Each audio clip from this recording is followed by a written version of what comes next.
Hello everybody, welcome back to Farm Sim 22 and welcome back to our Broke to Billionaire Survival Challenge, I guess would be the best chance. For those of you who don't know what this is a challenge by @theformalpickle. If you've never heard of him, he is a streamer, also does YouTube videos. He issued a challenge where we start on hard mode, or start from scratch, and we try to get to $1 billion in our bank account by any means necessary without taking out a loan. No mods. Has to be vanilla. So, anyway, you guys joined me right in the middle of a harvest, so welcome. Junko, Kushti, Jason, Sam, Jari, Martins. How's it going? Let's go. It is time to harvest the field. Can we finally turn a profit? I feel like we have been struggling to turn a profit so far. And by struggling, I mean we have not turned a profit. We have actually lost money every single year. So, will we go bankrupt? Or will we actually manage to make... Well, if that's anything to say about it, I don't like our odds. What is the timing on that? I need to pay more attention. Good Lord. That train came out of nowhere. Somebody should put a bell on that thing. Or a horn. Anyway, how are you guys doing today? I feel like I've been hit by a train.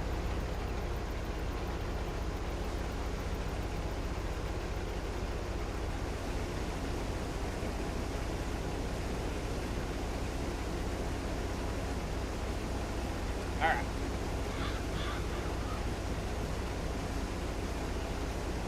What up, DJ? How's it going? What's your question, Junko? Grim Reapers, how's it going? Yeah, it takes a long time, especially on hard mode. Especially on hard mode. But I have a plan. I have a plan, okay? The plan is, after today's harvest, I should have enough money to buy the next field.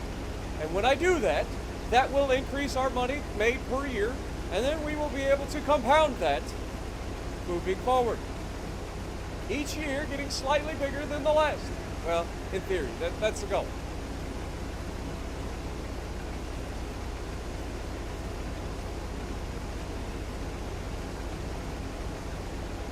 What up, Miku? How's it going?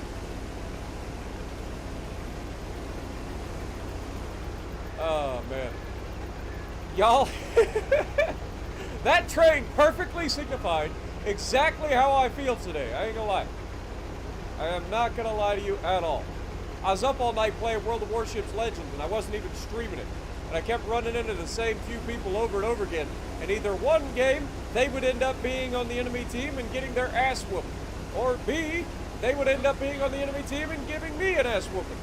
It was never like a battle to the very end, though there was one game in particular I may post solely due to the fact that it is an educational experience, and the guy on the enemy team that I kept running into had an absolutely correct game in a zap. So we might have to show that, even if it makes me look bad.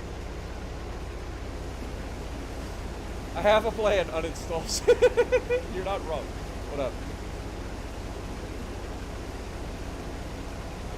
Still waiting for your question, Junko.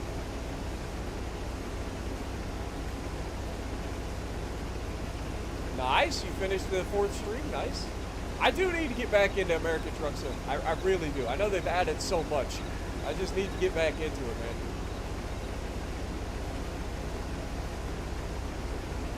I know you guys are probably thinking the same thing that I've always thought, which is I have trouble completing anything. Like, I start something and I never finish. This is the project that I will finally finish, right? Like, it might take me 6 years to do this. And by 6 years, I mean in-game, real life years. All right, it might take that long. I don't know. It's gonna take a while. But we're committed. We are committed, probably to an insane asylum at some point. Oh wait, they got rid of those in the U.S. Never mind. We good. We good. Oh, buddy, I'll tell you. You ever just wake up and just feel like you've been run over? I mean, we figuratively and literally feel like that. Like, I feel like I've been run over by a train, and then I got run over by a train. Life imitates art, or art imitates life. I'm not sure which.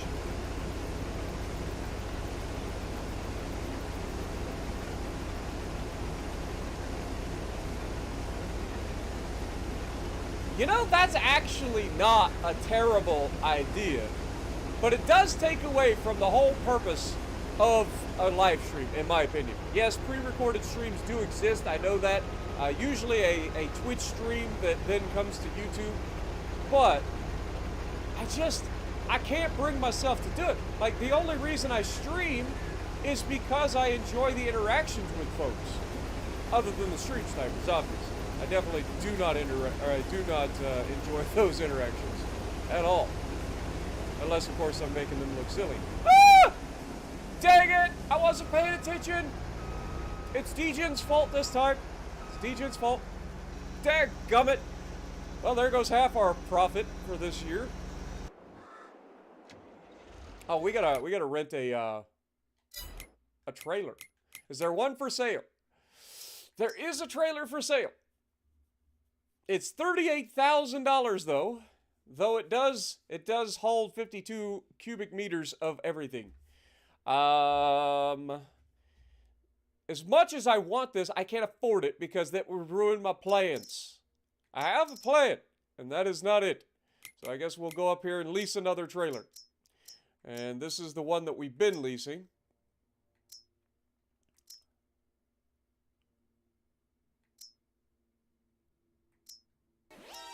Yeah. So we will lease this trailer. Alright, let's go pick it up.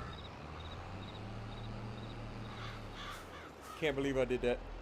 Good morning, Cody.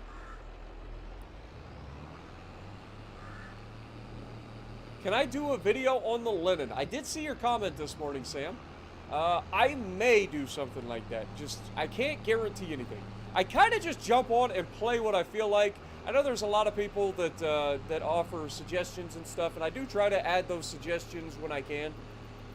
But there is a lot of times lately where I just want to jump on. I want to have a good time.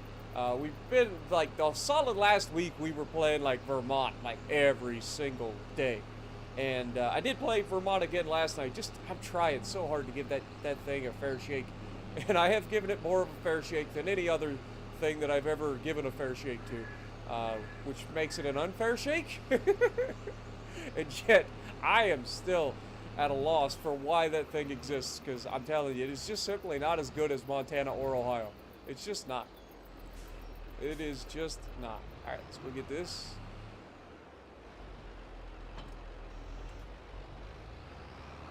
What up, Scott? Can you join? I wish you could, my dude, but this is, as far as I know, this is a solo challenge, and I don't want to lose the challenge based on getting help from outside. I do appreciate it though. I really do. Lord knows in Farming Sim, help would go a long ways, for sure. Especially free help. Free help is always the best kind of help when it comes to working on a farm. Hence the reason they have so many kids. Kids aren't free help. Shut up.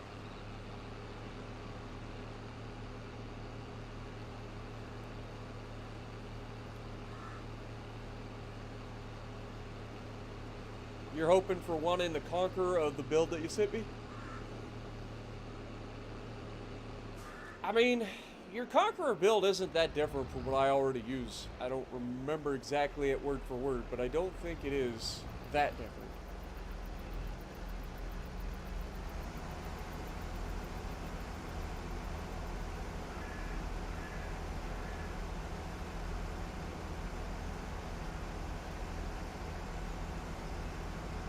You ain't working for free? Well, then you ain't working here. That's how that works.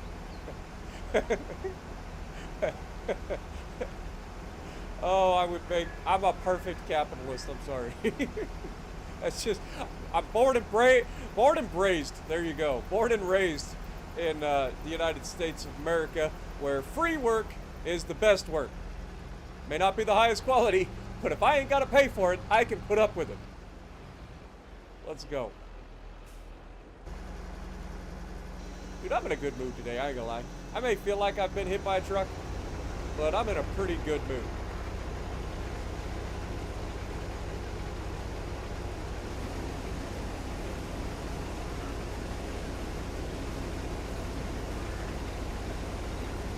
Cunningham instead of marksmanship used on second thought with Colorado and Aurora as inspiration. Okay. So an accuracy build. The problem with running an accuracy build on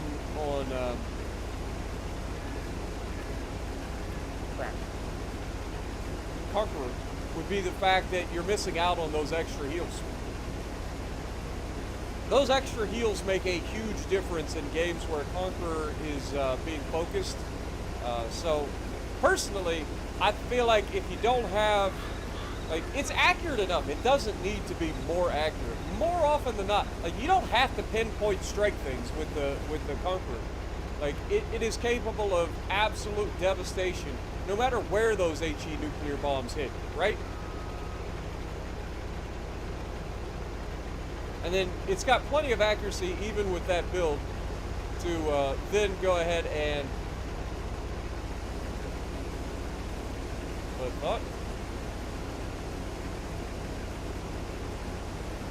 use the AP when you need it as well on a flat broadside.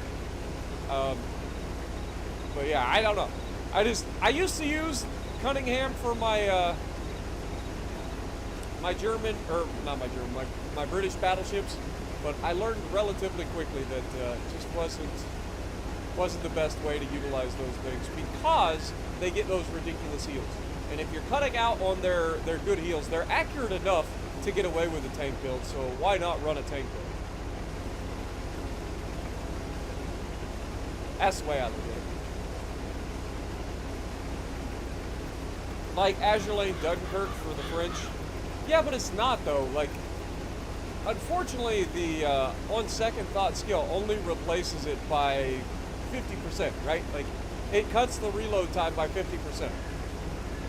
I would much rather just go ahead and fire off a salvo of AP than switch to HE or vice versa. Are there a couple of situations where maybe that could be potential? Possibly, but I mean, there just really isn't a lot of situations where on second thought it's that useful. The Azure Lane Dunkirk situation is a different story because it is almost instantaneous.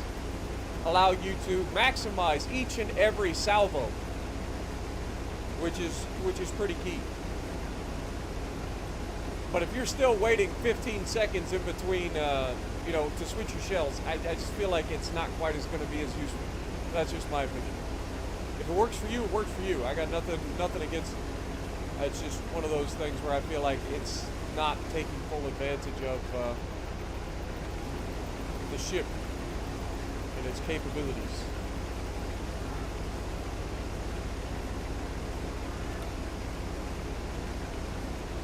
What up, Vince? Welcome to the stream.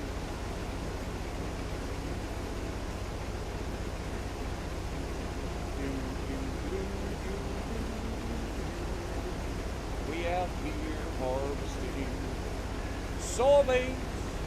Soybeans here. Get your soybeans. We got them all here. Soybeans of every size.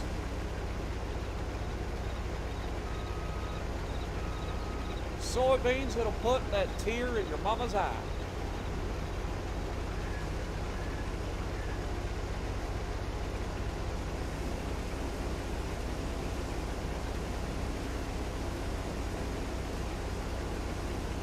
What up, Duck Life?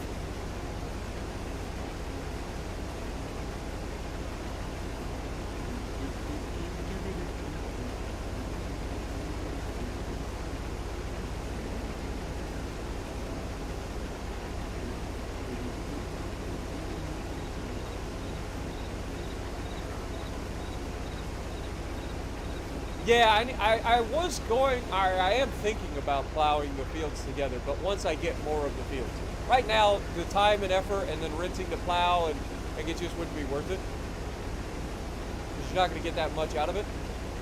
But this field that's directly off my bow, aka the front, for those of you non-Navy peoples, the bow, right off the front here, this field right here is, I think, I think it's like $46,000. So if I have at least $46,000 after we sell the beans from this harvest, I will be picking up another field. And that will then be bringing us in more money, and we will finally start, hopefully, turning a profit. Now, the other thing that I just looked up is that soybeans, while they are a very nice price per 1,000 liters, they're not the best when it comes to yield per acre and thus profit per acre. So, I'm not sure what we're going to do for the future. If we get this third field, I feel like we were right on the cusp of being profitable with the cotton before. I know cotton could be potentially good for us, but I don't know if we're ready for it yet. I think I need at least a little bit more fields still to really make cotton worth it. And then, of course, we've got the original aim was to use potatoes to get that profit.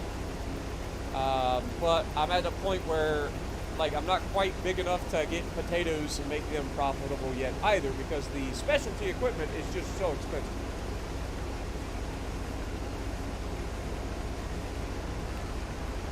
So, yeah, we're kind of in a little bit of a pickle, trying to figure out what is the best, most profitable crop for a given space. And that includes, when I include profit, I mean like, I mean like the actual like rental of the machines and stuff, because we can't afford to buy it yet. So what I'm thinking about doing is writing down my expenses for the next year when it comes to leasing stuff and fertilizing and all that stuff. I wanna write that stuff down, and then I can compare my expenses per my profit and see if there truly is more money in one crop over the other, because everything that I found has just been a static showing. It has not shown what the cost of rental to get started is or anything like that. So they're not that helpful. It simply gives you a set price per, an area.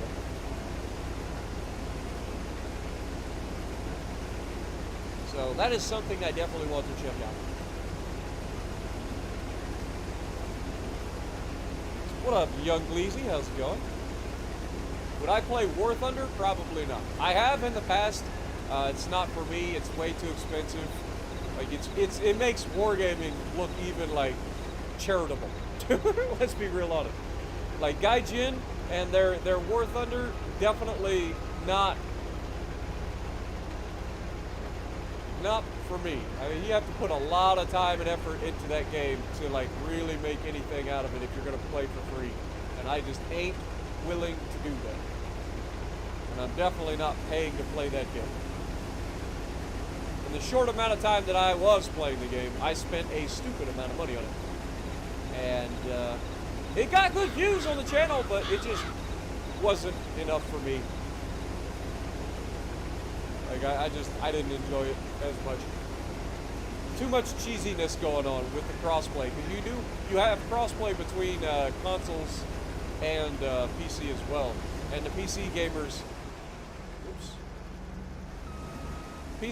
have a few advantages in that game, especially in tank battles and air combat. Alright, let's move on. Fill her up. I'm here to collect your soybeans. Put the soy in the back, please, not on my head. There you go.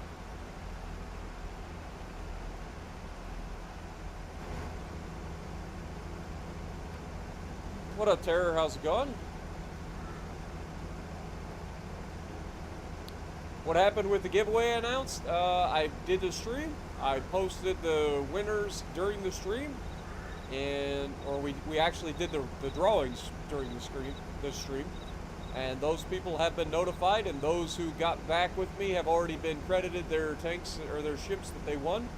Those who have not gotten back to me who won a ship, if they do not get back to me by the end of the month, they will be given a random ship based off of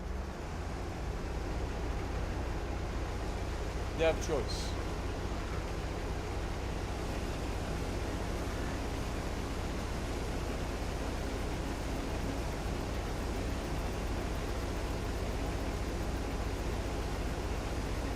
Good morning, Evan.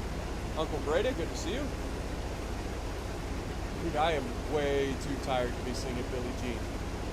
Billie Jean, not my love, she's just a girl, thinks I am the one.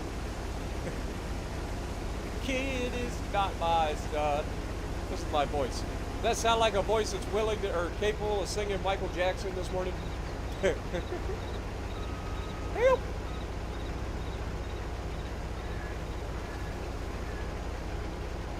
Sound like freaking Mickey Rourke out here.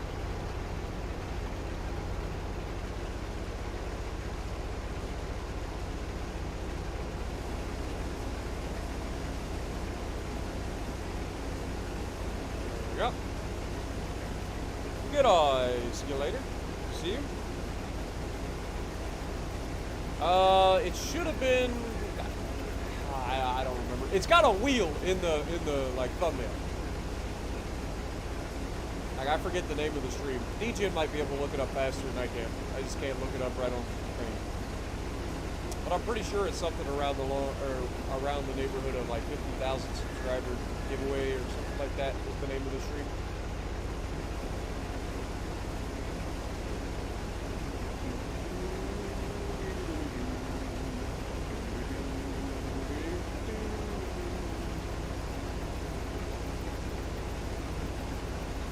What up, RM Camper, RM CPR, Hank Fam? Wow. I know I've seen that name many a time. I have never actually tried to say it. I'm just going to call you Hank. You're Hank from now on. Or RM. You might just be RM.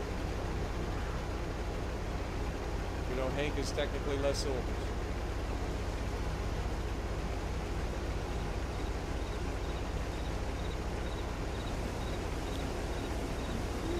There you go. G'day, Junko. Welcome back. You had a question for me. I said, go ahead, and then you took off on me. I feel betrayed.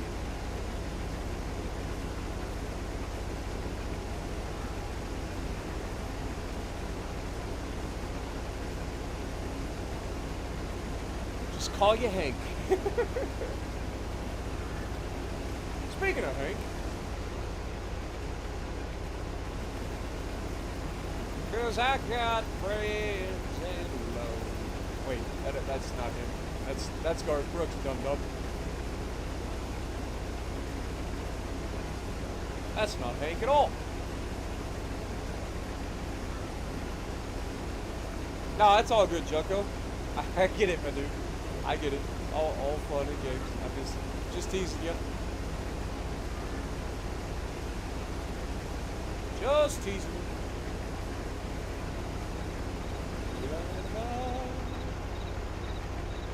Country boy can't survive. Country boy can't survive. Hey, that's Hank. Hank Jr. Right?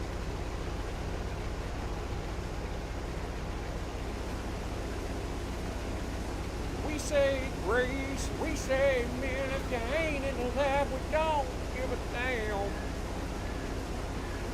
We came from the West Virginia coal mines, the Rocky Mountains in the western skies. Man, it's been a long time since I say hey. Mr. Hive, good morning, or afternoon for you.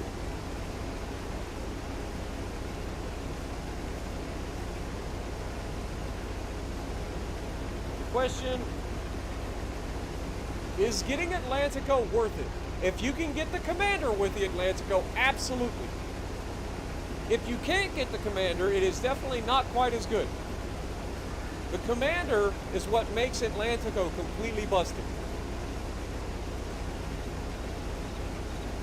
Yeah, no problem. I enjoy these streams too. You know me.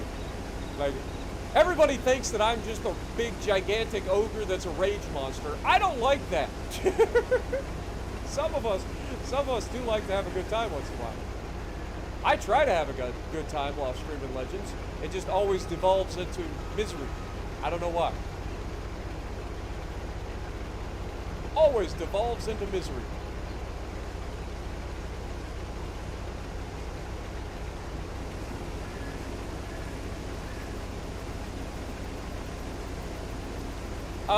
I think if you buy the ship in the store, I could be wrong. Hive might be able to help in more detail than me.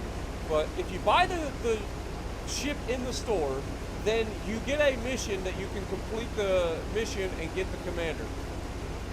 If you do not buy the ship in the store, if you win it through a crate or something, in that case, I don't think you get the commander. I think you just get the ship. But if you read the description, it should, I believe, say whether or not the commander mission comes with it.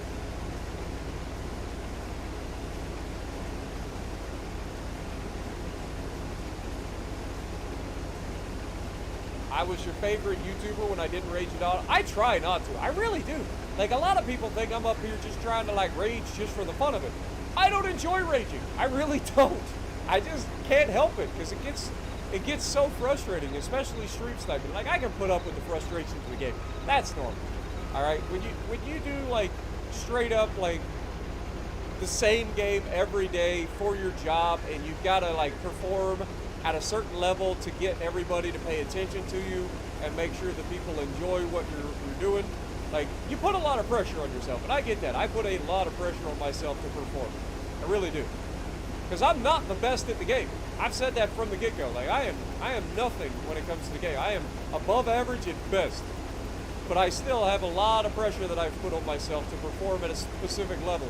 And then you toss in on top of that the randomness of the game, the teammates that just drive you bonkers, and then of course all the stream sniping on top of it. You can see where the recipe for disaster starts to show up. On top of that, I'm extremely competitive. I've played sports my whole life. Usually basketball, but I play a little bit of football. I love playing softball, stuff like that. You know, I'm a competitive sports person. I love sports. I love the trash talk in sports. If you've ever played sports, you know what I'm talking about. If you've never played sports, you probably think that the world is full of sunshine and rainbows. And unfortunately, that's just not the case. I also just happen, and this is no excuse, but I also just happen to grow up in the middle of, like, gaming, like multiplayer gaming at its, like, absolute ridiculous, most, like, salty, disgusting mess that you've ever seen in your life. Like Call of Duty and Halo and all of that back in the day. Like, you don't know what salt is until you kill somebody and you hear them yell at you the most profound things that they can think of in the 2-second gap that they actually get to yell at you. So I don't know. It's not an excuse because it shouldn't happen, but at the same time, like, it is me. I put myself out there. I am not, you know, perfect. Everybody knows that. Nobody is, right? Like, nobody's perfect. But we just put ourselves out there. People either enjoy it or they don't. I totally understand those people who don't enjoy the live streams, but there's an awful lot of people that do enjoy it because they can relate to it. So I get both sides of the argument. I really do.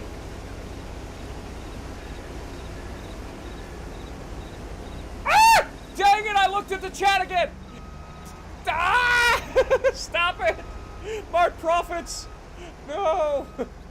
My profits. Oh, feels bad.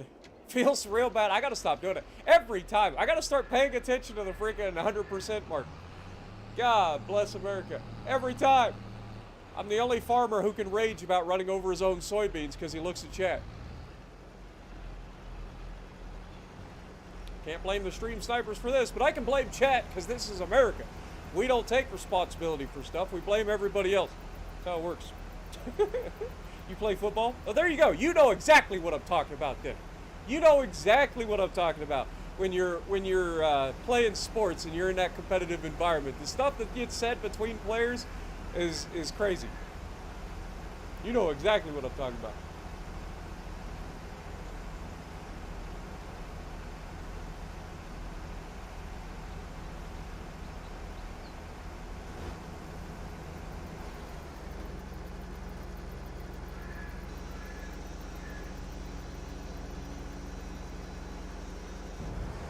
Yeah, there you go, Hype. Thank you.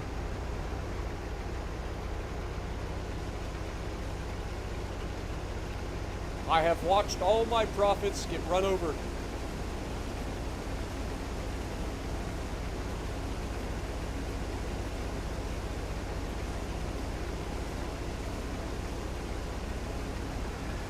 Unfortunate.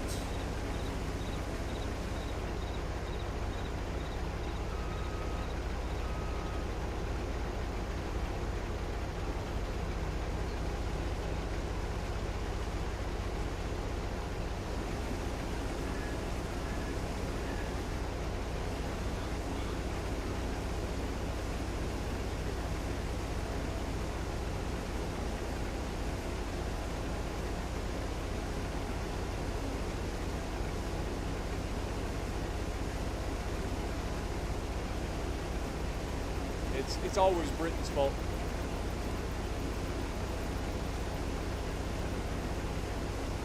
Adelaide, South Australia, New South Wales, British Columbia, right? Or is that its own place? I always forget.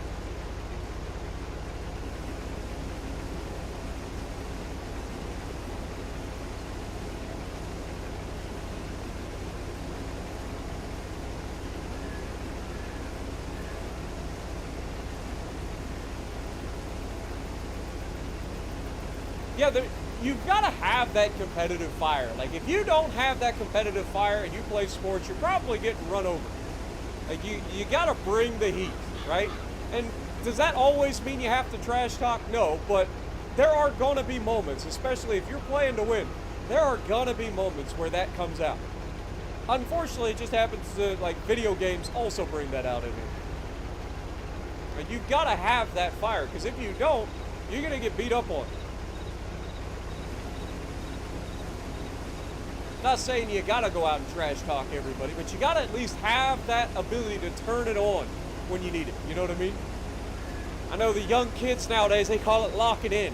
We used to call it turning it on. You gotta turn it on in the right moment. I'm not saying go full on Travis Kelce and go shoving your coaches, okay? Like that's a little bit over the line. But I get the fire behind the moment. As Travis Kelce knows that he's one of the best players on his teams, and he doesn't want to sit out at all. It's one of the biggest games of his career. He wants to make the biggest impact possible. I totally understand that. But you got to have a little bit of a like cushion for your team or for your coaches, man. There's a respect feature that is missing in that moment. Like, I would have never. Ever. First of all, my coach would have beat my ass. All right, let's just put that in perspective. All right, when I was in high school football, like if I had ever thought about putting a hand on my coach, he'd have whooped my ass. He wasn't old. All right, my coach wasn't old. He was in his probably 40s. All right, and that man, I seen him personally squatting over 500. All right. My coach would have whooped my ass if I'd have put a hand on him. He had that fire, all right? We knew where my coach stood when it came down to it. We seen it. We had a player on my team who recently, I think, ended up going to jail or prison for something. We'll just leave it at that. But he was our fullback, and he ended up. He always had a bad attitude, right? Like he just was. He was one of those shorter, stockier guys who just ran with a bad attitude. Worked really well for football, but he couldn't shut it off. He just couldn't turn that off. It was just all the time.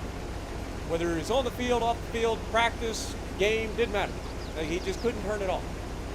And he got into it with my coach on multiple occasions. My coach wouldn't even put a helmet on. He didn't have pads or a helmet on. He grabbed that man and was slinging him around the field like he was a rag doll. All right, and this kid was no joke. All right, this kid was probably 5'9", 5'8", somewhere in that neighborhood.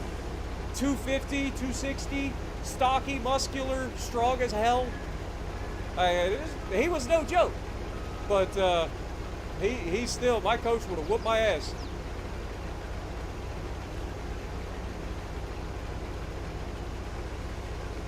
But in basketball, that's a whole other ballgame. Like basketball was my thing. I sucked on the offensive side of the ball. Let's not get it twisted. Defensively, you better not count me out. I may be fat. I may not be the fastest person on the field or on the court. But by God, you give me a chance, one chance, I'm going to make you regret it. That's all I'm saying. You will regret giving me a chance to intercept you when it comes down to it. I had more tackles in basketball than I had in football because I can't stop. I'm like that kid from the Mighty Ducks who doesn't have the ability to stop. You know, the kid from Texas, the yeehaw, and they put up the pyramid of cans, and he just couldn't stop in time. They kept having to reset the cans until he finally was able to stop. That was me. All right, I was 270 plus pounds. I get moving, that's a lot of steam, right? Ain't no stopping that, especially if you're airborne. All right, I don't have air brakes. Do I look like I'm a freaking F-18? I ain't got air brakes.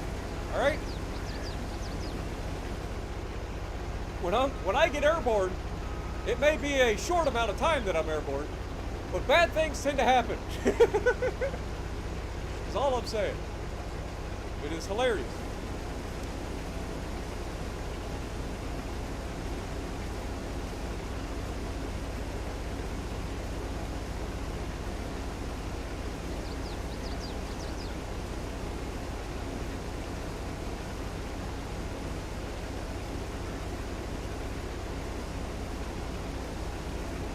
That's not true, Hive. You guys started calling your football soccer long before we did. Where do you think we got it from, Sunshine? It ain't our fault that you guys are traitors.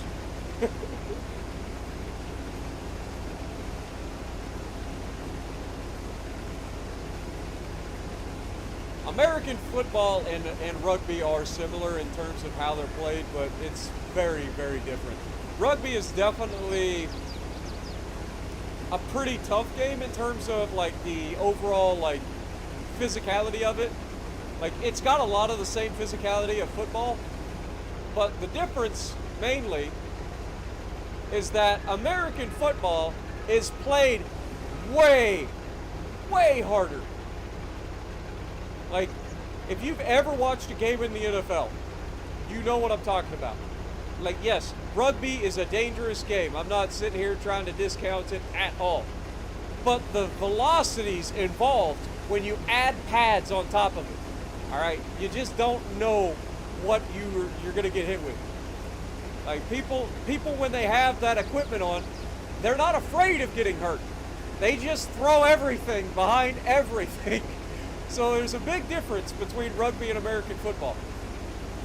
Not to mention the way it's played anyway.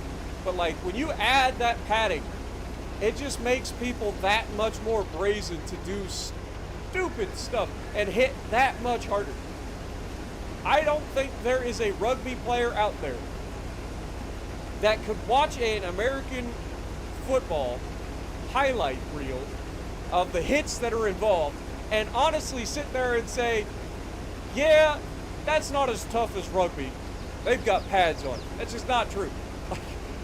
Yes, we have pads on, but the impacts are way bigger, way bigger in American football than they are in rugby. And it isn't even a question.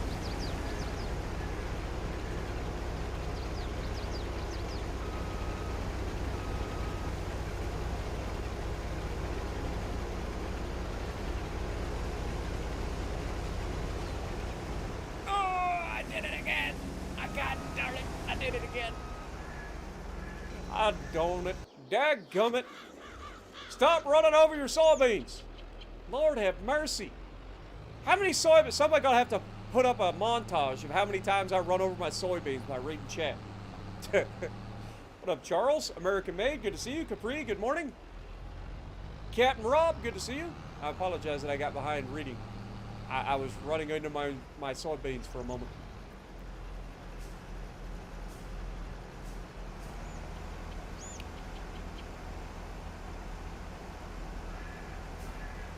As an Australian, that's what we all say.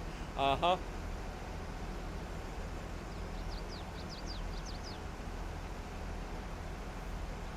No, I get it. I watch a lot of rugby. I really do. I actually enjoy rugby. But it's the hits. The hits are just nothing of the same. Like if you gave rugby players the ability to throw down like with pads, it'd be a different story. It'd be a different story. A lot of people would be like, well, that's just, you know. Also, here's a visual representation of last year's yield versus this year. Remember last year when we harvested, we got one full trailer and then like 125 liters or something. Look how much field we got left to harvest. That is a huge difference in yield from one year to the next. We have definitely done something right this time, I think. All right, let's go drop this off in a silo. Try not to get run over by a train. Yep. Up on the train tracks.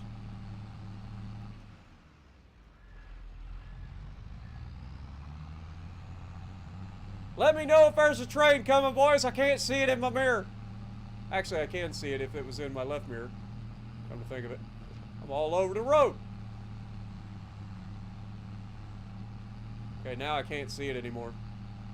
Oh well, I'm sure it'll be fine. I'm sure nothing bad can happen about driving down the railroad tracks. I can't think of a single thing that could go wrong. Beautiful. We made it. See? Y'all were worried. Ah! Oh, boys! What the hell was that? We about got an escort. The timing! Oh my God! That was beautiful. I couldn't have planned that any better if I wanted. Good thing we got off the track, huh? He was sneaking up on me, freaking Back to the Future style, man. Good Lord. All right, dump our soybeans in the bin. Woo! That was close.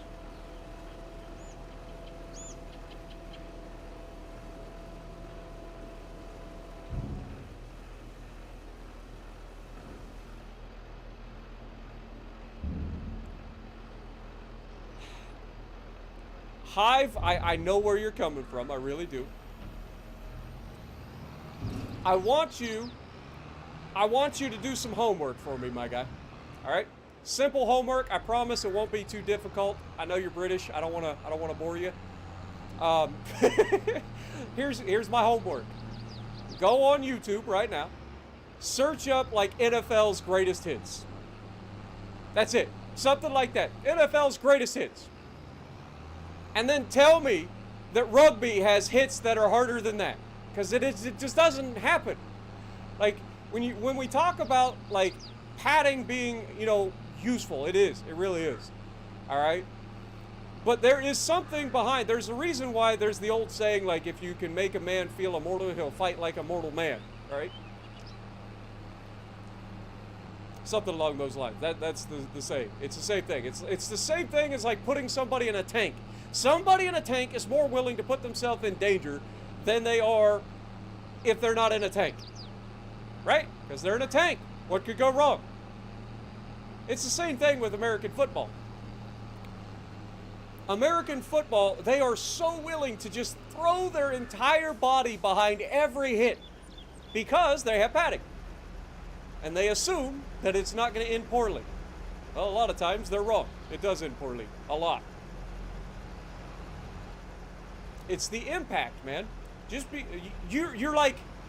bringing up the same thing. Like you're saying, like, well, a 300-pound man coming at you, try to bring him down without pads. Okay. Now imagine that 300-pound man running a 4.340 and diving at you at full speed. All right. Big difference. It's not like our guys are that small, right?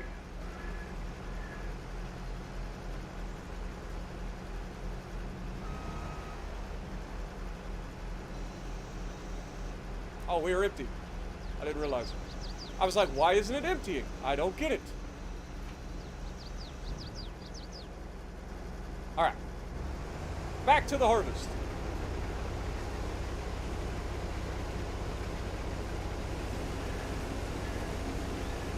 there are a lot of good reaction videos of rugby players watching the NFL's like greatest hits and stuff, and then they're like, I wouldn't want to get hit by that. Exactly. Like, I'm not discounting rugby. Rugby is a great sport. It's fun to watch. I enjoy it. But the two sports, just because you have pads on doesn't make it less manly, I promise you. I promise you.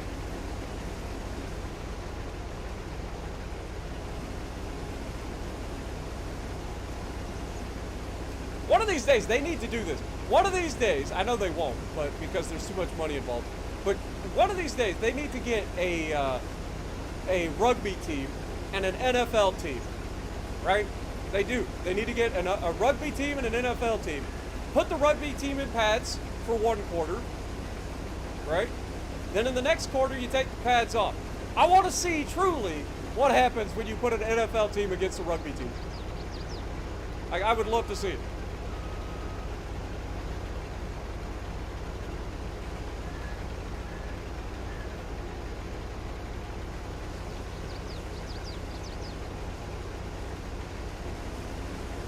It would be a fun game, wouldn't it? Could you imagine?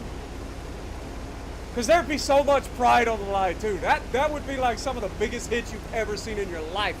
Because there's so much pride there. There's so much pride on the line. No rugby player would want to lose to the team that has the pads, right? Like, you couldn't have it. You'd be throwing everything you got behind every hit. You wouldn't care if you lived to see tomorrow, right? And it's the same thing for the NFL team. The NFL team would be like, I can't afford to lose this because I'll look bad in front of everybody, and we can't have that. We're going to show those rugby nerds who's the best, right? I'm telling you, it'd be the greatest freaking game on the planet. It would be sold out. Everybody would be watching that. Guaranteed. It'd be hilarious.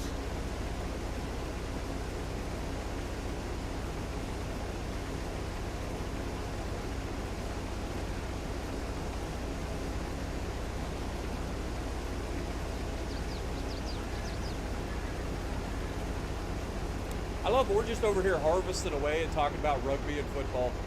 The epic controversy. All right, I have a question, Hive. If you take people who play hockey, right? If you take a team of hockey players and you have a team of hockey players without pads versus a team of hockey players that have pads, who's more brutal? Hockey's something that's around the world, right? Like, we can all get behind some hockey, as long as it's playoff hockey, because the rest of the year I don't care that it even exists. Playoff hockey's pretty good. So, like, when it comes down to it, like, would you rather watch people play around with no pads and go 50% power if you're lucky, right? Like 50%. Or would you rather throw pads on and then see somebody go skating down the ice at 40 miles an hour and just level a dude? Like, come on. Like, it's no question, right? I'm not crazy. I don't even know if they go 40 miles an hour. I'm just throwing that out there as a figure.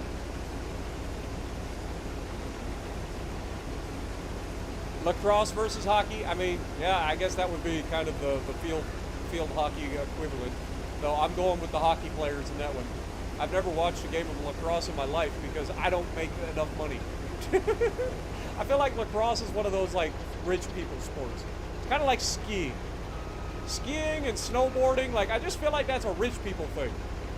Unless of course you're from an area where you just get to like go to the mountains. But like where I'm from, there is no lacrosse. There's not even really soccer where I'm from. Like we don't even have soccer. All right, the inner cities, the big cities, they have soccer. But down here in the middle of nowhere, we got baseball, football, basketball, track and field. That's about it. Wrestling is on like the slightly upper side of schools. Like we didn't even have wrestling at my school.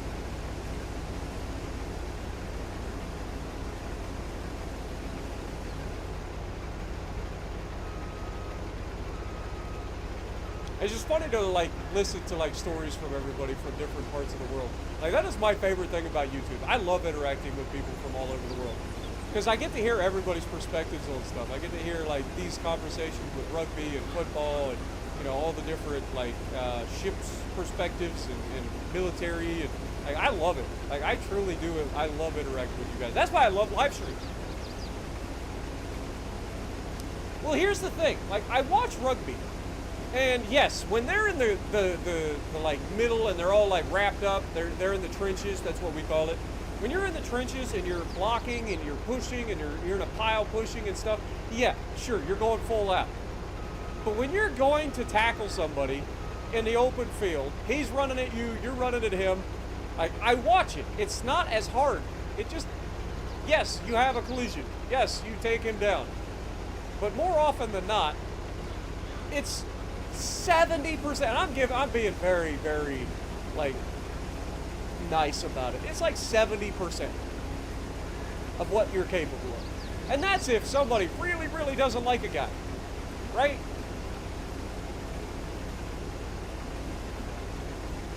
I'm telling you, if you guys put your rugby peoples in pads, you would enjoy the games that much more because they would go that much harder.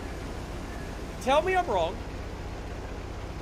But I'm telling you, it's fact.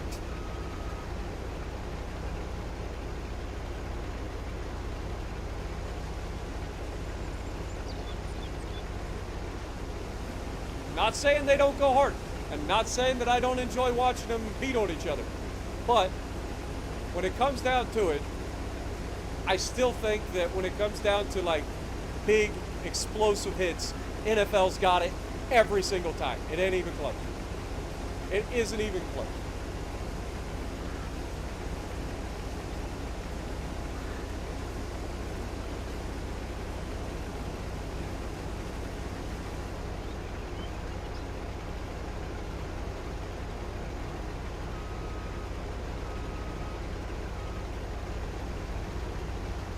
Have you seen the Isle of Man? Yeah, I watch racing on occasion.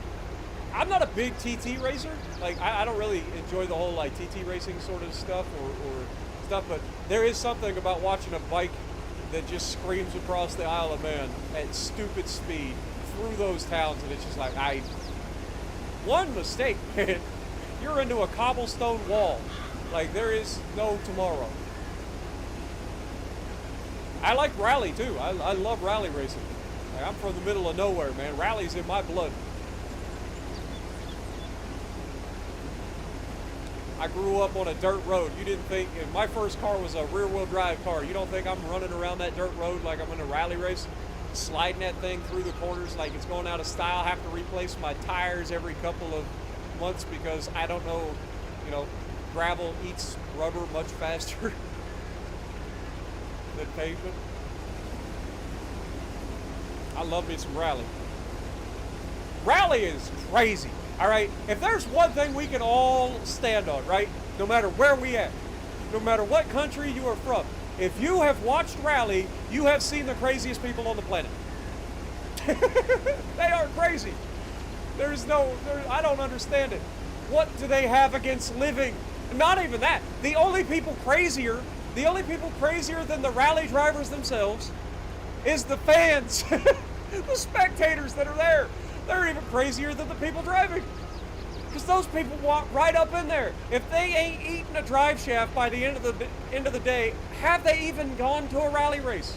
Like, I don't think they have. I think it's in the textbook for a rally fan. Like, if you're a spectator in a race, if you're not involved in at least one collision during the race, have you actually been to a rally? I don't think so. All right, we're not going into NASCAR. Fuck NASCAR. That shit's boring as shit to watch. I'm sorry. Only time I tuned into NASCAR was when my mom and dad would yell because I heard a crash. Like, that was about the only time I would turn on NASCAR. Good Lord. If I want to watch a bunch of old people turn left, I don't know. I guess I'll stare at my president.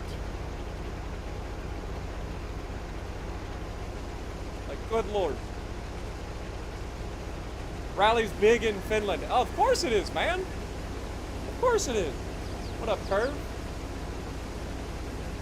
Exactly, Junko. You're right there with me. I know what you said. Like, ain't nobody like sitting out here saying, "Well, the NASCAR is just such a good technical race."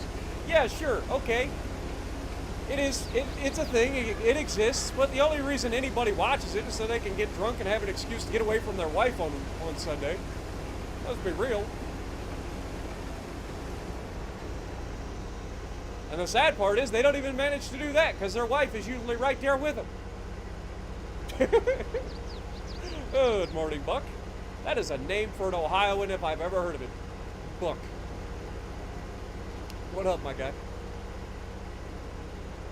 Dude, we are just having a good time this morning. I hope you guys are having a great time. I hope you're enjoying the stream. If you guys are enjoying just hanging out with me, sitting here, just shooting the shit, punch that like button while we do some soybean harvest. Alright, so we almost ended up with an extra full combine compared to last year. Last year we got a trailer and then a little bit more than a trailer, which was like 126 liters. This year we got an extra, like, I don't know, what was it, 6,000 almost 6,000 liters. That is a huge change from one year to the next. It just goes to show it's worth it to do the extra steps properly.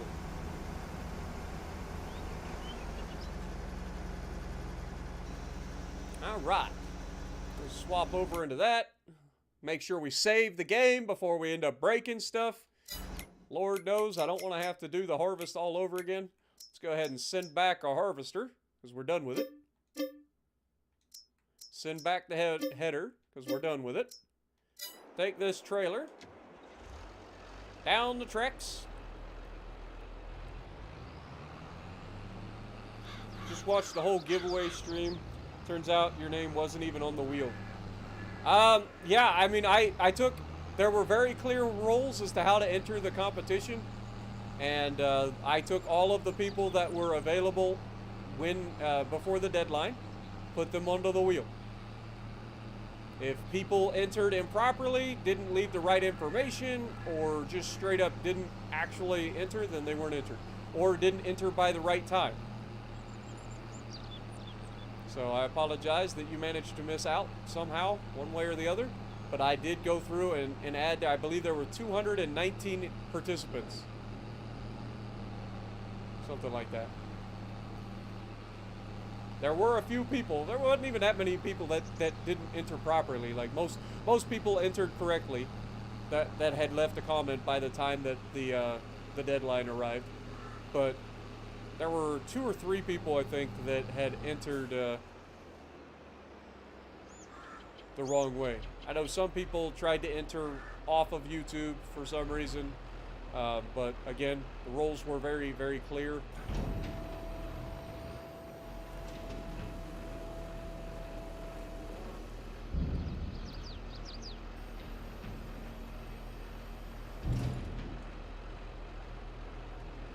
Female mud wrestling?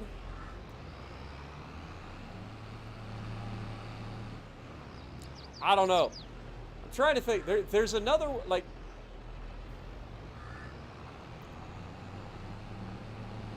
I'm trying to think. There's one other sport that I'm trying to think of that I enjoy watching. I don't think I've ever watched a female mud wrestling match. Ever. It just isn't a thing. Maybe it is somewhere here in Ohio. I don't know. I've never heard of it.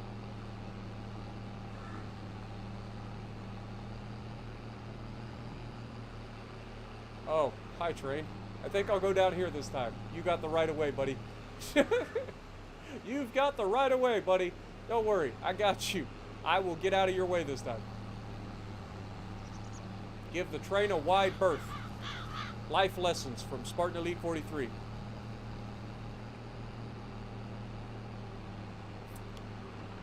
I mean, female beach volleyball is fantastic.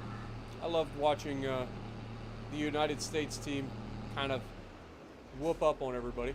Ain't gonna lie.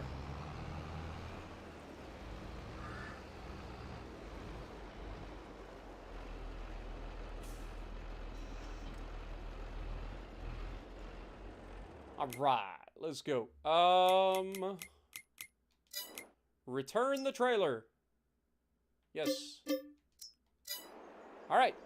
Trailer has been returned. Let's see, how much do we ended up with 24,213 liters worth of soybean this time. That is a huge, huge boost to what we got last year. Now, I think that we're actually going to go back to doing some canola. Because I think that canola is probably going to give us a better yield per acre and therefore potentially more profit. So what I'll do is I'm going to write this down. I'm going to start, I'm getting into it now because I'm going to start like actually writing stuff down. Let me actually go into, where's Excel? Give me Excel, please. Thank you. Blank workbook. This will be, what is this called? Soybeans.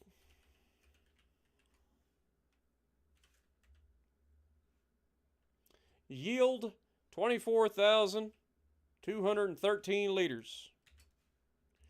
And then we'll put the amount made after that.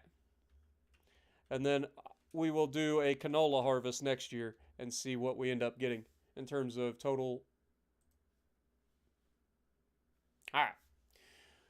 All right. This will sell at its highest price in June-ish. So we're going to be looking for anything over $1,249. Obviously, it is currently October. Do we have anything that we can sell or plant? Canola can actually... Oh, man, we just missed out on the planting season of canola. That is unfortunate.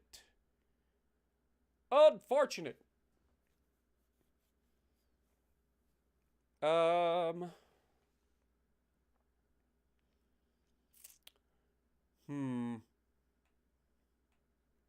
Yeah, I mean, barley or wheat could be planted right now. But then they don't get harvested until June and July. So barley would be the one to plant because you can harvest the barley in June. And then that would allow us to plant olives or poplar. I mean, I'm not doing trees just yet. Unfortunately, I think we gotta wait. I want to do canola, but man, I don't want to wait until August of next year before I start planting. That's a long turnaround, man. It's a long turnaround. All right, well, we're going to be waiting. I mean, we could just keep doing soy. That's the thing that we could do. All right, let's go ahead and sleep. You have completed your homework assignment. And your answer.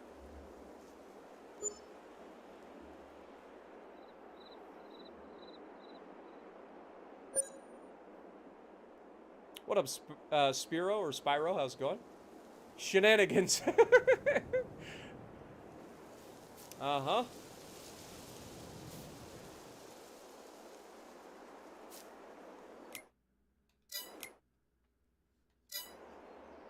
All right. Well, it is currently, what, November now? Let's keep it going. Rugby is way more brutal. Uh-huh.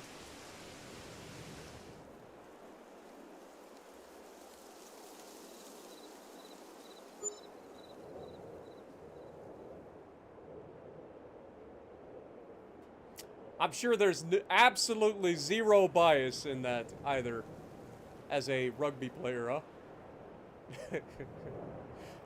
Zero bias.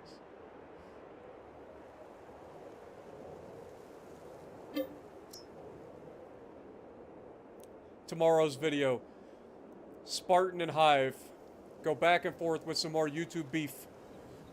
Which sport is more brutal, rugby or football? You got me on there just doing my thing, talking all the stuff, and then Hive comes on and does a full-on breakdown of why rugby would be more brutal.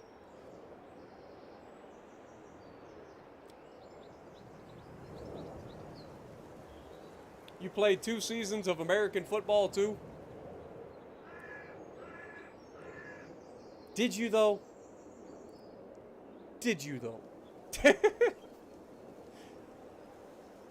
Did you play American football in America?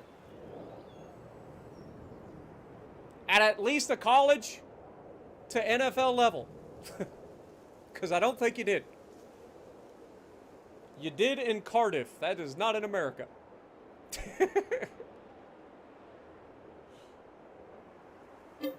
That's all good. We just having fun. There ain't nothing wrong. And again, I'm not hating on rugby players at all. It's a brutal sport for sure. But I just personally think that if you compare the two, giving people a suit of armor to throw themselves at people is definitely way more brutal than watching rugby.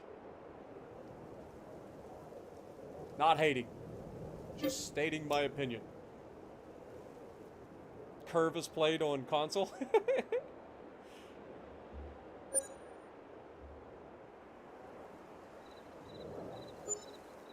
You think he watched the greatest hits of USFL? uh,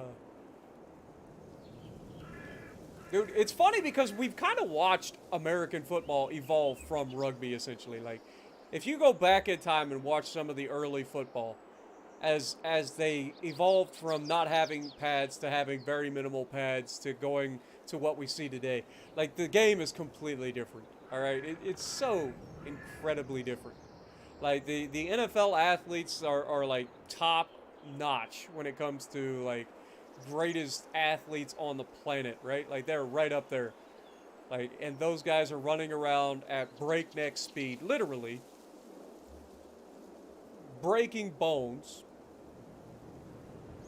by hitting each other.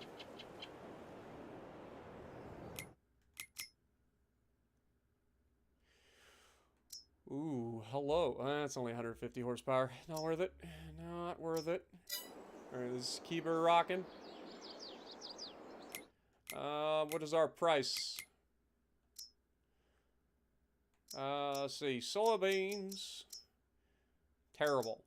Price is terrible. So we gotta try to wait till June.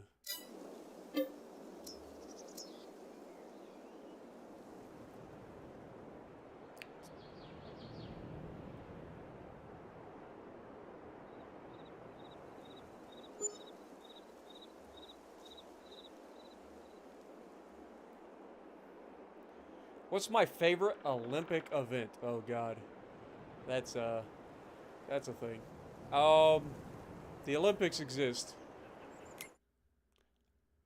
What would be my favorite Olympic event? That is a great question.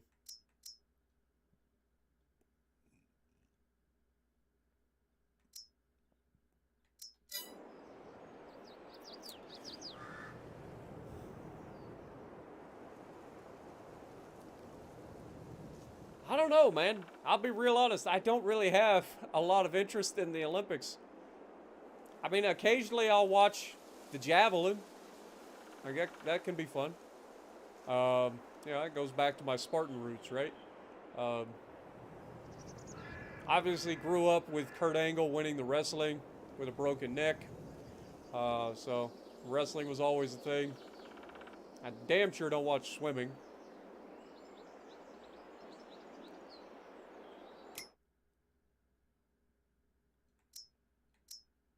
What we got here?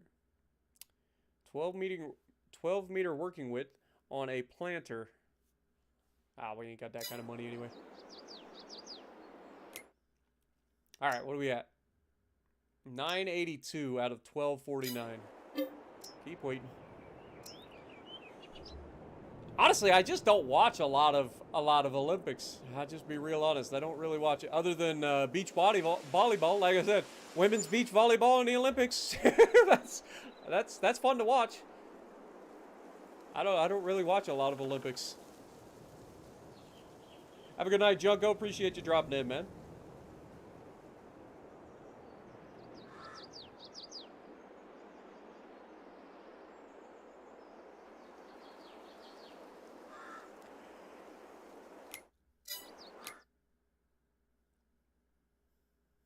I don't think I'm calling hacks on Hive, because there is no way in hell that he played American football and somehow managed to get a vape inside his helmet. I'm sorry, it ain't happening. I've never seen that man without a vape. So I am saying that there is no chance that he played American football at all.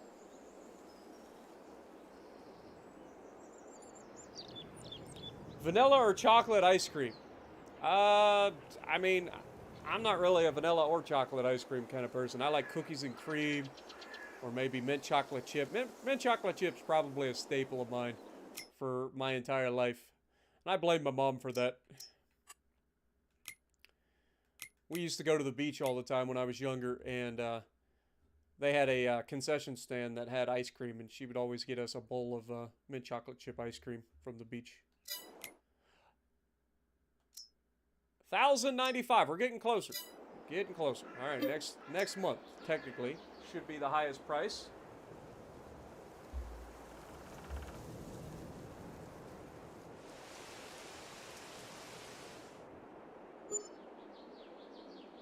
A few years ago, there was a video. Samson Ebukam versus Jamie Roberts. And in a physical test, Roberts won. I don't even know who those two people are. I'll be real honest.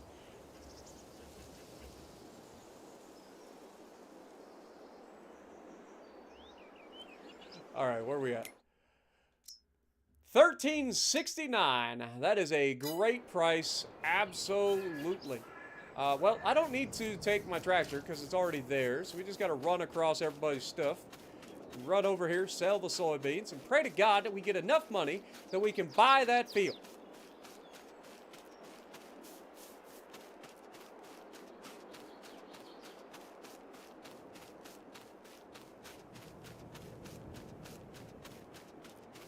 This guy's got him a cotton farm going. Hi, car. This guy trying to also grow cotton. A lot of cotton this year, apparently.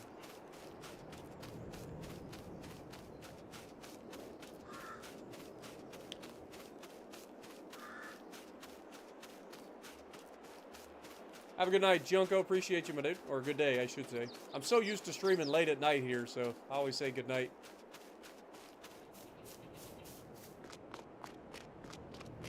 Jamie Roberts was a Welsh international rugby player. Samson playing for the last Rams, or for the LA Rams at that time. Okay.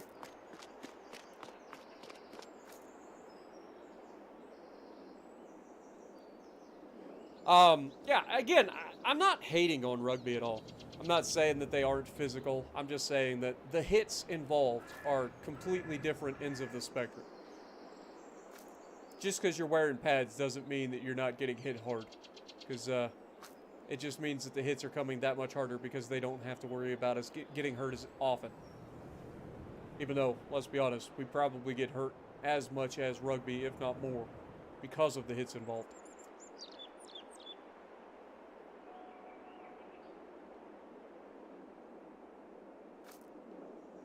It's literally like, I don't know if you've ever watched like sports science or anything like that. Like they used to have like sports science like show on TV where they showed like the impact of a NFL tackle is like literally the force of a car crash. Like, come on, man. Speed makes a huge difference. Like I said, you brought up like having a 300-pound man. Yeah, well, I bring up having a 300-pound man in pads feeling like a tank running at a 4.740. Like, I think ours wins.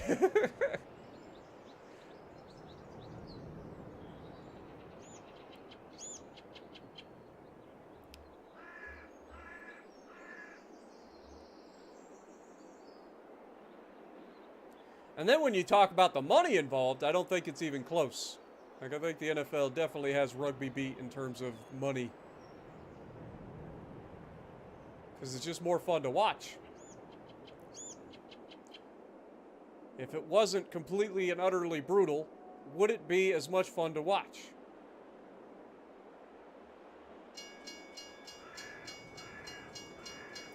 What kind of steak I like? I like... Whoa, buddy! Where's your horn, man? Learn to use it. That's like the third time you've almost hit me today. When it comes to steak, I am a ribeye. Give me a 16-ounce Fort Worth ribeye any day of the week.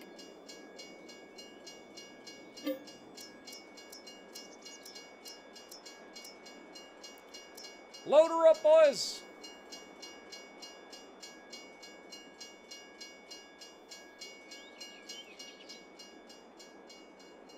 Time for us to get depressed. All that work, a year's worth of effort.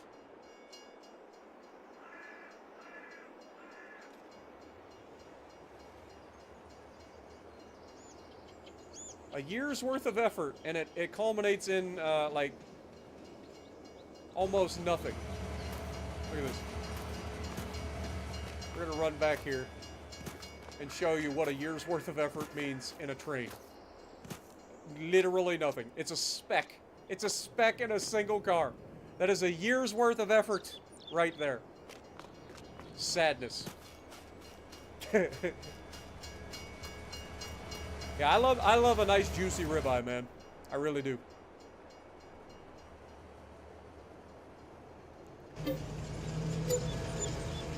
$33,000. We're over 60 grand, boys. That is a profit. Let's go. That is actually a profit. Let's go. Beautiful. All right, I don't have to walk back because I can teleport. See, that was why I left the tractor here. All right, well, that does it, boys. So let's see. Next, we want to go up here. I did, if we were going to do soybeans, we should have already, wait, it is currently June, right? Yeah, so we missed the planting season for soy because we were going to do canola in August. So we will plant canola next and see what we get next year. Let's go. It's so good to have a profit for once. So $33,170. Let me put that in my spreadsheet.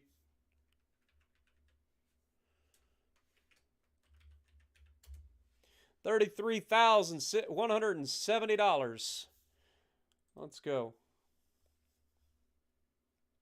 Let me put that in my spreadsheet. Like, that is literally the most nerd moment I think I've ever had on my channel. That moment. All right, let's look at the map. All right, so we have this two properties right here that are ours. Could buy this. No, we can't. It's too much. So we could get this. This is $49,000. It's a little bit extra, which is going to make all the difference.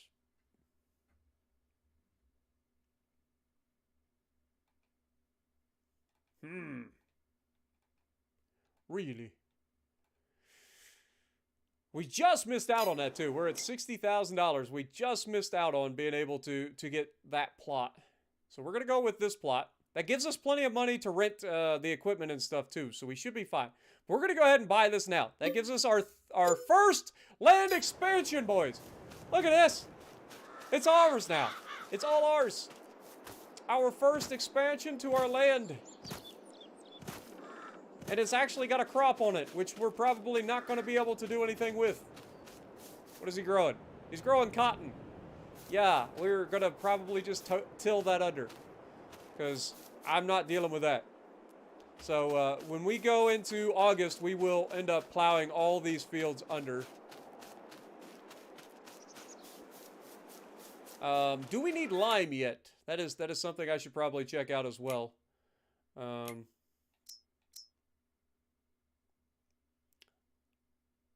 So we now have that.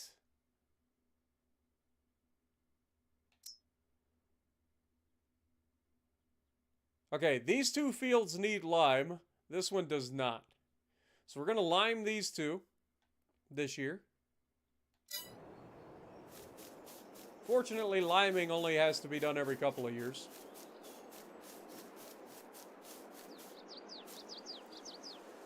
Reason I'm not going to worry about harvesting that field is the cost of renting the equipment to harvest it is like 24 grand, and there is no way I make enough money out of that little field to cover that cost. So I'm not going to go in debt to harvest the field. Seems kind of silly, doesn't it? Alright, let's go one more month here. This should be July, and then I think we can plant in August.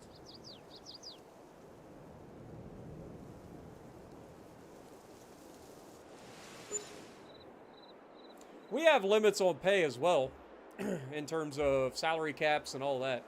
Like, that is the thing. But there's just way more views in terms of way more money in the game than there is with rugby.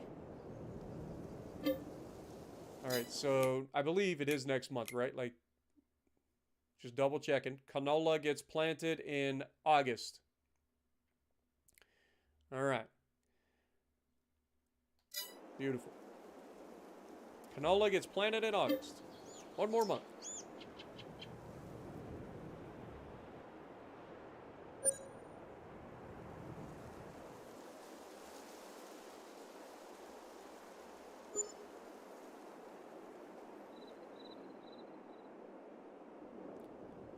Alrighty, here we go, boys. It's time to rent a cultivator. We got $10,000 to do all of these fields, get them ready for the next harvest. So we are going to need to rent a cultivator.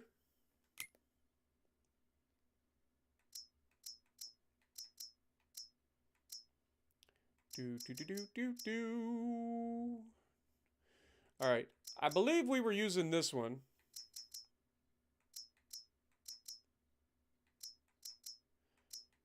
Because it's 5 meter working width without it being double the price.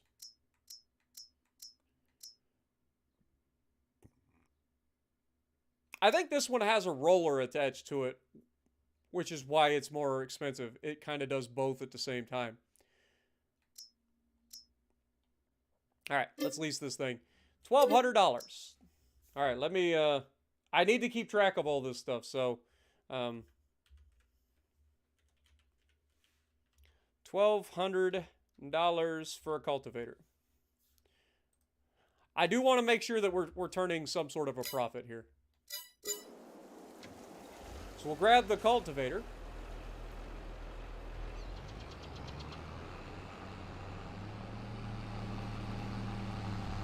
Also going to need to get fuel, so might as well do that while I'm here.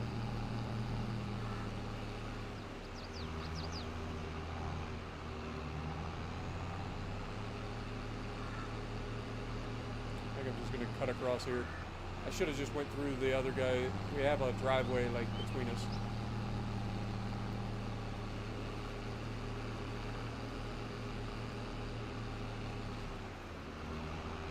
Through this man's field.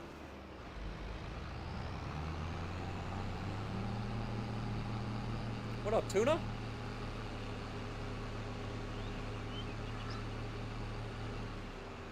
It's about your farm sim bank account. I'd like to call you about your tractor's extended warranty. Alright, let's fill her up. Give me some of that top shelf diesel. Oh god, my bank account is just draining. $245.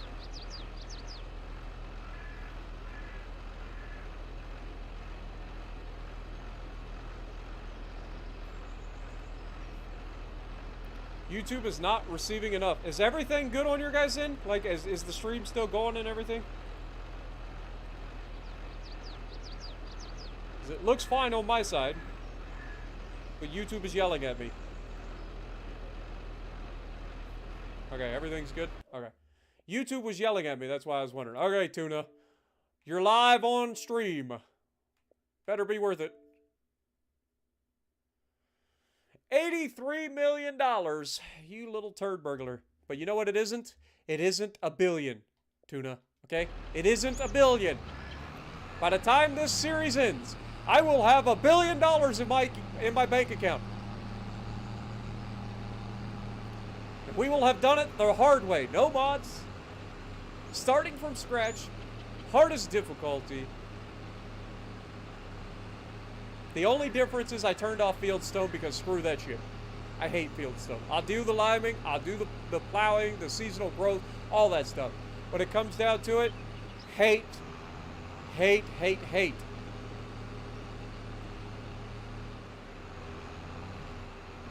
think I turned off periodic plowing too, because screw that as well. It's just the Fieldstone and the periodic plowing. That's all. Lime, cultivate, weeds, all that stuff. Like, that's all there. But I am just not having to sit there for the entirety and have to do every step 800 times. And plowing a field of any size is stupid in this game. Like, the plows are always so bad.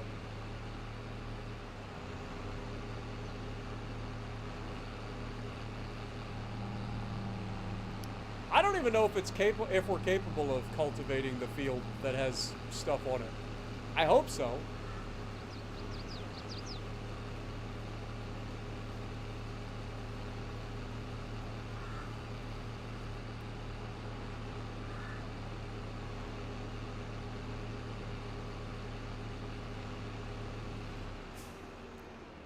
All right, time to test her out. Can we actually cultivate this?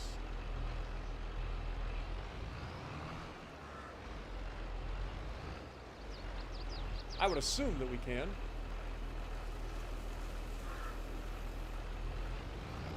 Okay, we can. Totally can.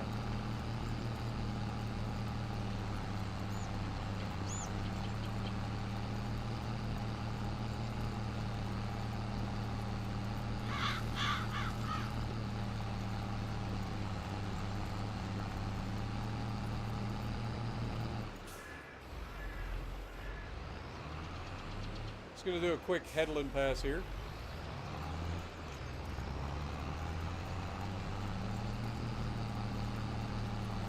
Just gotta remember with this cultivator, keep the outside rail on the thing, but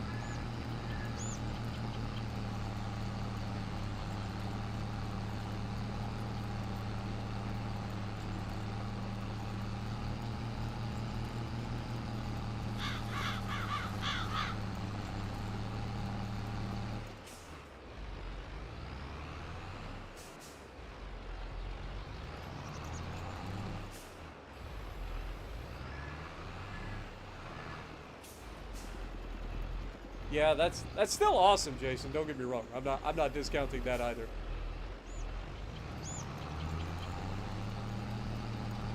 I was making some pretty good money back when we had our little multiplayer farm with Peak and everybody. When I did my cotton on No Man's Land, you can make a lot of money with that cotton.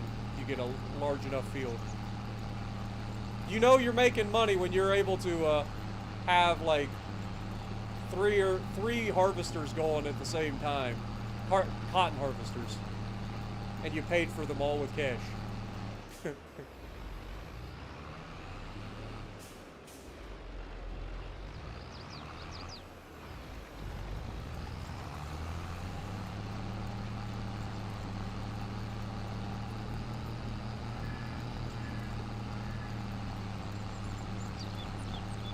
Now the next question is it faster for me to just go in circles so that I don't have to stop?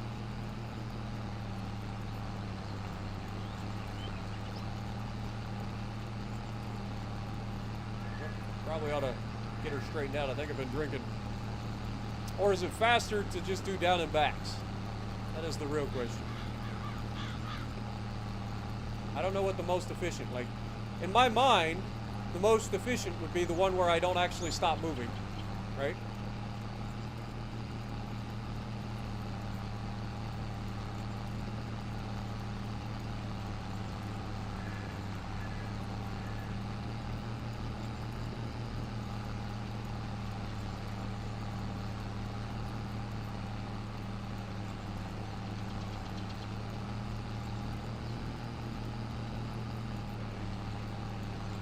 We can always come back and finish the little spots.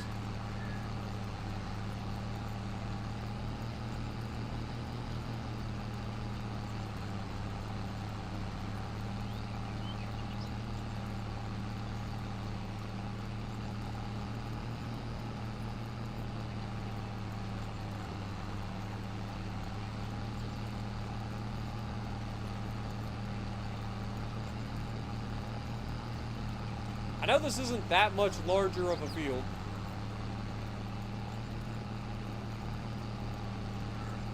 but it is still more field to plant. And if treated correctly, I like our odds.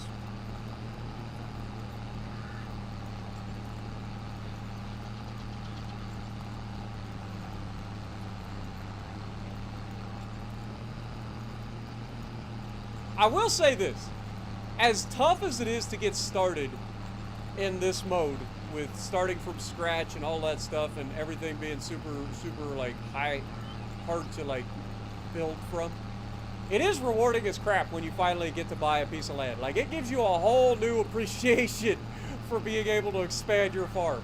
Like, every single piece of equipment that you buy, every decision you make is critical. Like, everything that you do can bite you in the butt real quick. So for that, I kind of love this challenge, I ain't gonna lie. No mods, completely vanilla, start from scratch. Try to make good decisions, figure out what works, what doesn't. We haven't played a perfect game, and here we are, starting to finally expand our operation.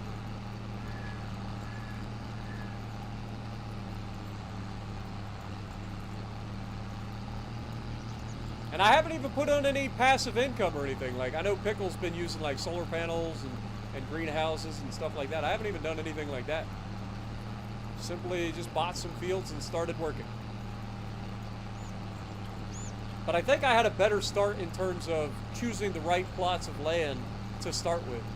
Like, I feel like we ended up getting our more of our money's worth than he did out of the starting plots. Because we just have more workable ground than he did.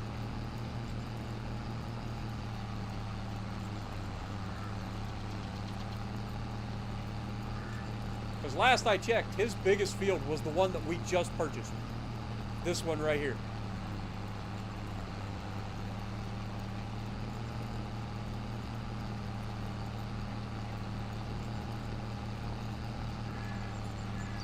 And the best part is, like, this all starts to snowball. Like, once you get going, like, this will eventually snowball. It just takes time. Like, once you're starting to make enough money that you can expand relatively quickly, the game just snowballs from there. It's just that getting started thing that's kind of rough.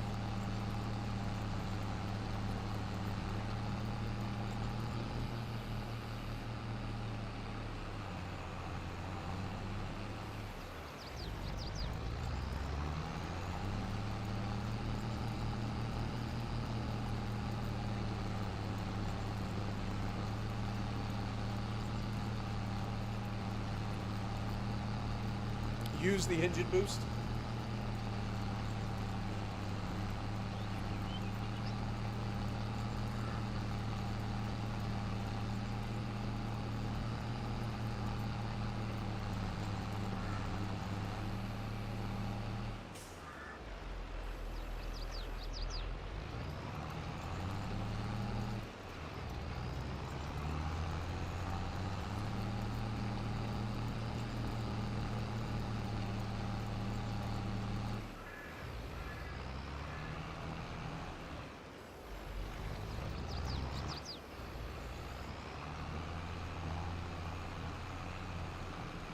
Almost done with the first field.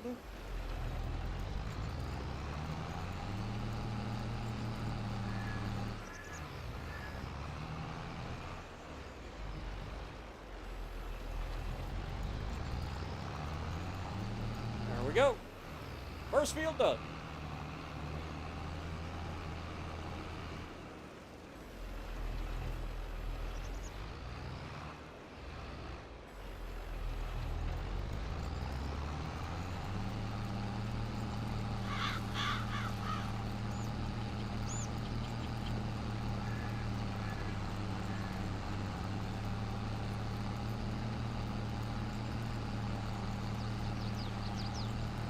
Just think about what your 1,000 acre farm is worth. Good Lord, my dude. Give you a hint, it's a lot. Yeah, I bet it is. I bet it is, my guy. My dad's property is technically farmland, even though there isn't a lot of workable land there. But the land that I grew up on is 10 and a half acres, I believe. It might just be 10. So, yeah. Definitely a thing.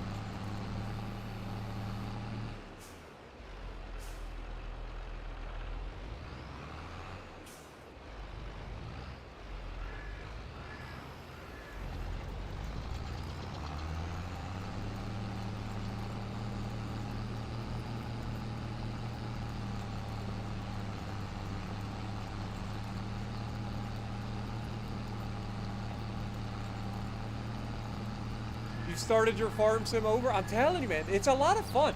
Like, I enjoy this game. I just don't play it a lot. But I'm getting back into it. I watch it all the time. I watch Dagger win. I watch a little bit of Clutch. I watch the Formal Pickle. I watch a whole bunch of other folks. Farmer Cop. I watch so many different people playing farm sim. And I saw this challenge from the Formal Pickle, and I was like, you know what? I'm going to give that a shot. Why not? So here we are. It's a challenge, you know? Something different.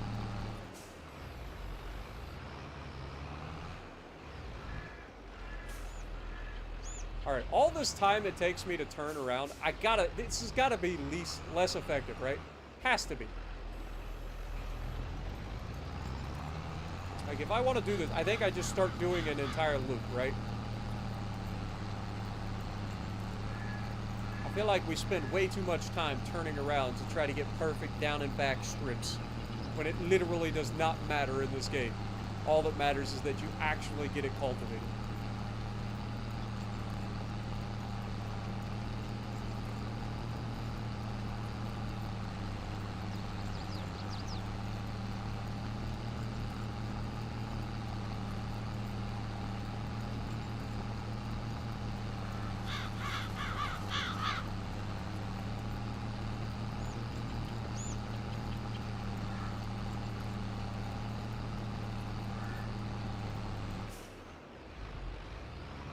Alright, we'll just go through and do a headlands pass here.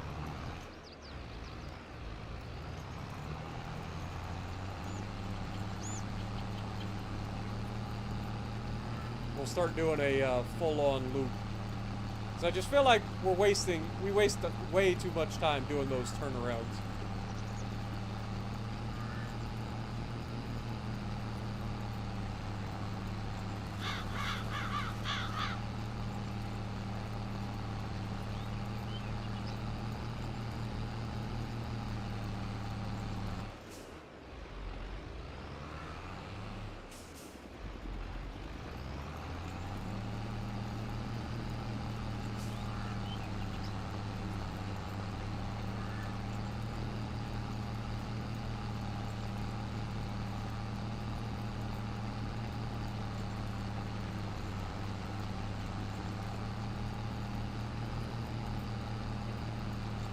$40 acres for $1.5 million? Yeah, I believe it. Good Lord. That is kind of crazy. Kind of crazy, my dude.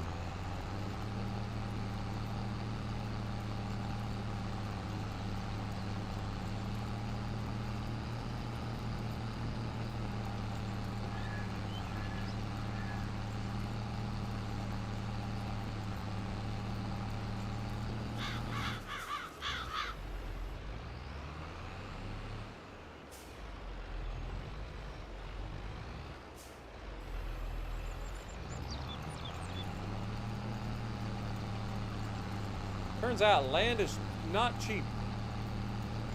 Even in the US, where there is a bunch of it. Imagine what farmland goes for in the UK, man. Because you want to talk about, like, not cheap. Like, they don't have a lot of extra land in the UK. But that farmland over there goes for a premium.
Yeah, this is definitely the most efficient way to do it, even if it's not the prettiest.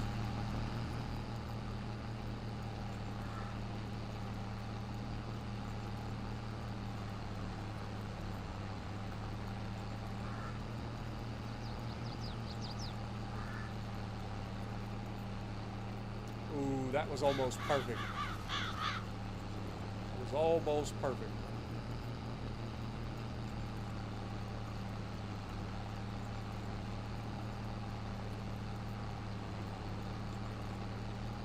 There we go.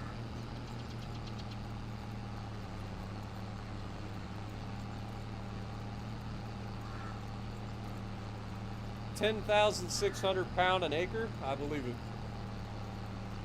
I believe it.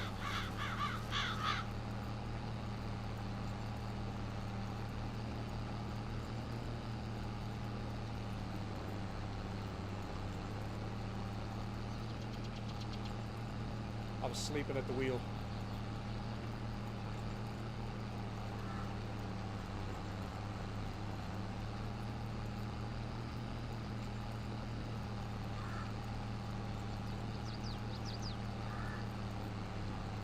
What up, Haas? DJs? How's it going? Nicole? I'm doing good. Welcome to the stream. Hope you're having a great day.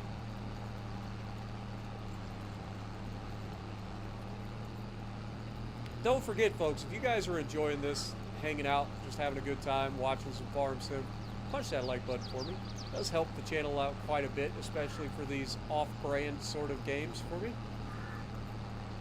Might help us reach into a bigger audience, and who knows, maybe you'll see more Farm Sim down the road, and other games as well. I am planning on getting back into Truck Sim here in the near future as well. I know that was something we were doing for a little while, and I kind of stopped. So I might try to be getting back into a little American Truck Sim in the near future. Anything to give me a little bit of relaxation, so I ain't got to worry about like World of Warships all the time.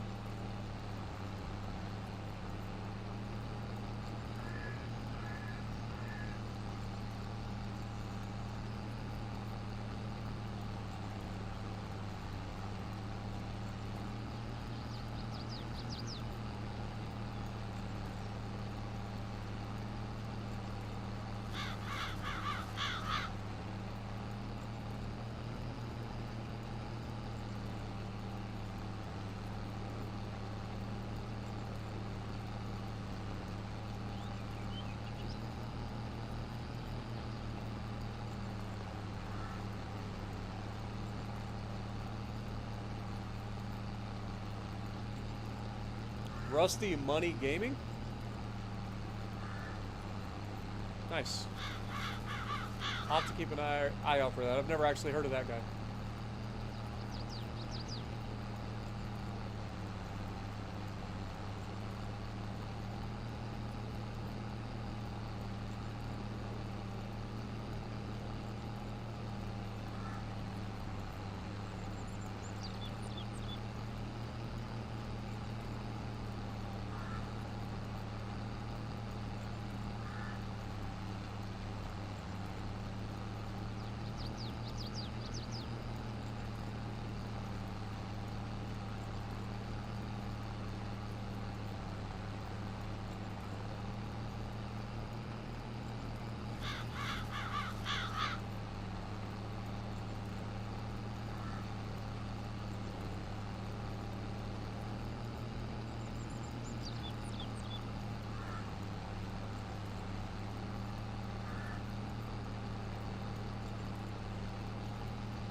Can't you do a 180 turn right at the end of each field? I can, but the time it takes to do the turn, I feel like this is a more efficient way to do it. Like, I could just go down, stop, turn around, come back, which is what we've done for the majority of this playthrough so far. But I feel like we miss out on a lot of time by doing that. Like, if you think we do, you know, if we do that, I don't know, 40 times, or whatever it takes to finish the fields, And that's a lot of stopping, starting, turning around. Like, that's a long time. Might be an extra 15 minutes on our cultivating, and that's not including all the other things that we have to do. Because this is just step one, right? Like, this is just us, the very first step of turning around a field is tilling it under.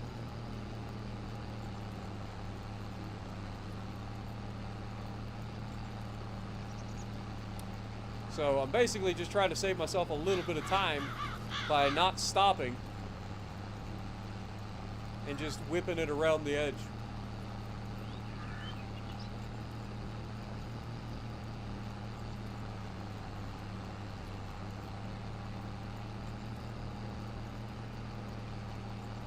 Ah, we missed the spot. It's all right, we'll come back to it. No big deal. No biggie.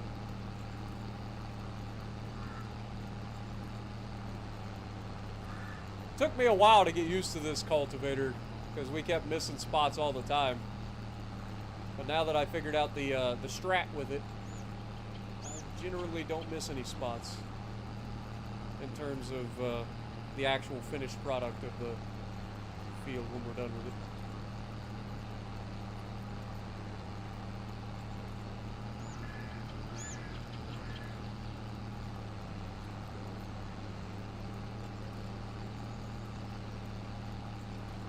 Doop, doop, doop, doop, doop, doop. It's around 10,000 euros per acre in France, I believe it, especially with all the vineyards and stuff.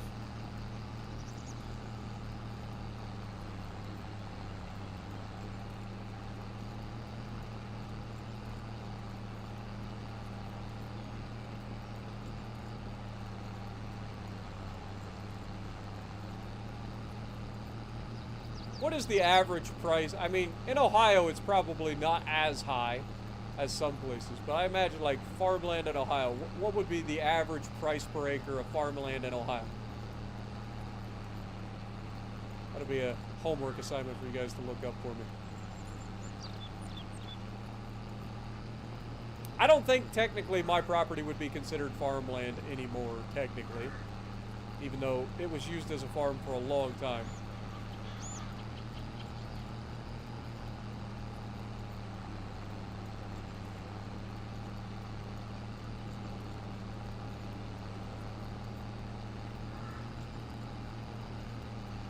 My grandpa and grandma raised 8 kids and a family full of extended family kids and stuff on that little farm.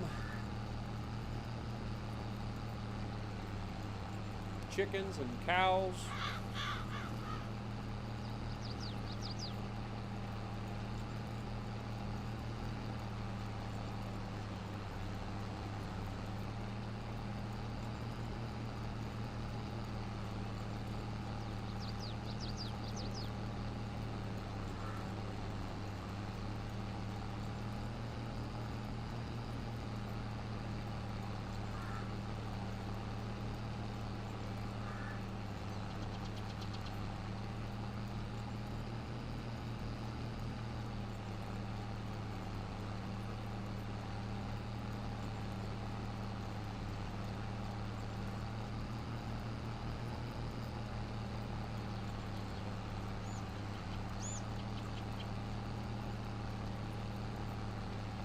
Average price for an acre of land in Ohio is around $32,000. That doesn't sound right. That doesn't sound right at all. That sounds way too high. Way too high.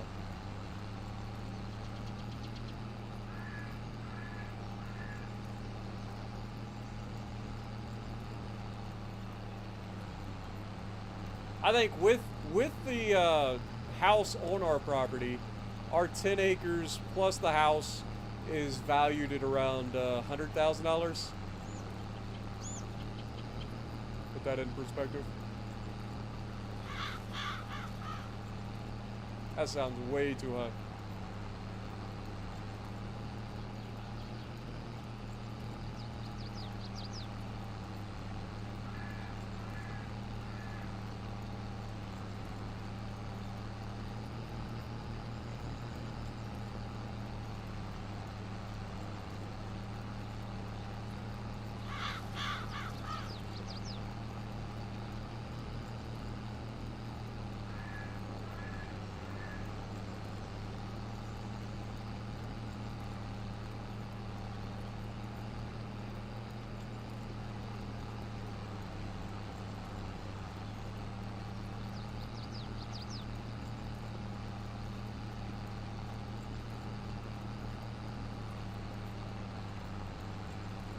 What up, Carmichael? Welcome to the stream. Buzzy, how's it going? Good to see you.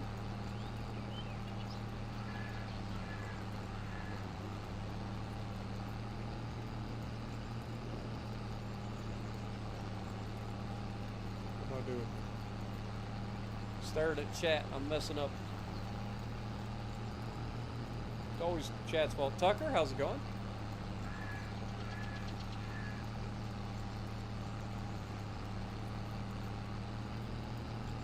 I mean, don't get me wrong. I live in the poorest county in Ohio, so land value down here probably a little bit lower than a lot of places in Ohio, but still, $32,000 an acre seems kind of high.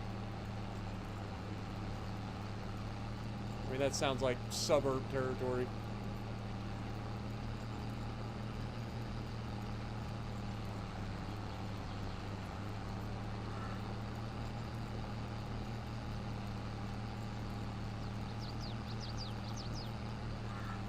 I know people don't even have a $32,000 house.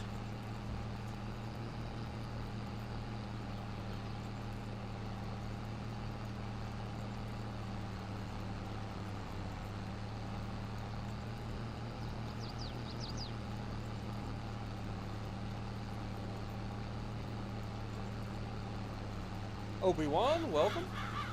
Good to see you. Shannon, good to see you as well. Sorry I kind of missed calling you out. I do try to call everybody out. I do forget sometimes. I get stuck in reading everybody's messages instead of saying hello. So rude. So rude.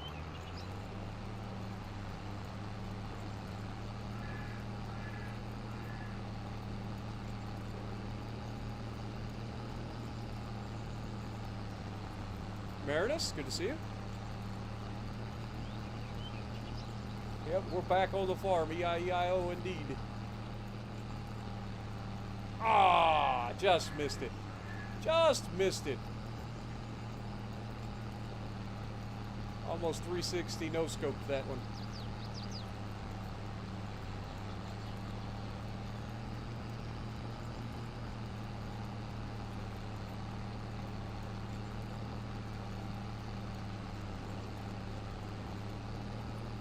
Good morning, Mr. Wicked.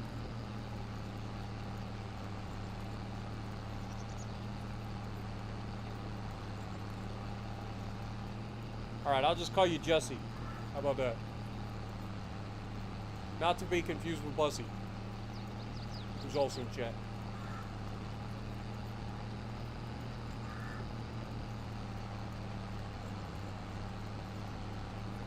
Appreciate you dropping in, my dude. Do-do-do-do-do. We're just over here doing our farming.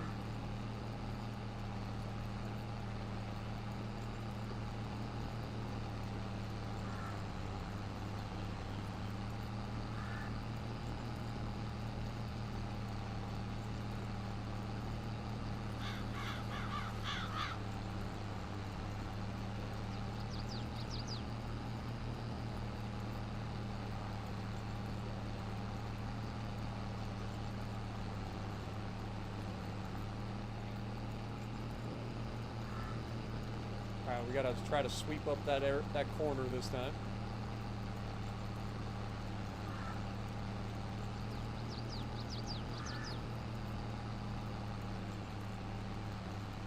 Whoop! Ah, crap! Did it again. Screw you, you little turd. You won't get me.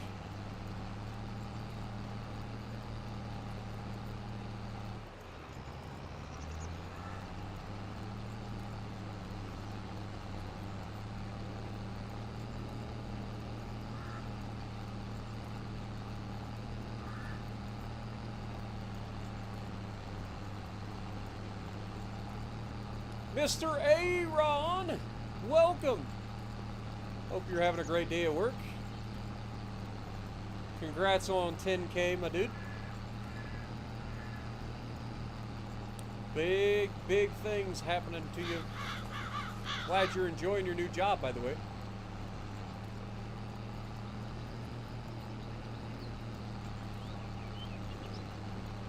It ain't much, but it's honest work. There you go. There you go. What up, Callum? Welcome.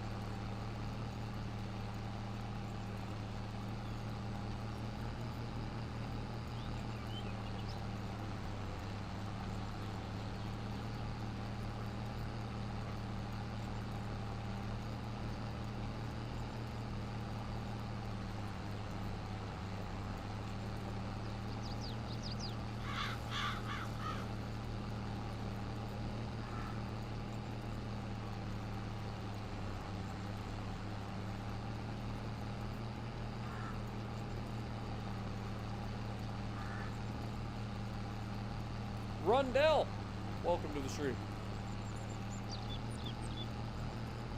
Perny Alpha's in the chat as well. And everybody's here all of a sudden. Apparently, Aaron brings the boys to the yard. Who'd have thunk it? Appreciate you guys. Welcome to the stream.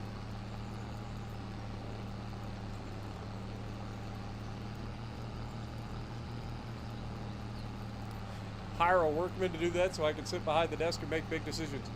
Yeah, I could, but I'm too poor for that. Too poor for that. I ain't got the money yet.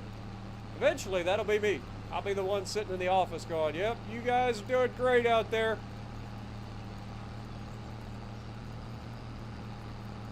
I'll make a jug of sun-brewed sweet tea for them. Call everybody in from a lunch break. Like, guys, you guys been busting your butts out there. It's hot. Come in and get you some sweet tea. Ain't nothing wrong with a little bit of sun tea on a hot day. I'm telling you. Or freshly squeezed lemonade if you're into that. Tell you what, it'll put the kick right back in your step. I'm telling you. Probably the most southern I've ever sounded in my life.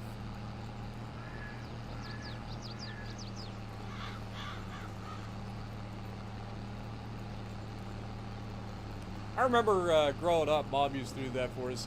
We'd take it. I'd be out there busting my butt mowing the yard. Remember, I have a lot of property to mow, right? Like, so I'd have to mow, and she ended up getting rid of our frickin' riding mower. I had to push mow it. That's rough, man.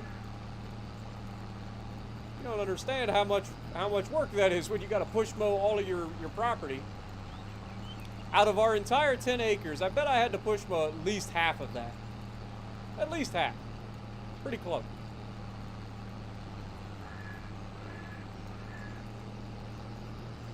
But yeah, every single day during the summer, my mom would have sun tea brewing, right? So you'd see her get the jug out. She'd wash the jug. She'd put the water in there, put the tea bags in, set it out on the porch. She'd be sitting out in the hot sun for several hours till it was nice and ready to go. She'd bring it inside. She'd mix in some sugar in there, get it a nice sweet tea, and then she'd put it in the fridge. And then you come in and put some ice in a cup, and then you got you some freshly brewed sun tea. I don't know what it is about sun tea, but sun tea tastes way better than normally brewed tea. I don't know why. And if it wasn't that, then she would make like freshly squeezed lemonade, and that stuff was amazing too. There's something about some freshly squeezed iced lemonade on a hot day too that'll just hit the spot, man. I'm telling you.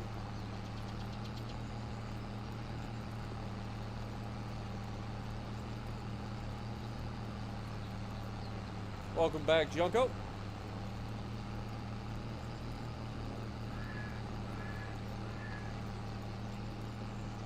Can't believe we're up to 50 people watching. Appreciate everybody hanging out. Hopefully you guys are having a good time.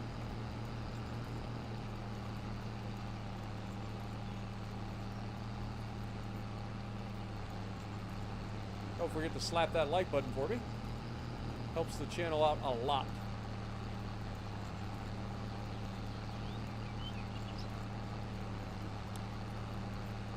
Yeah, we're, as far as I know, the original challenge was to try to do the hardest difficulty without taking a loan out. You start with a $200,000 loan, or sorry, $500,000.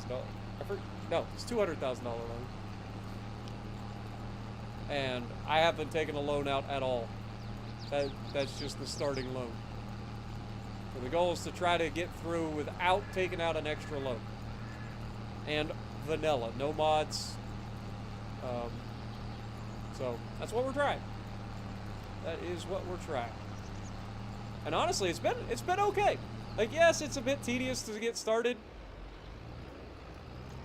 but it's not as bad as you think. Also, that is like the perfect freaking little symmetrical shape. I don't know what it would be called. It's like a perfect little symmetrical shape.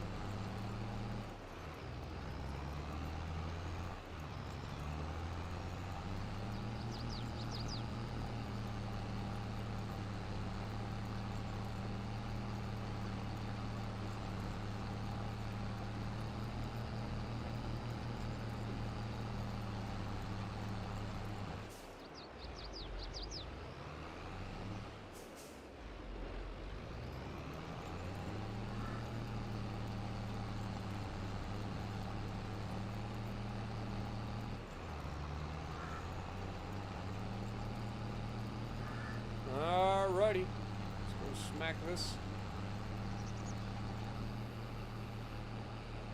Hyperspeed activated. Yeehaw! Beautiful. Alright, that just leaves that little tiny section of the field left.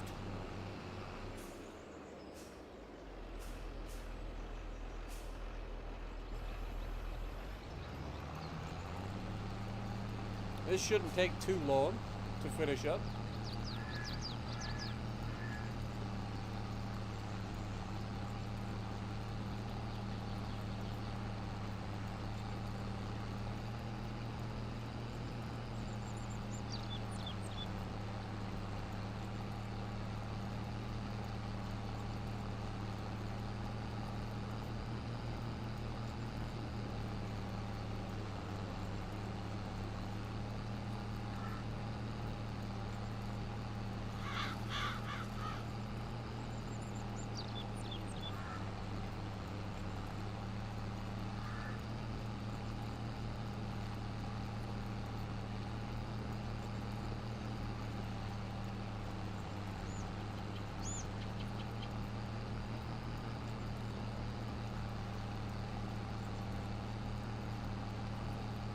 So what am I farming now?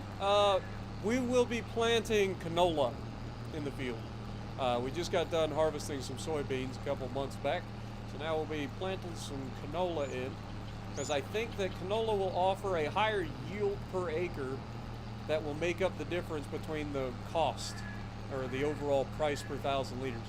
Soybeans have a higher price per 1,000 liters, but you don't get as much per acre of yield. So I'm going to try canola and see if canola gives us the sweet spot of having extra yield plus high enough price per 1,000 liters to get us that extra sweet that we need to keep this farm growing. Otherwise, we'll just go back to planting soybeans and keep growing the farm that way.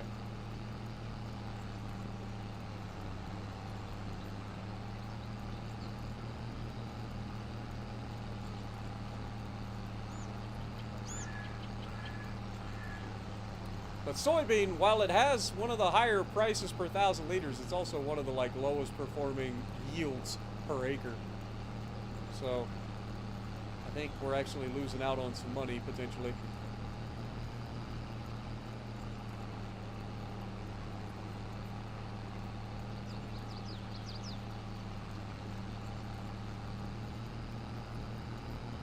Just keep on rolling.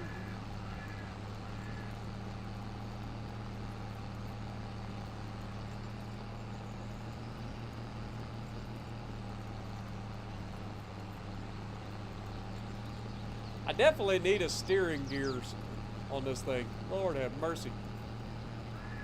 Our rudder shift is terrible. Hipper would not approve.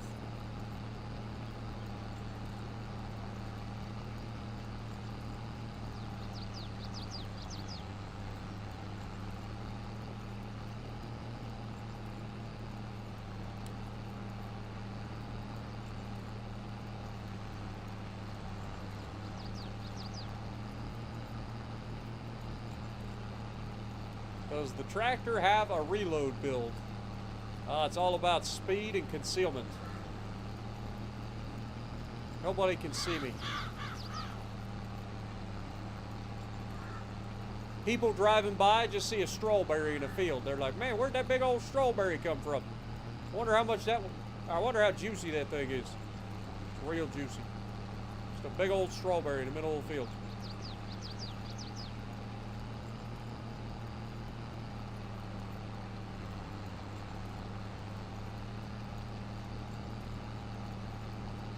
Hey, at least here we ain't got any Azure Lane girls yelling in our ears.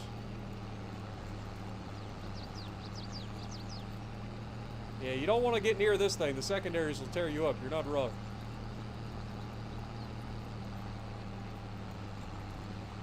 Destroyers are terrified of this thing.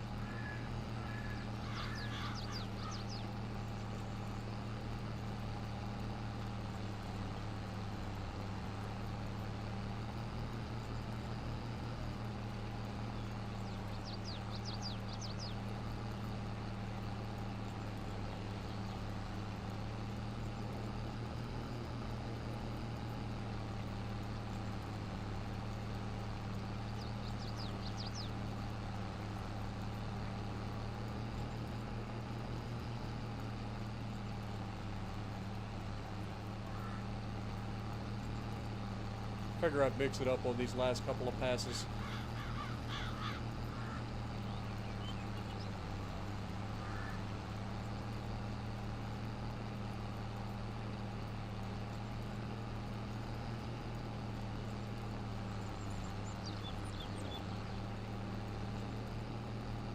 Oh, the guy on the TV is throwing me off. He's doing all the things differently. Oh my God, look at that. I deserve it. Karma. That's karma, right there.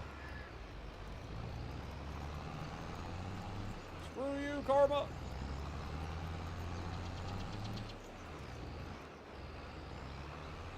All that time saved, just wasted in an instant.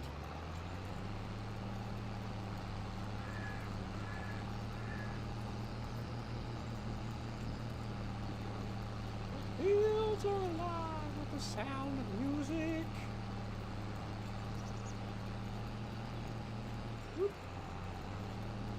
Come on now, strawberry. Let's finish up this field.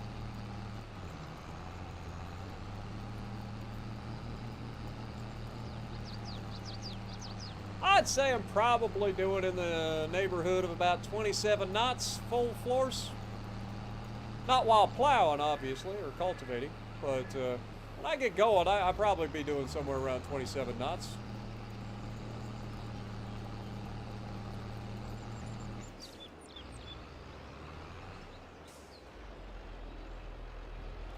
Forward, unto dawn. Who's dawn?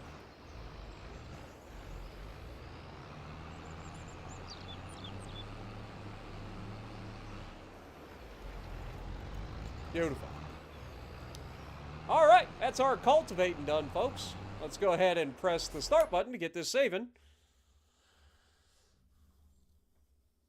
Ding, ding, ding, fire alarm. Yeah. What up, Imperial Cat? Good morning. Tractor's like a tier 3 Nassau. Does this have torps? Nope. But it does have cup holders.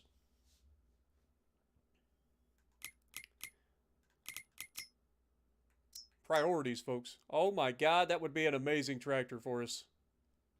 Can't afford it though. All right, let's return the cultivator. Now we must get the lime spreader. So lime spreader it is. What am I doing?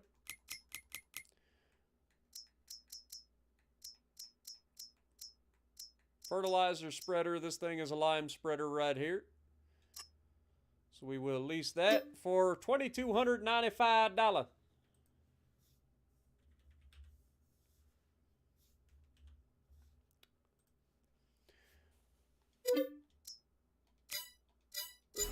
All right, let's go pick it up.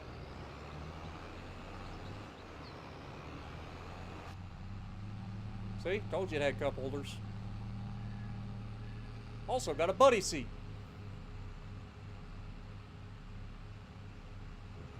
Whee!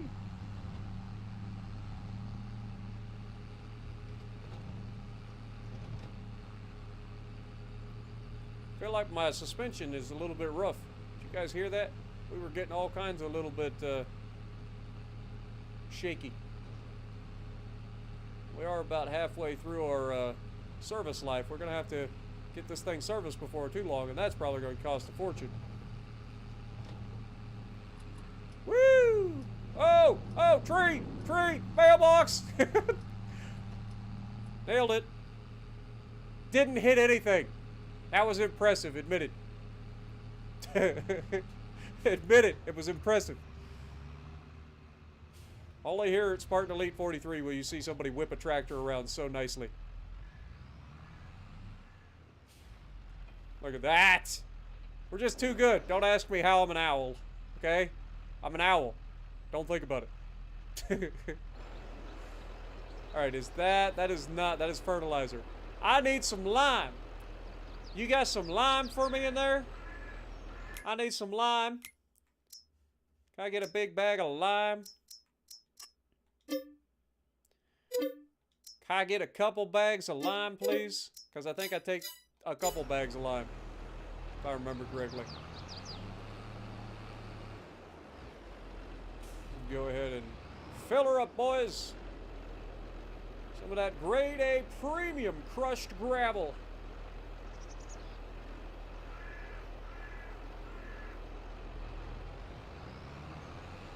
Got to lower the acidity in my fields. I think we're going to need a little more lime.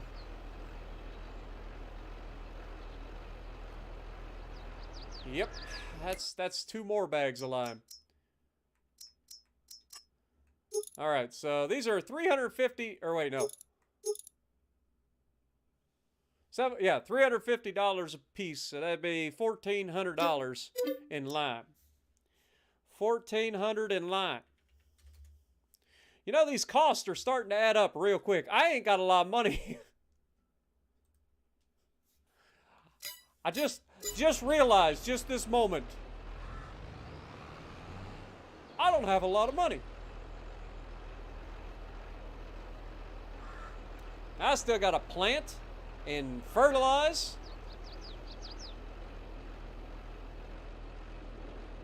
And weed.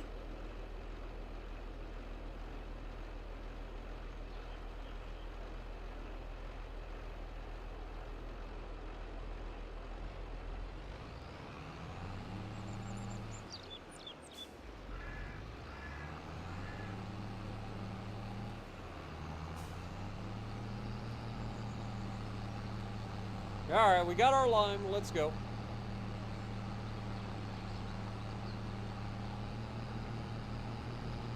I don't think it's got a turbo, to be honest. I think it's a diesel. It might even be a gas-powered one, to be honest. It's not a very big tractor. It's only it's a small tractor with, I think, 185 horsepowers. Good old 185 horse torques.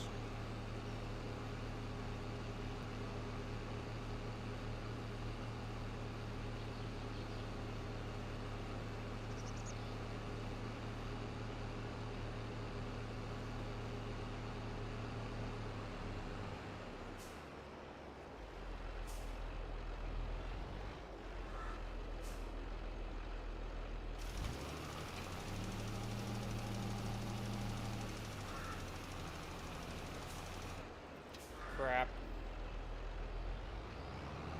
This thing does not have as... I forgot that lime spreading...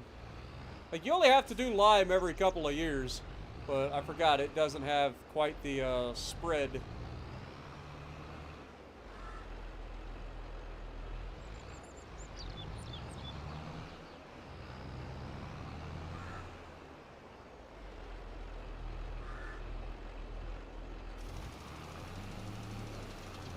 Alright, let's go.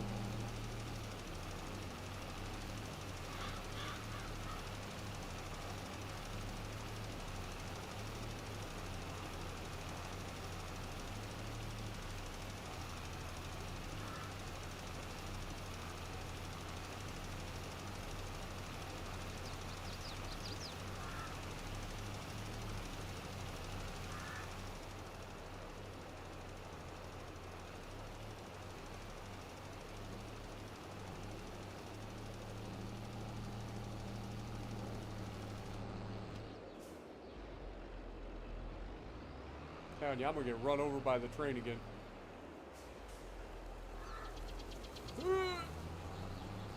Turn around. Turn around. Every now and then I get a little bit lonely.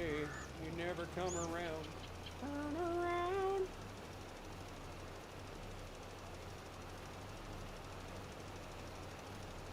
Okay, I'm way too much overlap here. Come on. Wasting the line. It's a fine line to get your lime in a fine line, if you know what I'm saying. Haiku with Spartan Elite 43. Oh, god dang it! See what I'm saying? See how quickly everything goes to hell? It's just that easy to screw it all up.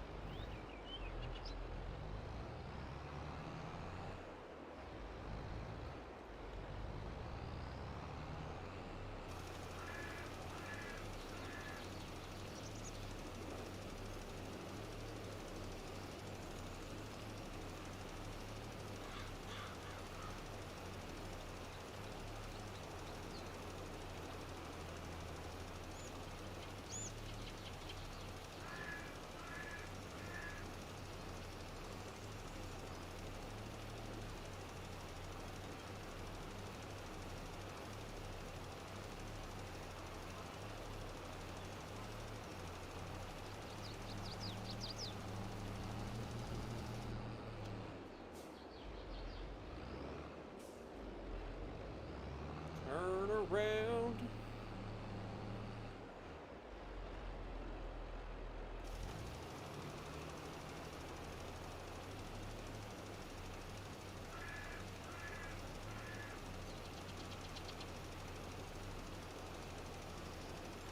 I know we're missing a little bit here and there, but I'm not too concerned with. I just need to get the majority of the fields.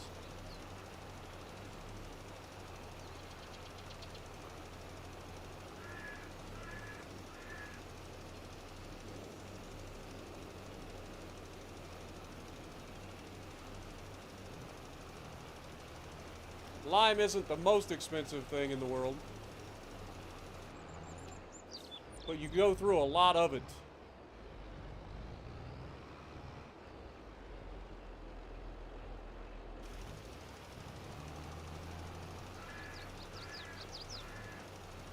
Come on, man. I am missing so much.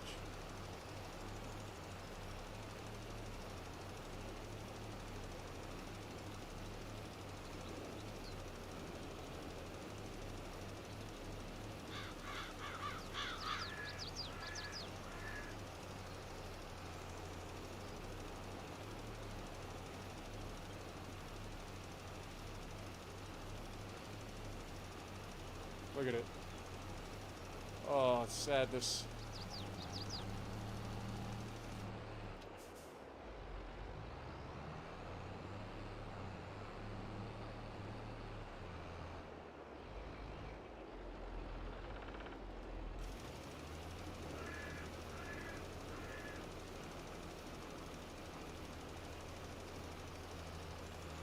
Hate spreading lime.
Yeah, chat got kind of quiet on me. I got quiet, too, come to think of it. Yeah, I'll have to go back for them.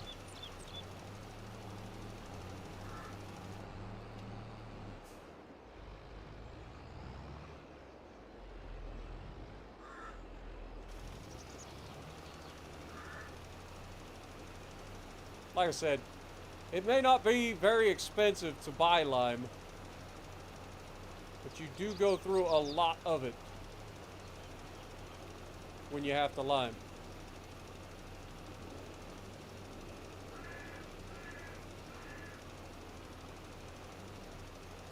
So we bought, what was it, 4 bags? I think we might have some more lime in our equipment storage area. So we'll have to check that out.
Apparently we need about 6 bags of lime to finish these 2 fields.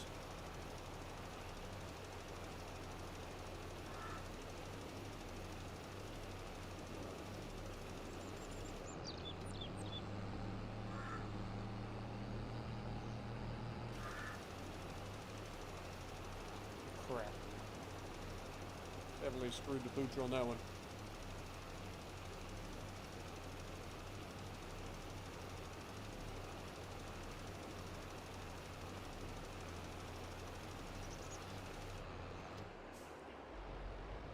Alright, well, I think we got some lime over here, hopefully. Put the lime in the coconut. Oh, it's fertilizer, or herbicide.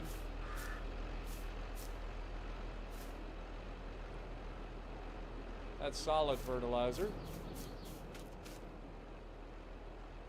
Solid fertilizer, seeds. Dang it! Apparently we don't have lime. Alright, well, we're gonna need 2 more bags of lime, I think.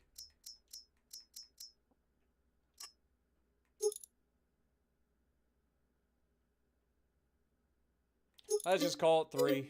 We'll call it 3 bags of lime, and that way I ain't gotta go back for it.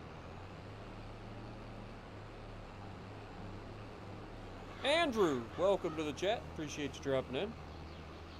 We're going to be planting canola. Canola. Now, the other thing is, if we're going to start getting into canola, something we should probably consider is getting bees, because bees boost the amount of harvest, your yield on canola.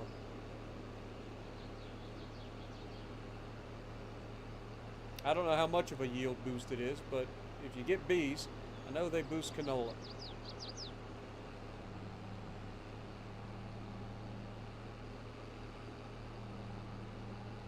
So, we might have to look into getting some bees after the first harvest. That's assuming we don't go bankrupt before then, because I'm struggling with a little bit of money after buying that property, ain't gonna lie.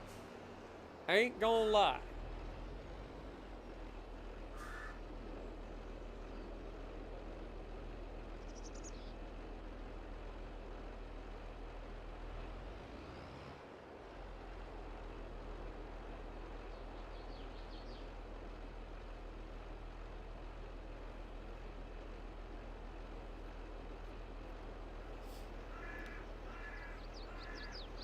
The other small field didn't need lime. That's why I'm not worried about it right now.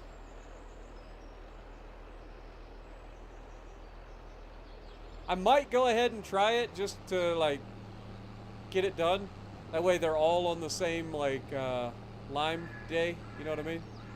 Or a lime rotation. But first priorities are the 2 fields that need it, and then we'll see if we can lime the other one. If we got some left over from the first 2, we'll go back, we'll hit that one.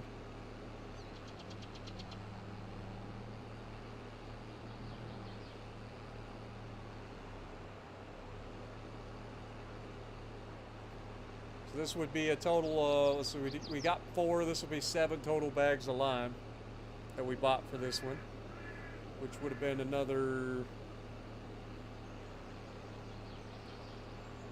1,000, it would be 750, 750, that's 1,500, hold that thought, no, 700, 700, so, yeah, so it'd be 2,100,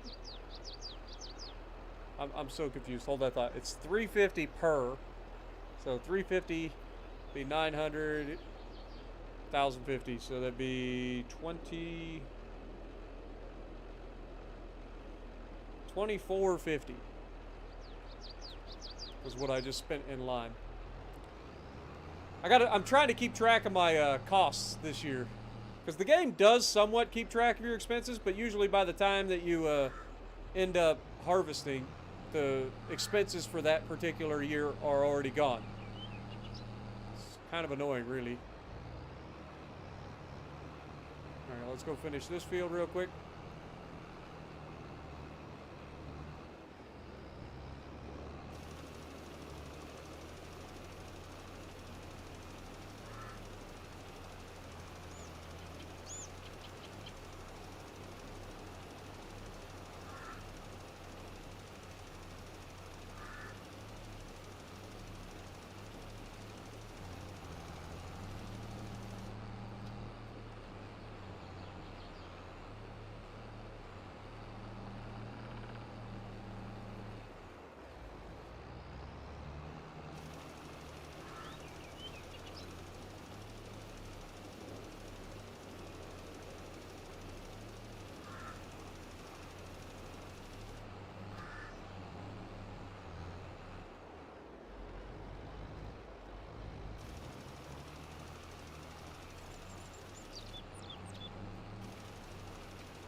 Alright, we'll get all these caught up afterwards.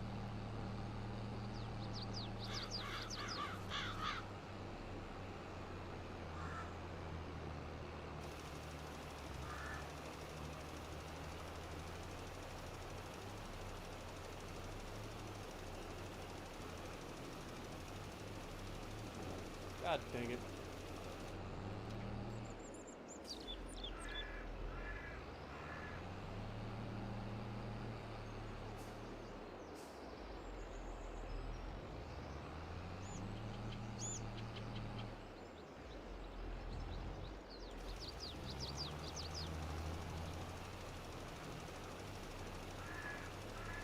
Dude, I am all over the place. Somebody check my farmer's license. It's a mess. Have I ever said how much I hate lime?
Well, we almost got all of it now.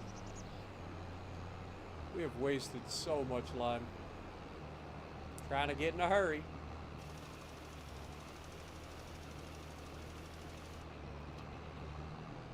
Really, game?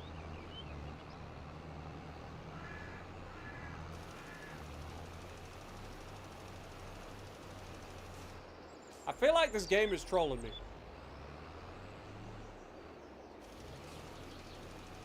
I turned it off, game, stop it! You're wasting my lime. Alright, that spot can go get itself.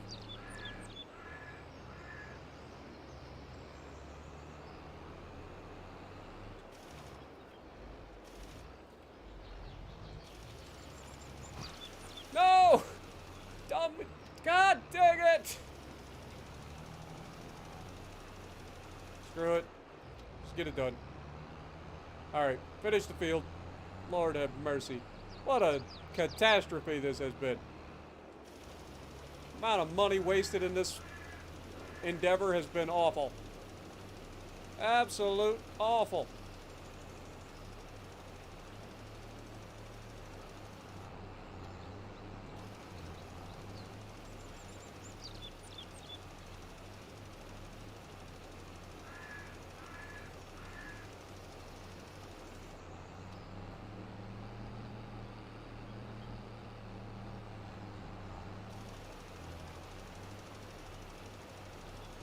I believe there's an old analogy about a monkey humping a football.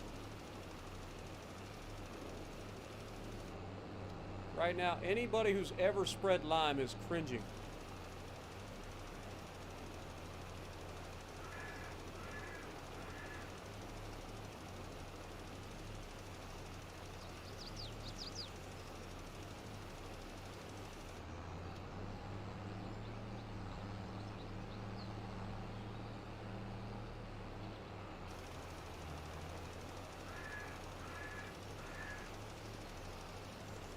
What up, Dylan? Nine-Tail Kaga, how's it going?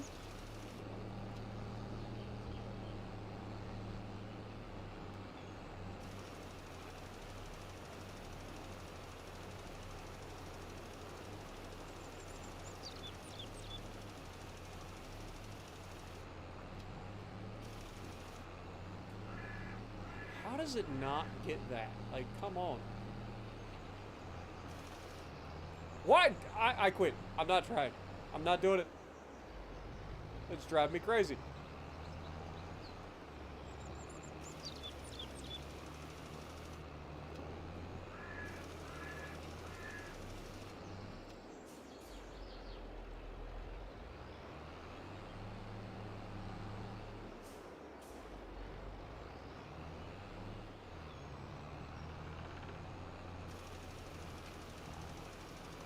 Sure, this person's house really appreciates us throwing all this lime around. I ain't gonna lie. Well, you shouldn't have built your house next to a farm. That's how that works. Is there enough? I doubt that there's enough here to do this field, but I might as well.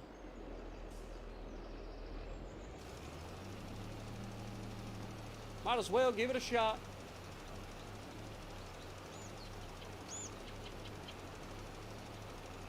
There might be enough here to do this.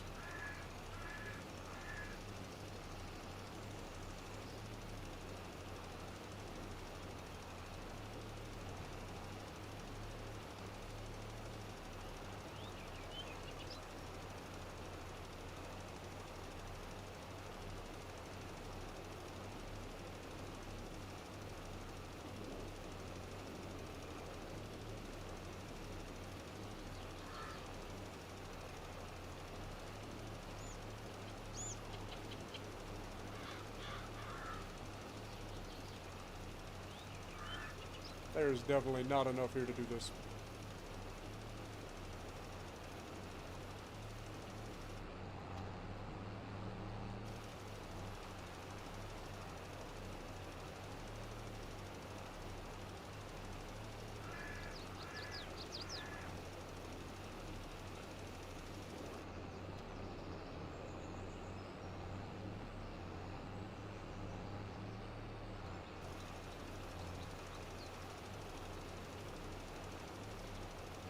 Just trying to get the most out of what I got left. Again, technically this field didn't need lime. So it's probably okay, but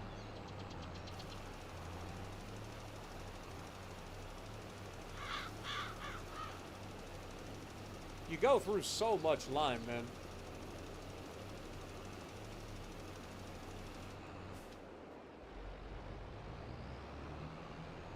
Look how close we were.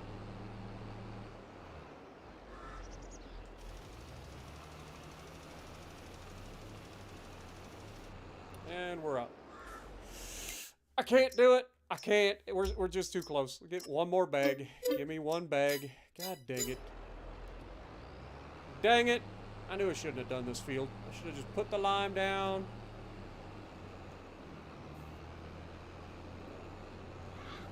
Step away from the lime.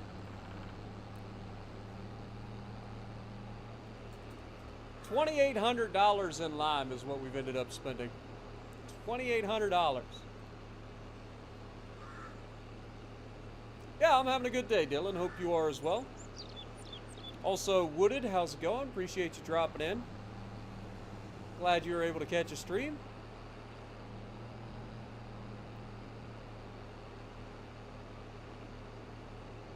Hope you're having a great day as well.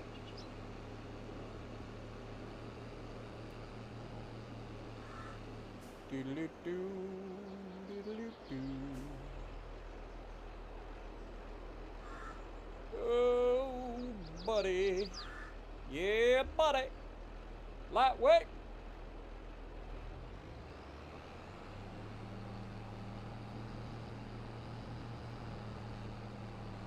Good old Ronnie Coleman, man.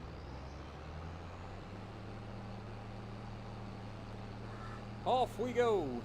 Back to finish the field.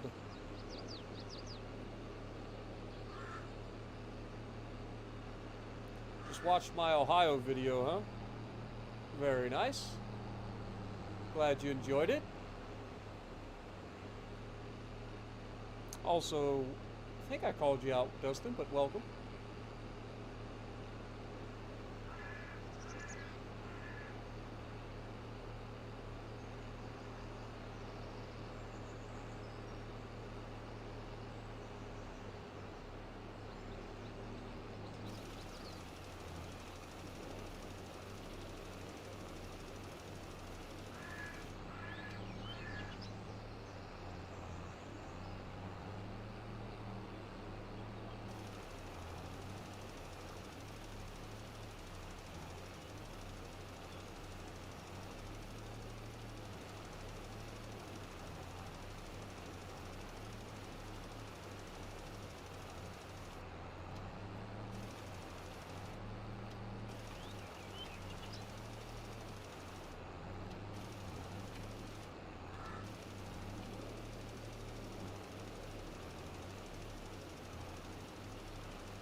Didn't register it.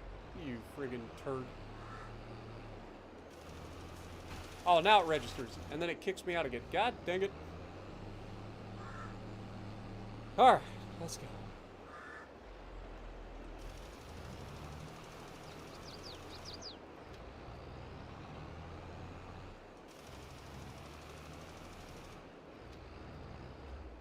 Dude, how does it not register sometimes and other times it registers? I don't get it.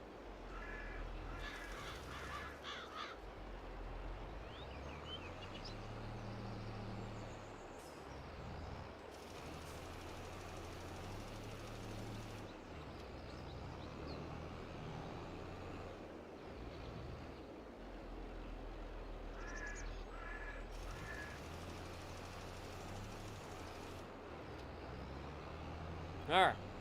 Are we done? Everything good? I think that's a tire track. I think we're fine.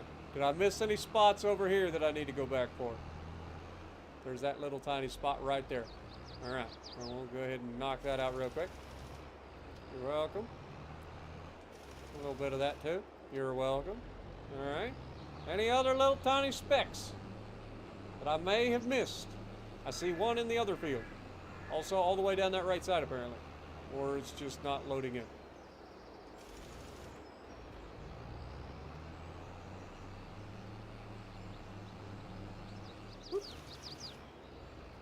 Oh yeah, that's a bird. Alright, birds don't count. Any other spots that I've missed?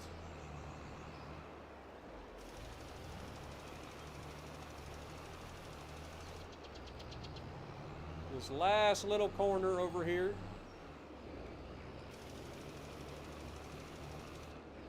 There we go. That's all the line. All 3 fields done. May not have been pretty, but it is finished.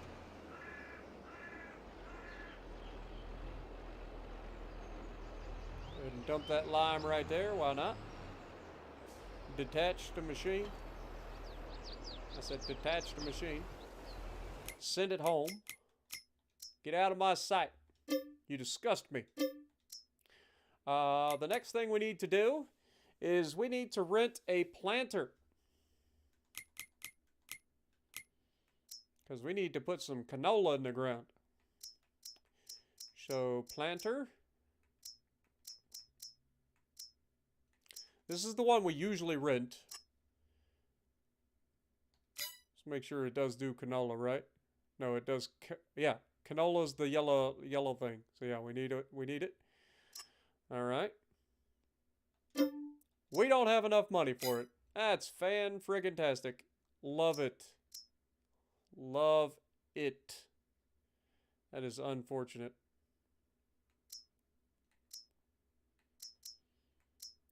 That is highly unfortunate. What is our working with here? 6 meters? Oh, Lord have mercy. I guess it's not that big of a difference, but oof. That is rough, folks. Wait, this one can't even do canola. It can do soy. Oh, man.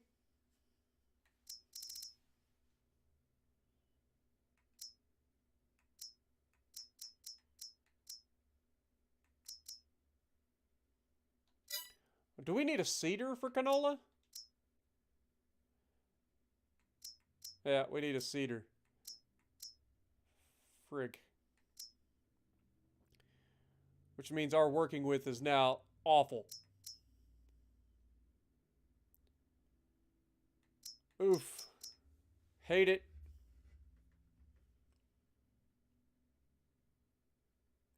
I think we're going to have to... I'm sorry. I'm going to have to take a loan. I'm going to have to take a loan. Alright, where's our... I'm going to have to take a loan. I didn't want to. But I don't have much of a choice.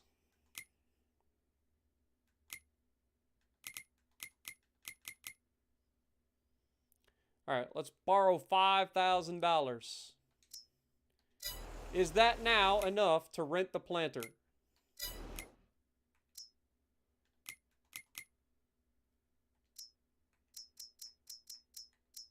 Reason I want to rent this is because it does both fertilizing and planting at the same time. I can rent it for $4,564. Alright, let's do it.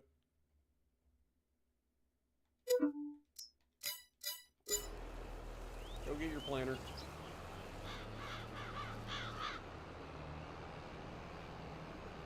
That is unfortunate.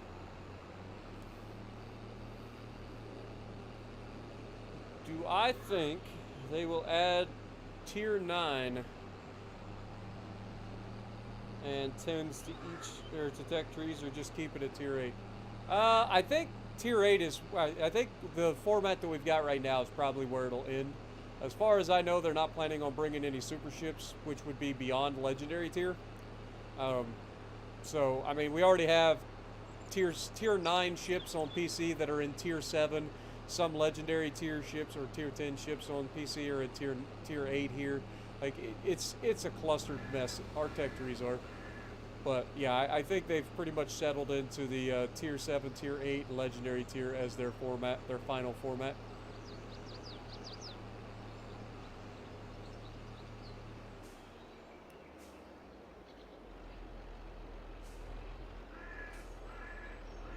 Actually,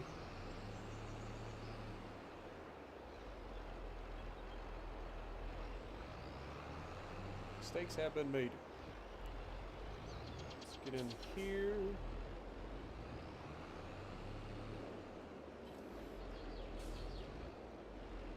Alright, that's going to give us seed.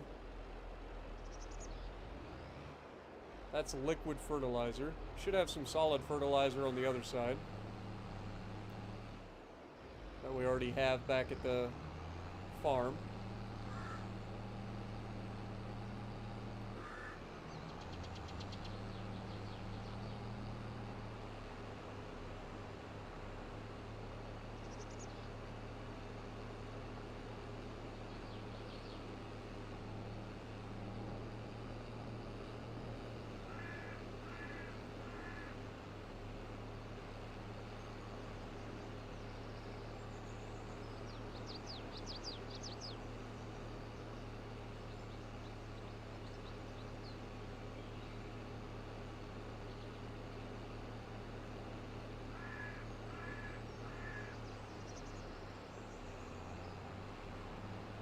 Like I said, I know I got solid fertilizer back here. Hopefully it'll be enough to get through planting all the fields.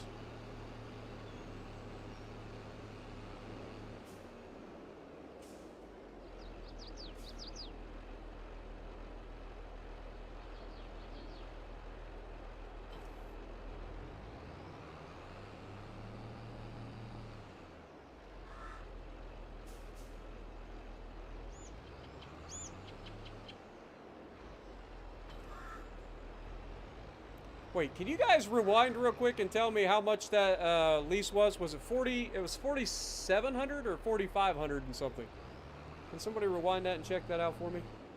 I completely forgot to look and log it on my paperwork.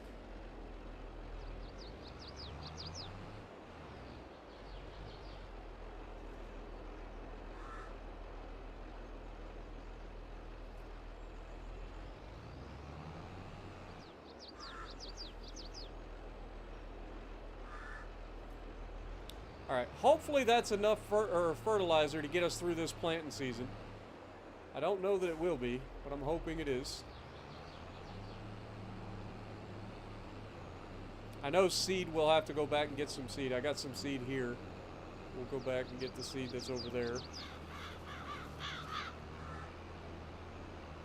as is needed.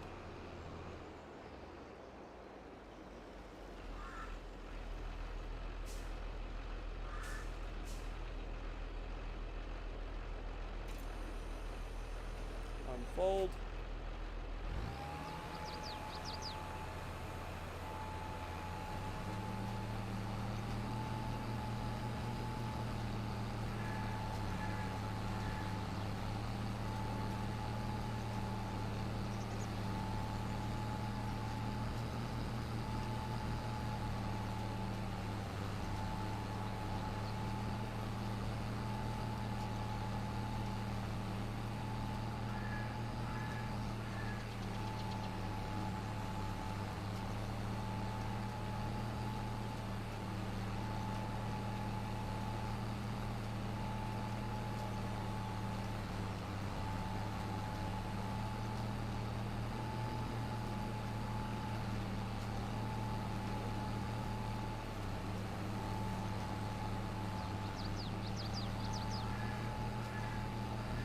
We'll have to go through and get all the corners and stuff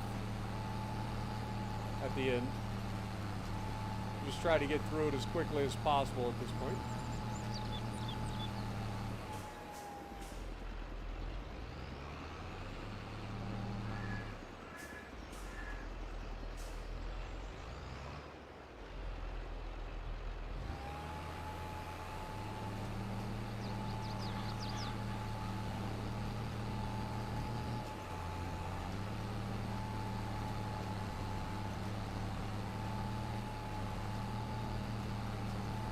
good news about the seeder or planter is that it only consumes materials for the area that's actually getting planted, so overlaps in this case don't really matter.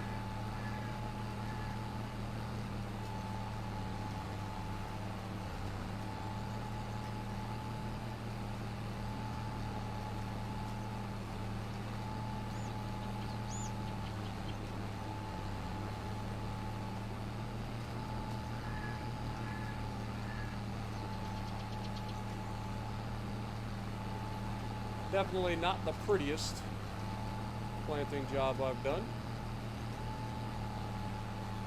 But again, I'm just trying to knock it out as quickly as possible.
Alright, we'll knock out this corner, and I think there's a small spot over there that we missed.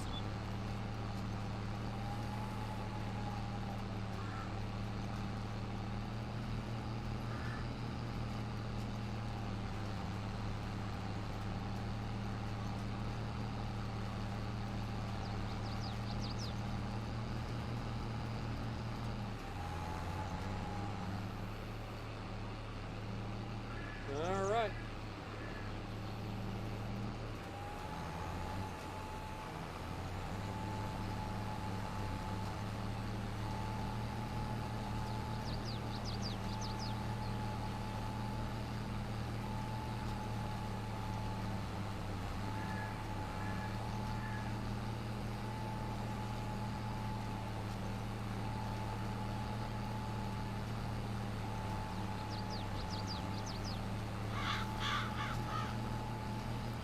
$45.64, $45.65. Thank you guys so much. Appreciate you.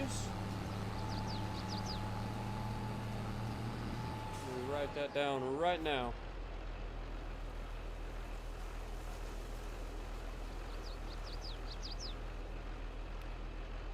Turns out farming's expensive.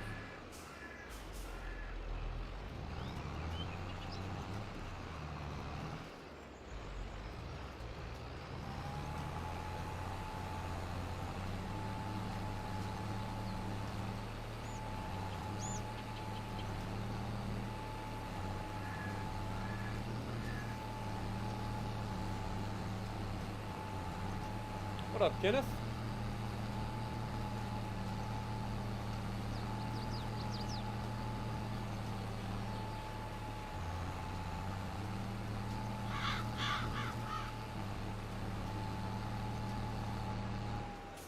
Yeah, I think the main thing was that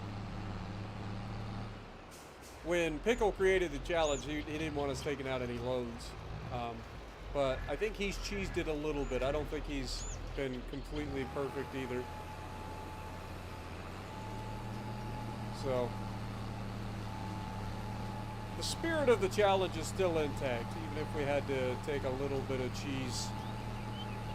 You know, I think we'll be okay. I know at one point he like fast forwarded over a year because he had a solar panel and his solar panel made him money, and that's how he kept going. But I mean, to each their own, I guess. I want to do it without using any like solar panels or wind farms or anything like that. I want to do it just by farming alone.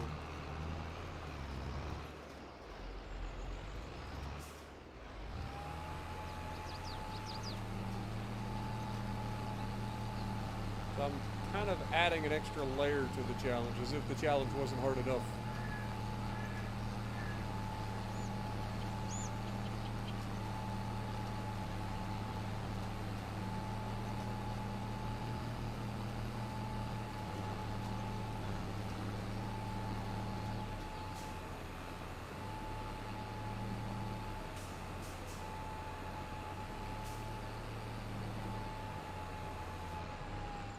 Wrong button.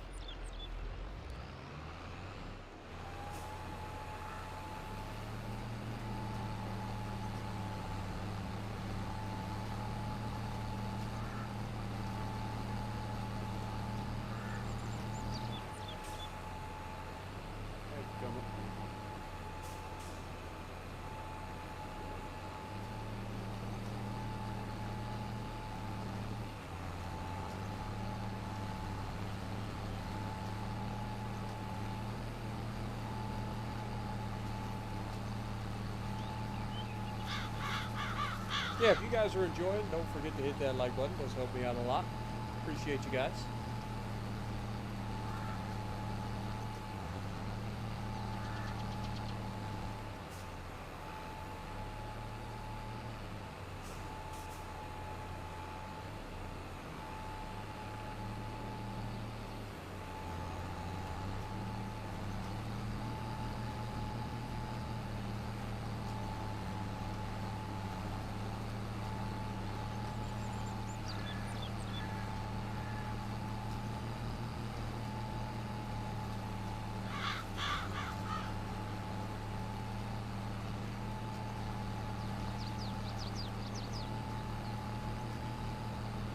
Go back towards the just getting it done as quickly as possible thing. I don't need everything to be perfectly straight lines. I just need it to get done. Yo, Shameless coming in, dropping a $5 bomb with 5 gifted memberships. Thank you so much, my guy. Get some goats in the chat for Shameless.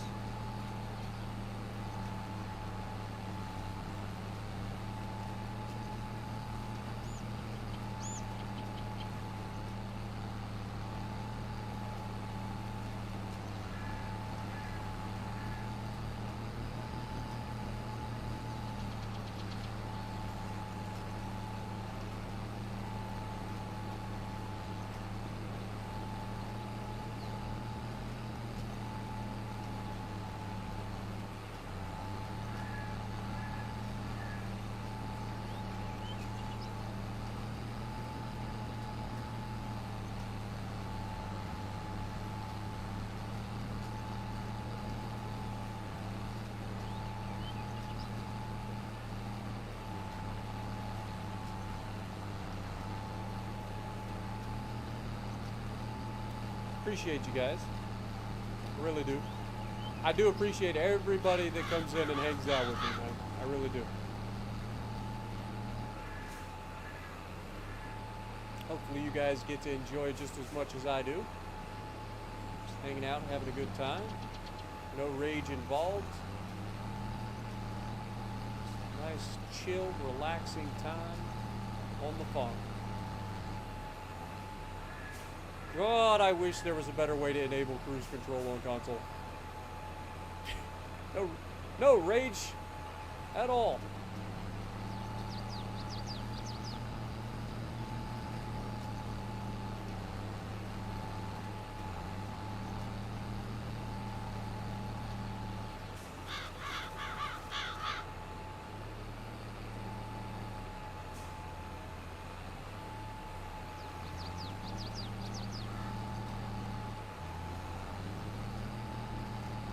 I feel like I gotta enter a cheat code every time I go to use the cruise control in this game.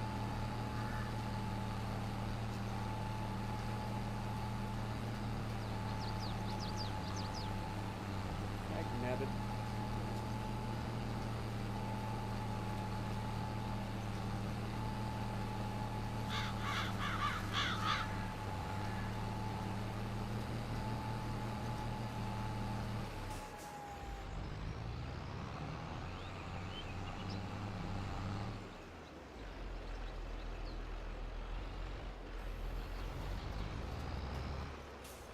Helps if you turn it on, huh?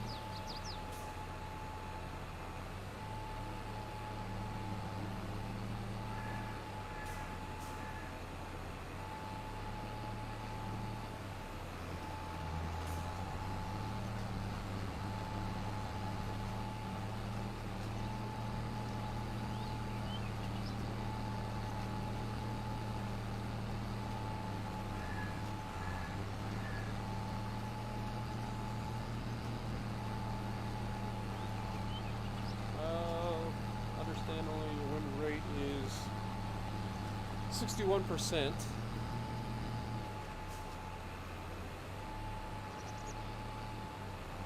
And you lose games because of others. I mean, let's be fair. Everybody loses games. Sometimes it's your fault, sometimes it's their fault.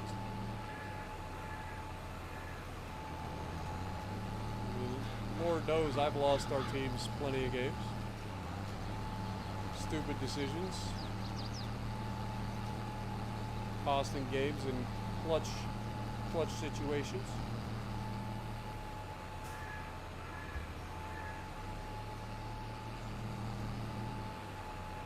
Don't get me wrong. Potatoes are gonna potato. Like that's literally like taters gonna tate. You gotta expect the worst out of your teammates, and then they will always surprise you when they finally step up to the plate and actually participate. If you're always expecting the worst, when the best comes, you'll always be amused. Like, it'll always be a good thing.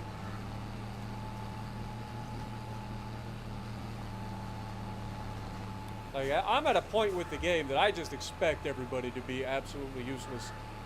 Like, I just do. When I get surprised, I'm happy, right? It's a good thing. But I just expect everybody around me to be as useless as humanly possible.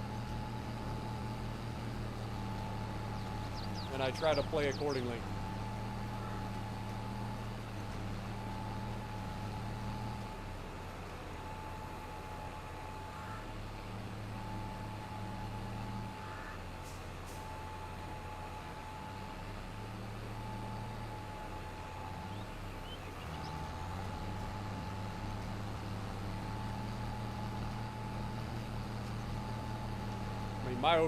My overall win rate isn't much better than yours. Mine's 64%.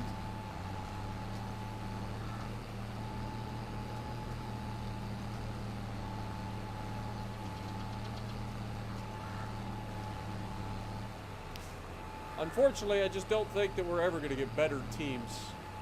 Most people that play the game are pretty casual, so they don't care whether they win or lose. They're very selfish. They want their game to be the best game, and that's it. Most people don't play to win. They play for their own personal whatever they're doing at the time.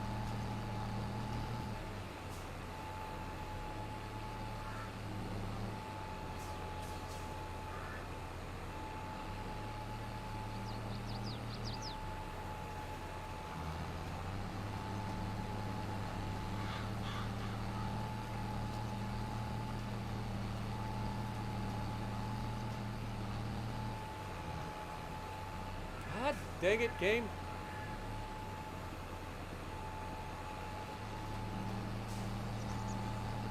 A lot of the challenges that people have to do don't make a whole lot of sense either. Like they definitely don't help the game situation.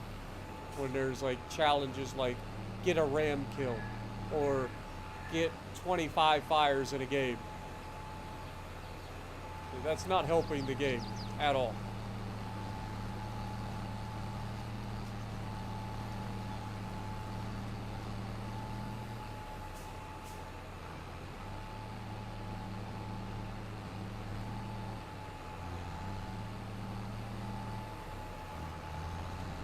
But I figure by having channels like mine and other people who are much better at the game than I am, and showcasing when teamwork works out, maybe, just maybe over time, more people will start to work together. I doubt it, but we can dream, right?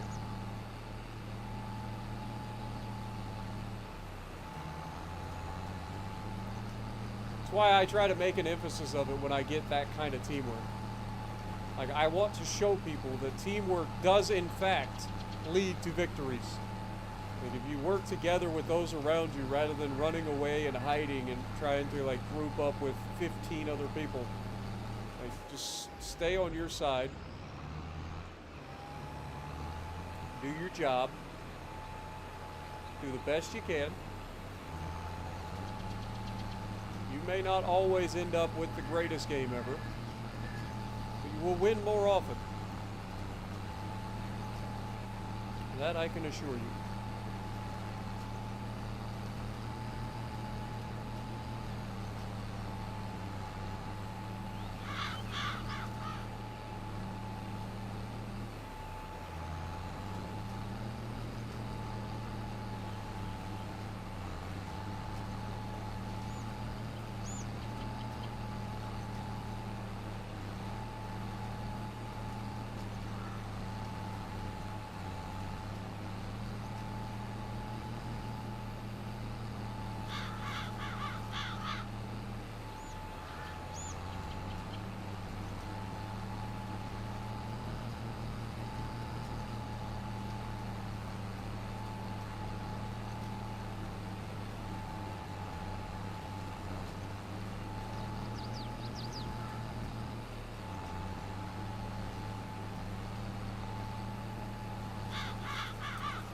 One other thing I'm noticing is a liter of canola seeds is apparently more than a liter of soybean seeds, which makes sense when you think about it, but at the end of the, like, never really crossed my mind because we've been able to do this entire 3 fields on 1 tank of seeds, which is something we couldn't do prior when we were planting soybeans.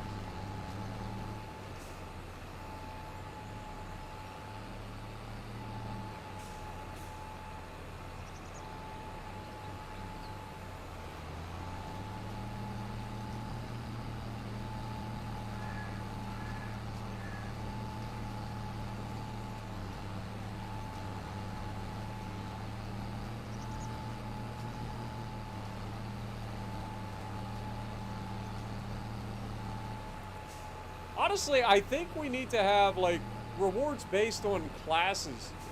Like, I think that there needs to be more challenges that are specific to classes. Okay? For instance, destroyers should have specific challenges that are only completable in destroyers where they have to spot a certain amount of enemies or take certain amount of caps, right? Cruisers should have a challenge for the fire starting, right? So cruisers have fire starting or kill a certain amount of destroyers, right? Challenges that actually teach people to play their class the way it's meant to be played.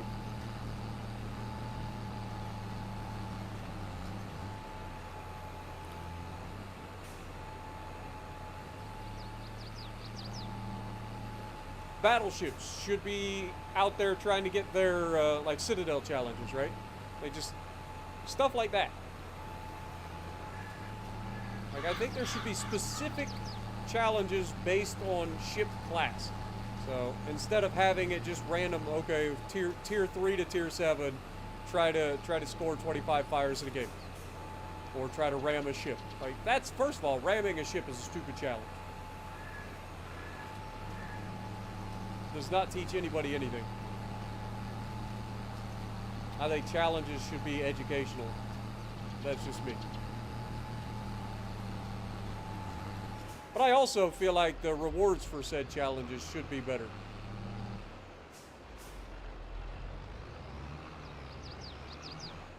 That way you incentivize people to play the game the way you intended it.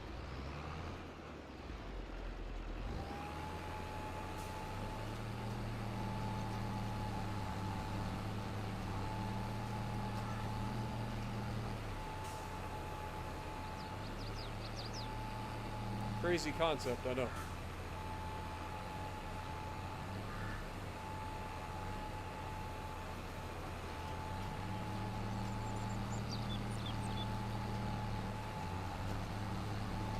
See, I don't care what region, server, game, whatever.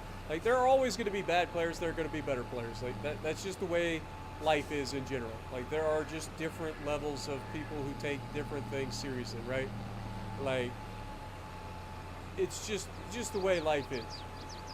So it doesn't really matter what game you're in, it doesn't matter what server, what region you're in, like, there are always going to be bad players.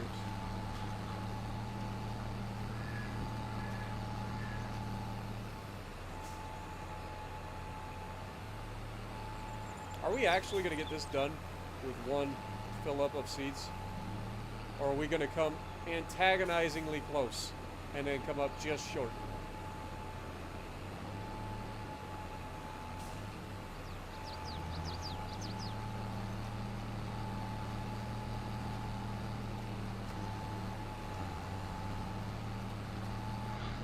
Yep. Antagonize. That's an L, guys. It's a backwards L. It's a J, technically. So close. Alright, we do have seeds over here, though, so it's fine. We'll just swing over here, grab some seed real quick.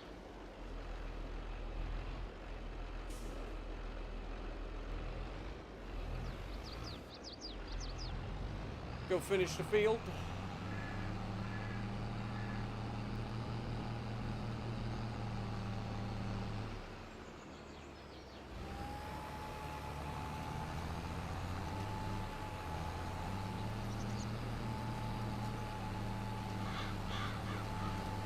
Look at that. That takes real skill. Right there.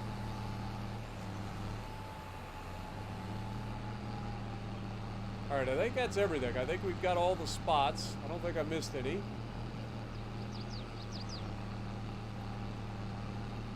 These spots right here kind of worry me because it's just a different pattern. I don't know what that's about.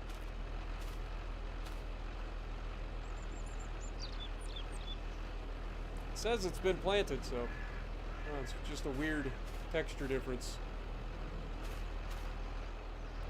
Alright, let's go unload this thing. We can put this up, and then we will have to roll the field now.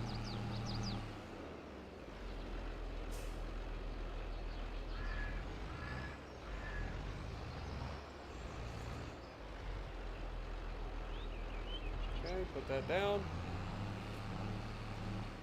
Set it down. Send it back. Now we've got to roll the field.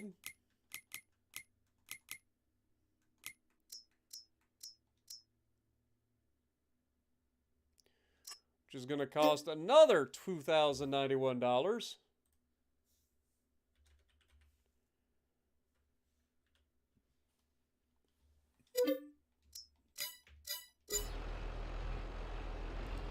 Alls I can hope is that by the time it comes time to weed and fertilize the field, we don't end up with a situation where I'm screwing myself.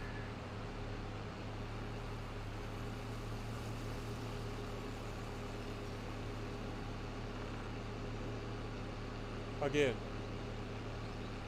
Hopefully I got enough liquid fertilizer and liquid herbicide that I can spray all 3 fields and not have to pay extra. Because I already have the sprayer. The sprayer I own, so I don't have to pay extra for that. I just got to have the fertilizer and the herbicide for it.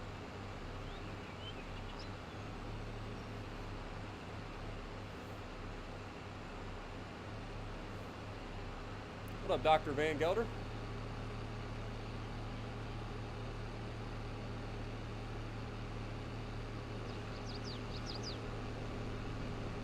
Yeah, I'm glad you guys enjoy the streams where I don't get mad too, because I do. I thoroughly enjoy these nice, relaxing streams.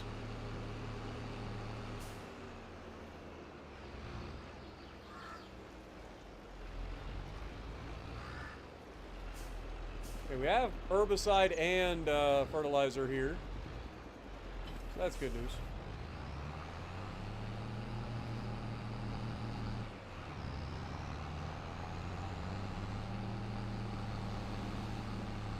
Take this over and roll all of our fields.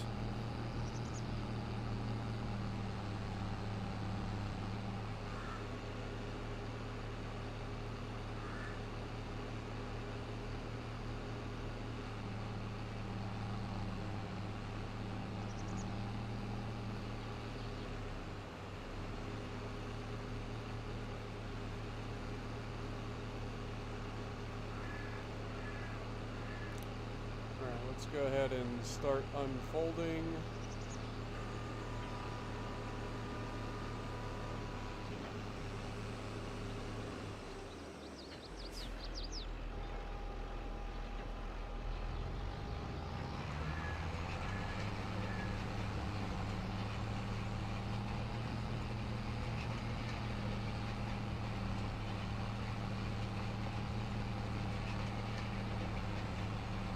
At least the roller has a nice working width. Doesn't take that long to roll the field.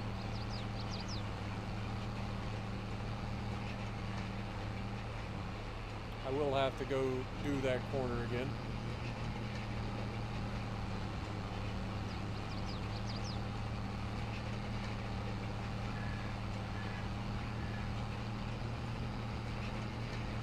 That being said, it is a heavy implement that stops us from going very fast.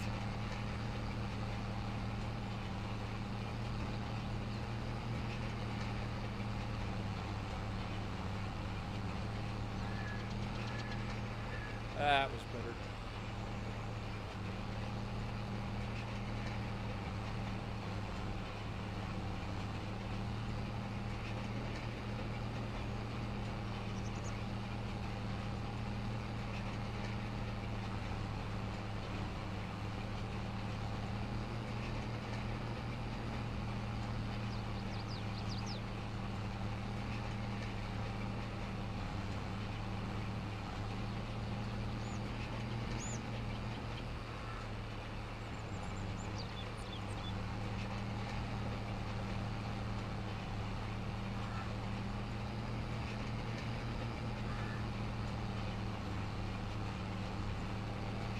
What up, Paul? How's it going?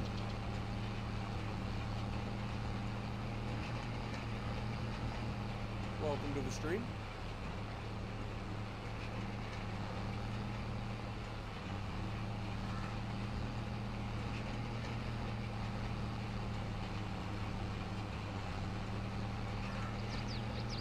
You got an 800 horsepower John Deere and only pulls the roller 7 miles an hour? Yeah. The roller has, a lot of the implements in this game are limited in their speed. So no matter how much horsepower you got, you're not going to pull it faster than the game allows you to. Which is why a lot of mods have unlimited speed on their implements.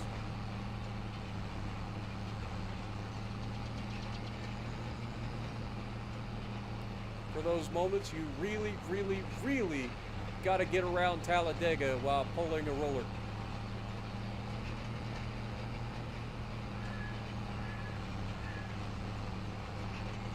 I think there's a mod specifically called Fast Farming, if I remember correctly, and its whole purpose is to remove the speed limits on implements. Like, it allows you to run a combine at like maximum. Whoa, buddy, I forgot how fast it gets. It allows combines to run stupid fast. It allows tractors to run as fast as they can. So if you combine that with like fast tractors and combines and stuff like that, you can get a lot of crap done real quick.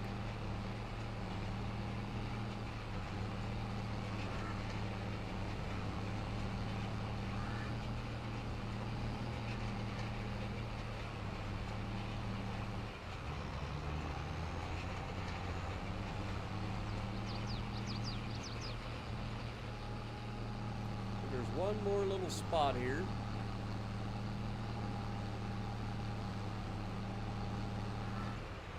Look how long it takes to lower back down. Good Lord. Hey, we're making crop circles. There's no crop. Okay, dirt circles.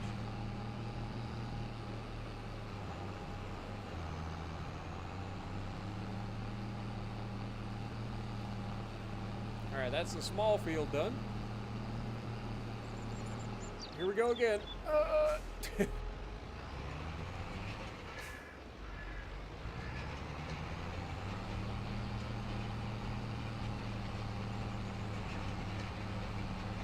we go. What up, Torch? Welcome. Welcome back, Capri.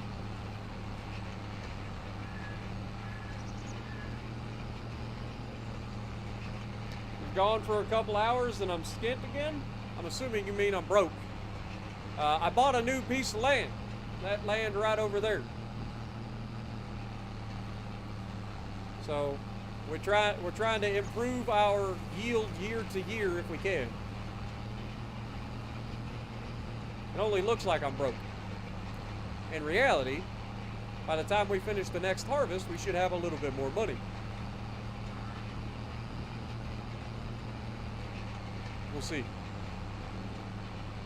In a perfect world, that's what I'm thinking anyway.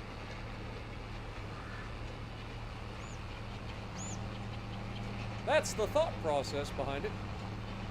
Whether or not it actually works out that way, anybody's guess.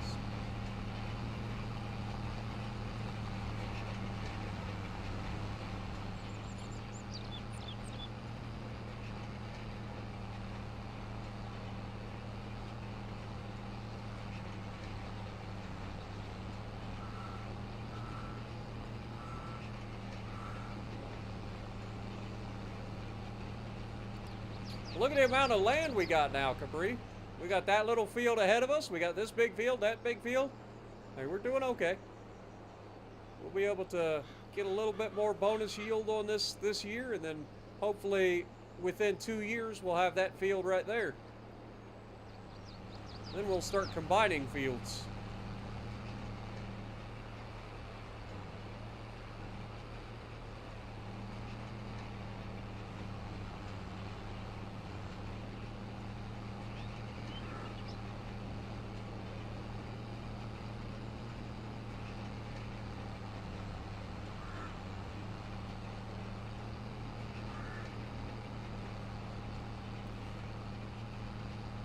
This is going to be a very short playthrough. Nah, we got this. Look at that money and tell me that this isn't freedom, okay? This is freedom. Tell me how much money I got and tell me why that's freedom. It's just freedom. It's fine. We got this. I hear the bald eagles screaming in the background.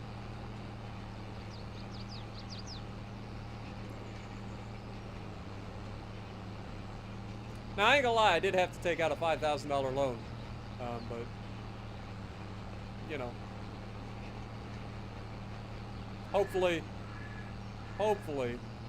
it'll pay off in the long run.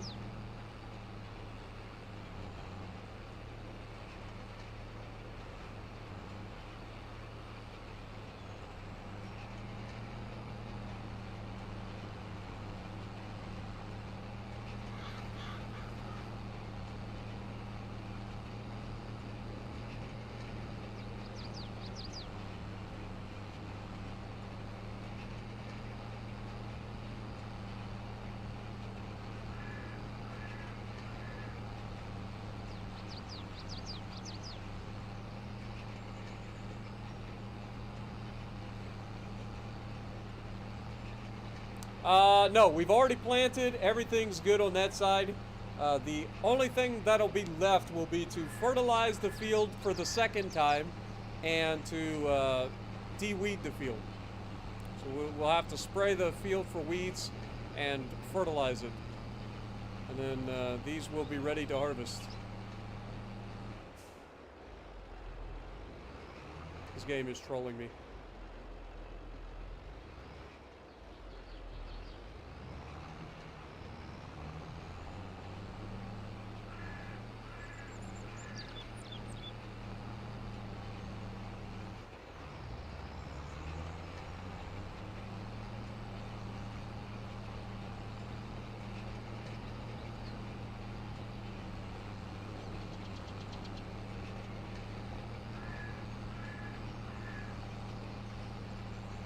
I better start letting people in if I want $1 billion before I die. Nah, we got this. It's going to take a long time to start to get that money, but I'm telling you, once you get to a certain spot, this will start to snowball, and then you will be able to make a lot of money in a stupid short amount of time. It just takes, it takes a little bit to start up. Once we get started, like we've already bought our first field. This is only the third stream. This is only the third stream. We've already expanded to a third field. So, we're doing okay.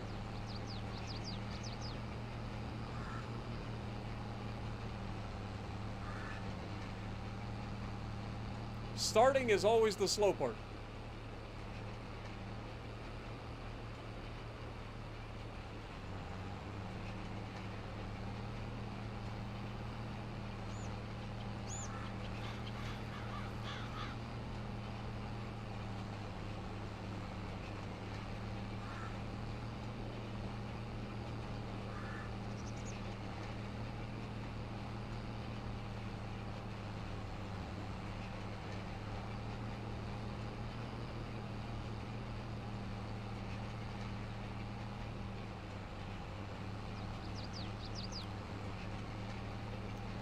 I know it's going to take a long time, don't get me wrong. Like, we're already, I don't even know what year we're in. I think this is our third stream. I think this was our fourth harvest.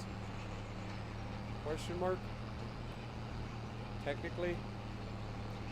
We've made a lot of bad decisions early on, but I think we found a way to bring this playthrough back around.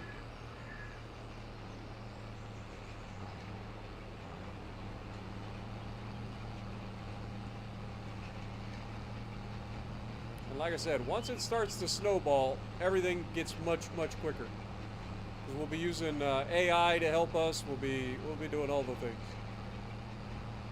It's just you got to do a lot of min-maxing early on to really get started with nothing. But once you do, once you get moving, it won't be so bad, I don't think.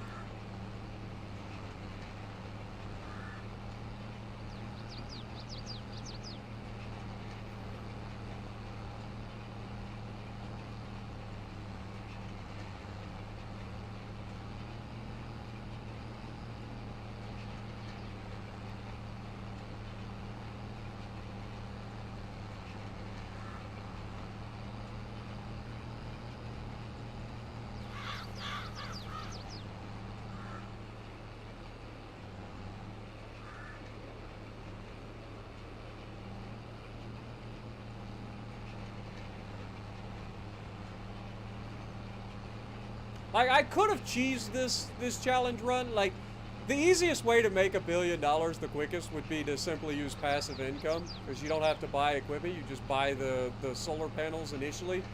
You buy like 20 solar panels. By the time you get done with solar panels, like you'll be able to start buying like a solar panel a year, and then after that, then you suddenly start, or a solar panel a month, sorry, and then after that you'll be buying windmills and stuff. You could easily make that money very quickly utilizing like passive incomes. But I'm just gonna see if I can do it the old-fashioned way. And I would like to beat the Formal Pickle getting there. That would be hilarious. His own challenge, he started before me. Can I actually come in as a nobody, a complete noob with Farming Sim, and beat him in his own challenge? be hilarious.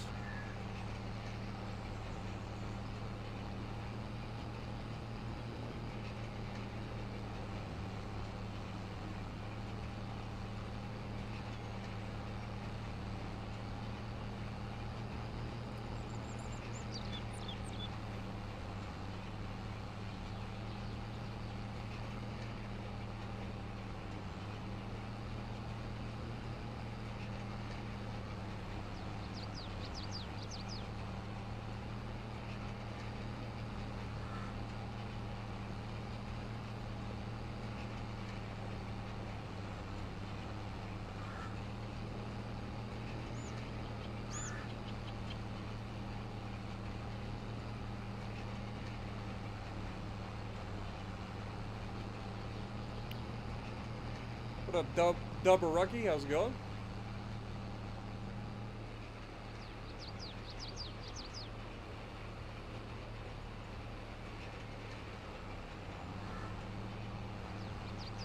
I don't know what game you're referring to. I know Farming Sim, a lot of people stream this game.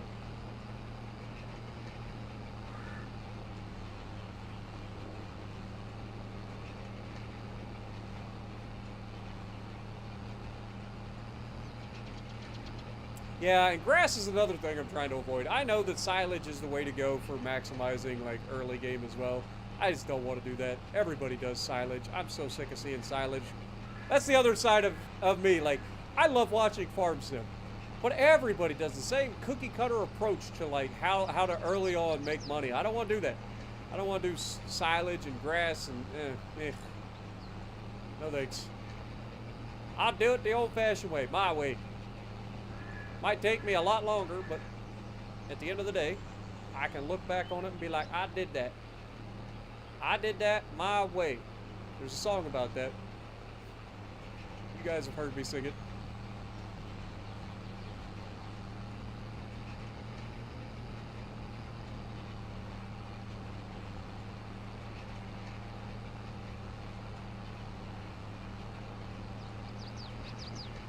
Logging is another one that I actually enjoy the logging part. I ain't gonna lie. Like, I enjoy utilizing like the machines and stuff for logging. It's a lot of fun. But I don't think that this map is particularly well suited to logging. There are definitely better maps out there for logging, including the what was it, the premium or platinum expansion. Like, that map's a lot of fun because you get to like use like winches and stuff over the hills. Like, you can have a lot of fun with that map with logging. And again, if this is something that takes off on my channel, then I will be happy to stream more of it and do some of those other things.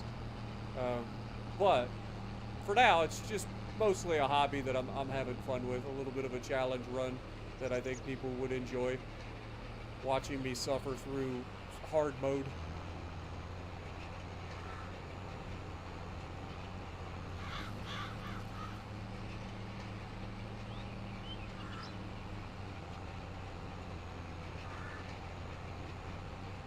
Yeah, trees are very good. You're not wrong. Especially with the platinum expansion. Because you get the, I forget what tree it is, but you get a specific type of tree that pays like ridiculous amounts.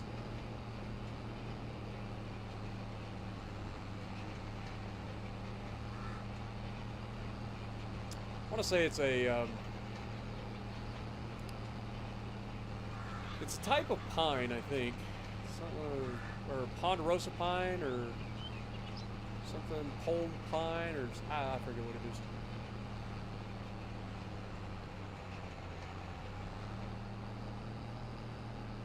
I forget what it is.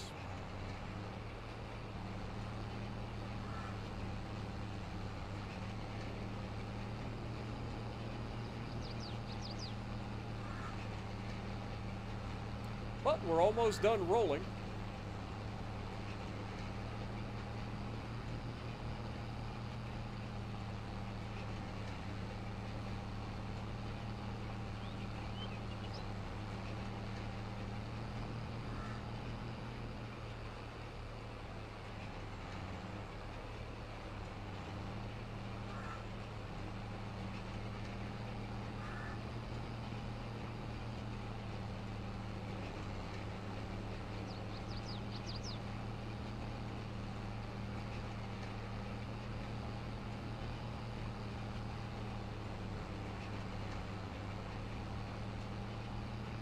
Not gonna do any World of Warships lives anytime soon. Stefan, usually on Wednesday, my guy. Usually Wednesdays. Usually Wednesday afternoon, about 3 p.m. Eastern time is when I do my World of Warships live streams.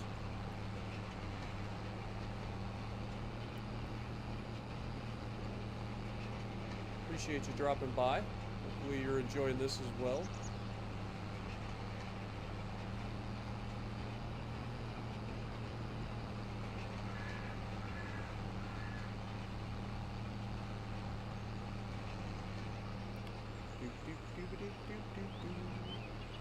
Alright, this should be the last pass.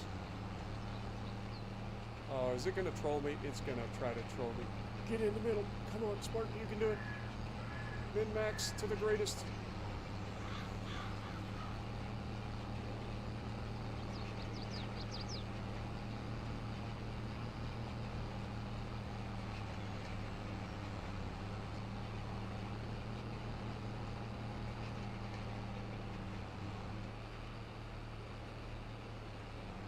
Let's go one last pass here. Pretty sure we got it, but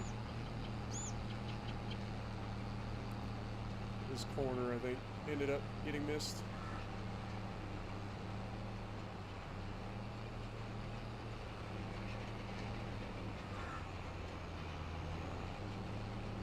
Alright, there we go. Hold it up.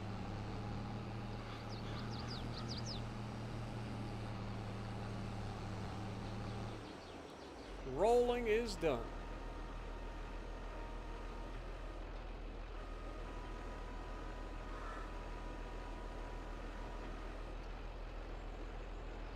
Turn the lights off. Let's go ahead and save. Yeah, no problem, Stefan.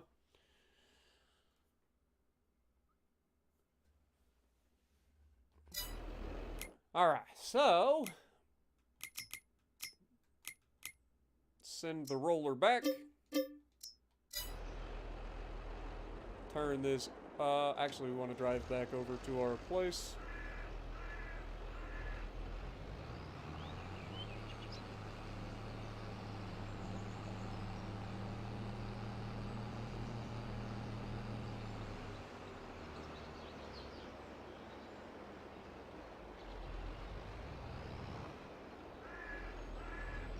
How are we out of fuel again already? I swear to God, we just filled up the tank. Didn't we? Have we really put that many hours on it that quickly? Or is it using more fuel because it's getting low on repairability? Alright. First question. It is 50% fertilized. That's fine. We will go ahead and fast forward a day. And now we will spray and fertilize, herbicide and fertilize the field.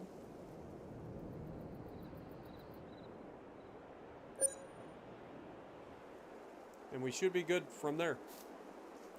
Let's go ahead and go grab our sprayer.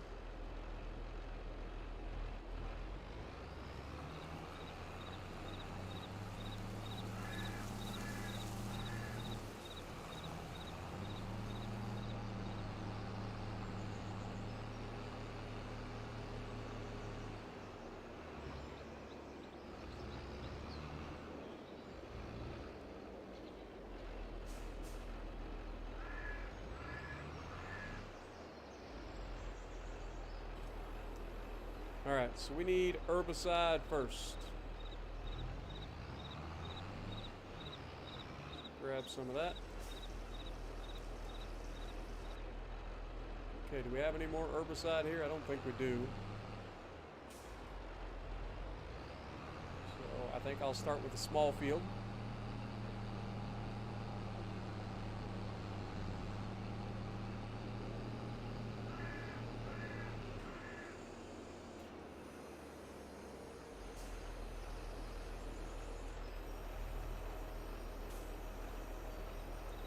Hello, Jason. Welcome back. Matthew, welcome. Too confusing for you, so you gave up? I understand that, my dude. It is a lot to learn, but it's so relaxing for me. That's why I enjoy it. It's so relaxing.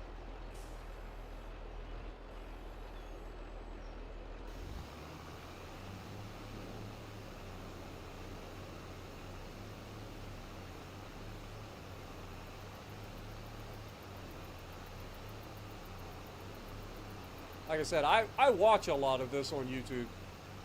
That's why I enjoy it so much. Like, it's just fun to watch. It's great for like relaxing and getting ready for bed.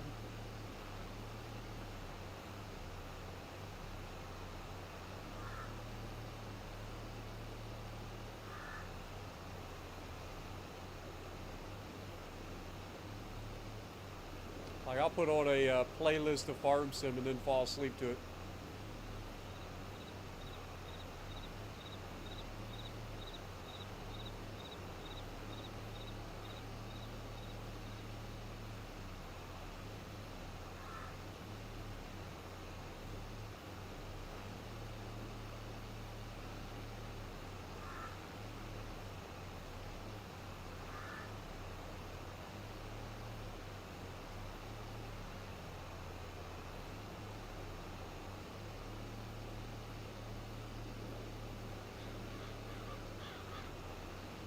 It's so hard to tell where the weeds are.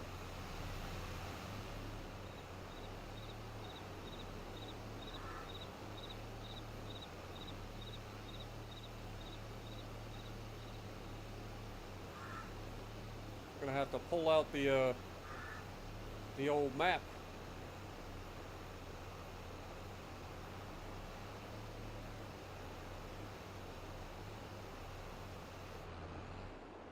All right, let's look at the map.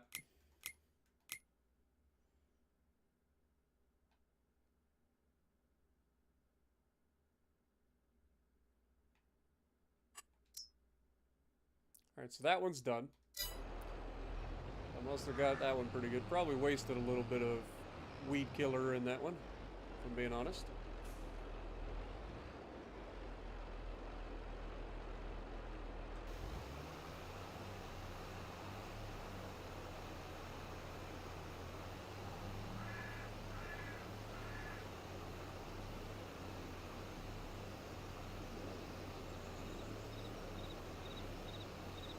Have a good night, Stefan. Appreciate you dropping in, man.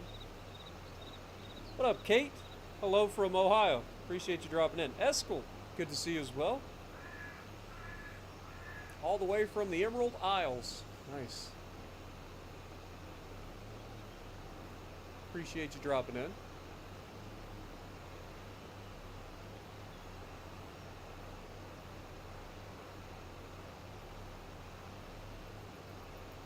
I have a lot of Irish or Scottish in my blood, so big fan. Big fan. If you don't know, my last name is Doyle, which means I'm not a native Irelander. Not native Irish, I guess would be the word to say, but my family migrated there, most likely through the Vikings. Since my last name literally means dark-haired foreigner.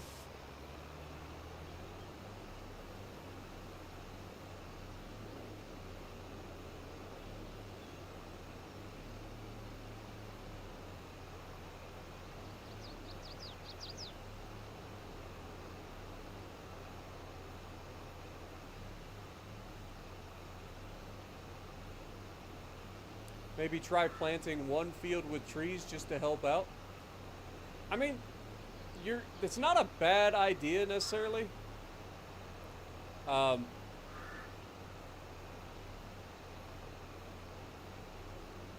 the problem comes down to not having the like equipment and stuff, right? Like, I don't even have a trailer. I've been renting a trailer.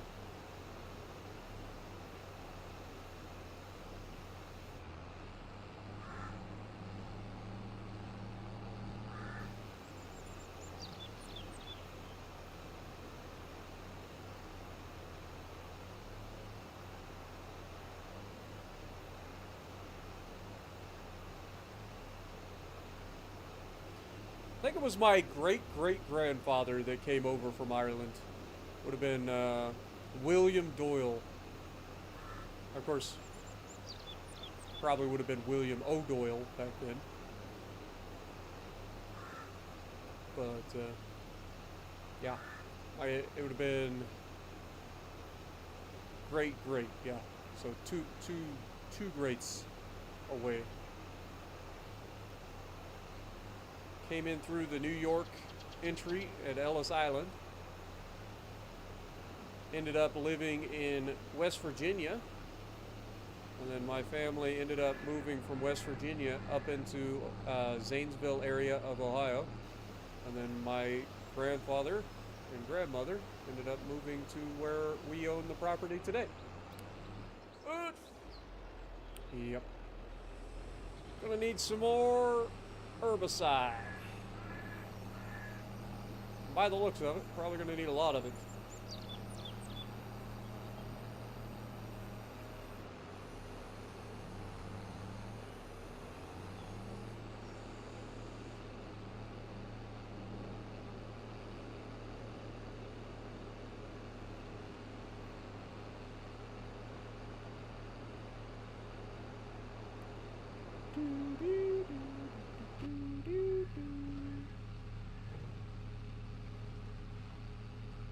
Coming through!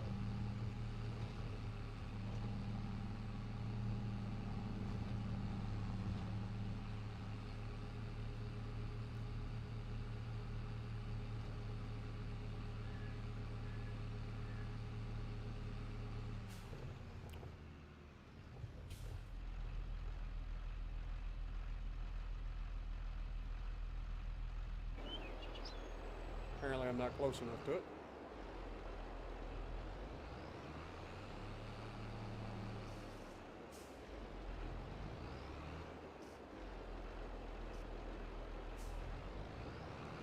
There wasn't much there.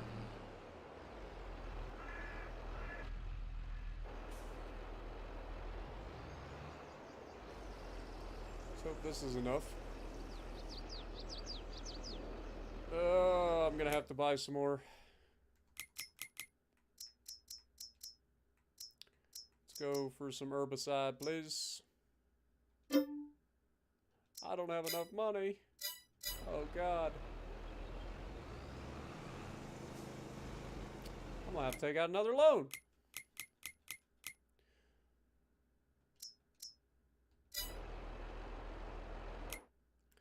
Boy, farming's expensive.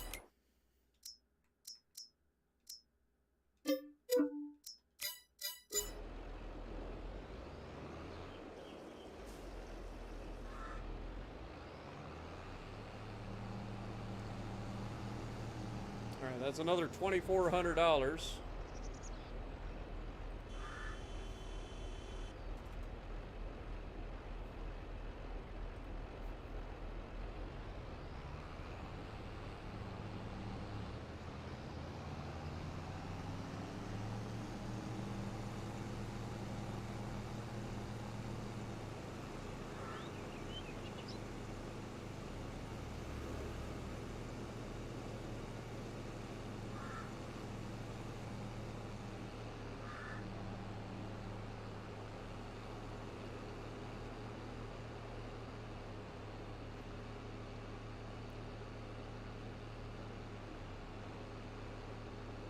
Your great-great-uncle moved to the United States.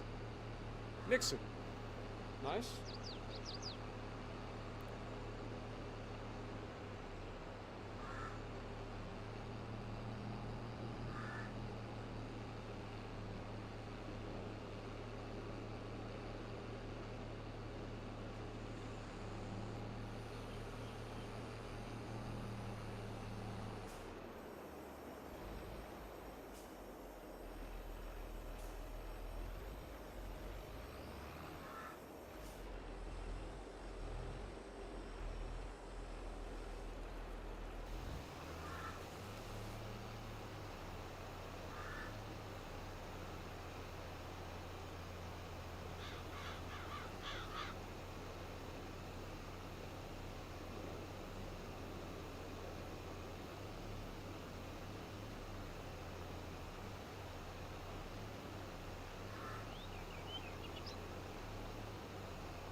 Doubtful it's the Nixon that everybody knows. Are you sure about that? Read my lips. No new taxes.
She thinks my tractor's sexy. It really turns her on. She's always staring at me while I'm a chugging along.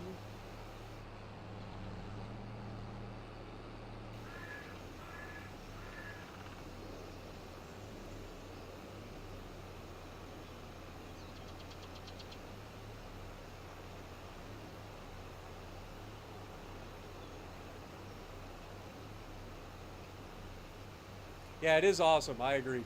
It is awesome to like look back on your ancestors and see where you came from, what your story is, you know, because a lot of stuff gets lost through the years, and there's a lot of embellishments that go on. But it's nice to like go through the actual paperwork and see, you know, trace your family roots throughout history as best you can.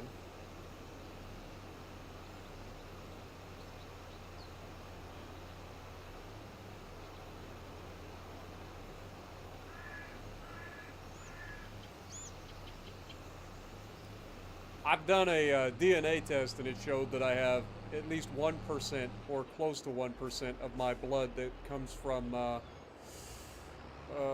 is it, over in Africa. Can't think of the place in Africa. I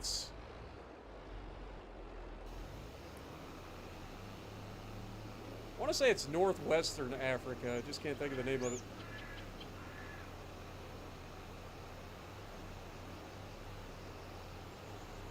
But I am definitely what you would call a mutt. I am just a bit of everything. Eastern European, dark-haired, like Viking sort of heritage that ended up moving to Ireland or settling in Ireland at some point, or northern Scotland. They're unsure. Given the fact that the name is Doyle, I would say probably Ireland.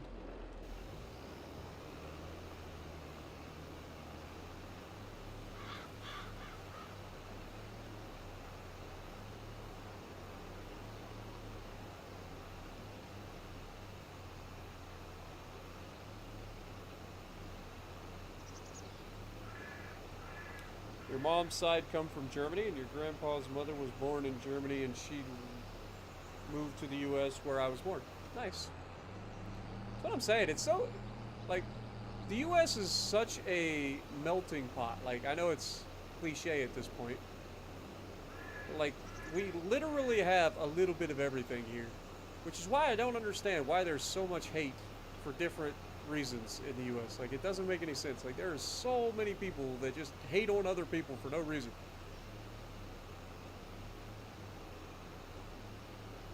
I've never understood it. It's like none of us are purebred anything. Like, we are all mutts. We all come from all over the place. Ain't nobody can say they're pure anything.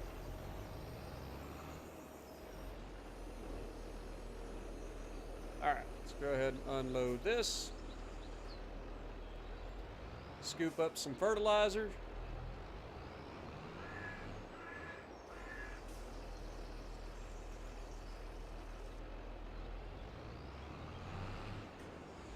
Go ahead and Fold it. And we'll go ahead and fertilize everything again.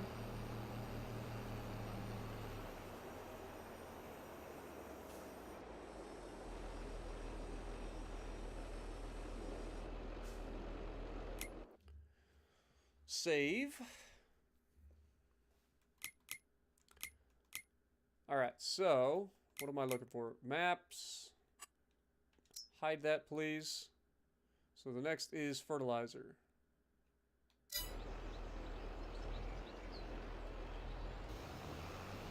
Whoa, whoa, whoa, whoa, whoa. There we go. I forgot. I changed the working with.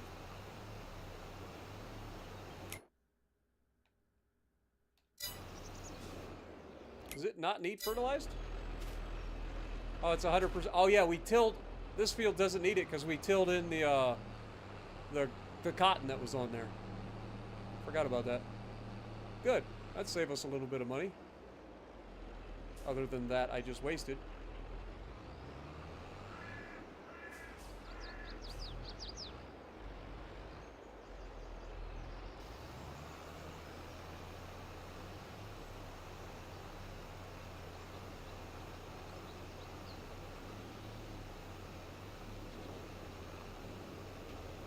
Nigeria? I don't think it was Nigeria.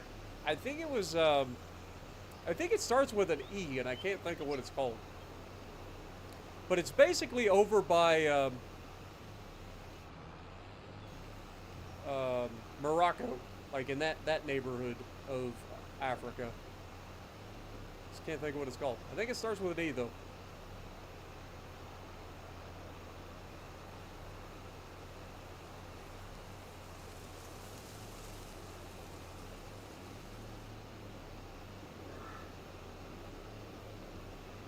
Huh. Interesting. Capri. My grandfather. So this is the part where everybody gets interested. So my grandfather, my grandpa Doyle, my dad's side of the family, he actually served in World War II, and he has a medal, or had a medal, from Hitler. It's got an interesting story to it, and it's not what you think. He served in the United States Army. He was a cook. And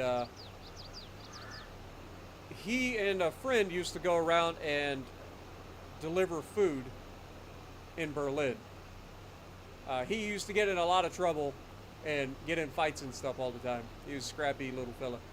And so they always made him a cook, and then he went through with Berlin with his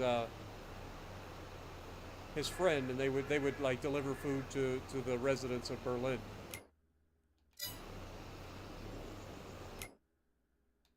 But anyway, there was a woman that he ran into that he delivered food to, who had 5 out of her 7 sons in the Nazi SS. Okay, so pretty special, right? Like for a German. That's pretty high praise for her family. But she received a medal for her contribution by Hitler himself. And because she was grateful, because her and her family were starving, she was grateful to my grandfather. She gave that medal to my grandfather during the war. And then he brought that home from the war, and we, to this day, still have the medal. Which is always an interesting story piece. Because I always start it the same way. I always say, well, my grandfather served in World War II, and he has a medal from Hitler. And everybody always, like, freaks out. Like, wait, what? Your grandfather was a Nazi? It's like, no, my grandfather was in the United States Army.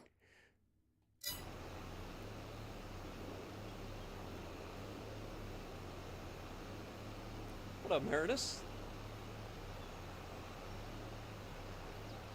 I believe Ethiopia would be on the other side of Africa.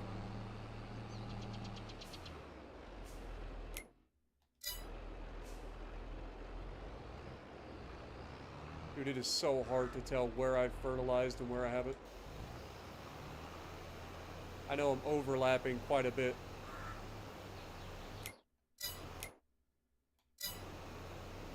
try not to. Because you can't really see it. I mean, it's so thick that you can't see crap. So I have to keep going in here and make sure I'm doing decent. I look Ethiopian. Yes, totally. Definitely Ethiopian here. But no, I just can't think of what it's called. I could probably look it up on my my DNA report, but I just don't have time right now.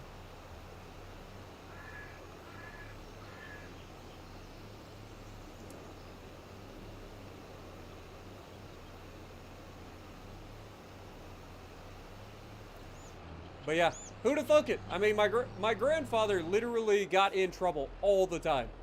That's why they made him a cook, because he couldn't stay out of trouble.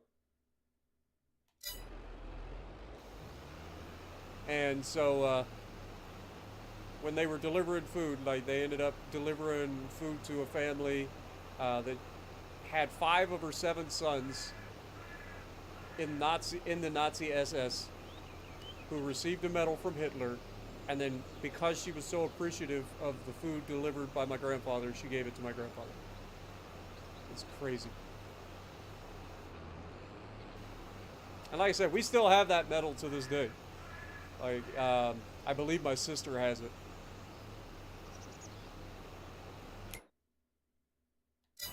She's kind of like got all the fancy stuff.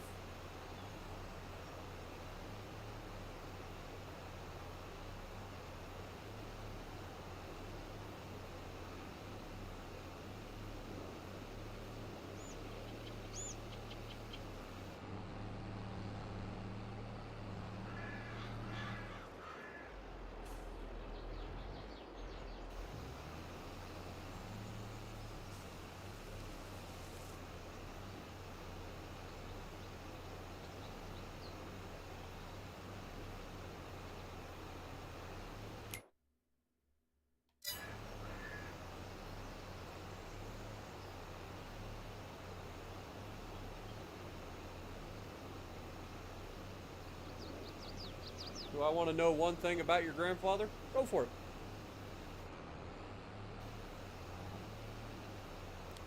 I got no problem talking about family history. Let's go. What you got for me, Torch? Oh no, we're out.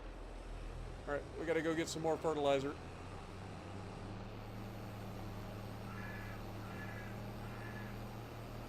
You guys know the deal. Super speedy boy, incoming. Whee! This poor tractor has been beat to hell. Been ridden hard and put away dirty.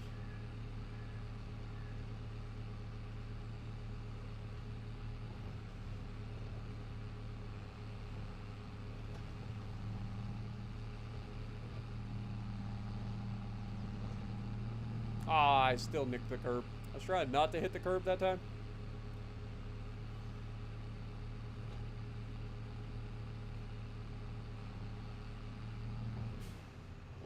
Unfortunately, they don't have a local car wash. I went to the wrong side. I know I could buy a car, like a pressure washer, but I don't have a farm. I have fields. I don't have anywhere to store my equipment or anything, so wouldn't really do me a whole lot of good, would it? Oh no, that's only 400. Oh no, I'm gonna have to buy another thing of freaking fertilizer too. Dang it! This is so expensive, man. It's 3,200. I'm broke. I'm so broke.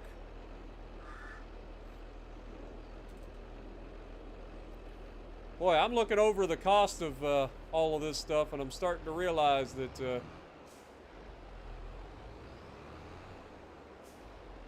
we're not making as much money as I thought we'd make this year.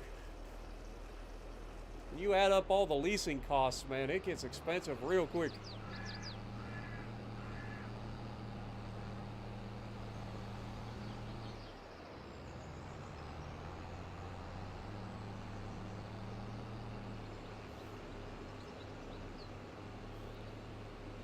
Your grandfather was in the U.S. military for some times, but he left to be with your grandma.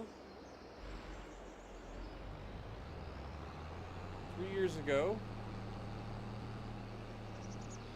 when your grandpa passed away, they did the 21 gun salute. Okay.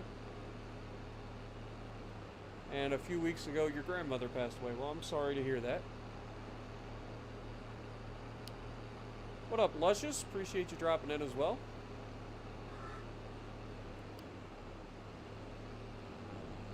Yeah, the 21 gun salute is something that I don't know if all militaries have something similar, but it is definitely a thing here in the U.S., especially. It's very.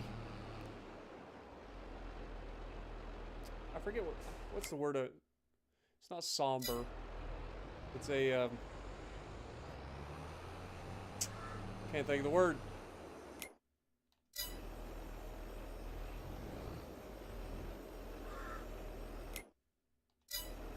It's an awesome way to pay tribute to someone's passing, for sure.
Your grandfather was a bomber pilot.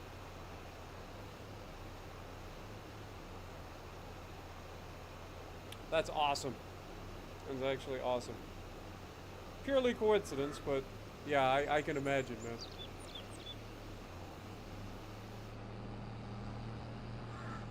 I can imagine. That's crazy. There's a lot of military members that have been in my family throughout the years. My Uncle Kurt, he was actually in the United States Navy. He retired twice from the United States Navy. Or I guess technically, he retired 3 times from the United States Navy. But he was a Command Master Chief Petty Officer aboard multiple different ships throughout his service career. I did the thing again. But he started his career as a fire control or a firefighter on a destroyer, I believe, and he ended up working multiple ships throughout his career, but ended up getting his gunnery license or gunnery training in, became a fire control Command Master Chief, and went from there. He actually wrote books and stuff on radar. And I remember one time I was visiting his place, and he lives in Virginia Beach in like a cul-de-sac, which is not too far from Norfolk Naval Yard. But anyway, one of the things I remember about visiting is that he actually had a helicopter come pick him up one time while I was visiting his place, which was pretty cool. They literally picked him up in a helicopter and flew him to a ship to assist with something. Like, that's literally like having James Bond as your uncle. when you're a young kid. Like, just, as far as I know, my uncle was James Bond, even though that's not true. He was a Fire Control Command Master Chief Petty Officer.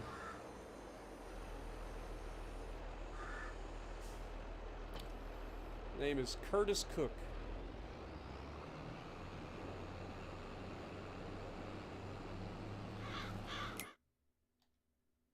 Okay? We're done fertilizing. We're done planting. We're done weeding. We're done with everything. Now all we gotta do is wait for the harvest. And pray that we got enough money to actually harvest the fields.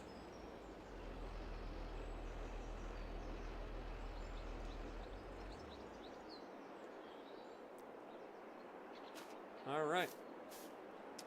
I mean, it is currently September. Harvest time for canola is in July, so we gotta wait like half a year. I hope we don't have to weed this twice.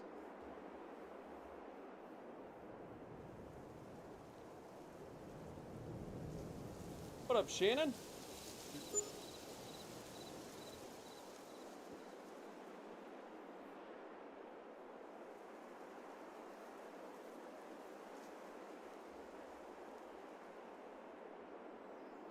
Yeah, I need to get some beehives. That was the other thing. But I can't afford it right now, so we're just going to have to deal with what we got for now.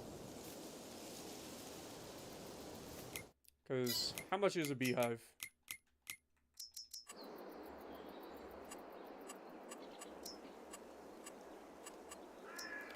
I mean, you can get a little beehive.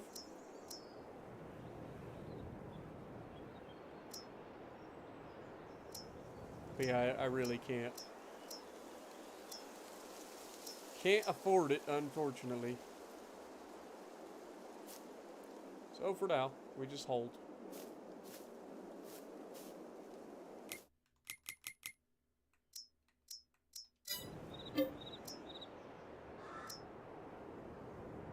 Yeah, honey is a great passive income as well.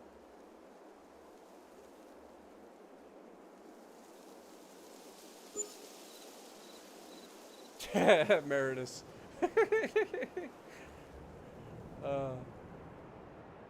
That's funny as hell.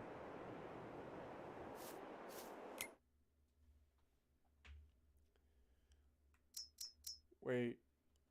Oh, man. If we had some money, we could actually pick up the harvester. That would save us a boatload of money. It's 39% off. This is the one that we've been using, too.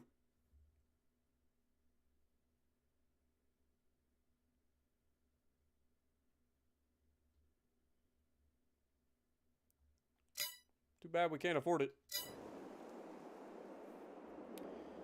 Can't afford it. How much does it cost? If you have to ask, you can't afford it. That's where we're at right now.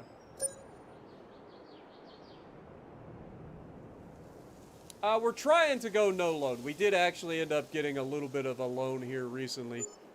We may end up having to do it again to try to get this field harvested, because we ended up buying a new plot of land. But the goal is to try to do it without taking too much in terms of loans. Like I could just max out the loans and get like the equipment and stuff that I needed, and probably do a better job. But unfortunately, we're in a bit of a pickle. What up, Manny? Yeah, we're gonna be losing $800 a month until we make our harvest.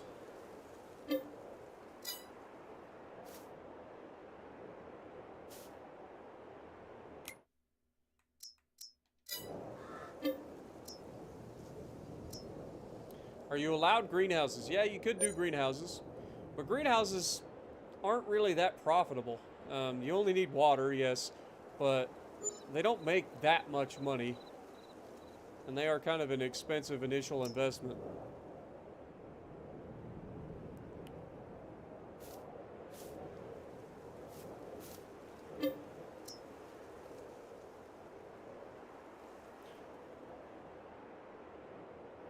Yeah, I was gonna say, we're basically one step above living in a van down by the river. You're not wrong. We're living in a bus next to a creek, next to a field. See? Here's our creek. It's kind of dried up at the moment.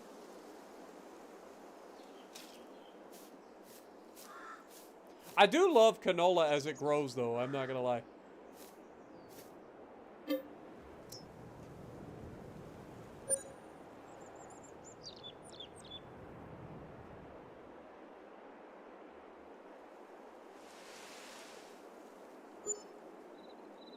Problem with greenhouses would be the fact that I got to get water to them, which means I would have to buy a trailer, a tanker.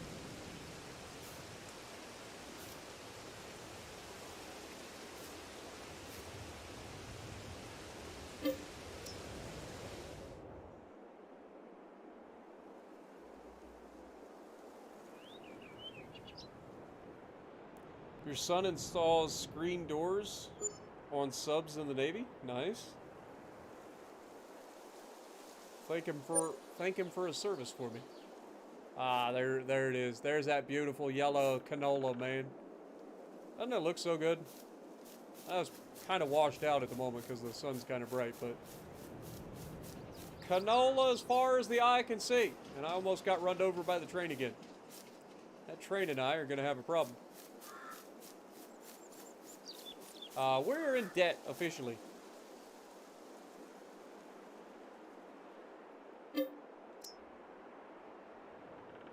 Invest in Flex Seal. I'm just trying to think of where on earth would you have screen doors and why would you have screen doors on subs in the Navy? That doesn't make any sense. You'd think any doors on a submarine would be a bulkhead. Screen doors are usually put on to allow airflow and keep out bugs. I don't think there's a whole lot of that going on a submarine. Not saying he's lying, just saying it's just different.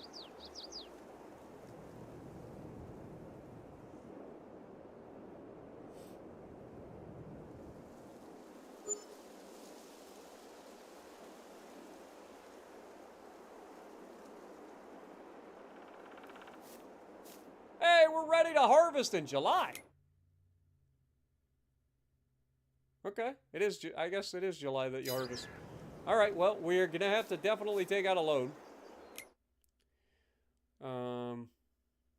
Dude, we are struggling. I may have jumped the gun slightly on the whole. Yeah, just a little bit. All right, well, let's take out a little bit of a loan. I don't know how much we're gonna need. I need to rent the tractor, or rent the harvester, the header, and the trailer. That's the thing. So we will rent. We just can't afford anything, man. What is this? Slurry. I don't do slurry. All right, so we need a harvester capable of harvesting canola, so this one still works. Lease that for $38.25. $38.25. Okay. And then we need the header, which is still this one, which is another $12.75. And then we will need to lease the trailer.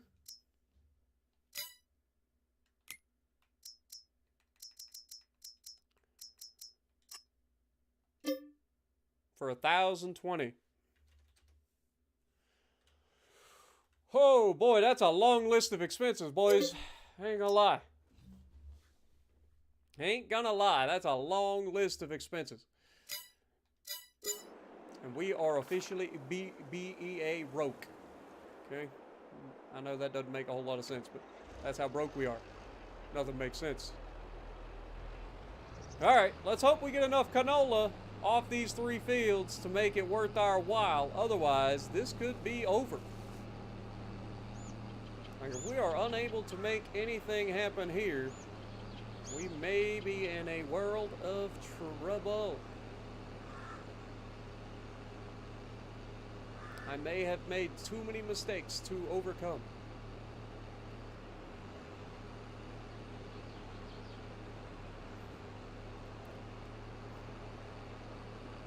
All right. Before the harvest, before we figure out how much canola we're going to end up with, we are going to have to add up all the expenses.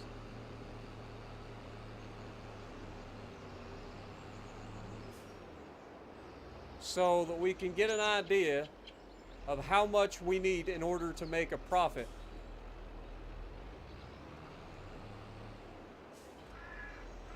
All right, let's do that real quick. Place your bets. I want to see you guys type in chat how much you think that we ended up spending just to get this harvest.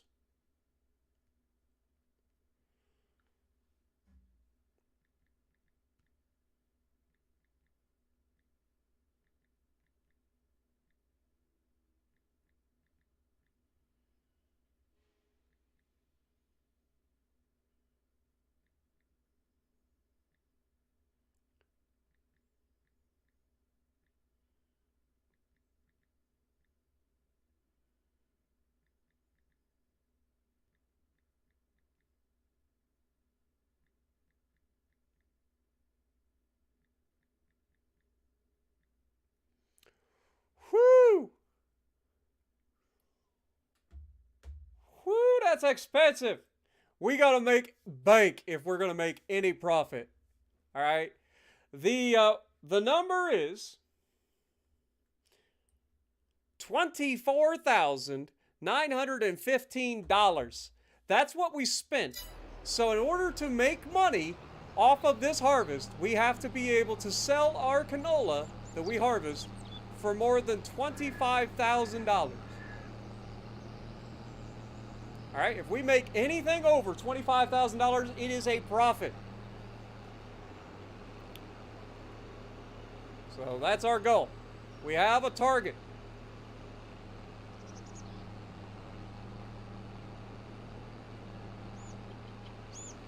Spent almost $25,000 on setting up to get ready for a harvest.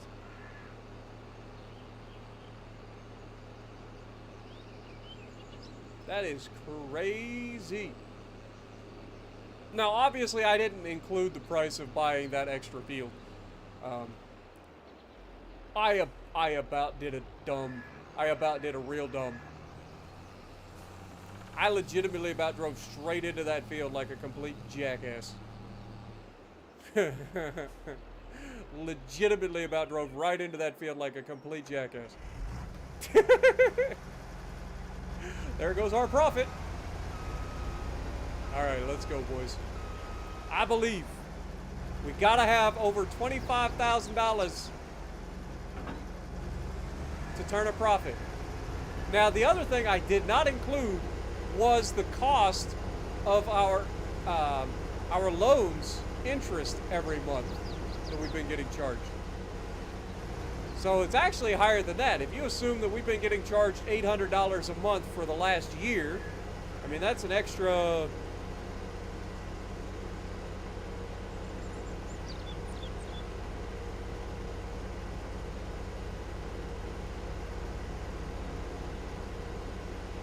Eight times 12, dumb.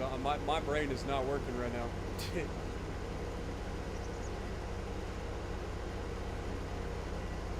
My brain is not working. 12 times 6 will be 72. So then another 12, or another 8 on top of, I don't know what I'm doing. Another 12 and another 12, right? Be 84, 96, 96. $9,600 a year. So that's putting us closer to, what,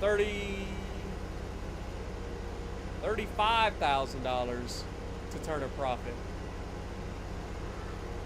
That loan is a problem. Yeah. It's not 96,000, it's 9,600. Slight difference. A couple extra zeros between friends. Who's counting, right?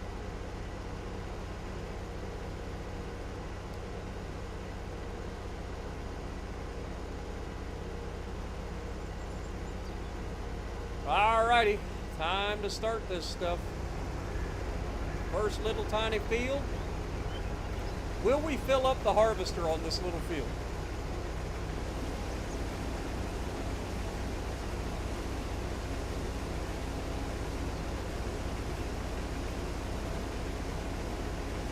What up, Matthew?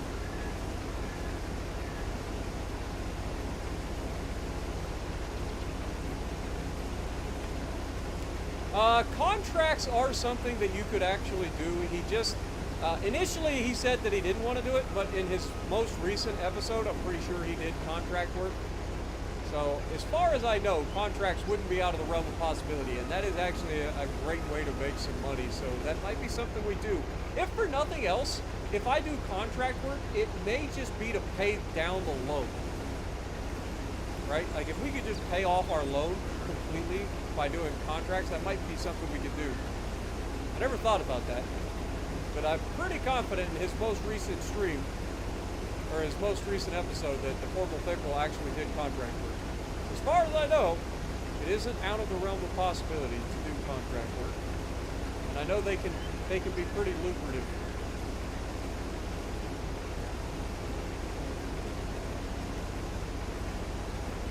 Especially if you already own the machines to do it.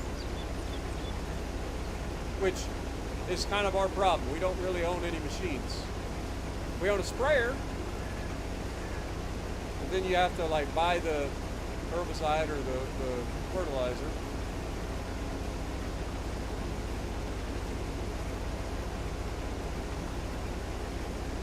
But that is indeed something we could potentially consider.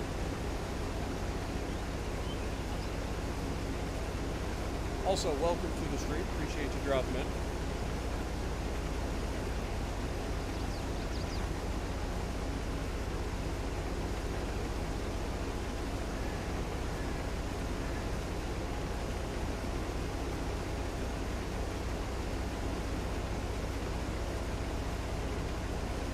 I mean, it looks like we're going to fill up this thing on this little field. Possibly more than once. We'll see. So far, we're doing pretty well. Obviously, with each pass, we're going to be getting less and less as the field gets smaller and smaller.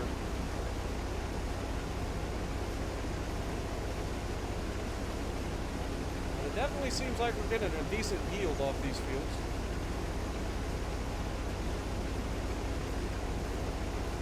Plus, our expenses this year won't be quite as bad as they were last year, just due to the fact that we won't have to lime the fields this year. So that's a pretty hefty, like $2,400 expense right there.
contract, but sell the crop at the wrong place so you get all of the money in your account.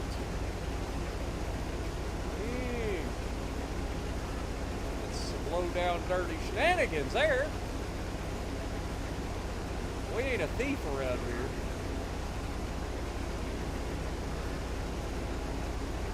That's some low down dirty shenanigans if I've ever heard of it.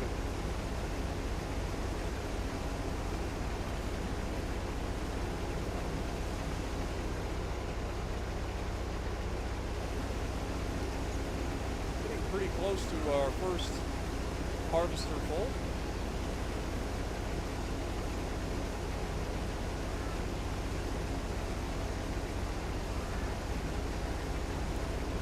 Definitely feels like we're filling up the harvester much quicker on canola than we were with soybeans. Because the harvester's going to hold the same amount of either.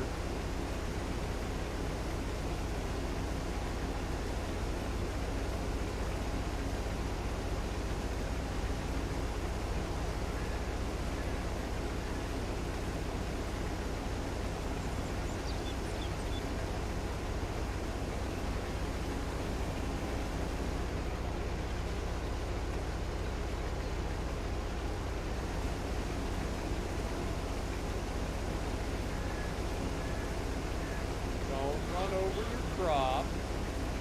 -7, -8, -9,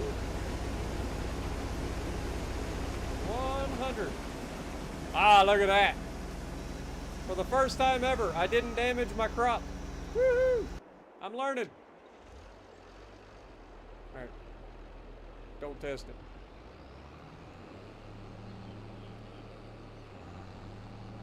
Drive through the creek. Come back around. Pull alongside, have them dump the canola inside.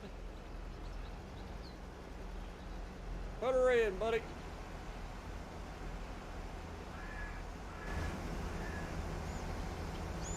How many liters of canola do you think we're going to get off these 3 fields?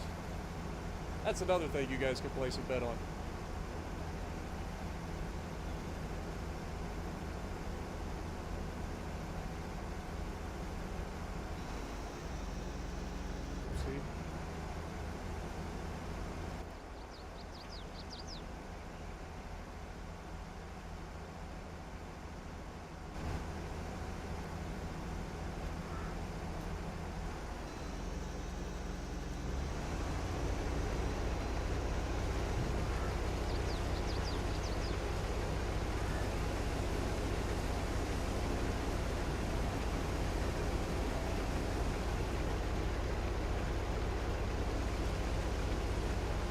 Yeah, I was gonna say, sounds like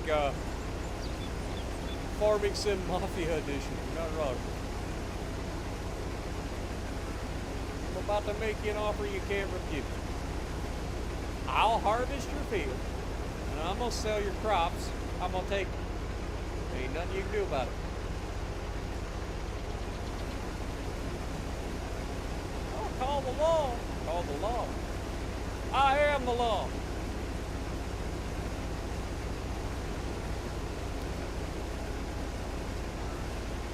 You can't do this.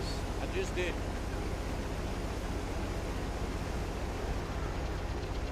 Next thing you know, you get a killdozer incident where a farmer builds a freaking tank out of a dozer and just tears everything up.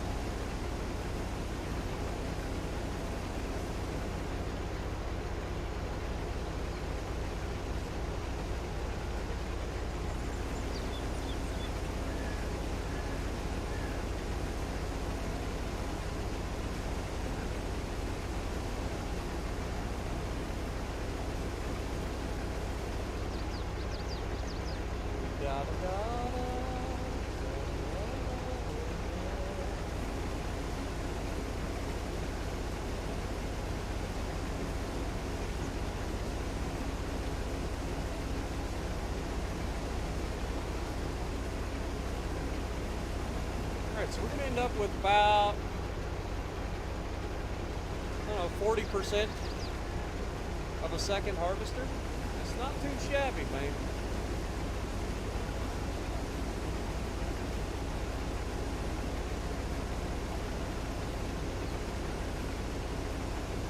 This is a tiny field, so I can only imagine what we're going to get off the other two. We're going to have to make multiple trips to the train silo place, the grain elevators.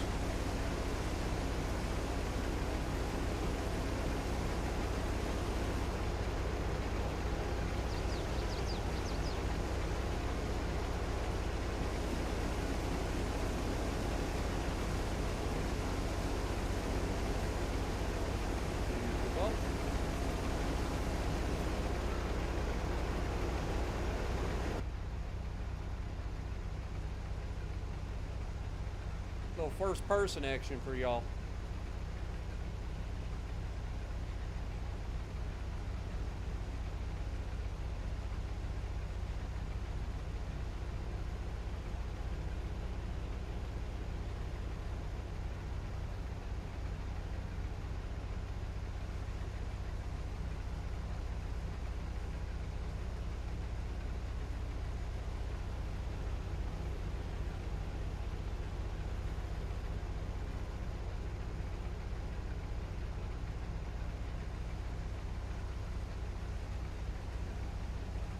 One more turnaround should do it. I did say it'd be about 40%, and I look like I'm about to be darn near right on the money. Looks like it'd be about 39% of a second harvester. That ain't bad. That ain't bad at all. We'll take it. So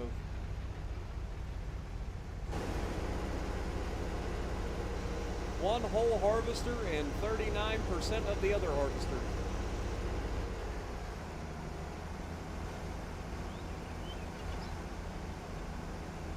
Too shabby.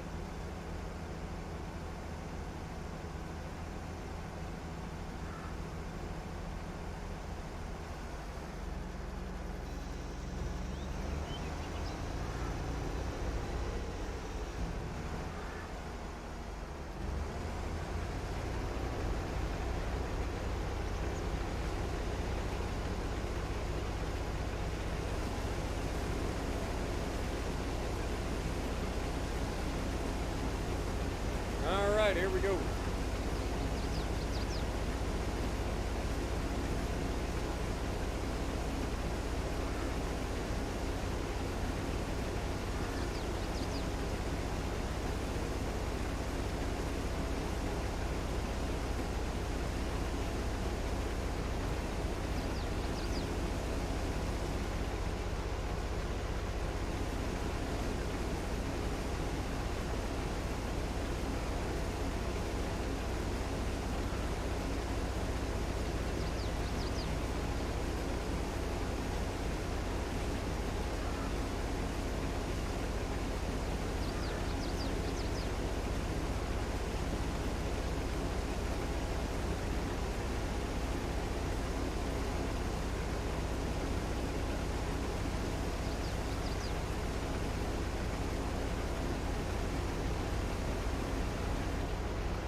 Down and back and down. These are the lives.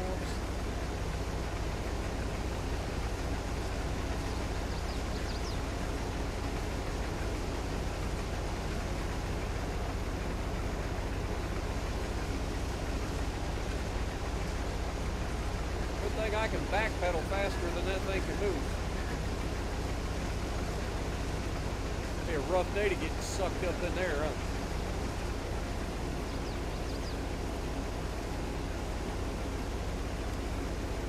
Grogan. welcome. Appreciate you dropping in, man.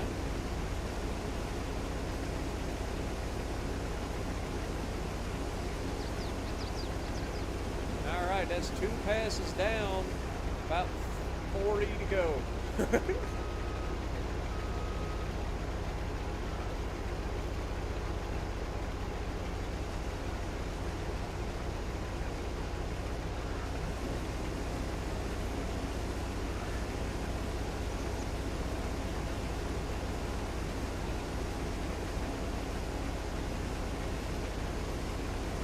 Yeah, I play Legends all the time, so I play games like this occasionally to try to have a little bit of fun and relax.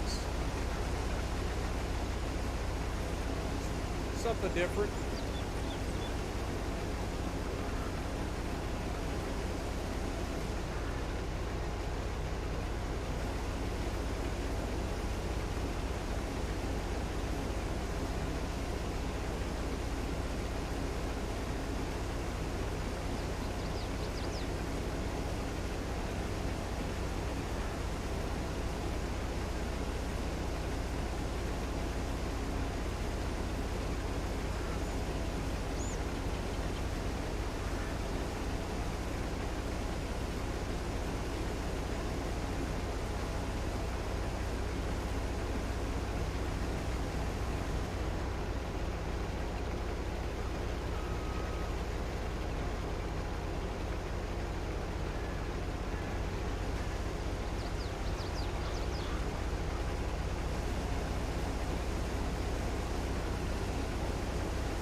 What up, there we go.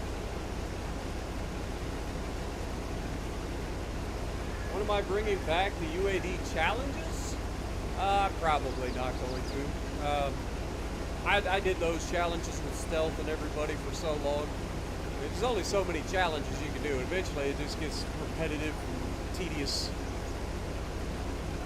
I still do UAD. I do UAD usually every Sunday night.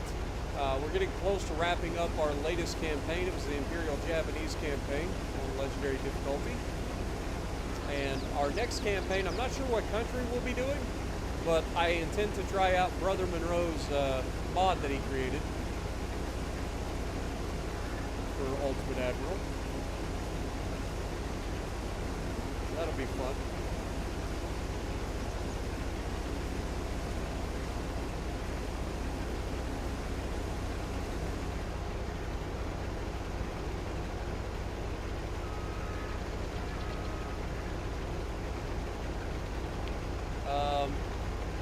Brother Monroe ended up creating what he calls the Improved Dreadnoughts mod, I believe. He's been working on it in his free time and ended up doing his latest playthrough using the mod. I believe he did a Japanese campaign as well. Supposed to remove submarines and some other aspects that made the game a little bit tedious and ridiculous late game. Also supposed to make like bigger guns more effective later game. I'm not sure exactly all the changes. Thought it'd be fun. Something different. Oh God, I looked at the chat again. No! Oh, my profit is gone. Dang it. Oh, sad. It wouldn't be a harvest if I wasn't at least mowing down half my crop. Did I hear about the Ghost of Tsushima? I've heard of the game, yes.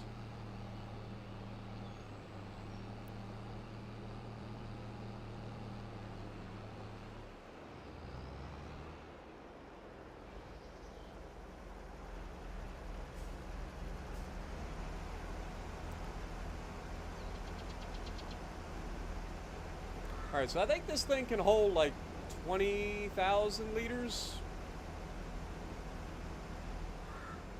This trailer. It's either 20 or 22,000 liters, something like that.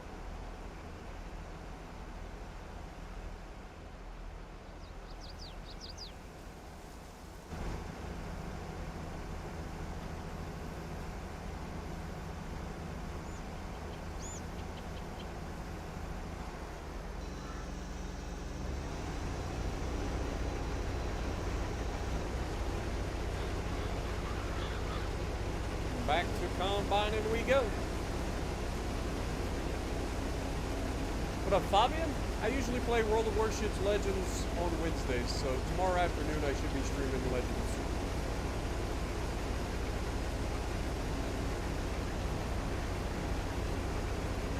Not sure if it's Fabian or Fabian. I apologize if I said it incorrectly. Might be Fabian.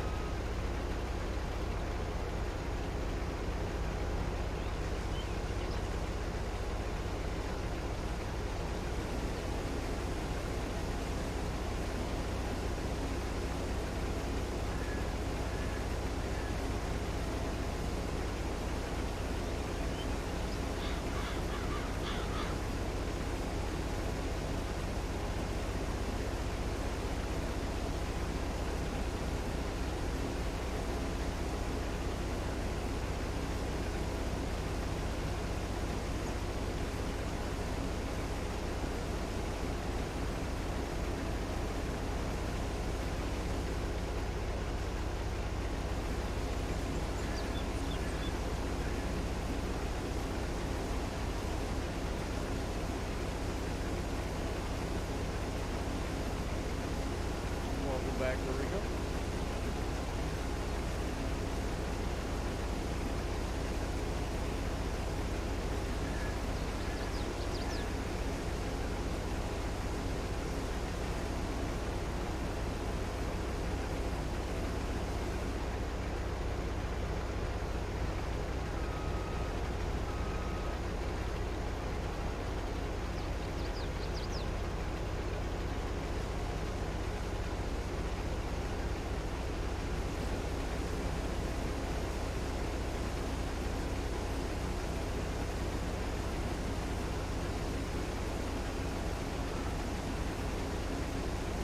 Took us about 4 laps, not quite 4 full laps, in order to fill up the harvester.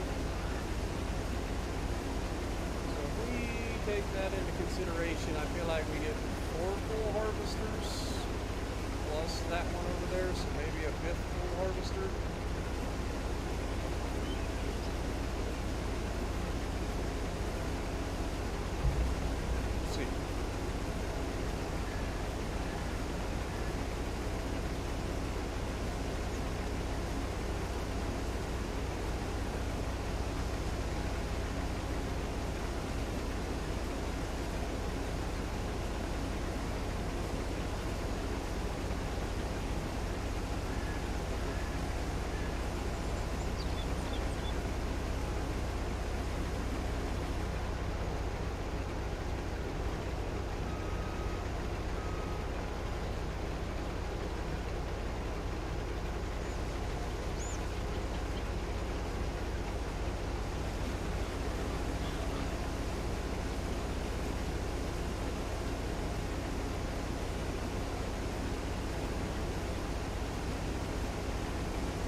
Getting pretty tired, guys. This will probably be, once we wrap up this harvester, or this harvest, we'll probably go ahead and call it a night.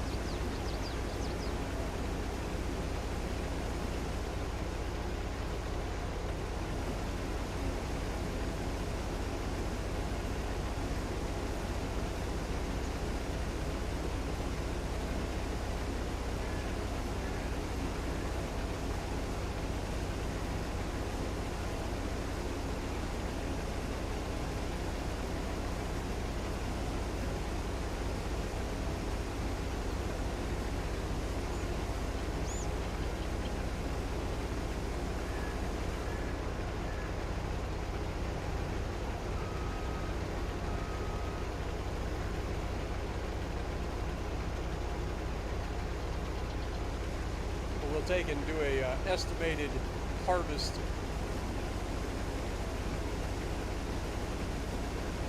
price of what we end up harvesting and see if we would have made a profit or not. And then we'll pick up where we left off in the next episode.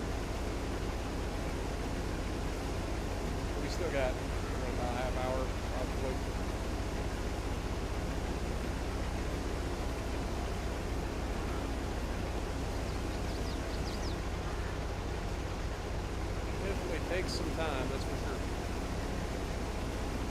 Harvesting does take a while. You're going really, really slow, and we have a very small harvester with a very small working width.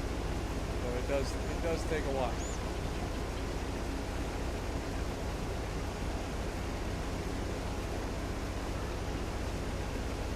But it's the anticipation that builds, wondering whether or not you just made a profit or not. That is the big one.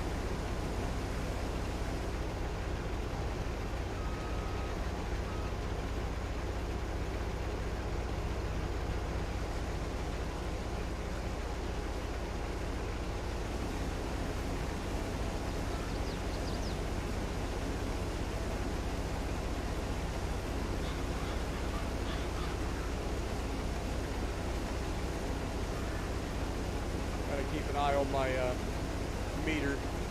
Looks like I might run out of hopper space. And my pipe is on the wrong side.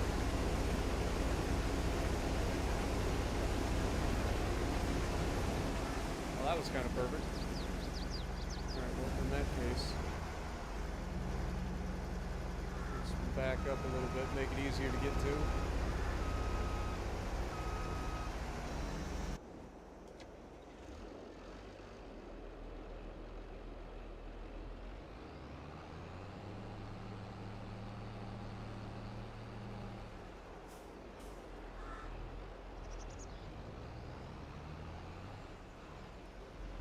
So that's, I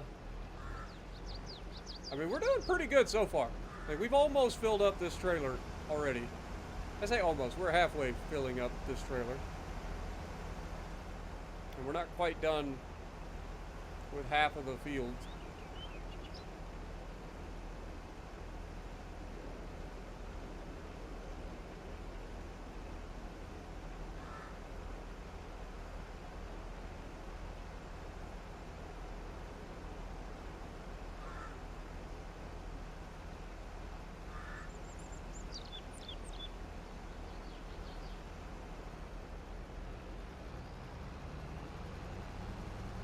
Alright, get that out of the way.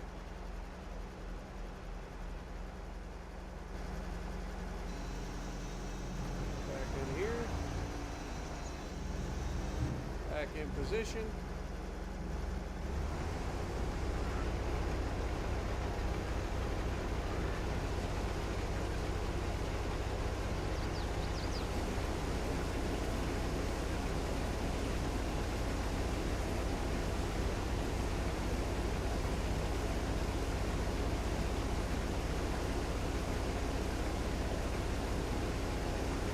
Chickens, yeah.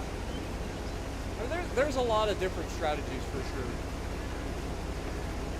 But chickens are also another expense. You gotta buy chickens. You gotta keep them with food.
hit the 5-hour mark on the live stream too.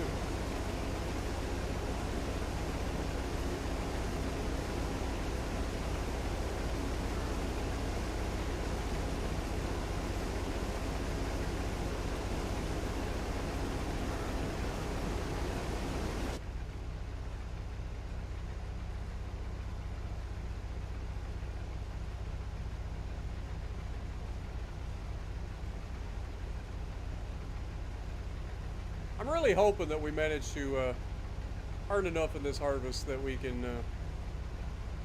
make a profit.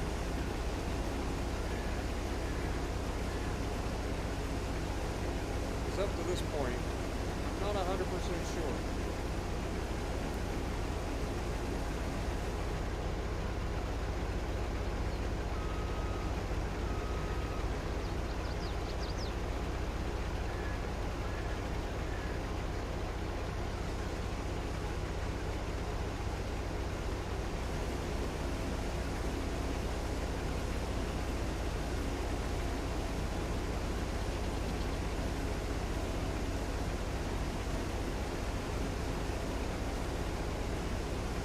Thing I need to look at is the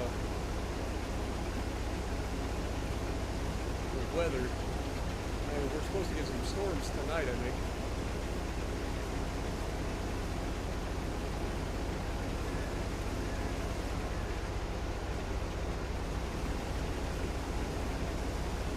What up, Triple H?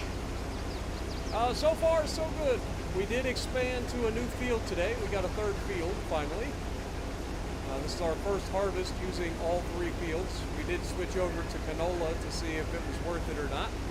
I don't know which would be better off, whether it's the soybeans or the canola, but we'll find out after this, hopefully.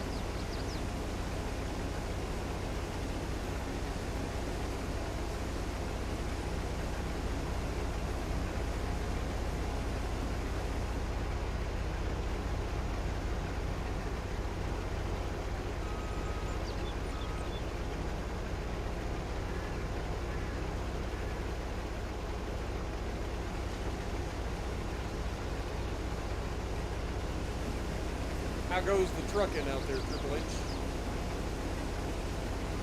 Same old, same old?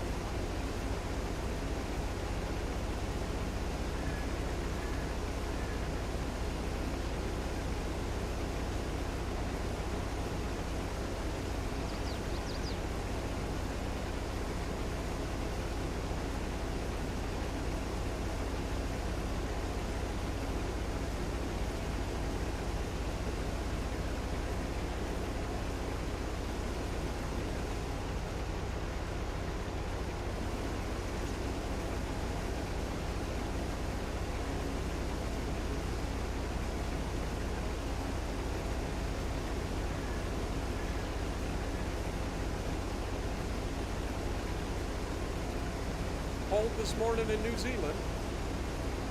Really? Isn't it still like summer?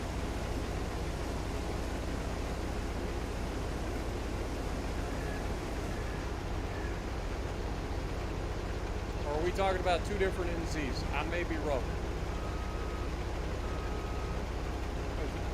NZ to me is New Zealand.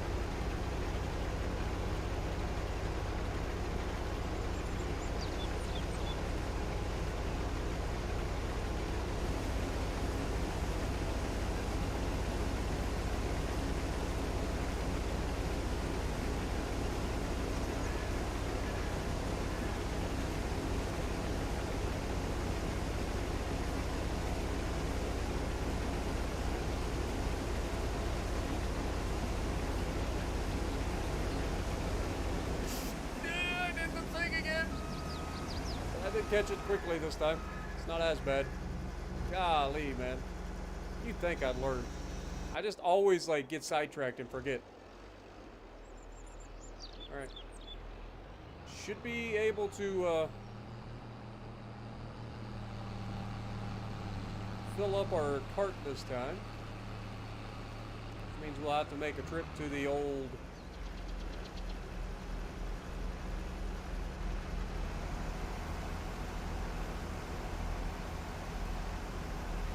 elevator.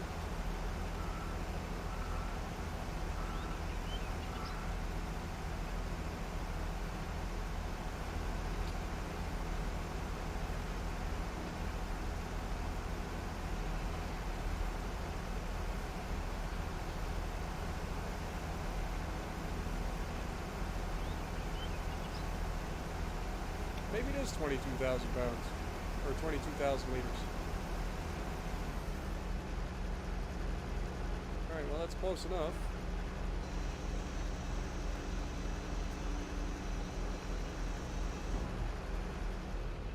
Alright, let's run this to the grain elevator real quick.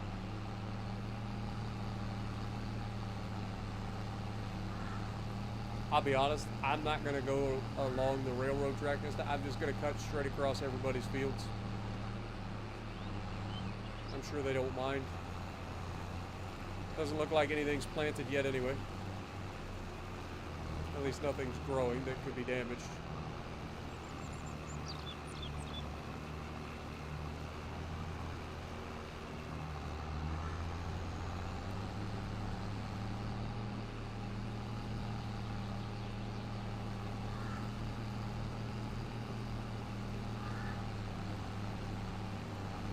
Well, you said nothing was growing. It isn't, it's dead. It's ready to be harvested.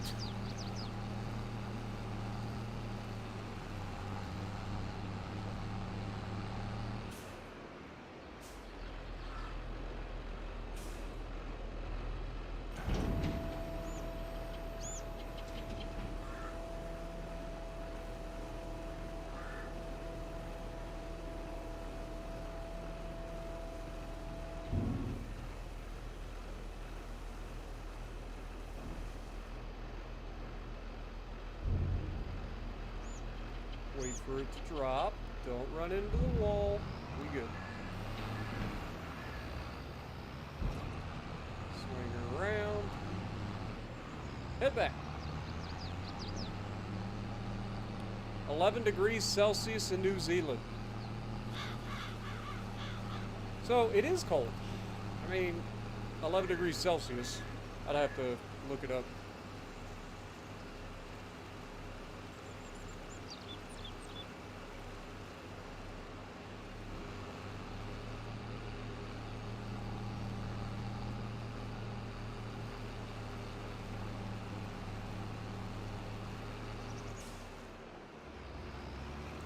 That's 51 degrees. It ain't that cold.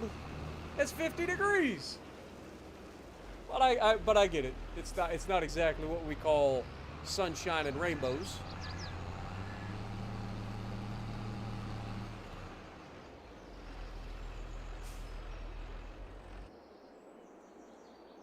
Especially if you're used to a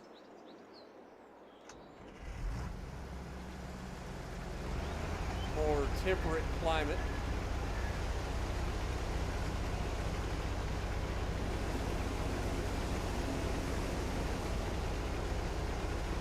We're actually supposed to get some thunderstorms tonight. It's actually decently warm outside right now.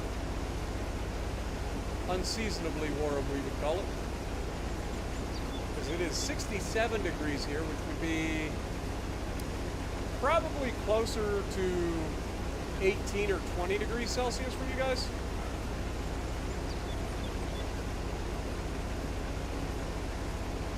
Somewhere in that neighborhood.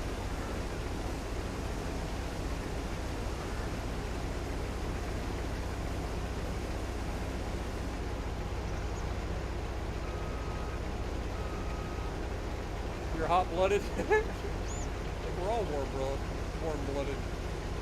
But yeah, if you're used to that climate, I can imagine it's a little chilly. You guys will be getting into fall, won't you? We'll be going into spring shortly, so you guys will be going into fall. I'll be honest, I don't know how cold it does get in New Zealand during the winter time. I'd imagine you guys get some snow here and there, right?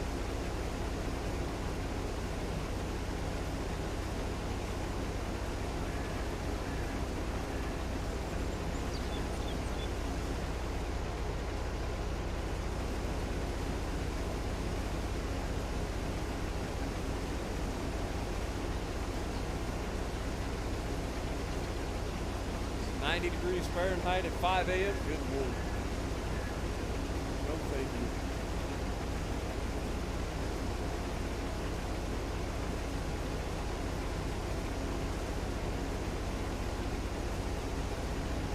I hate the heat.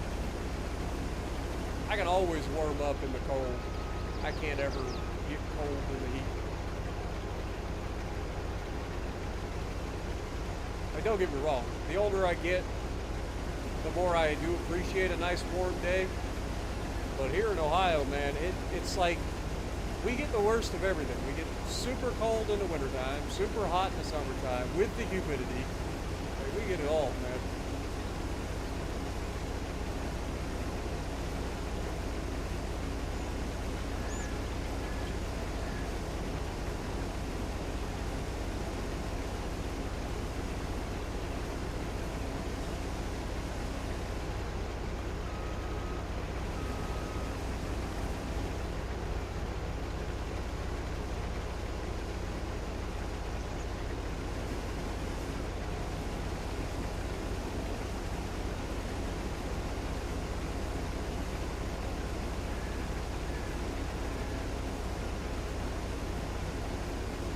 Gotcha.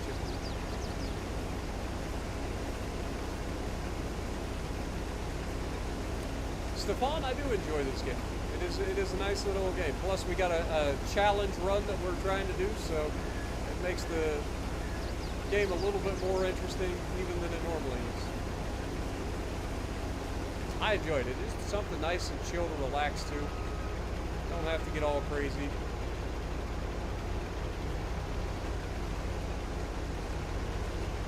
Once we finish this harvest, we'll do a couple of quick maths, figure out exactly where we're at, whether or not we've made a profit on this harvest or not.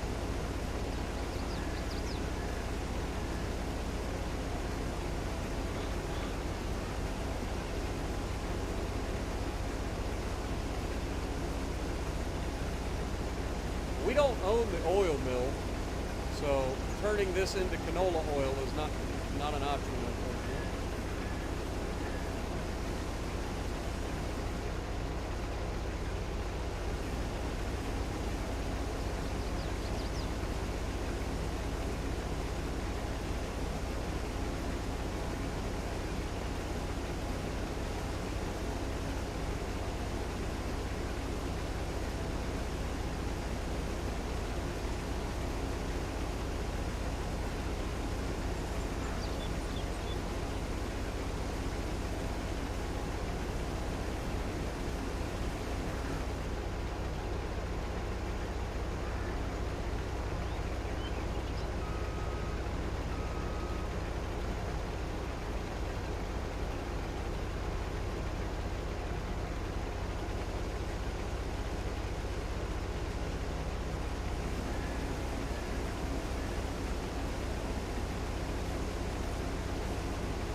What's more relaxing?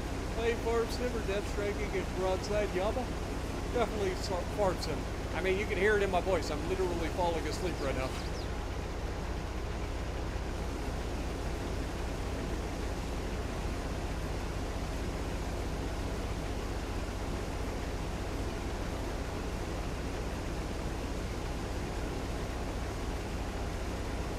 That being said, depth striking full health Yamas never gets old.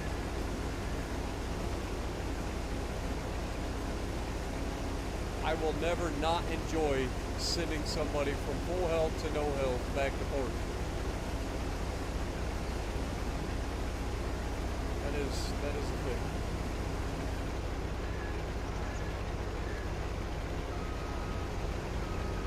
We will. You know what? Before we get into that, just go ahead and put that out. We'll go over and pick it up real quick.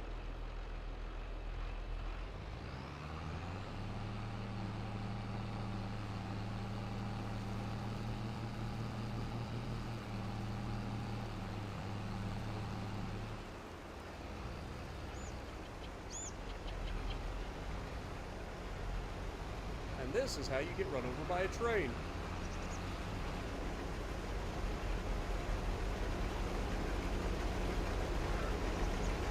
Oh, jeez.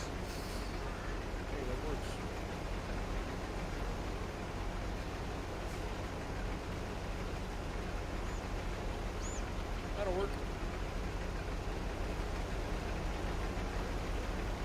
That'll do, donkey. That'll do. We definitely ended up with more yield than we did with the soybeans, but will it be enough to make a profit? That's the question.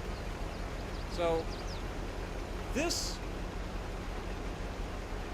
in and of itself, would be about what I just picked up with this trailer, and what I've already taken to the thing would be about what we made with the soybeans.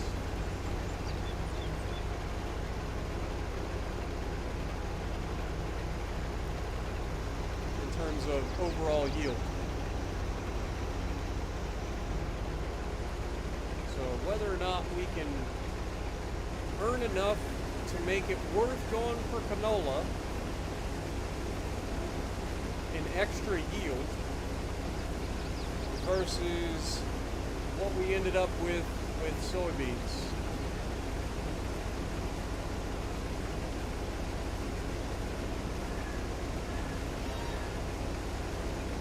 That is the question. Yeah, depth striking is a lot of fun. It shouldn't be your favorite thing in the world, but it's definitely a lot of fun, so I understand. There's a lot of stuff out there in the world that is way better than depth striking.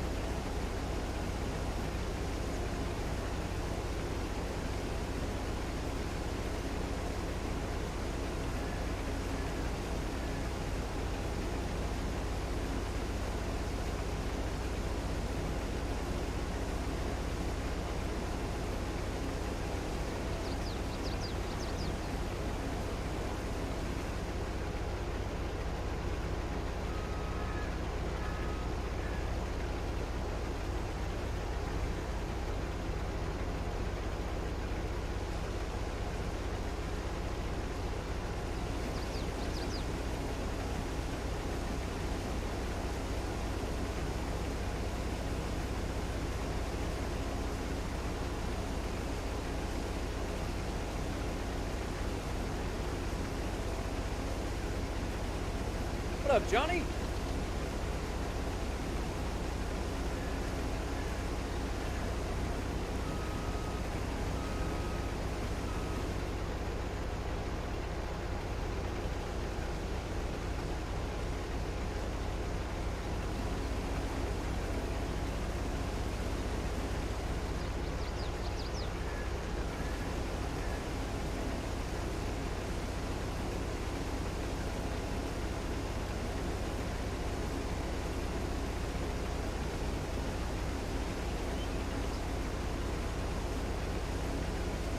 Interesting.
Wake up to my stream. Well, I'm glad you enjoyed, Johnny.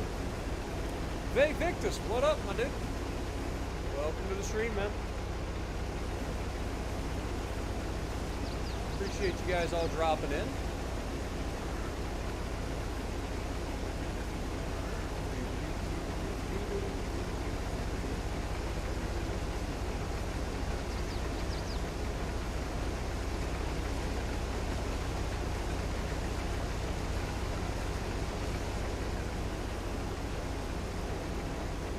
Just in case you ever wanted to know what it felt like to be canola getting harvested.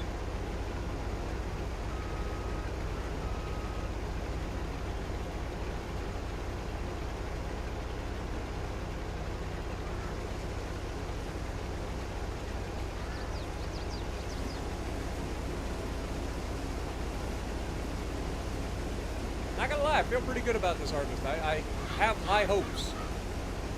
I've got high hopes. I've got high hopes. I've got high apple pie in the sky hopes.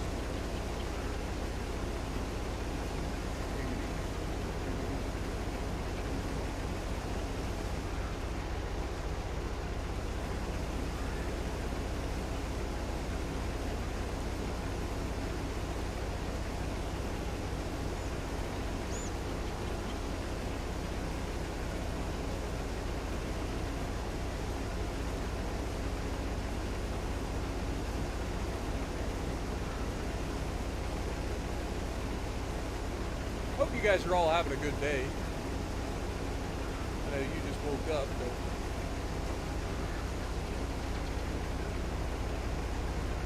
I literally woke up, was like, you know what? I feel like streaming some farm sim today.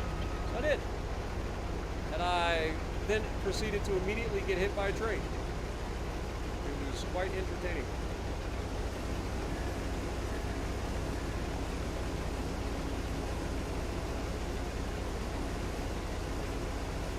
Sent my harvester for a loop, literally.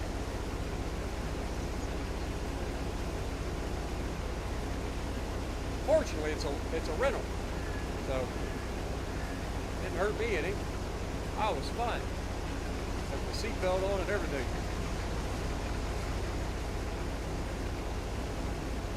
Smart, you clearly don't have your seatbelt on. Look. It's not my fault. The game didn't model them putting their seatbelt on. Bad game.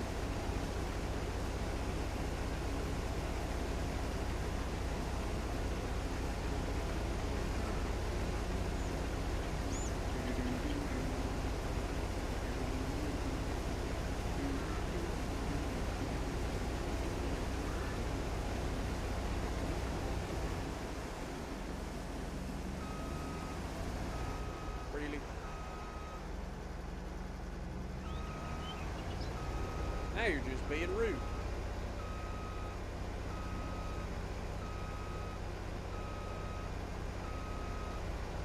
Back up in this guy's wheat field. Sure, he won't mind.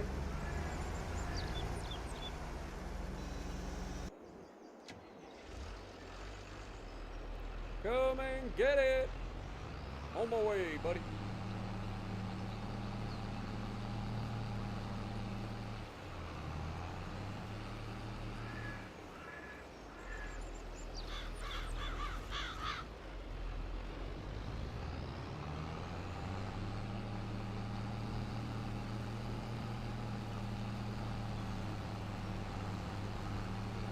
Swinging around. Woo.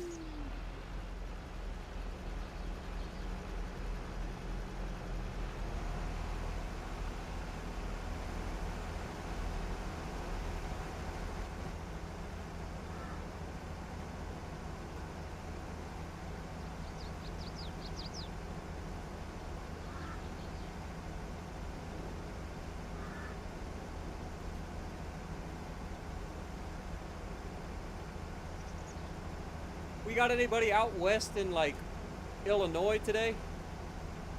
I know you guys are supposed to get some nasty weather later. So make sure you keep an eye out for the weather.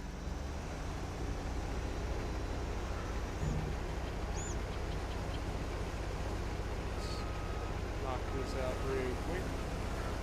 Real quick like. Yep.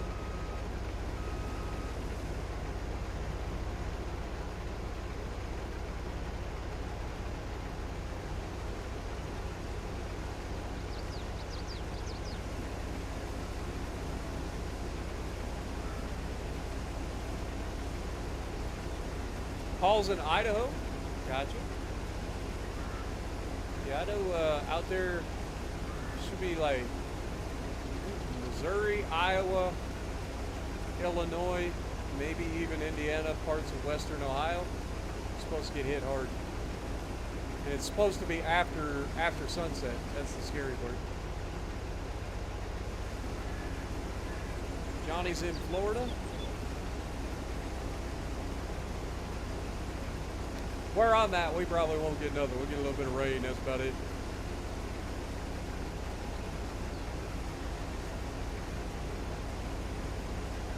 Maybe a thunderstorm. Nothing too crazy.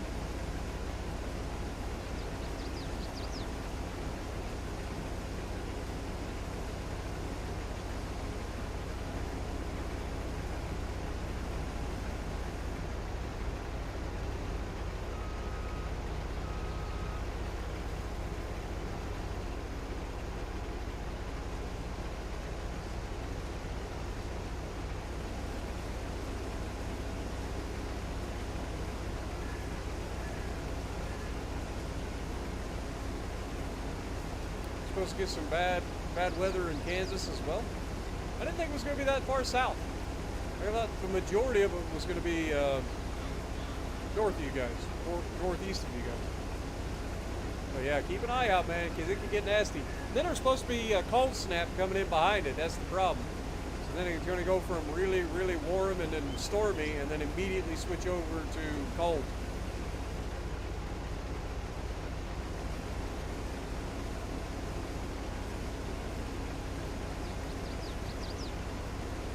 But the thing I'm saying is, like, it's only late February. If we're already getting this kind of severe weather threat, like, it could get nasty this year. Like, legitimately nasty.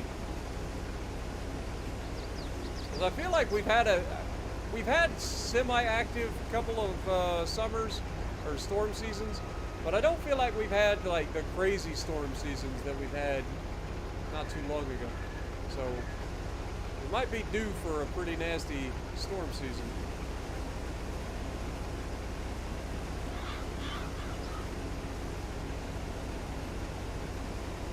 Only time will tell. I hope not. I know a lot of people are affected by those storms out west and down south.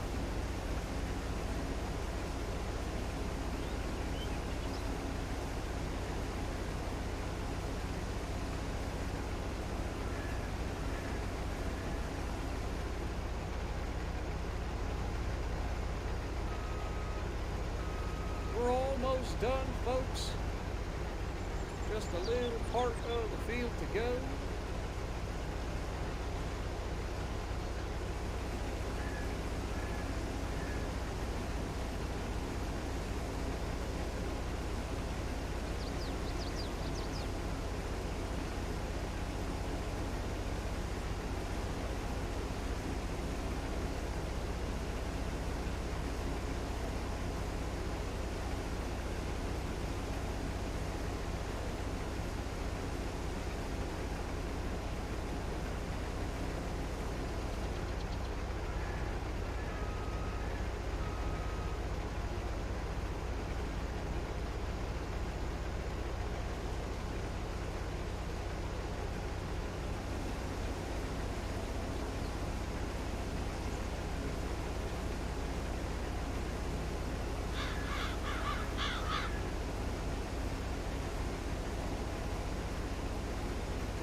Yep, Martins, we're almost done though. Almost done. What up, Torch? Welcome back. We're almost done, man. We get done with this harvest, we'll do some math to figure out whether or not we profit it or not, so that we can plan the next stage of our history.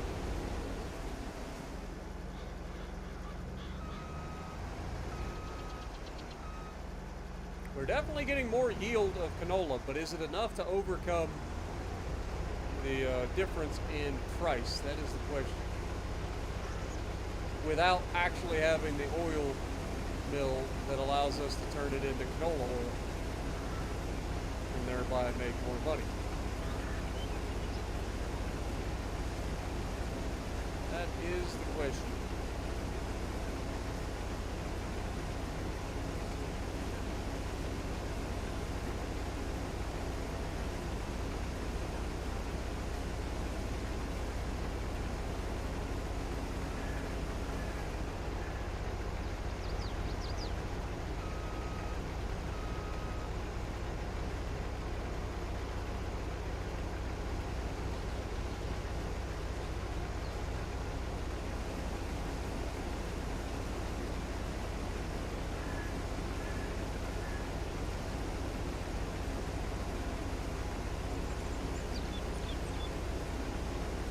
Is definitely a thing that we have gotten way more yield out of canola than we did soy.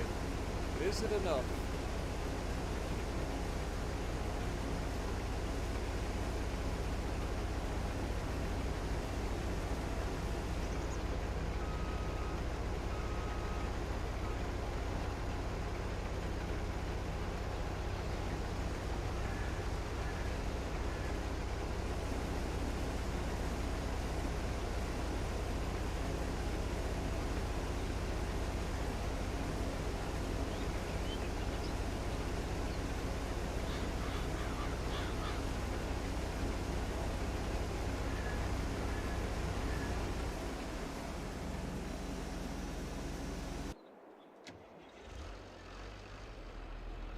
All right.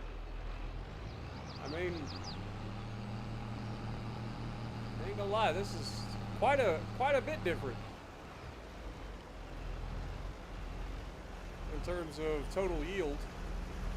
Now, obviously, we had the extra field as well, so that'll take into consideration. Because I think we ended up with 24 or 25,000 liters of soybeans. Maybe it was 22,000. Can't remember the exact. It was 22 or 24,000 liters of soybeans. And we're getting close to double that.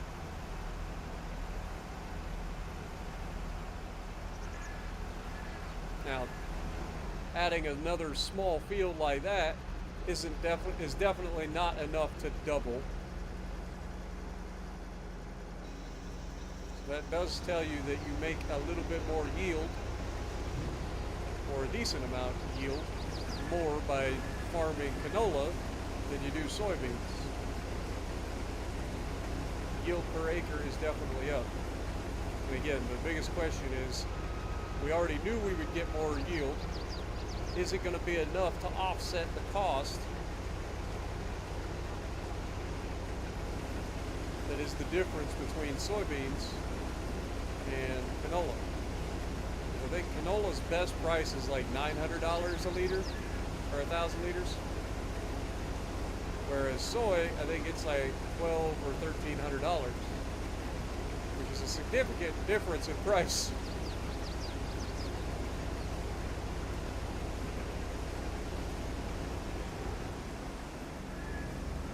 Yo, Martin's with the six euros. Thank you so much, my dude.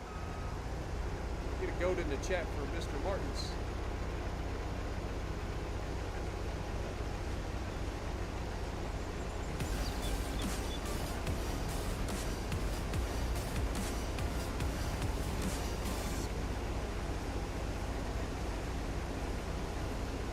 Oh, we gonna keep going. You ain't gotta worry about that, but thank you so much, my dude.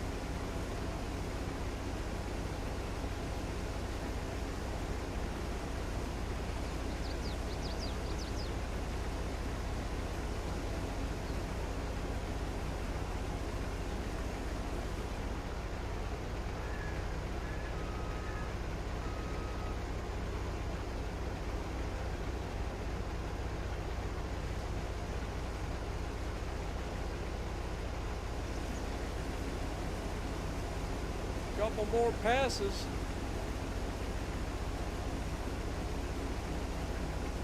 And we'll be done.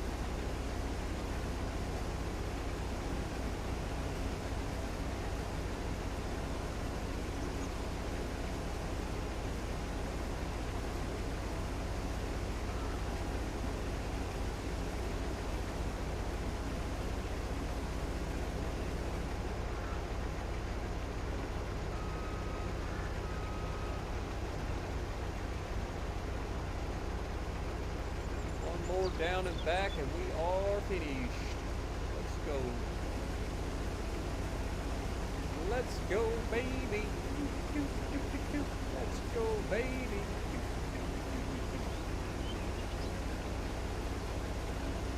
All right, now I need you guys to make sure you put in the chat what your guess is to how many liters of soybeans we ended up with, or canola that we ended up with for this yield. We ended up with three fields, 2 medium-sized fields and one small field of canola. First time we've expanded to 3 fields.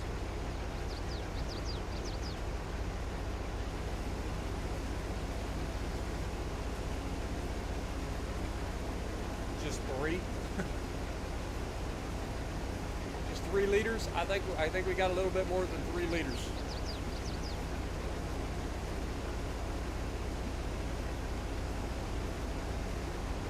And wait for it. We're done. Harvest is finished. Look at us. Boy, they are not going to be happy with me when I return this thing. They're going to be like, what do you mean? People are crazy. It took us an hour in game, real life, an hour to harvest our 3 fields. That's kind of crazy. A little over an hour, actually.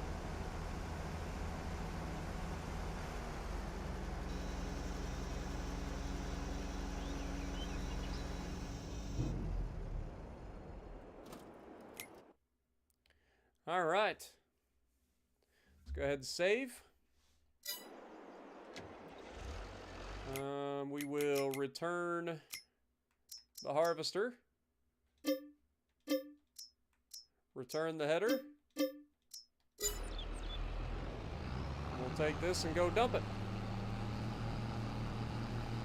Now, if my math is correct in my head, we managed to bring in roughly, we'll call it 38,000 liters of canola.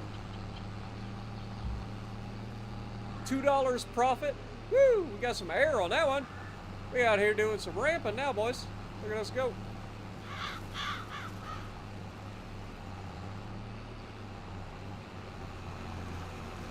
Let the mud hypnotize you.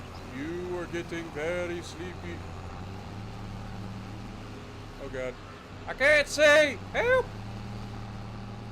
We're fine. I wasn't scared, you were scared.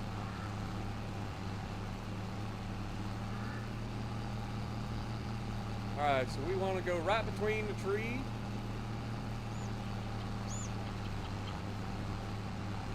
That is what we call a shade tree. It is a tree that is only purpose is to shade a farmer on a hot day when he has been working in the field all day long. Alright, we dumping the stuff in the hold.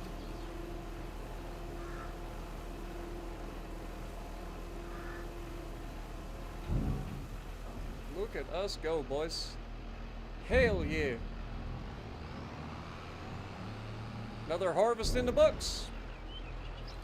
But the question that's on everybody's mind, did we make money?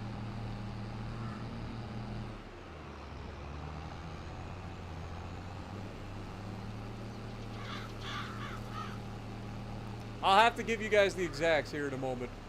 We'll go back to the farm. We'll return the trailer. I'm almost out of gas. My tractor's almost broke down. We're in troubles.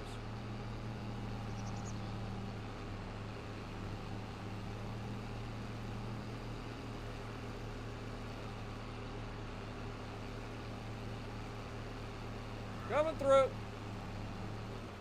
Honey, I'm home.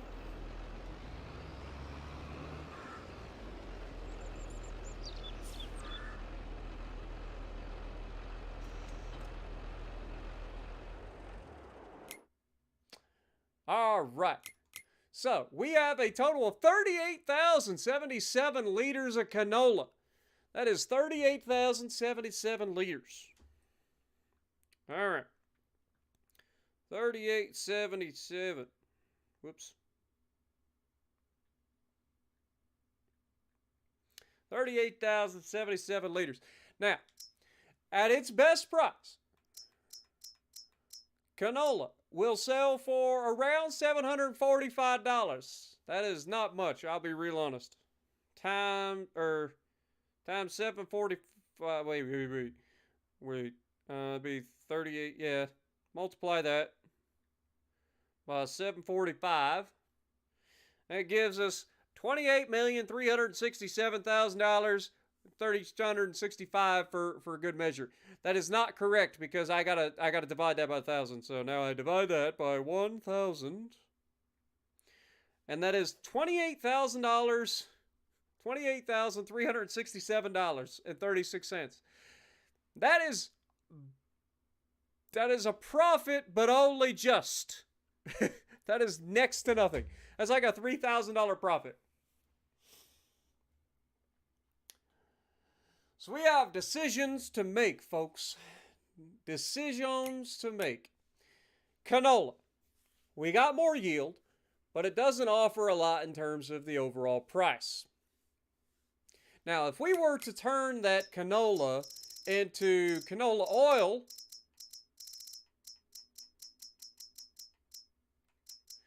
it sells for $1,923 per liter, or per 1,000 liters.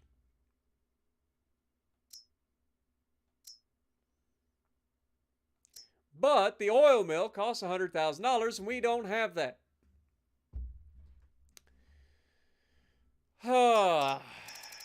So I'm kind of stuck. On one hand, we have soybeans capable of $1,261, which we know can go a little bit higher than that. You don't get as much yield.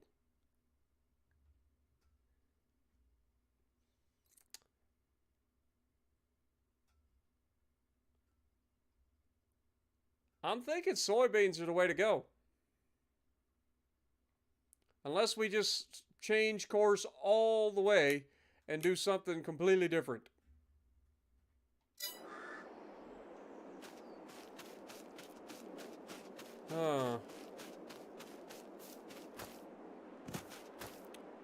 What happens if we change course completely and do something completely different?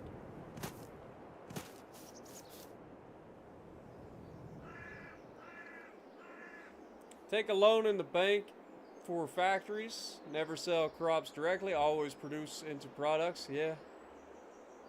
What up, Victus? Bankruptcy is a decision. You're not wrong. You are not wrong. How much? God, I didn't want to take out loans, but I feel like we got no choice here. How much can you take out in a loan? Like, I don't want to get a bunch of loans. We already have $225,000 in loans. 200 of that you start with, and the other 25,000 we've done ourselves.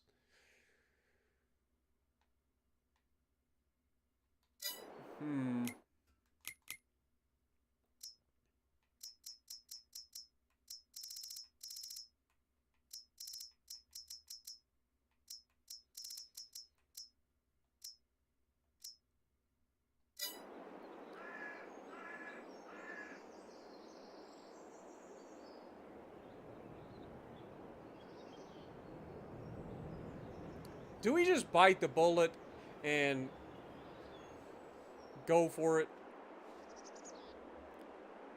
Like, the other side of that is, if we do this, if we do, we gotta go for it. You know what I mean? Like, if we go over here and buy this freaking oil mill, which is gonna be $100,000.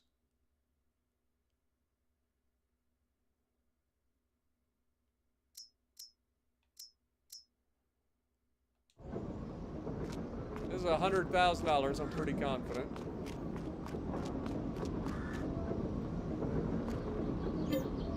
It's actually $80,000. All right, that's not as bad as I thought. But if we do this, then we are committing to canola oil for the foreseeable future. And we would have to take out a hefty loan to do so.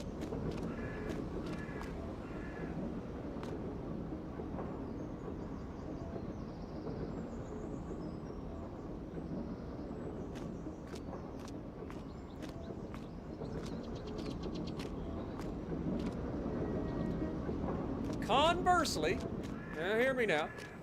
Conversely, we could take out the loan. That's $80,000. We could end up getting, I don't even remember where we're at now. Okay, this is us. We could end up getting another field. Like, this field here is $56,000. This one is $64,000. So if we took out another loan, we could potentially get both of these, which gives us a little bit more area to work with. But the whole purpose, I don't think we want to be taking out loans. Decisions. So we got 64,000 and 56,000.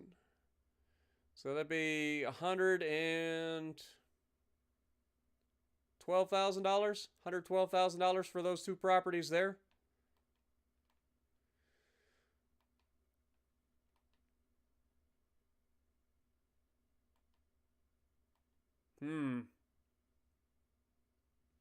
Turns out farming's expensive, folks. One step forward, two steps back. See, that's what I'm saying. It seems like we're... Yeah, we need equipment too. That's the other thing. Like, we legitimately are kind of in a pickle because, like, I could go for the factory. That's 80,000. You know what? Screw it. What happened? How much money can we take out? Legitimately. How much money can we take out in a loan? We're just going to do it. We're going to max out our loan right now. I have no idea how much I can take out. There we go. Apparently a $500,000 limit is the maximum you can take out, which gives us $275,000. All right. Do we go ahead and grab this factory, or do we buy those two fields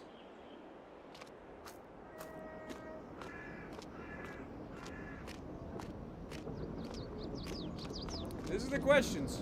Like, we are at a point where we have maxed out our loan. We no longer have any outs.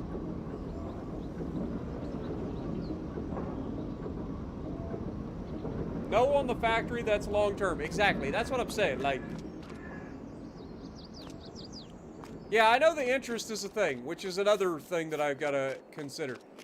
So let's go back to our property here. We have $275,000 on hand. How do we want to best spend this? Now, obviously, some of the things that we definitely need, that we keep renting, is a planter and a cultivator. Like, that's two things we use a lot of, right? Is there anything available for cheap? No. That's a cedar.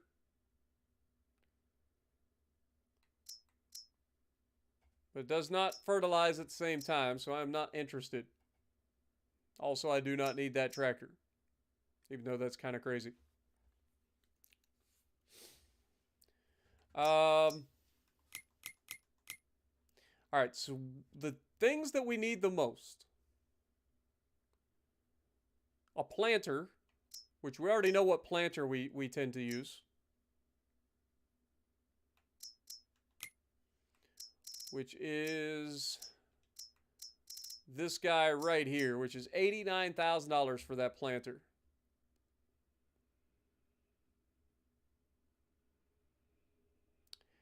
And in its configuration, if we lease it, it's $4,500 to lease that, which is pretty crazy. Pretty crazy, right? That's $4,500 to lease.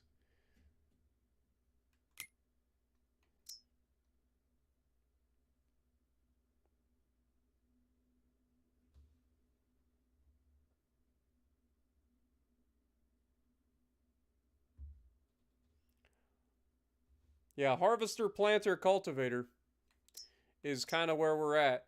Unfortunately, we missed out on getting this thing for like half price.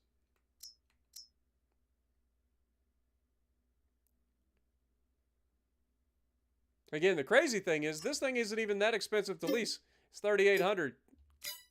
Like, the planter and the harvester are the two most expensive things to lease. Like, straight up, they are just the most expensive things to lease.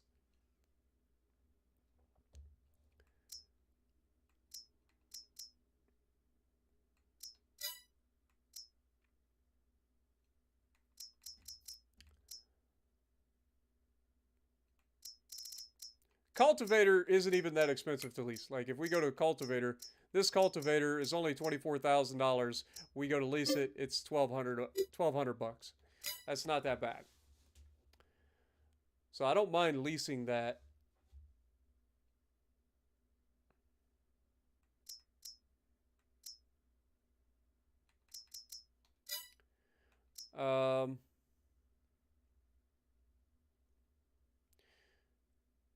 Now, the other thing that we could do here, if we wanted to, we could explore the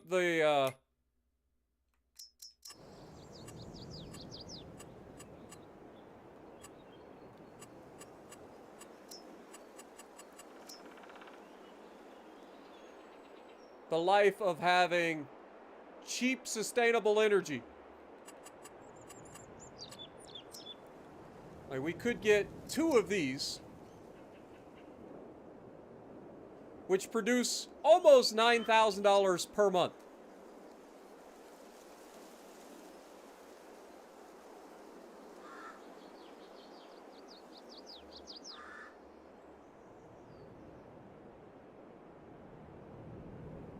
Quickest money in the game is lumber. These things literally, like, if I were to put some of these, like, where could I put them though? Like, legitimately. Like, these would just get in the way of our big fields.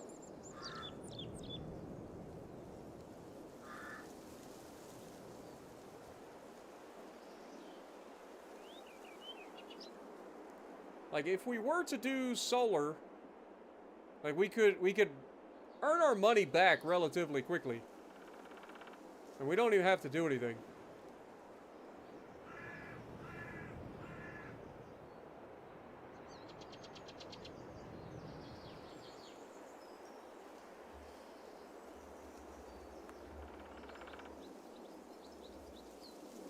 Tell you what.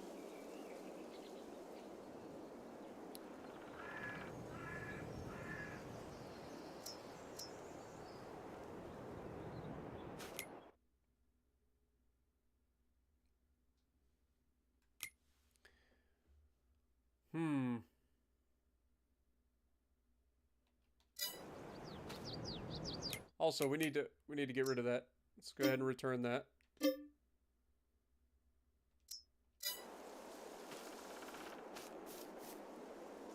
How in the world do we want to spend our money? Go to a casino, put it all on red. What up, Brian? Oh, it's a huge decision. Like, the entire playthrough hinges on what we do next.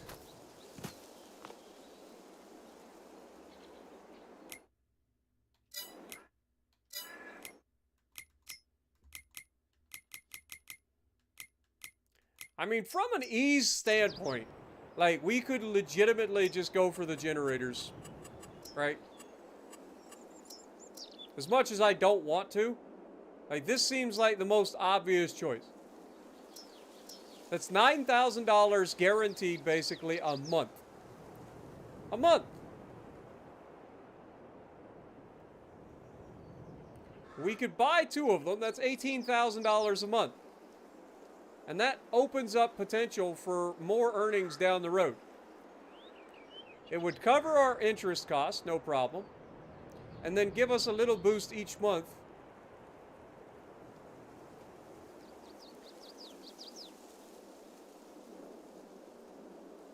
What do you guys think? Equipment is your vote? Barton says he'd put it on black. buy the equipment to farm.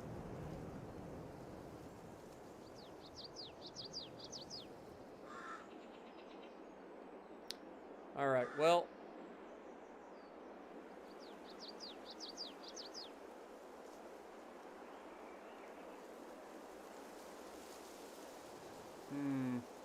So we've got a sprayer, we've got a tractor, we don't have a trailer. We rent that every year. We rent a harvester and a planter and a cultivator. So if we're going for that, unfortunately there's nothing that we can get cheap in here, right? So we're going to end up getting it.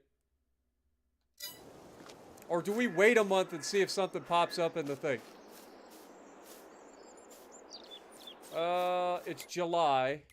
If we're going canola, which I don't think we are, since we're turning down the factory, so we would have to wait till February, I believe, right? To plant soybeans. April to plant soybeans.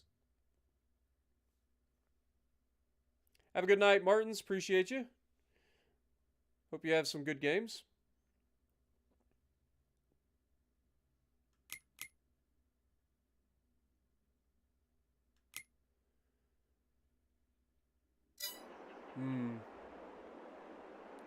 Look at the biogas plant.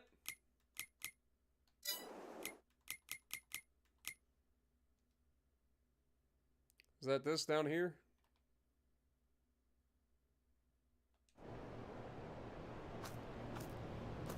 What do you got?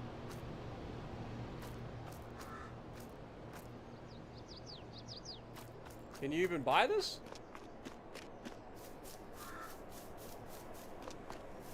I don't even think you can buy this.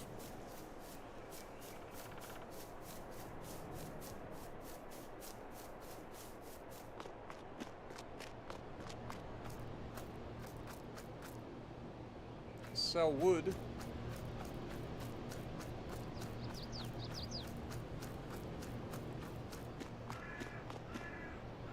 This is biomass plant, right? Am I at the wrong? Yeah, that's biomass. That's not biogas. Sorry, biogas would be up here then. Electric charging station, biomethane station, biogas plant. All right. What do you got? 1.5 million? What do you think I am? I ain't that rich. Good Lord.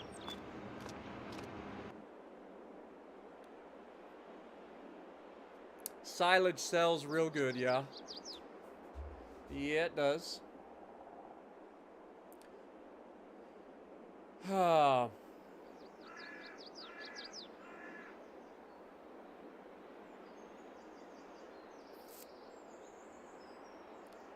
All right. Here's the thing.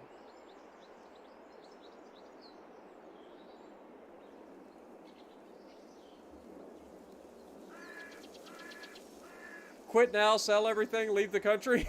Just take the money and run. That is also an option, I guess.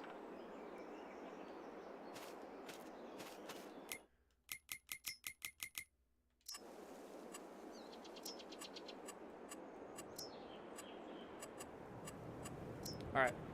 Factories.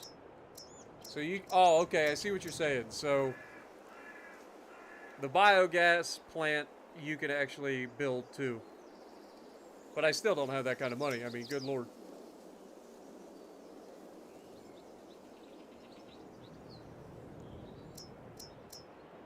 Also, we don't have anything to make that work anyway.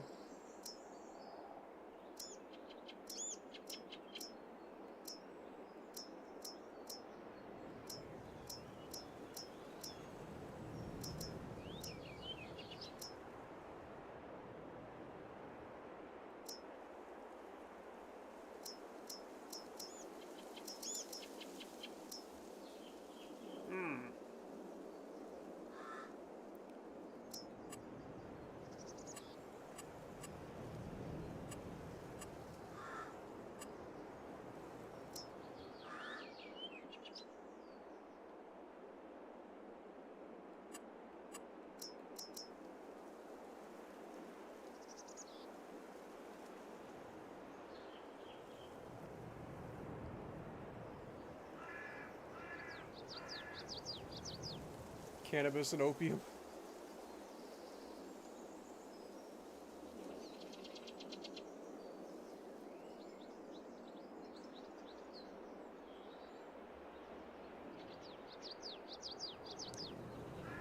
Ah, this is a big decision, man.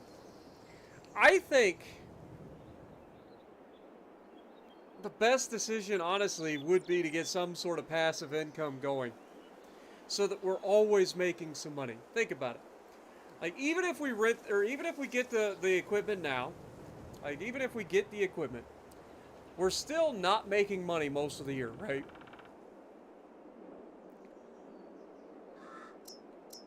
Whereas these would be making money every single month. In perpetuity, or whatever, in perpetuity.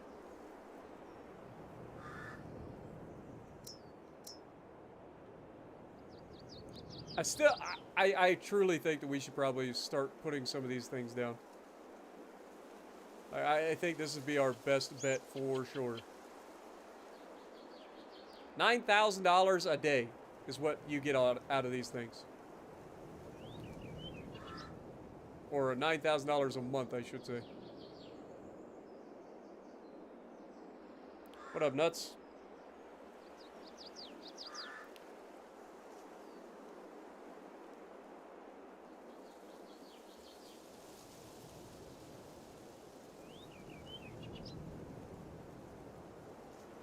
Chickens, eggs are great passive income.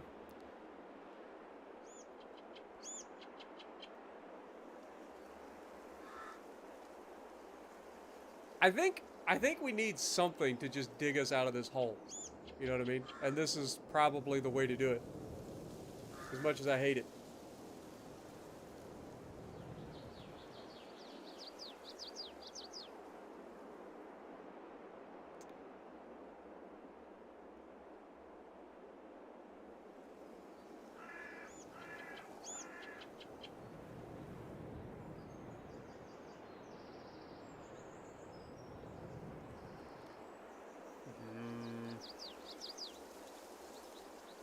All right, I'm pulling the trigger. I think we need the passive income of these solar panels to really get us over the hump.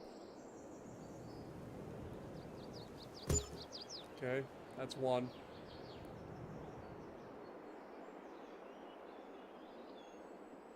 So that's $9,000 a day.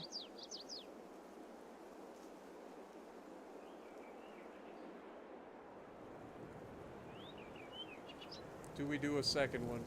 That'd be $18,000 a day.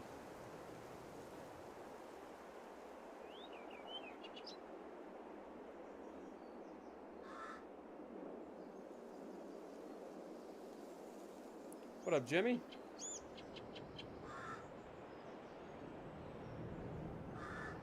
Yeah.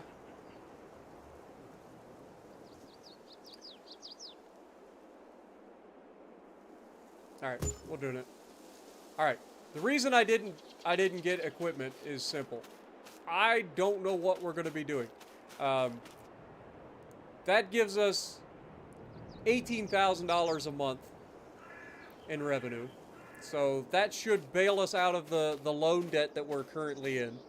It'll also help us over time by like just generating money. But the next thing that we need to plant, I think we're gonna try to get into some trees. What do you guys think? If we go, like, we don't have anything to do trees with though. That's the thing. All right, let's head to the store. We're gonna need it anyway.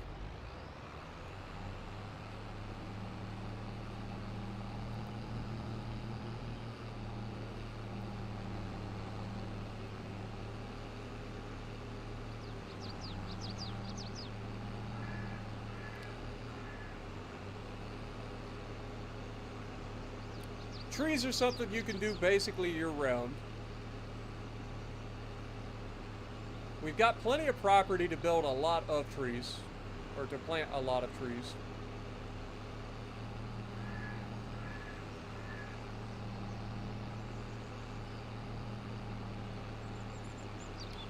Now, I don't think we can plant the like super expensive trees from the Platinum expansion on this mod. I think we can only get like poplar.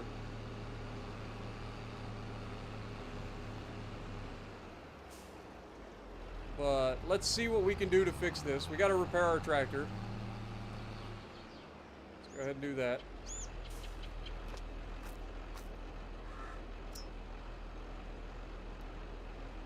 That's $6,800.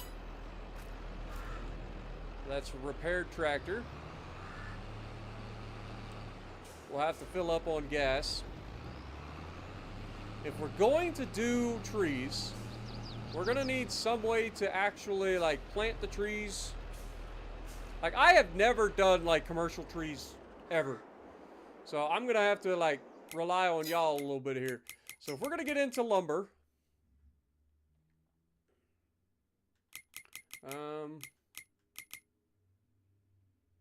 if we go into forestry machines, right? That's what we're looking for. We need some sort of planter, because I don't think you can plant them by hand. At least not to my knowledge.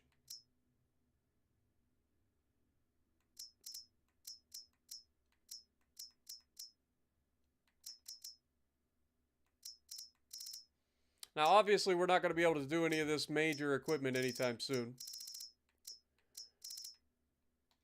How do you plant trees? Do you plant it by hand? I could have swore there was like a machine to do that. Alright, let's go to planters and see if there's like a tree planter in here. Probably be all the way at the end, wouldn't it?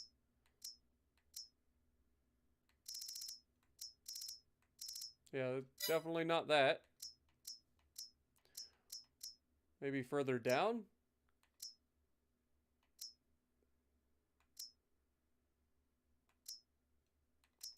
Forestry equipment? Is there a planter in here? It's a mulcher. That grinds down tree stumps. This is a tree planter. It's $26,000. You can buy pallets of saplings at the shop to do that. Fair enough. Okay. Now the question is, do we buy it or do we lease it?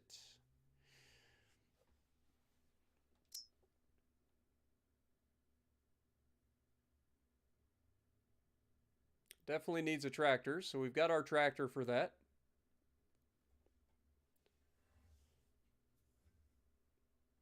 Do the trees up to the left of the lumber mill on the hill. Already plenty of trees up there to start. I mean, the problem is we don't have land up there. So I was just going to turn our farm field into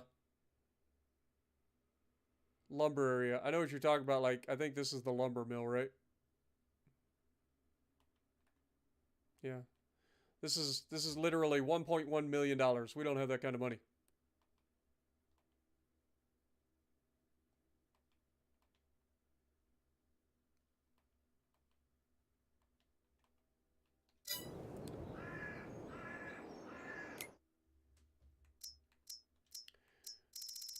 Is there any other kind of like tree planter? Oh, this is a tree planter, but it's $67,000. Good Lord, that's expensive as hell.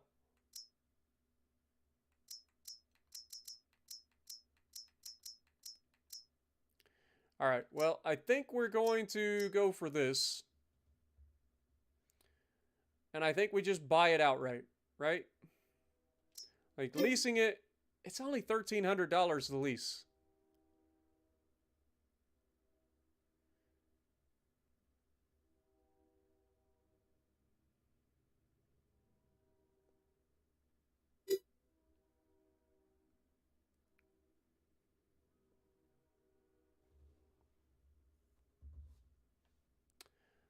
Um,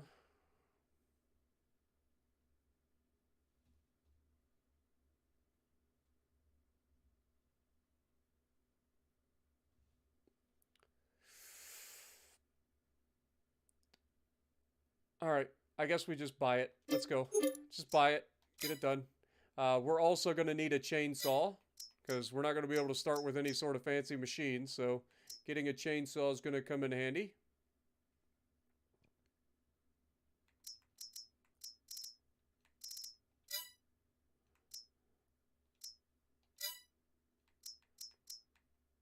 Where...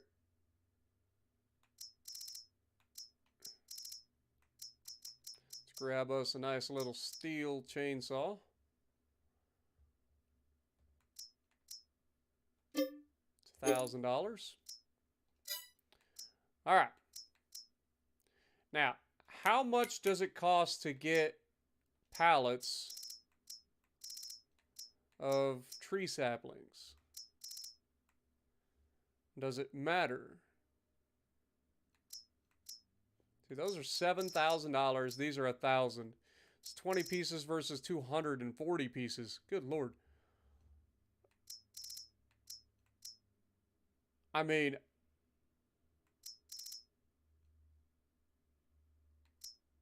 why are these so expensive? Like, you get 240 trees for $7,000, or you get 20 trees for $1,000. Am I missing something here? Why the hell would I ever buy this? I know this says the Platinum expansion. Is it available on this map?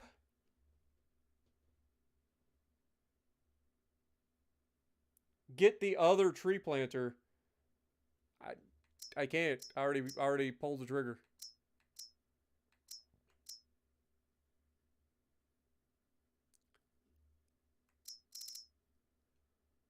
Like, why on earth would I ever choose the other one?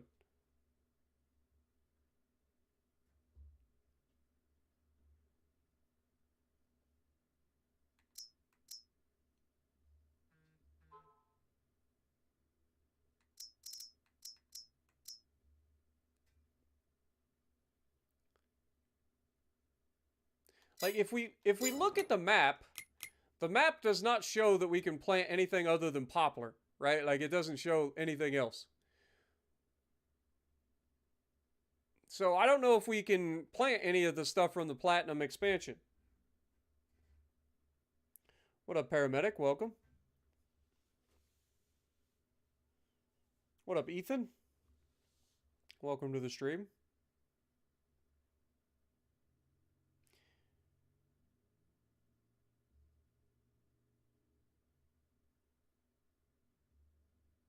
Bigger trees equal more money. I mean, that's pretty obvious. All right, well, I don't know if this works with the planter that we chose. I would assume it does. Like, it looks...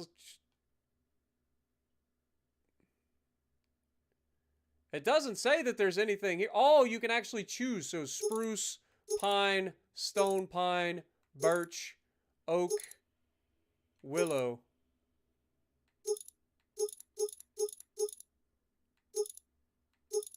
American elm. I mean, there's a lot of different trees here. Good Lord.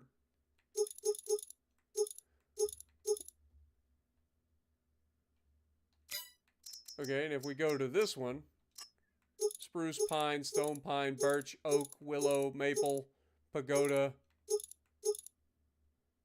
shagbark, American elm, cypress. So it doesn't really matter which one of these I get. It's just one has 240 saplings and the other one is 20. But these look a lot smaller, which means they would probably take longer to build or to plant. Stick with pine or spruce. Okay, which one makes the most money? Like if we were to...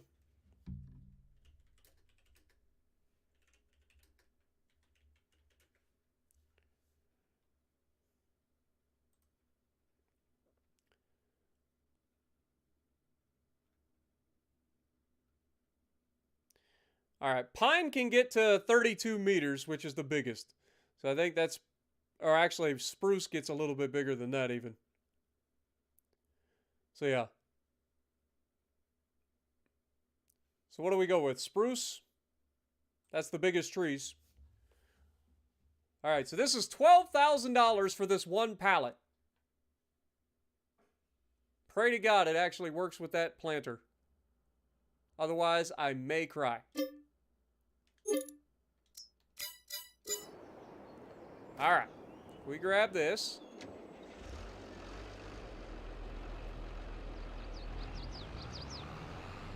That's 240 trees. That should be enough trees to last a freaking long time.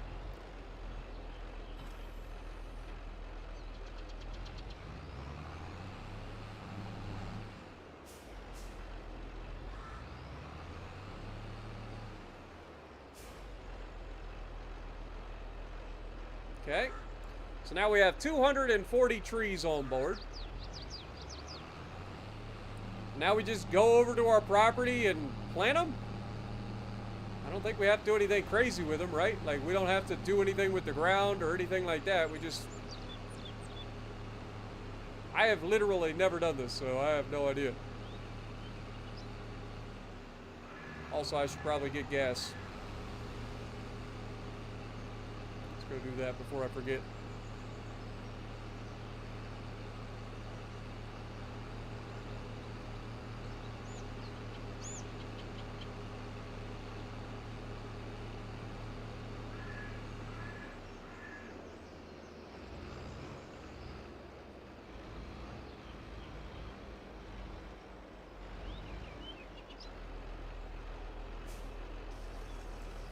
Fill her up.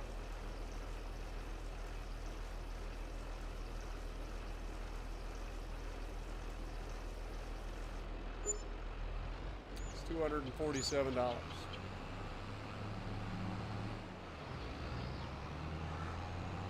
Now the next thing is, like, do I have to, like, space these out a specific amount? Like, I don't know anything about planting trees, man. What do I know about planting trees? If I just roll up in here, can I just plant them?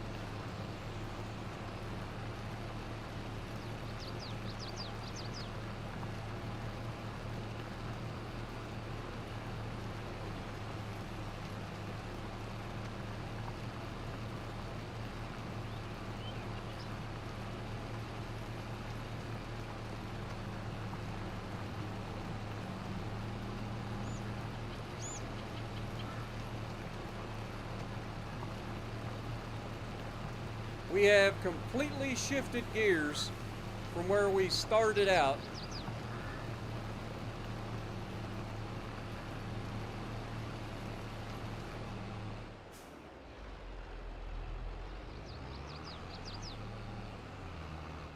And I'll be honest with you, I can't see crap, so I don't know if, like, do we have to fertilize this stuff or anything, or is it just plant the trees and let them happen?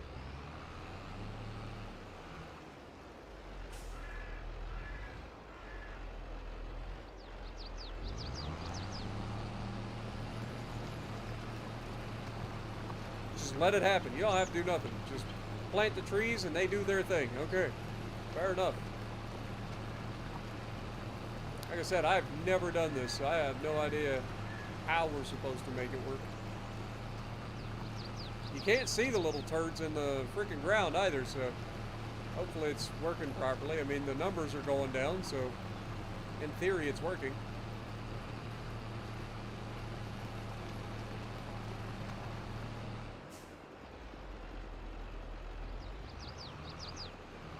Just hope I'm not destroying it by backing over the top of my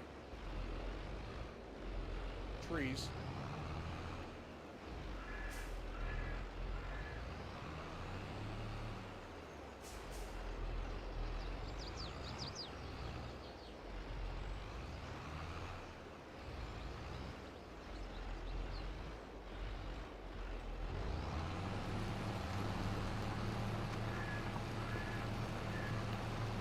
I don't know if there's a way that you're supposed to plant these, like if you've got a specific type of like thing that you're supposed to do. I am simply just driving in a straight line and hoping for the best.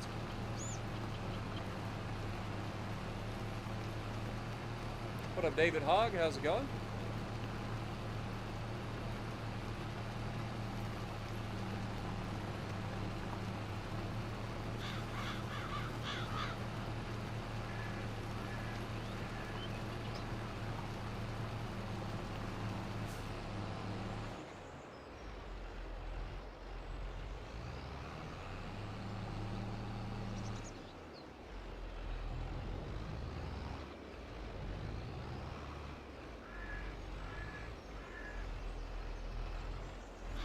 Again, I don't know if there's a limit to how close you can be to one of them.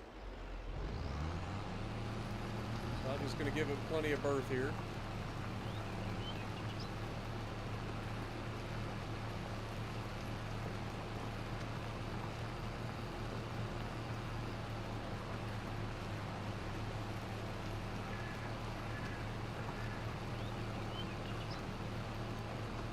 Yeah, but I figure harvesting-wise, we'll be cutting from the outside going in, so it's really not that big a deal.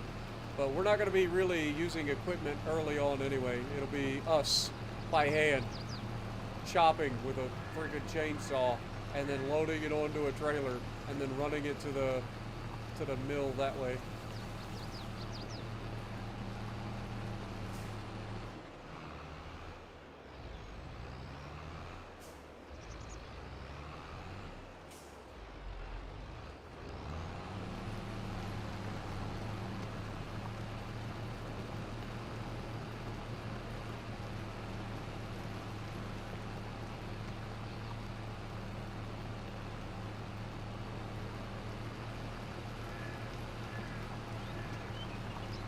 But the good thing is, like I said, by having the solar panels, I feel like we've got a little bit more of leeway in terms of what we can get away with.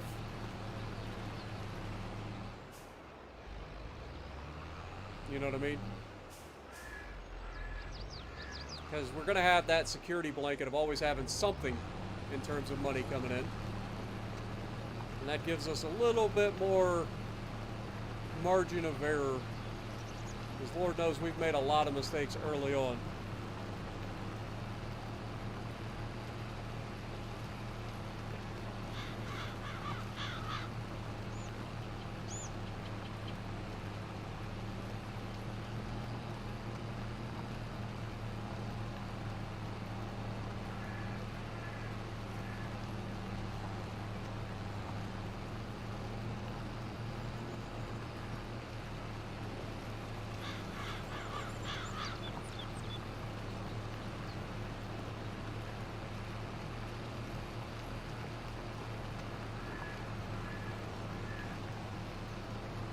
And I don't even know how long it takes to grow these things, so.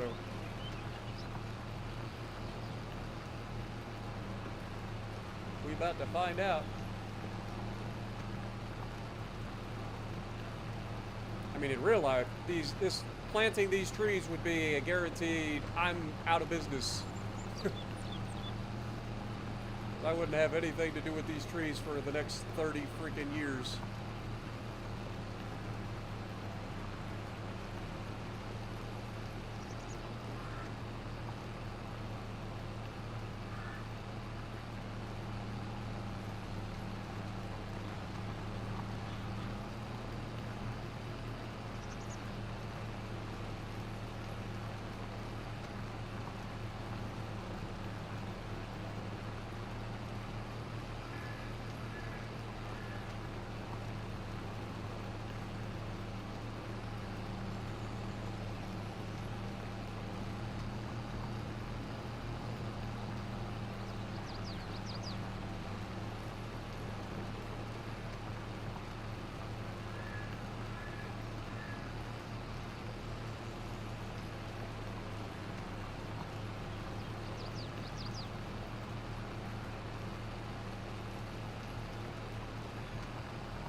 At this point, I'm just driving around. I can see occasional little spots where I have trees. I'm just hoping that this thing plants trees.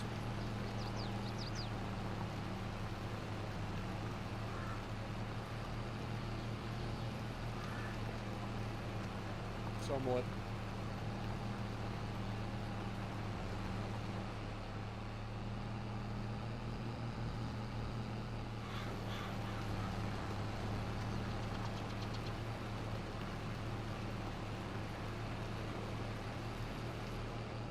All right, so we managed to plant a whopping 44, right? In that field.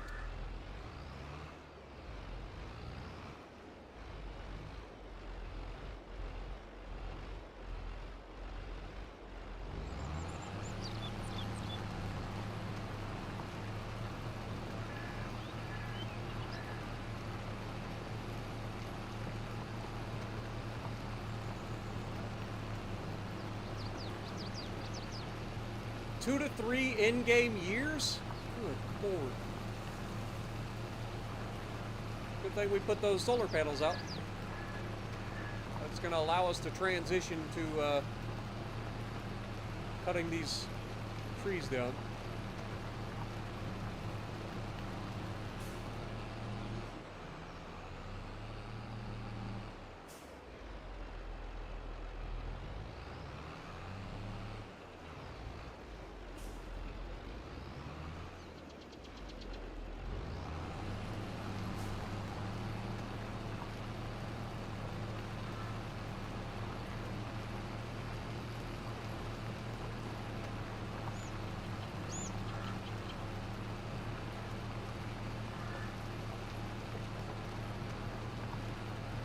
At least we got plenty of room to make this forest.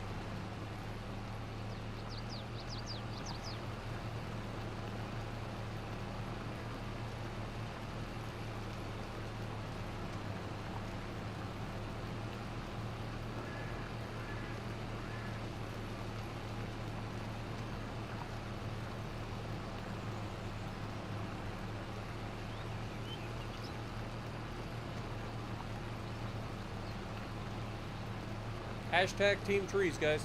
Remember. Hashtag Team Trees.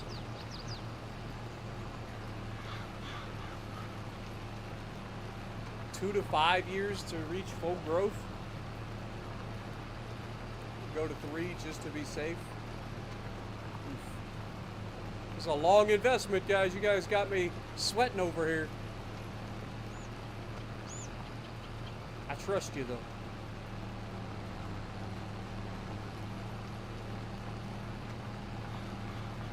Probably shouldn't trust you, but I trust you.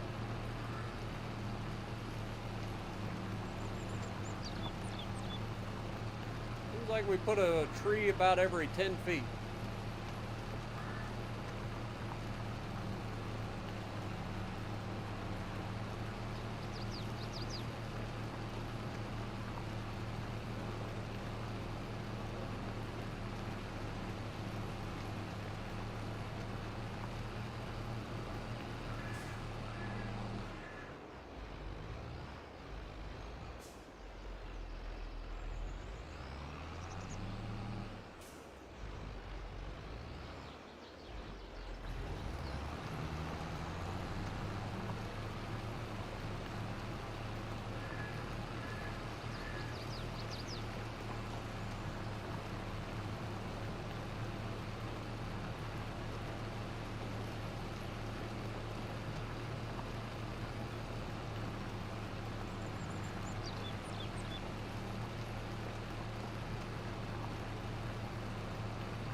See the little turd burglars popping out the back there.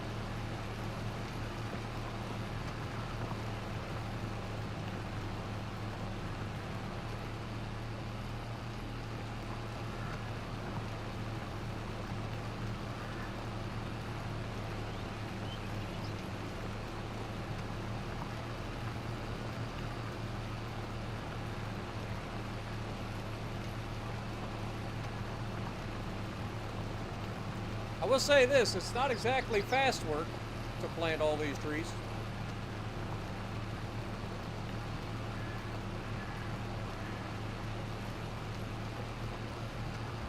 But when you consider the cost of the investment to actually like legitimately do this, there really isn't that big of a cost. Like $7,000 for a freaking pallet of 240 trees.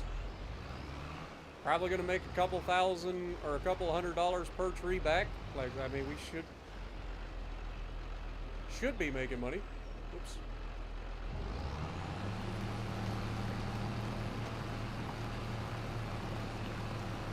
I figure we'll probably be, on average, making somewhere in the neighborhood of, I don't know, maybe $1,200 per tree.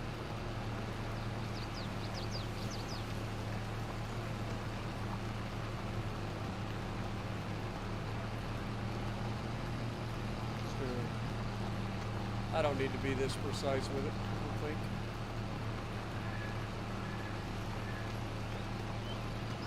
Less than 100 trees left to plant.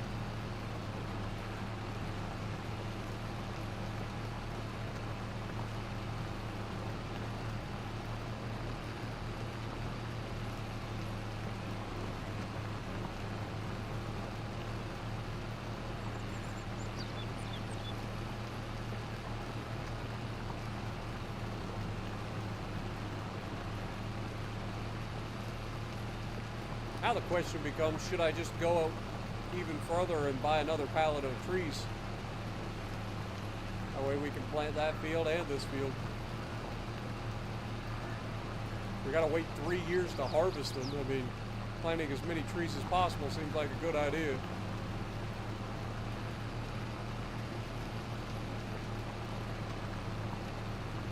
What do you guys think?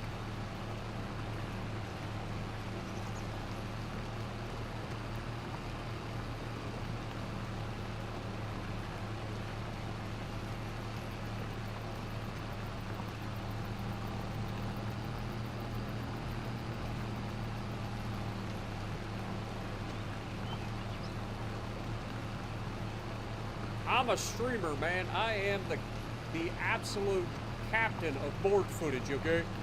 It's what we do. We just stream and try to make it entertaining because we're too lazy to edit. Keep a field for crops? Not too late for that. We already transitioned. We're done with the whole crops thing for the time being. I'm going all in, all right? I'm all in on the forest.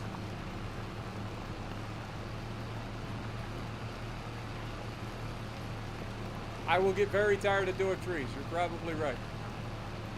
But if it makes us a boatload of money, and the goal of the challenge is to become a billionaire, I will do what I gotta do.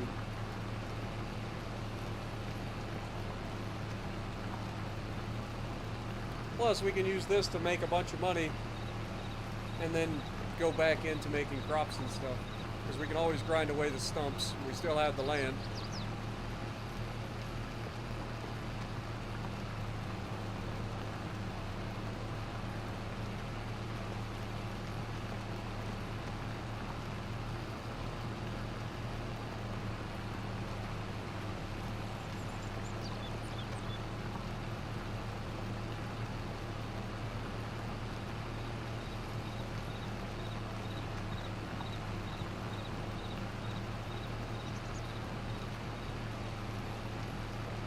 Alright, we will keep a field for crops. How about that?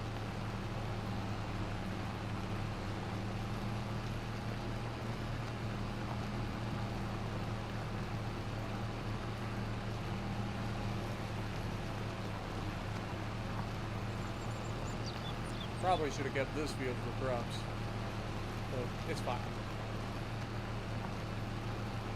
It's fine.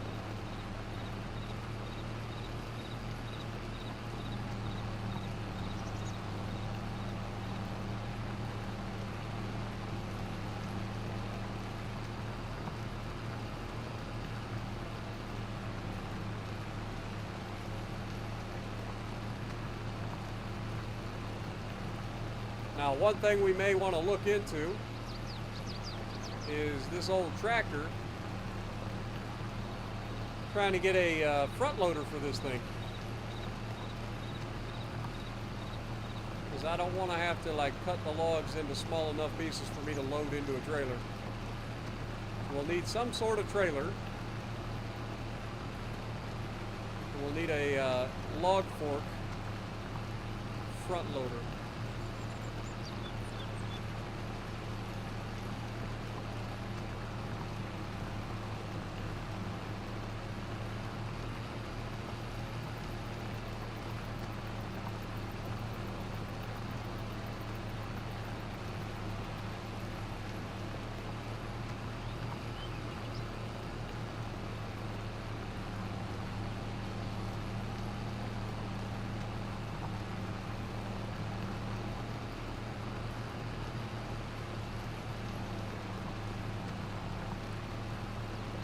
Four more trees to go.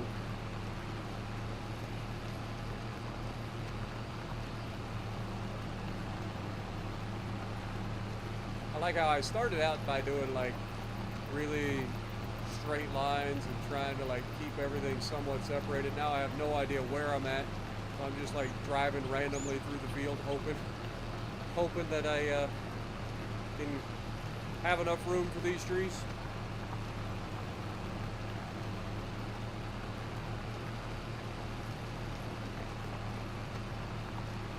Get ponderosa pine, you can't. They didn't have that as an option. They had pine, spruce.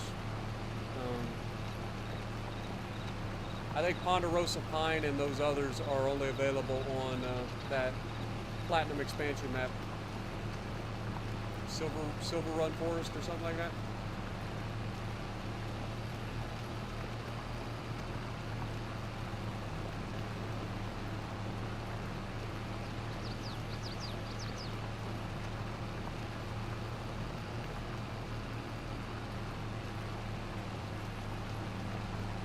All right. So what are we in on this this in terms of overall investment? We have bought a planter, which was $26,000, I think. We bought a pallet, which is $7,000.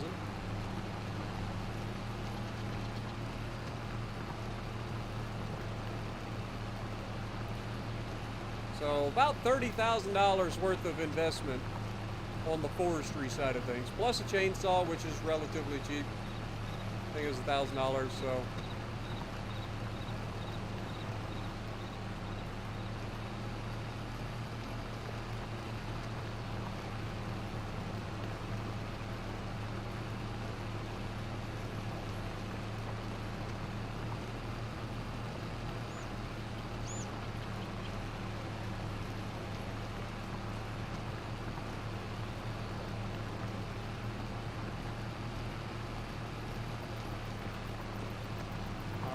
well, 2 more trees.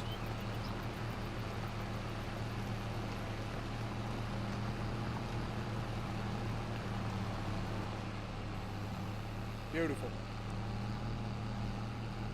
Trees are planted.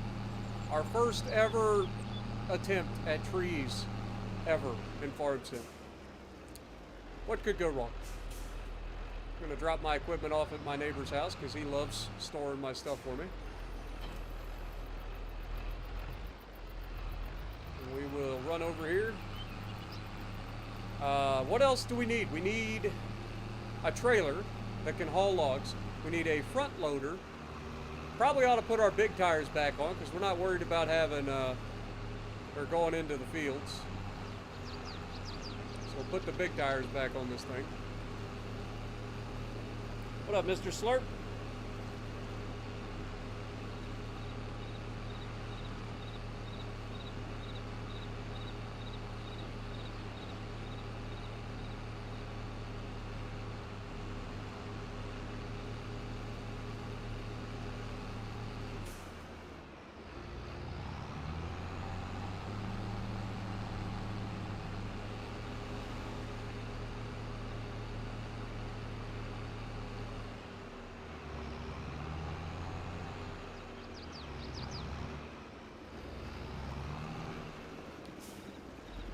Alright.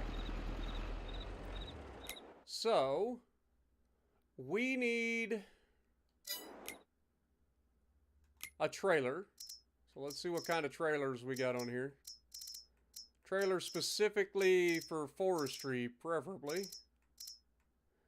Nothing available in there. Okay. Go down to the bottom.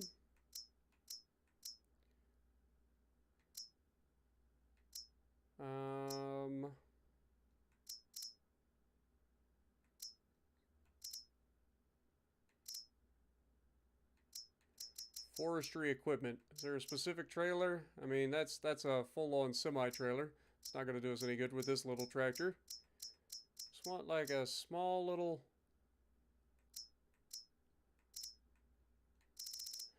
We probably ought to have some sort of winch available. I don't know which... This one has a little bit longer, or a little bit more pulling capacity. This can pull 8.6 tons. So I feel like that would be our best bet in terms of that. That's 21 grand. So we probably want that. That gives us a winch. I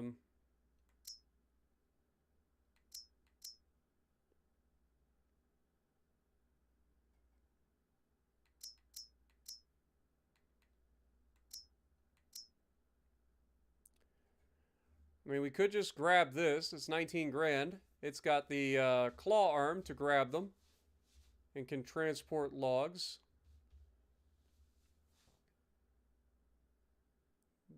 Do we just go for that?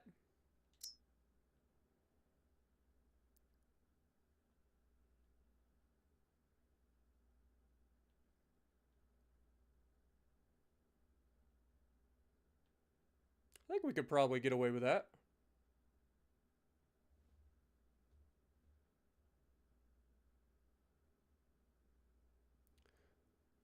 What do you guys think? Do we go for this? It's not that expensive, 19 grand. That'll give us the option to be able to pick up stuff and transport it. So it's 2 in 1.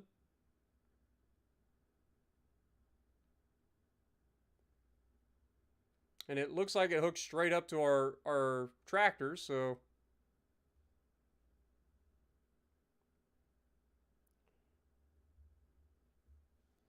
I think we go for it. Why not? Buy it. 19 grand. The other one was this. 21 grand. Buy it. Alright. So we will hook up the winch and blade to the yeah. Okay. My goal will be to utilize the blade to pull things out to an area that makes them easier to work with, right? So we'll cut down a bunch of trees, we can pull them out using the blade and the winch, and then we can cut them into sections and then pick them up with that and load them and take them in. That's our goal. So we've got what we need. Let's take this over to the thing.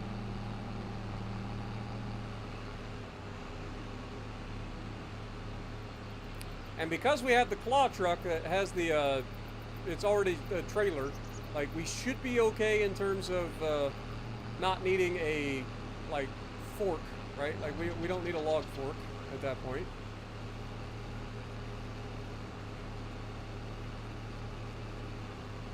So we'll run this over here, drop it off at the field.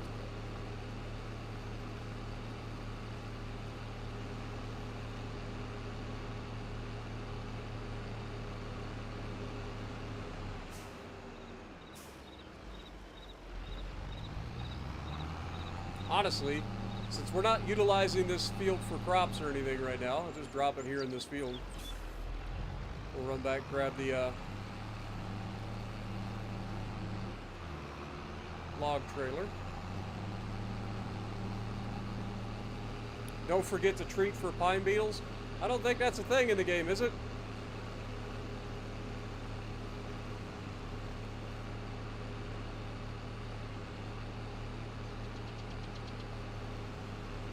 Wait, pine beetles are a thing in the game? I gotta, like, legitimately treat them? I thought you guys said just plant and let it go. Or are you guys just behind and now you're finally answering my question about the log trailer and all that?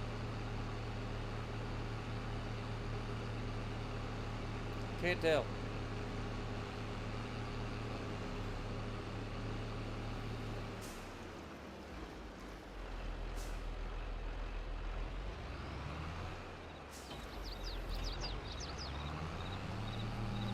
All right. We've got our log trailer.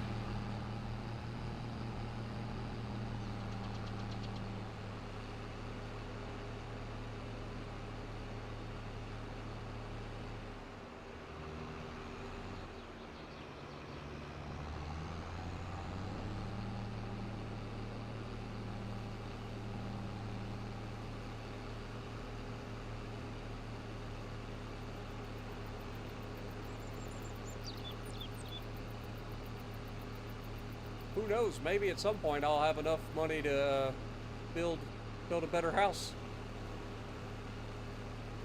Who knows? Maybe this is the beginning of the Spartan elite logging empire.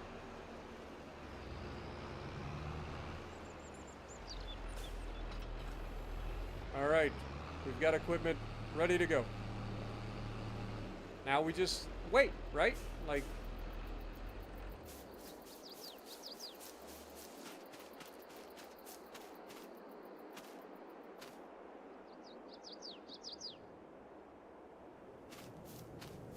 Doesn't even show up in the field. I think you guys are crazy. I don't think there's actually pine beetles that I have to think, because there would be insecticide, and I don't think that that's a thing in the game. Right? I'm not crazy. Pilots.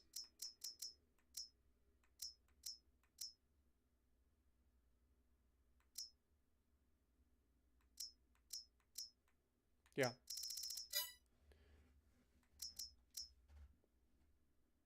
Shipping container, huh? Interesting. Alright. Let's sleep and see what happens. What up, Khaled? Welcome to the stream. 3 years later.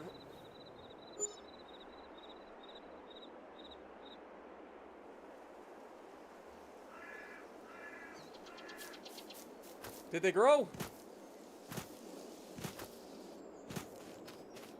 They did not.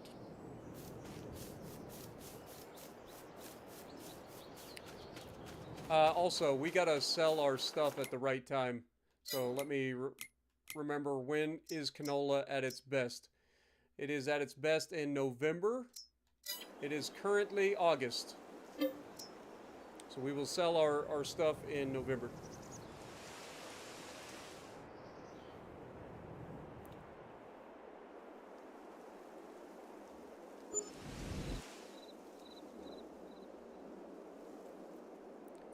Do do do do do do do do do. We're making money, boys! Look at that! Property income, baby!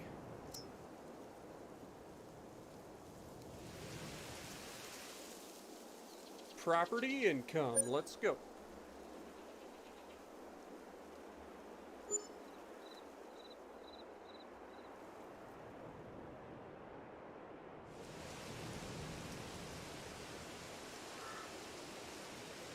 Okay. Keep it rolling. One more month, we should have our best price for our canola.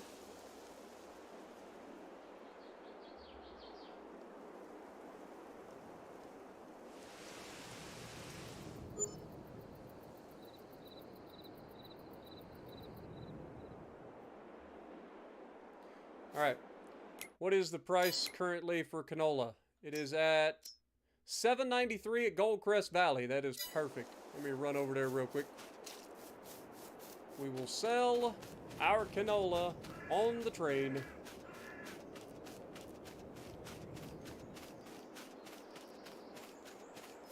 Darn Jimmy Caldwell and Zach Durham. Think they're farmers? I'll show them. I'll make more money selling trees than they could ever hope to bring in with grain.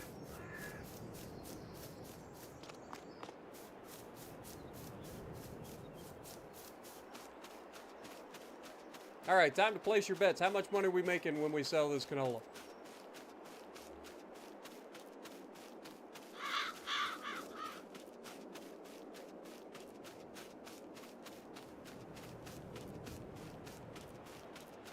We really got to get us a little like gator or something to run around in when we're not needing a tractor. Now that we're actually making some money, we can afford things. I should have just went whole ham in solar energy to begin with. All right, train will arrive in 1.5 kilometers. Also, my phone has been going bonkers, so give me a second. That was creepy. I'll be right back.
Sorry about that, guys. All right, here we go. That was my dad calling. Apparently, he goobered up pretty good today. He was supposed to $30,000. We'll take that. That was actually a little bit more than we thought we were going to get, so we'll take that.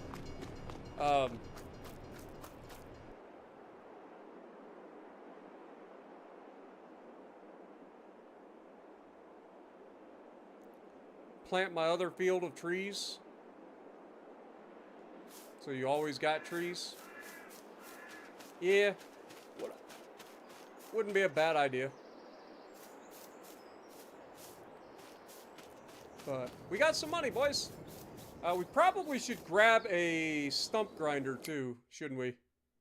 That'd be something we should probably grab. See, this is a 150 horsepower stump grinder. What's the difference between that and one of these other ones? Like, is it faster?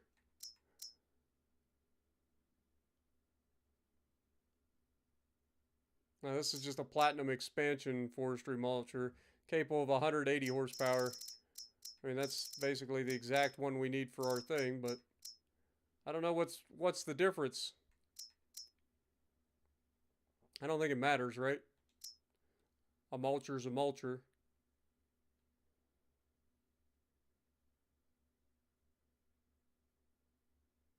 Yeah, I don't think it really matters.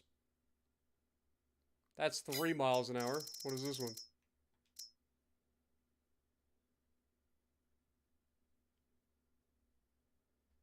This doesn't say that there's any, like, speed limit. So that'd be a big bonus.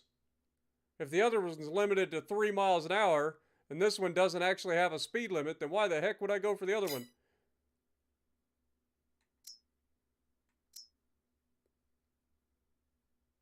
Am I crazy? This one doesn't list a speed limit. Oh, but this one is not for my, yeah, this one is for like a freaking backhoe. Yeah, that's not gonna fit. That won't fit my tractor. Good thing I paid attention. I was about to pull the trigger on that. This one grinds down tree stumps. And this is a mulcher that can do tree stumps and bushes.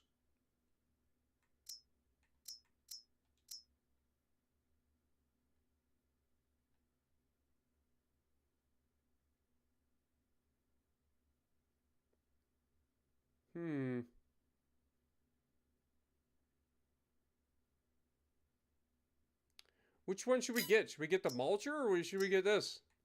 I mean, this is cheaper. And if we're just using it to get rid of tree stumps, I feel like this is the best bet.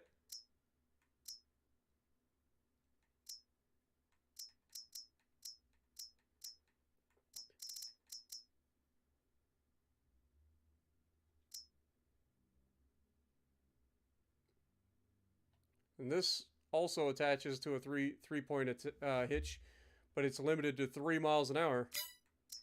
This one doesn't have a limit, apparently. I think we go with this thing.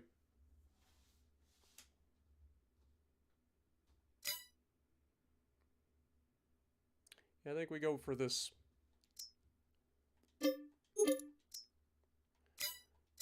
All right, let's go pick it up.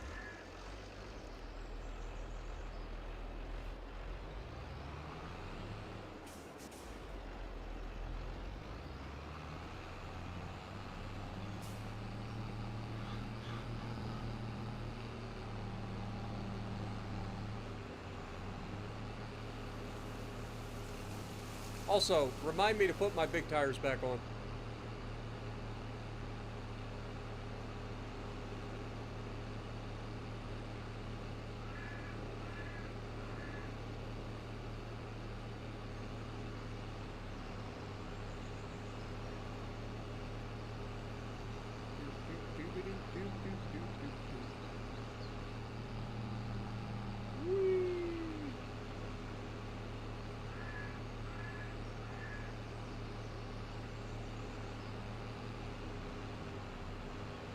Swing in here, get our big tires put back on.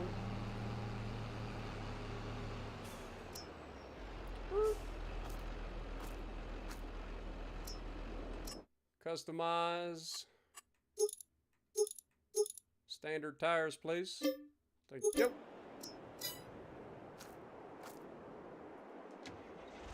Thing looked awkward as crap with those little narrow tires, man. Now it looks like a beefcake. Ah! I forgot that's a thing. They detach everything when you modify your tractor. Pick up my weight again, dang it. I don't know if I need the weight, but it's mine.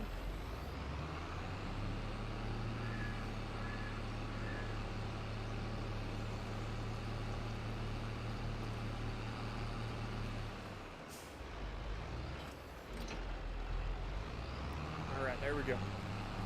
Got a stump grinder.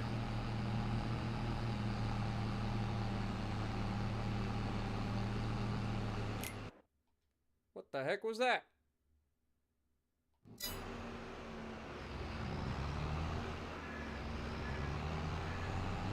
Game freaked out on me for a second. Must have thought I was trying to hire an AI worker or something. I'm just trying to enable cruise control. So yeah, my dad retired a few years back, and one of the things that he actually just got into, he just started a new job relatively recently. It's a couple months back, where he goes to different places, picks up cars, drives them, and drops them off at another place. Right? That's what he does. So he works for like an auto auction essentially, and he'll pick up cars, deliver them to the auto auction. Once a week they have an auction there, and anyway, he picked up a car. He was supposed to go to New Philadelphia, which is, I guess, up near Akron, Ohio, and instead he ended up putting in the wrong GPS, ended up taking him all the way down to freaking West Virginia. It's like the complete opposite direction. I was like, oh man, you've been driving truck for how long? You don't know the difference between driving towards West Virginia and driving towards Akron? Come on now. Come on now. All right, let's keep it going.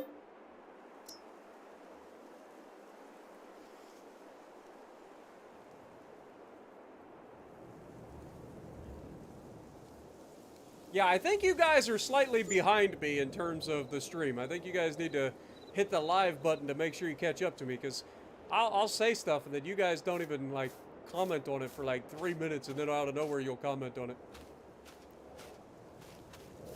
Alright, now you guys aren't joking. It is literally going to be like 3 years, right? Like, legitimately. Oh my god, they ain't even started growing yet. Lord have mercy on my soul.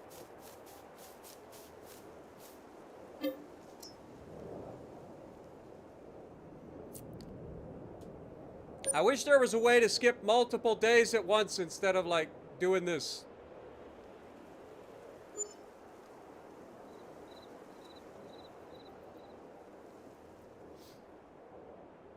Also, is there anything in here that could be interesting? A forklift?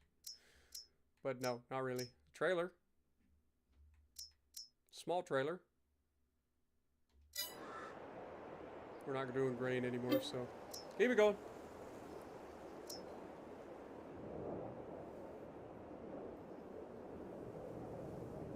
Dude, I've been streaming for 7 hours straight. Y'all are crazy. See what you guys got me doing? Like, y'all are like, take out a loan, spend some more money, change everything about what you're doing. Everything's fine. And the next thing I know, another 2 hours have passed. Good Lord.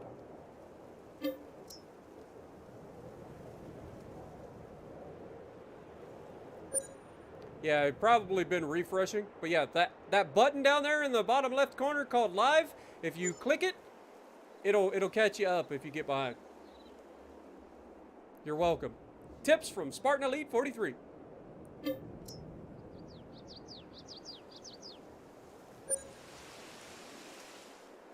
Now, I'm assuming that we don't have to worry about rain and stuff anymore. Like, if we're cutting down our trees, it doesn't matter. Like, it's still a tree. It's not hurt by the freaking rain, right?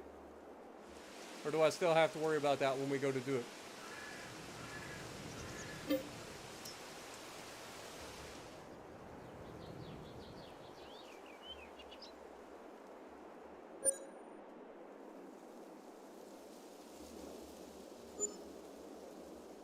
That being said, after I finally see these trees growing, the other thing I want to do is look in here. Look at this. We're actually turning a profit. It's not much of a profit. I get it. But it is a profit. Okay? Like, we are legitimately making money at this point. Our loan interest is $1,600 a month. And we are actually making money. We're not making as much money as the game should be making us. Because those are supposed to generate $9,000 a day, and they're not. At all. Our forest! It started! Look at it! Isn't it so cute? It's just a little forest, but it's a forest. Look at that. Oh. Oh, God. What about the other field? How bad is it? I mean, honestly, not bad. Pretty well evenly spaced for the most part. I think I did an okay job here for the first time ever. Also, really cute. Flowers. Like it. Alright, I can teleport back. Wait. Oh, no. I have to have that hooked up to my tractor, and then I have to get out and get on this. I did not see that coming. Thought I'd be able to do it from the tractor. Okay, well, that's going to be interesting. Alright, keep it rolling.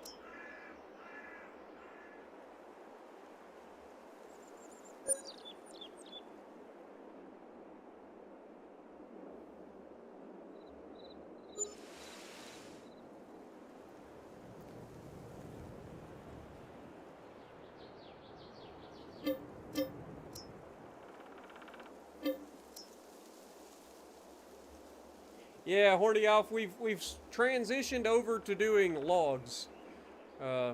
We took out a bunch of loans and we swapped everything over. We're going to do logs because apparently that's the cheating way to do it. And I'm all about cheating at this point. Like, I feel like we failed the original challenge, but I feel like we're still trying to keep with the challenge, which is vanilla, get to $1 billion by playing the game the way it was intended. Right? That's our goal. Told you, sell it all, leave the country.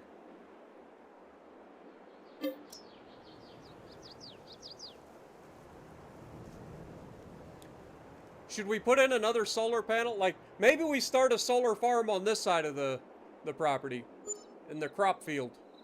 Just start placing a solar panel every time we get to 98, or what is it, $95,000? Like, just start filling this entire field with solar panels? Or do we just use this as the alternate?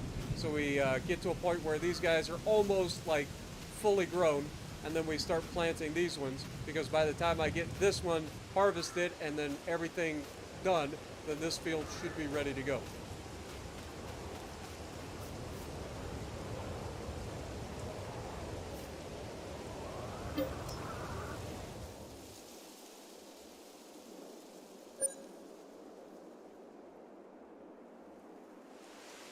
Silage first. What up, Victory? Appreciate you dropping in.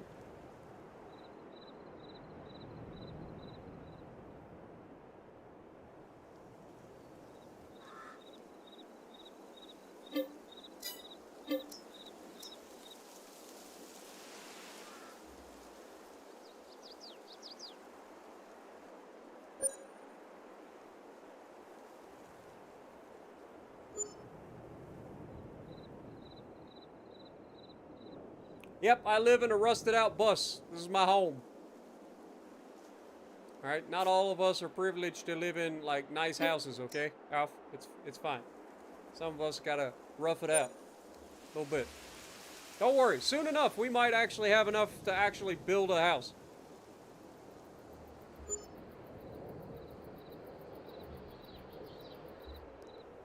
It all depends on how our forestry business does.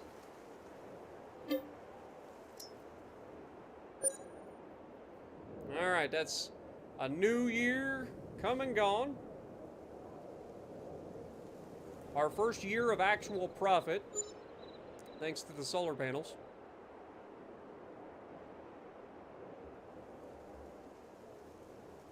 Oh, they're getting there. I don't think they're ready to harvest yet, right? I think they got one more. It's currently at 25.5 meters. I think it gets to 36 meters, so a little bit more to grow.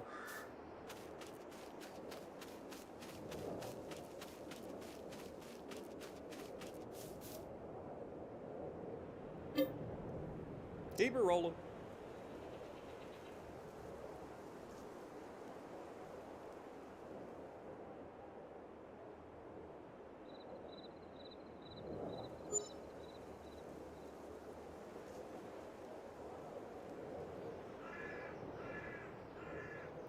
Alright, we can afford one, so I'm gonna go ahead and grab another...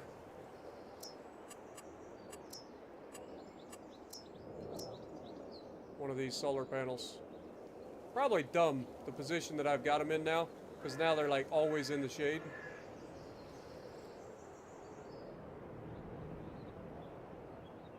But it's fine. Get it done.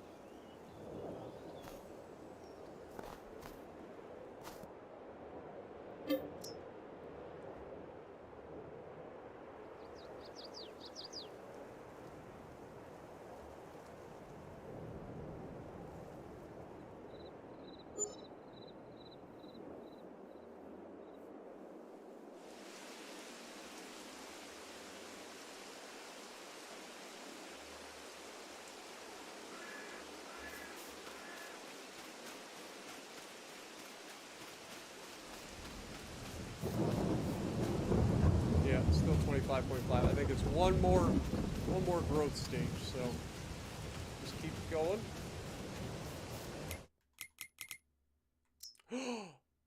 There's a pickup truck for sale. Oh, we moving on up, folks. I'm glad I checked. Look at this thing. Ain't much to look at now, but that ain't a bad little pick 'em up truck. I feel like we gotta have this, right? Like, I'm not crazy. Gotta get us a truck. Now, I'm not spending any extra money on this thing, right? Like, woo! We can go fancy wheels.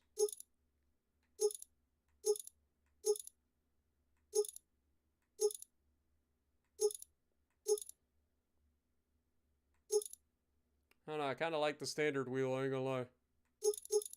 These chrome ones are kind of nice. But these ones are like sunk in and I like them better. Main color.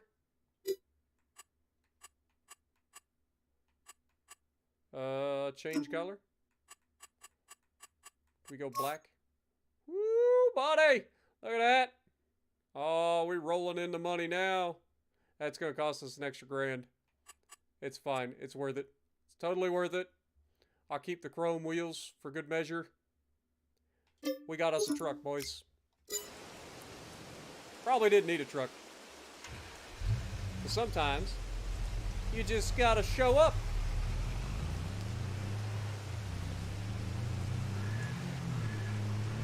Listen to that baby purr. Woo! We are freaking flying, buddy. Oh, good.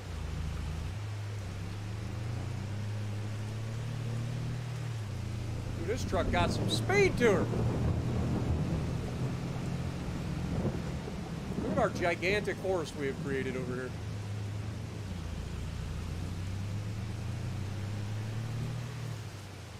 They laughed at us and said that we would never amount to anything, and look at us now. Got us a pick-em-up truck. Screw sleeping in the bus. I'm sleeping in here from now on.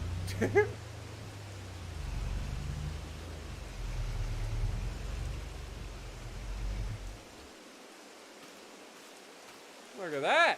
Moving on up in the world.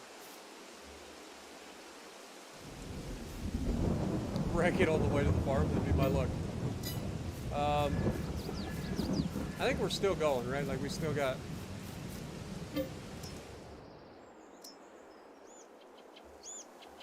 Yeah, I gotta get an obnoxiously loud exhaust for it. You're not wrong. Put a lift kit on it.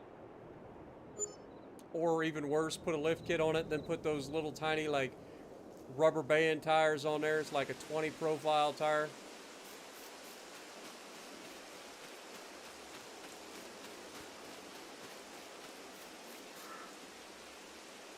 Still 25.5. We gotta be getting close. Like, I feel like we've went through like 2 years plus.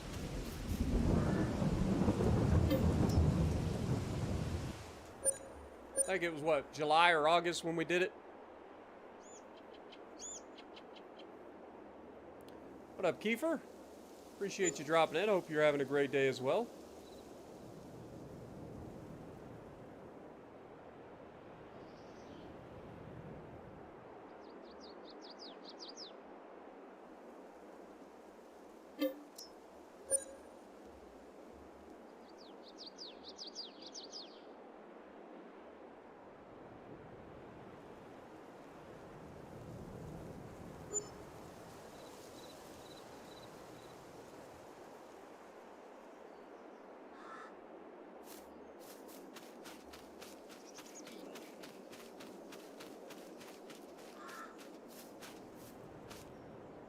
Still at 25.5.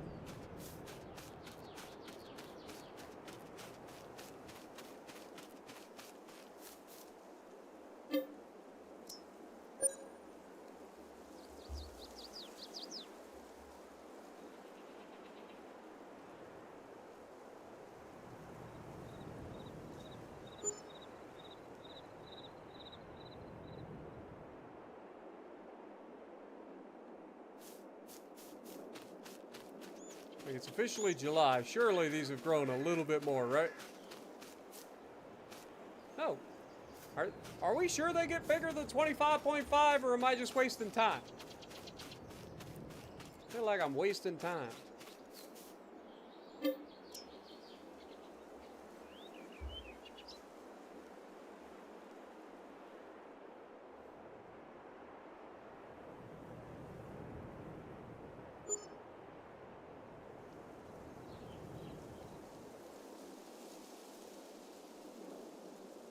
Making $15,000 a day. Okay, that definitely looks like they're different, right? Like, I'm not crazy. They definitely got bigger. Ah, there we go. All right, so now they're fully grown. They're ready to be harvested. Beautiful. Okay, now for the fun part.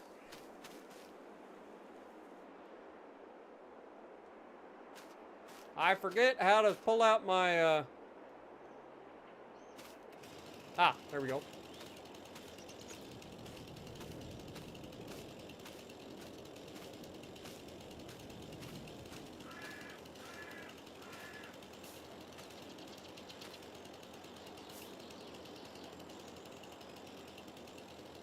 All right. Cut her down.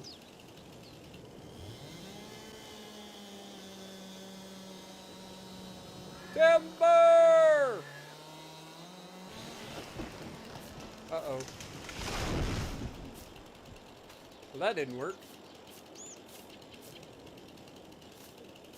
It didn't fall anywhere near the direction I thought it was.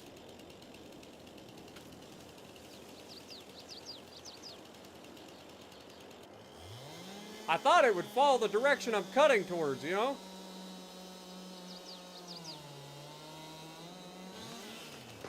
But they seem to be sticking on one another. This is a problem I did not foresee.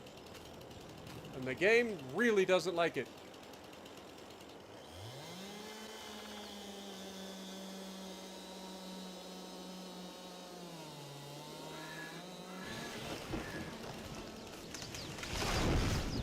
That one started to fall. Dude, I have not done well, I don't think.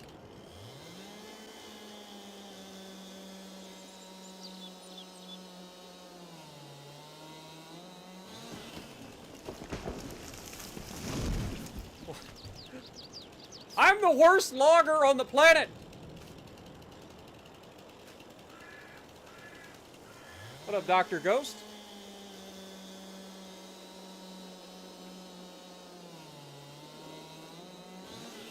Can you fall over, please?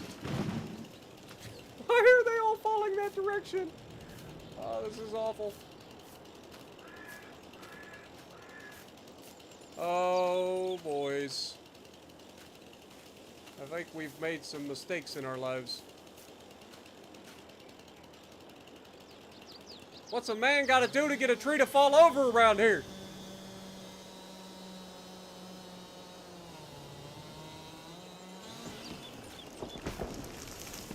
Oh, this is horrible. This is horrible. Why are they not falling over?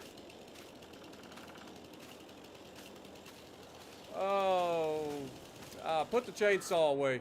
Give me the tractor. We got a blade. Put on your hard hat, boys. We got problems.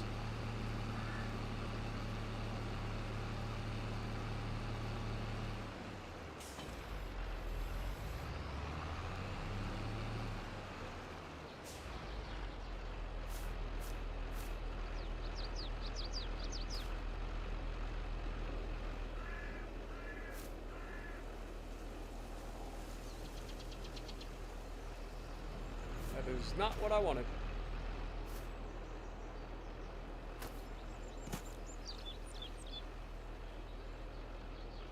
Attached to the tree. All right, give her the beans.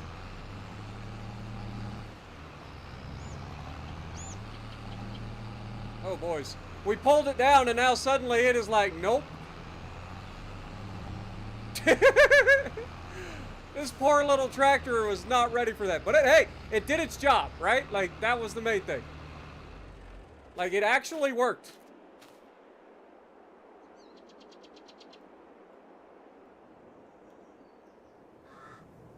Can we now detach? Thank you. And now we pull out our chainsaw. We do a little one of these.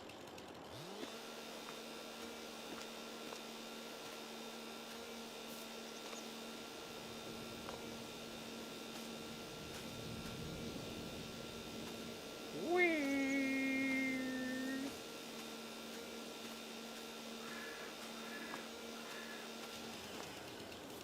There we go. Not too shabby, boys. Not too shabby. All right, let's grab that again.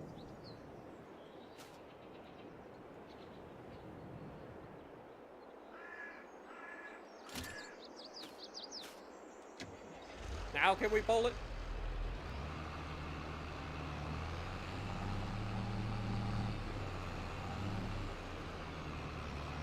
What if we go this way?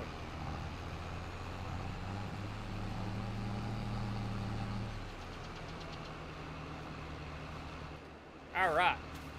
Now we want to release the winch. Thank you. Somebody had to park this daggum equipment right in the way.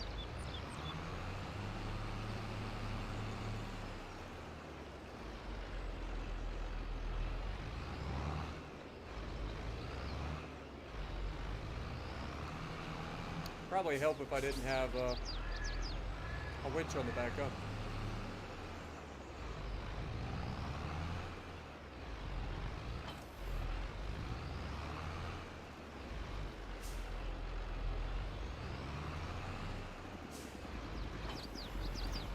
All right.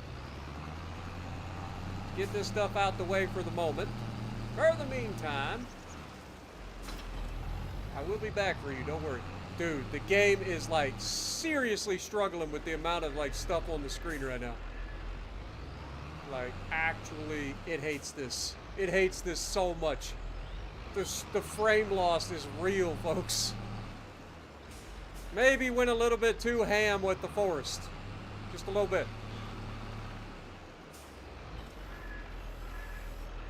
Alright. Can we actually get this top to come off?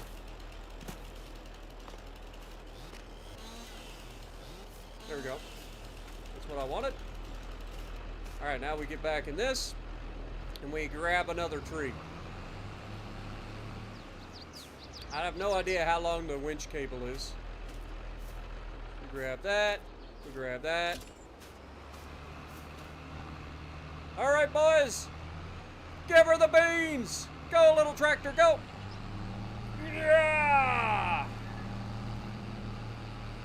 We are the little tractor that could, baby. Don't you forget it. Dude, I am enjoying this way more than farming, I ain't gonna lie. Y'all said I wouldn't like this. Y'all said I wouldn't like this. I'm enjoying this more. Because I get to do silly things.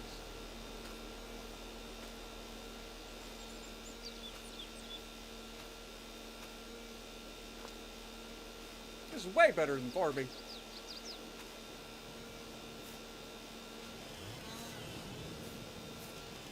Look at us go.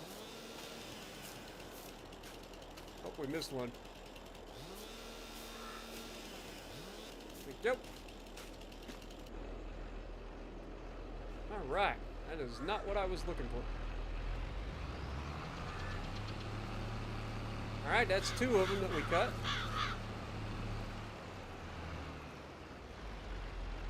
Can't remember if we cut this one or not. Definitely did not, so it'll be this one over here next.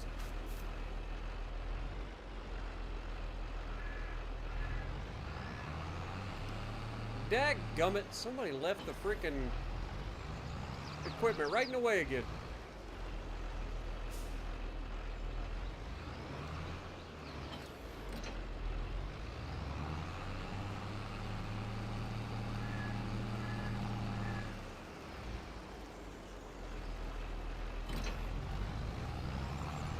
Dude, the frames are awful. Why are the frames so bad? I'm assuming it has something to do with the trees that are like brushed up against each other. Maybe it'll get better as I get them away from each other. But yeah, the game is struggling. Alright, let's get out. Let's grab you. Put you over here on this one. Thank you much. Get back in here. Give her a yank!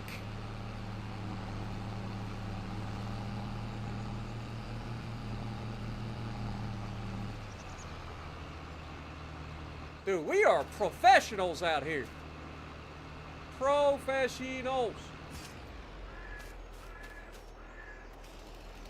Like, I've done this before.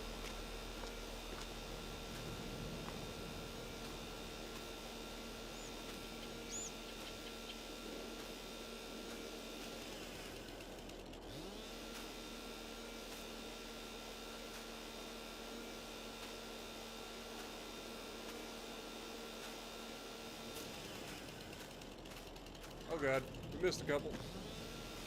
Can't have that. Hey, shoot.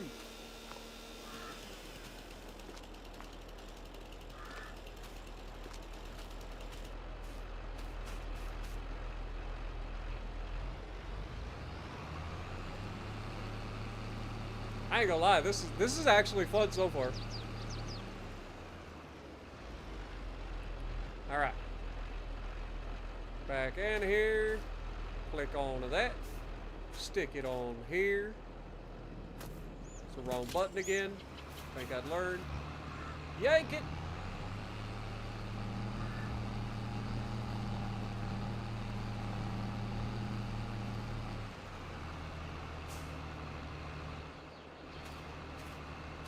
Detach.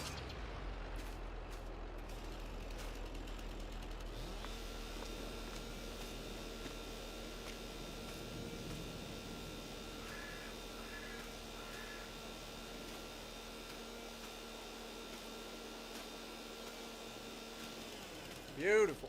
Dadgummit, there's always one. Shoot.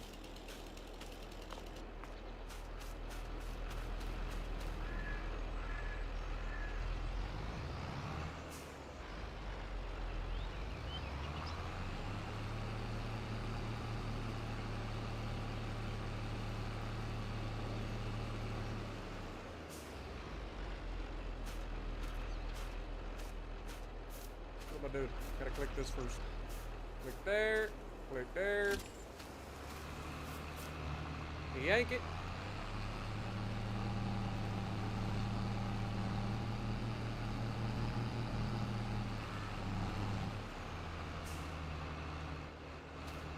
Smooth as a baby's bottom.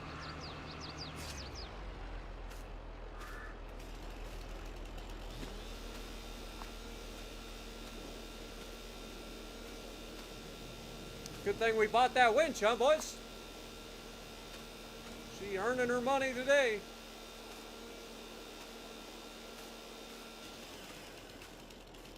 Why is there always a couple that I miss? Go away.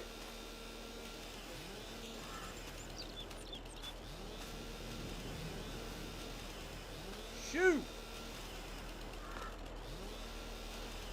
Thank you.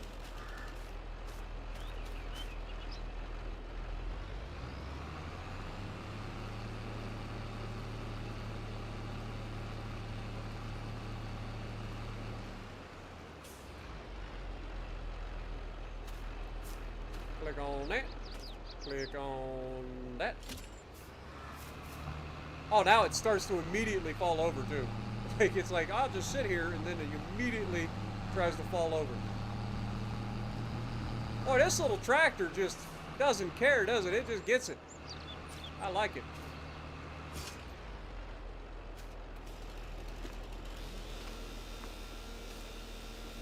Delimb all the trees.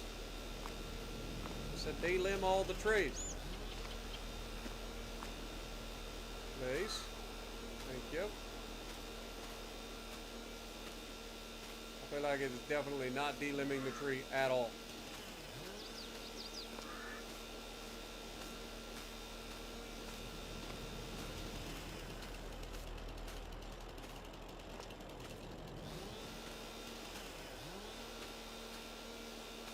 There we go. How many more did we already cut? I think we got one more, or is that it? Is that all the ones we cut? Alright, so that ain't too bad. Right off the bat, we got 1, 2, 3, 4, 5, 6. 6 trees. Alright, now we gotta cut them up.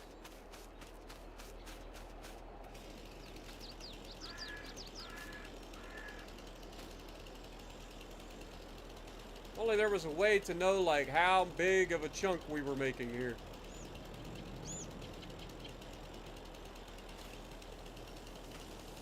Because I have no human idea.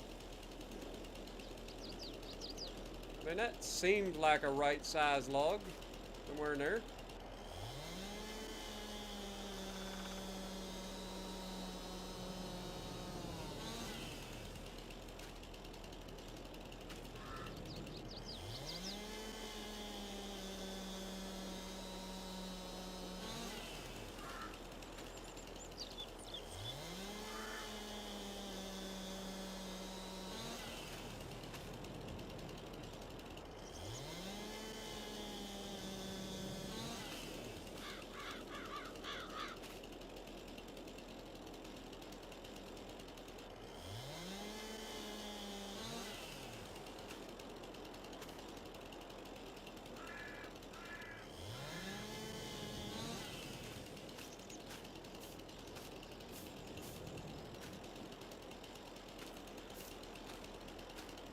Alright, if we were to grab this, that is 8.6 meters.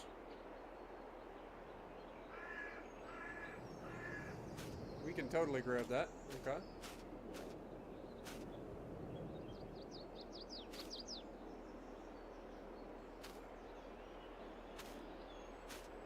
And then it becomes too heavy, right? Yeah. Alright, so this one, what? 4.3, 3.1, 4.7, 4.2, 5.4. So the first one was really the only one we got at the right length. Okay. So we got to try to do better. Alright, so we want about there.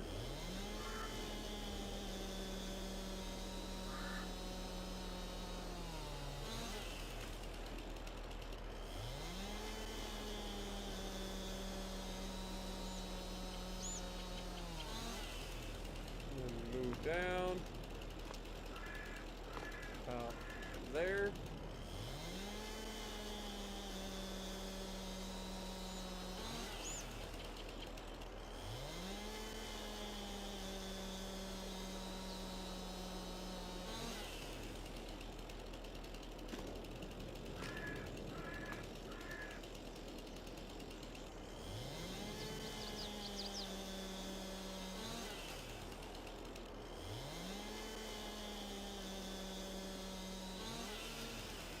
Ah, I see what you're saying. That actually would be a smart thing to do, but at the same time,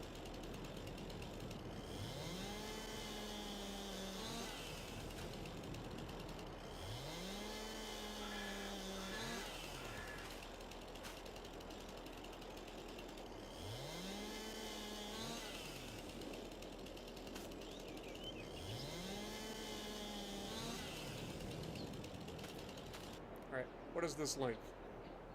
This is like the perfect length right here, actually. All right, so this is our judge from now on. Like we need everything to be about this long.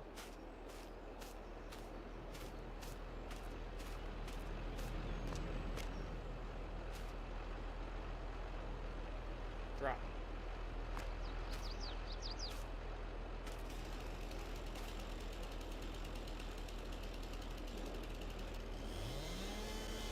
We want them to be about 6 meters, I believe.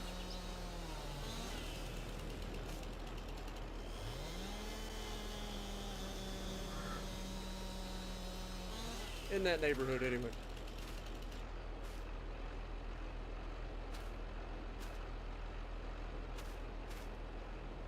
Now the next problem is, where the heck is the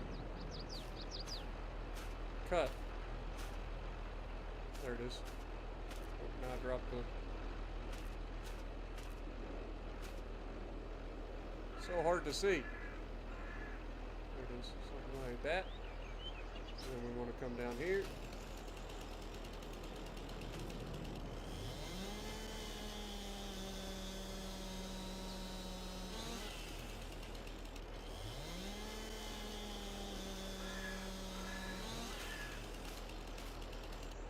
Grab our log, bring it down.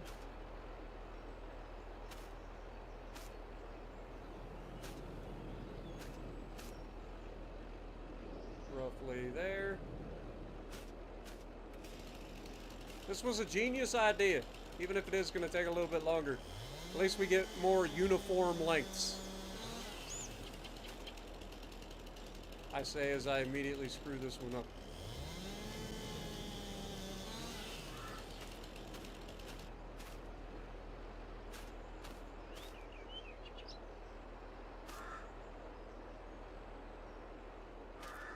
Boy, it's so hard to figure out where the hell we cut. There it is. It's actually pretty much perfect.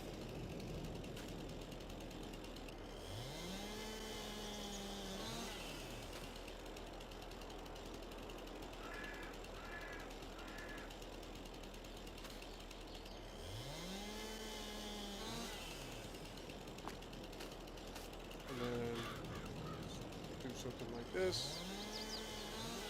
As we can.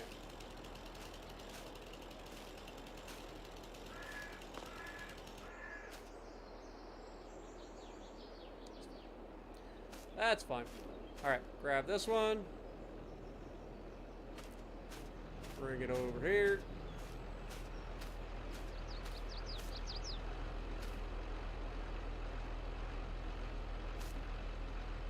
Close enough.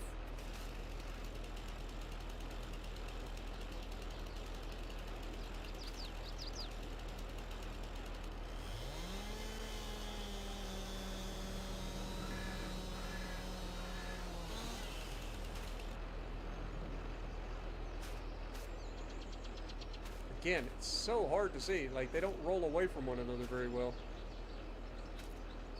Doesn't have to be perfect, I suppose, but just gives us a little bit better idea.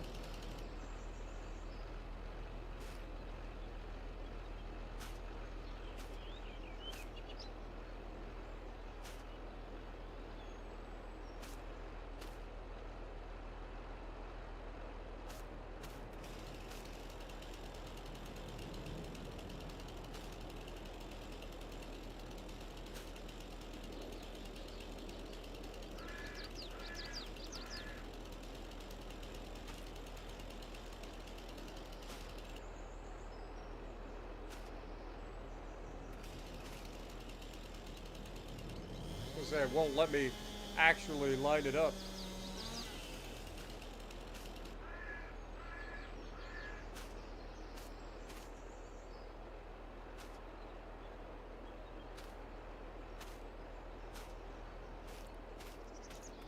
Okay.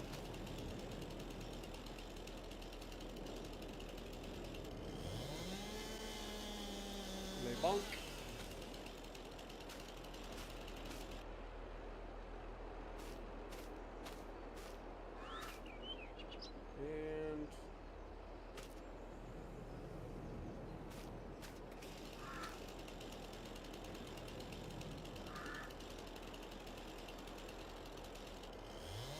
done. All right, that's all of them cut up. Now I just need to get them all on a trailer. Also, I've been letting my tractor just sit here and idle like a dum-dum. All right.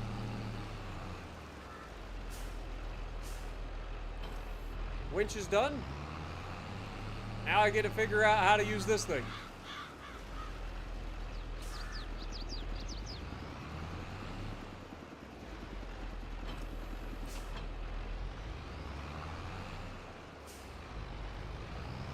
All right, place your bets, folks. How long will it take me to learn how to use this freaking thing?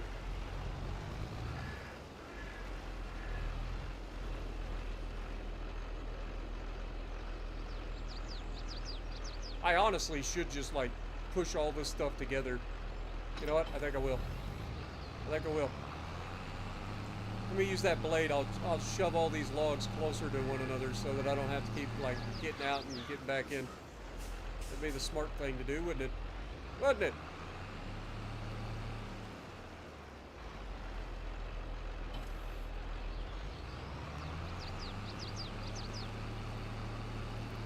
We smart around these parts.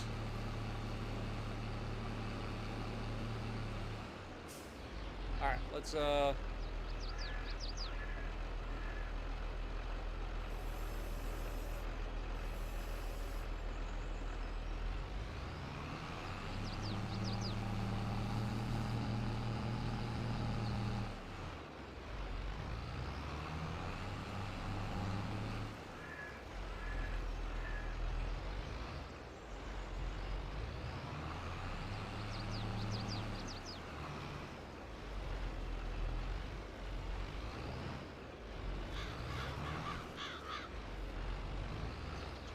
why do I feel like I'm making things worse?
Look out, deer!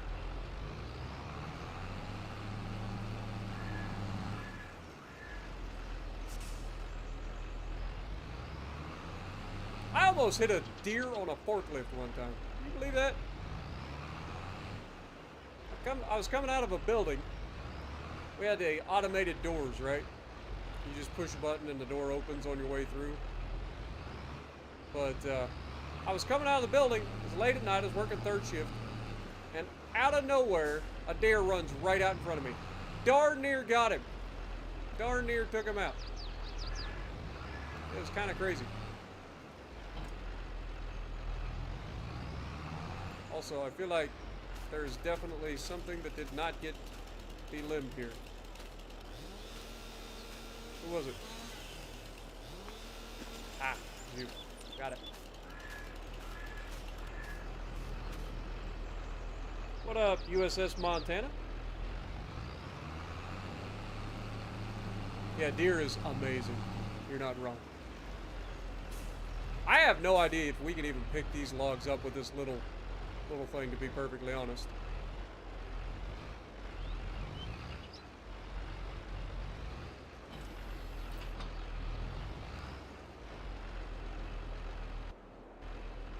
All right.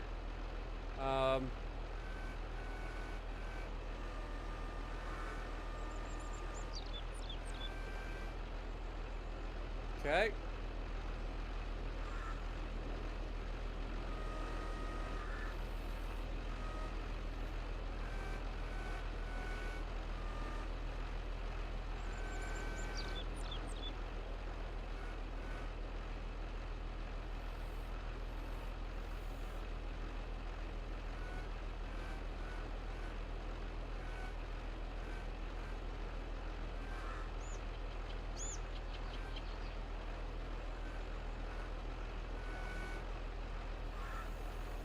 got it.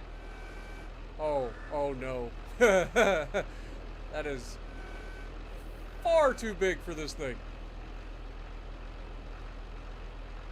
Okay, can we drag it towards us?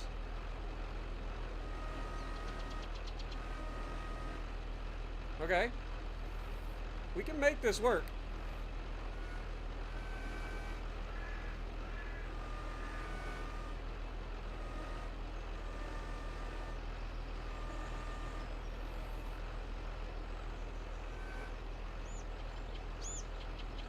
Alright, now what we need to rotate just a little bit.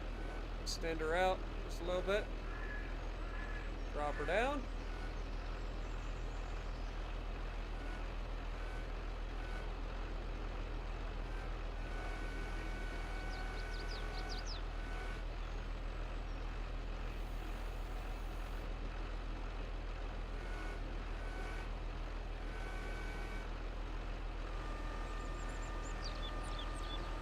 Alright, well that's first. That's the first log.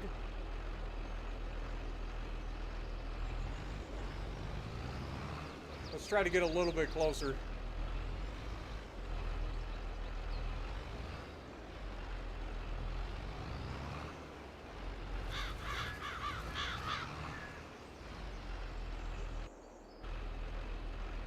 Alright.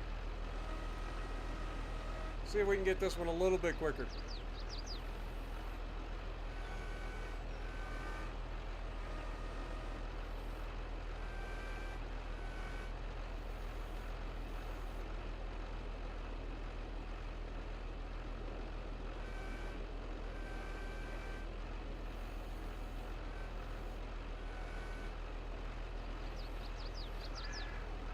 Not gonna lie, that one log is kind of cock blocking me a little bit. There we go. Beautiful. Now we want to rotate it this way.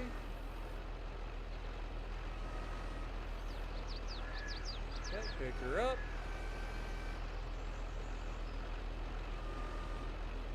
Keep picking her up. Rotate her around, please. Bring her forward. Drop her down. Oh, I can do this shit. This is right up my alley. I'm good at this shit.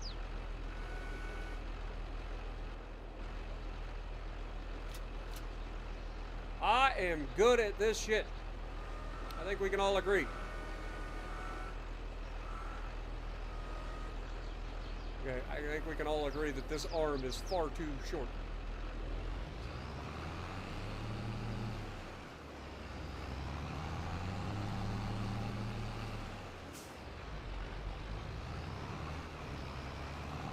I think I'm doing pretty well with the little claw thing. What do y'all think? I don't think I'm doing too bad. Alright, bring her in a little bit. We want to bring her in just a little bit. We want to set her down. A little bit of nudge. Put her in between, please. Little claw action. A little bit of twister.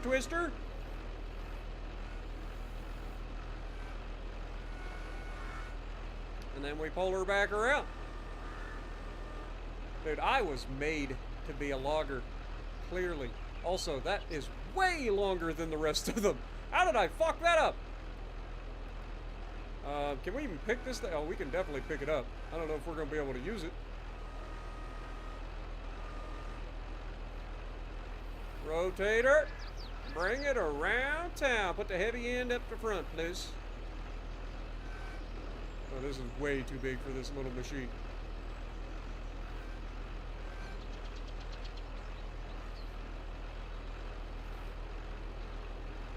Nope. Careful.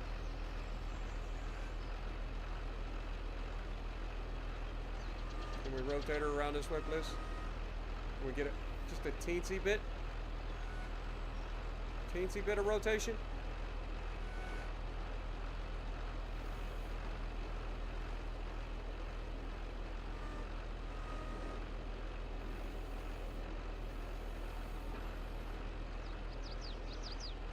don't know what's happened. There we go. Okay. Now we just need to use a little bit of human ingenuity. We want to grab a little bit deeper. Grab a little deeper. There we go. Just grab her. Pick her up. And then we just want to nudge her forward. Just a little bit. Just a little nudge.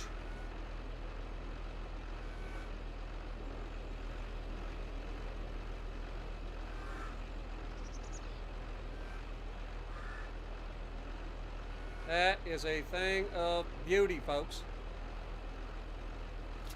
Look at that.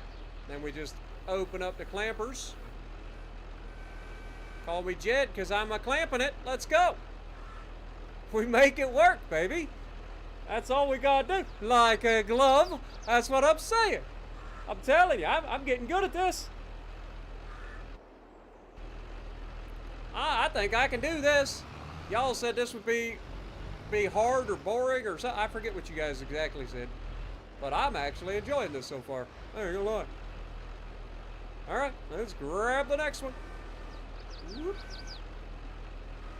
Get a little whoopsie doodle in our life. A little grab there. Oh no. Did I go too far forward? I think I might have grown too far forward. Snatch it!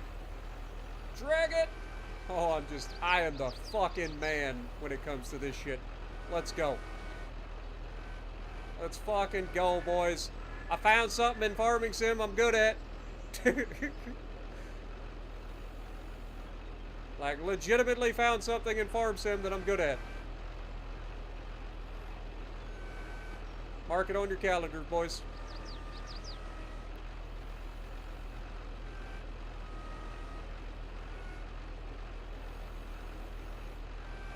Swing her up.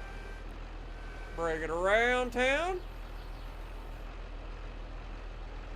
Swing her over here. Careful with the wiggly. And drop her down. A little bit of twisty action in our life. And set her on in.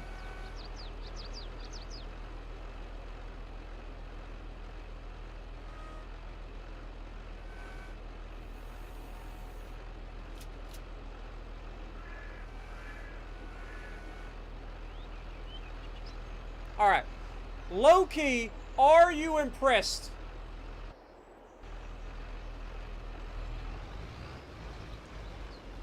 Come on. Somebody out there got to be impressed with me, right? Like, I legitimately think that this is kind of impressive to just pick this up and just go with it. Like, I feel like I'm doing pretty good here.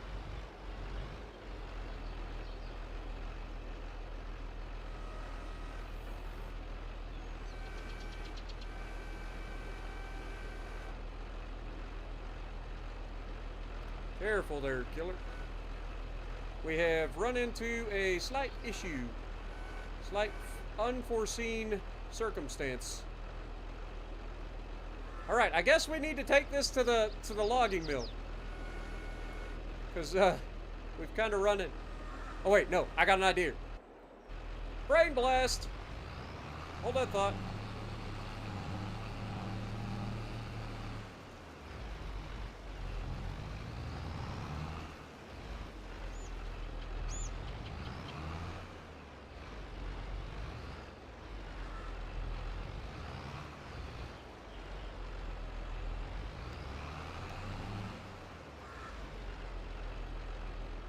All right, now we just simply go over this side. Look at that. I'm just overthinking everything, that's all. Look at that. Simple solutions to big problems.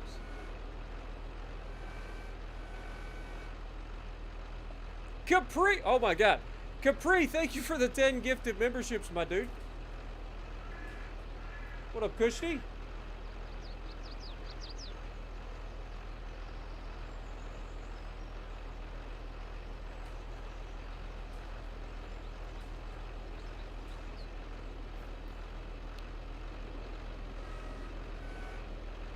All right, turn her over this way, rotate her around, try to bring her back a little bit, set her down in there. Nice and cushy like. Don't want to go too crazy. A little bit forward. There you go. Down in there. Beautiful. Let her go.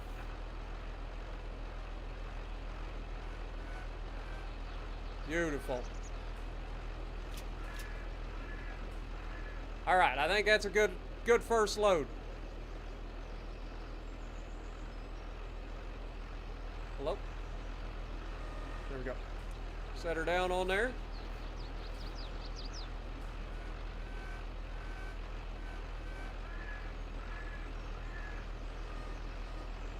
There we go. Back in the tractor. All right, boys, where do we sell timber? That's the next question. I don't know. Get some goats in the chat for Mr. Capri. Thank you so much. All right, so where do we sell timber?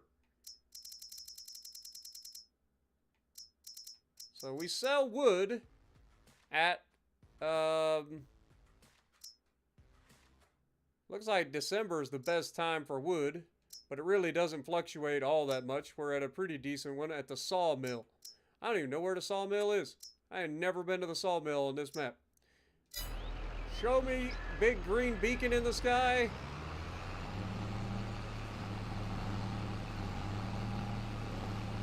Oh, I didn't think about this aspect of things. I think I'm gonna need a bigger weight.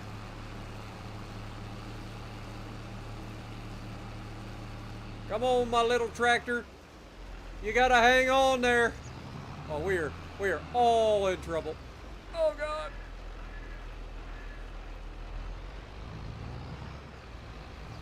We're fine.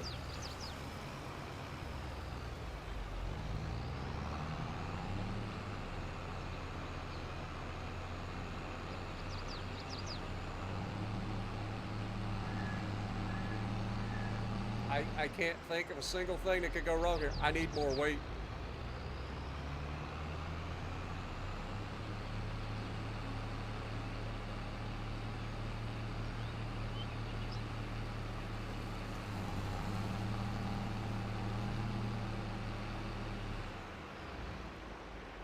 Big green beacon in the sky to my left. Oh, dear Lord. Every time I try to change course, like if I'm going straight, it's not so bad. As soon as I try to turn, all hell breaks loose.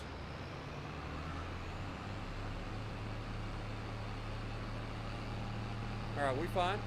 No. Straighter out. Cue up the Formula D music.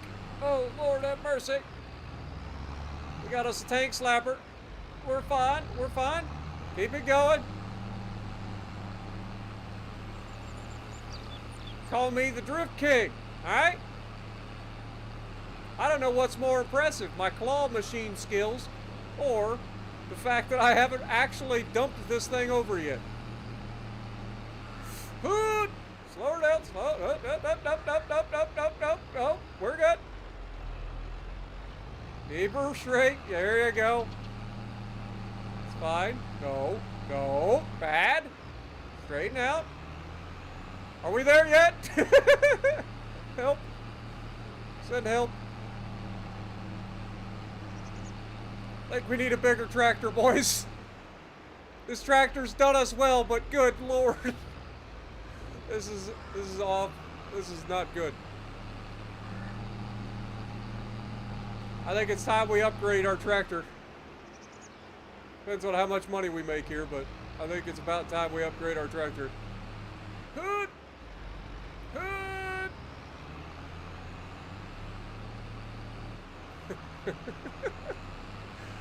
Oh, there's nobody with this much perseverance. Keep going. We're fine. We're almost there. Oh, God, look out for the... Oh, no. We're fine. Nope. Totally didn't just whip that one around. We're fine. It's fine. Just stay out of the ditch. That's all I ask. Stay out of the ditch.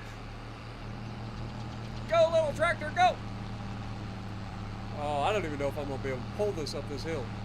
I'll be real honest with you. Okay, we're fine. Oh, that sign was probably already busted when we got here. We're good.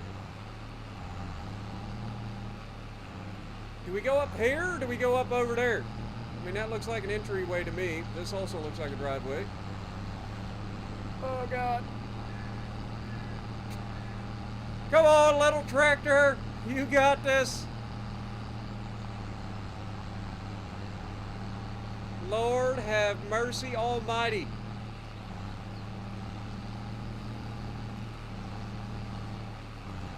Okay, we gotta go through here apparently. Together, harvest together. Sorry about your building, my guy. Couldn't help it. I'm almost here. Help.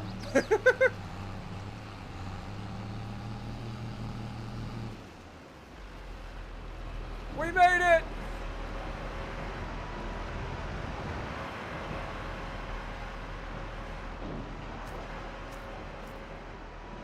All right, what do we do? That's buying the production point. I don't want that. I want this. Sell wood. All right, that's $4,600. Not bad for our first load. But I have seen a slight flaw with this tractor that I think we need to rectify before we load her up with some more wood.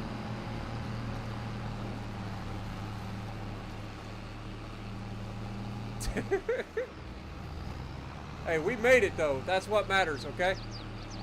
It isn't how we got here, it's that we got here, okay? Don't you forget it.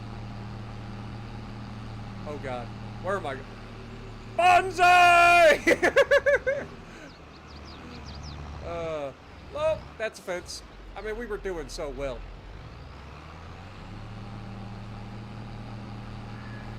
Imagine being that guy that was on the walking path as I launched my tractor over his head.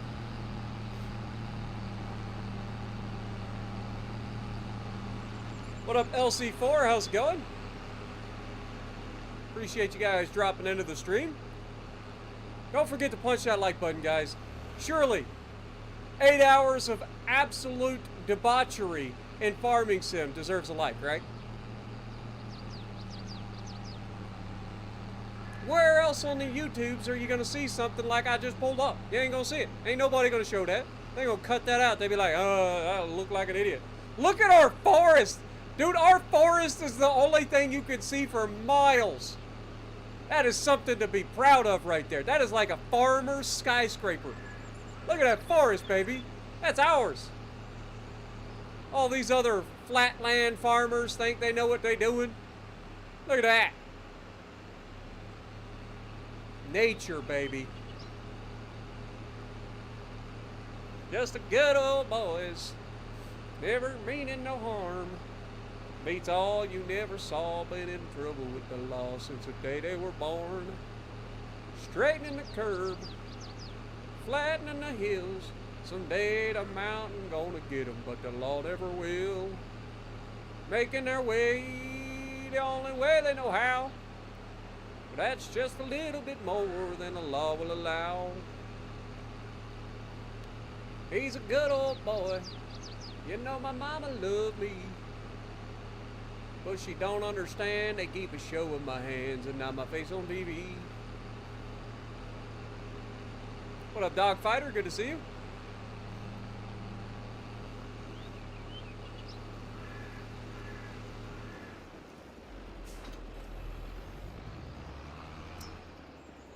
All right. Get out. Let's get rid of that.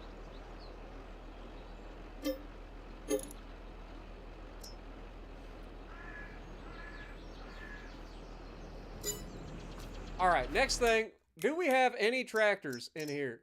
We do not. We do have a skid loader, but that's not really what we want. I mean, it is a really good price, though. I'll be honest, that is a really good price for a skid loader. That is a stupidly good price for a skid loader.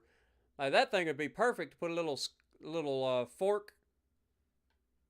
Stop it! You don't need it. Stop, Spartan. You need specifics. All right. What kind of like medium tractor can we get here? I'm feeling like we need a bigger tractor. How much could we get if we sold this tractor right now? Like just in general. If we sold the tractor, It is worth $47,000, which would put us a little over 100 grand.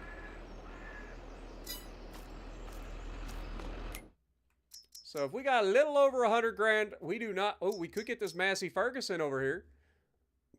She is 6.7 tons compared to our little tiny tractor. I don't even remember what tractor. I think it was a Case. I think it's this Case over here. Over yonder. Yeah, I think it was this one. So this is 5.4. We need something a little bit bigger than that. What is this thing?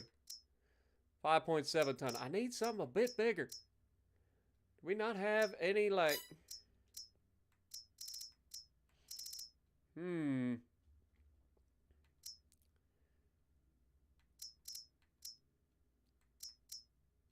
Like it... This one's 8.3 tons.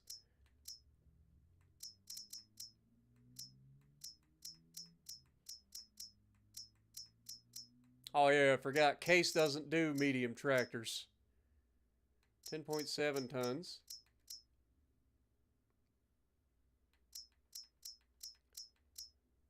Like, this is 108 grand. Like, this feels like something right up our alley. It's all-wheel drive, 190 horsepower. Got a big fuel tank. It's 8.3 tons. That looks to me like a Forestry kind of tractor. I'm not a John Deere fan at all. But I feel like we can pull that off. So that's 108 grand.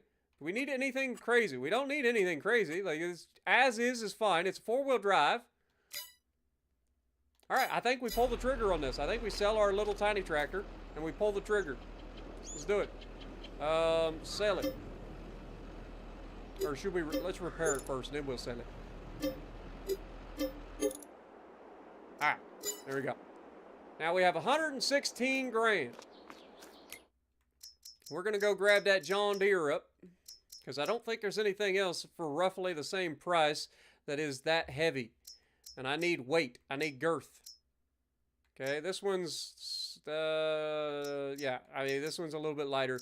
I need girth right now. 8.3 tons is girth. That's what we need. Chonkers.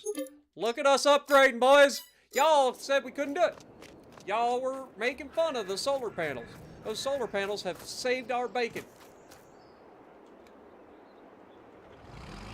Oh, listen to her purr.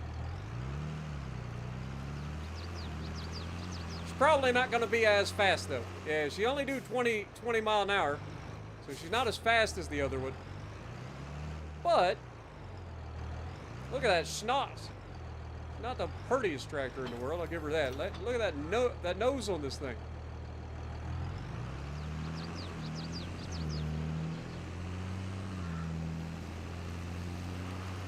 It's all good though. Much heavier than we were before. So we should be in much better shape in terms of hauling heavy loads. Look out there! I can't believe our forest, man. You can see the forest over top of everybody's houses and stuff.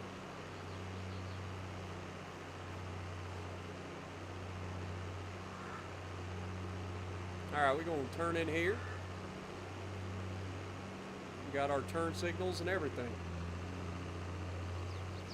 Nothing runs like a deer. That's what they say.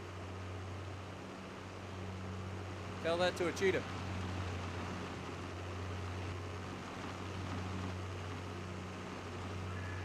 Is there a way to hide, like...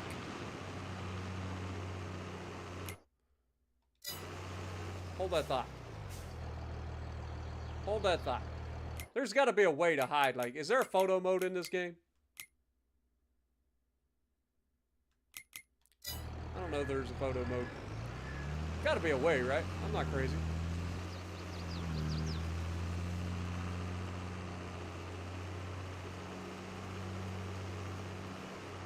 Look at our path through the forest, man.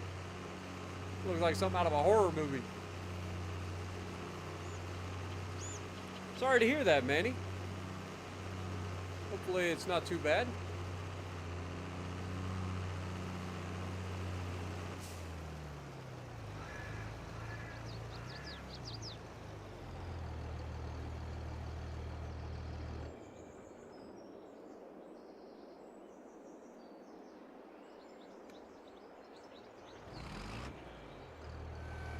I guess you got to have the tractor running, I forgot.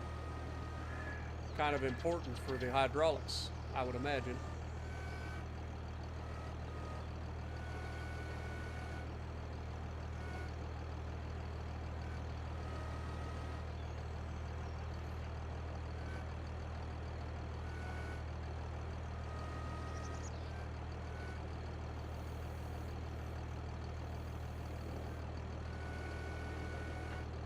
Alright, swing around.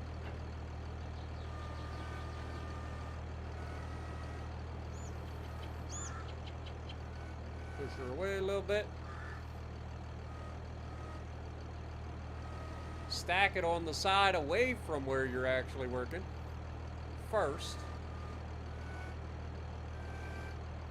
Seems to be the #1 plan.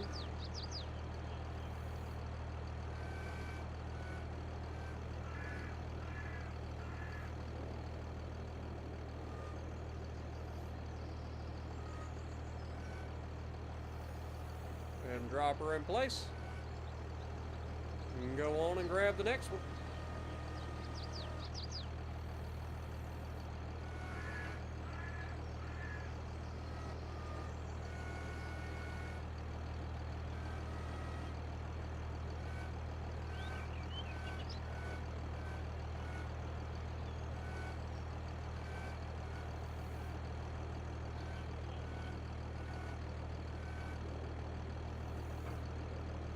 Come on now.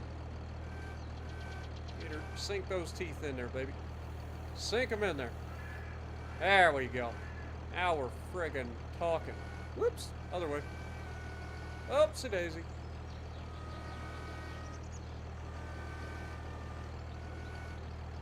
Careful.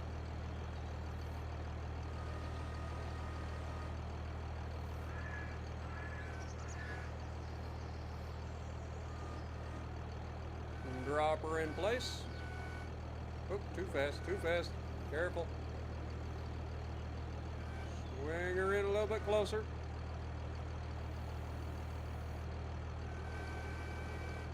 Beautiful. Actually needed that a little bit closer than that, but we'll take it for now. Swing this one back around here. Pull it in a little bit tighter. Set her down. A little further out. I misjudged. Down to the ground, squeeze her in, lift her up, drag her closer, swing her back this way.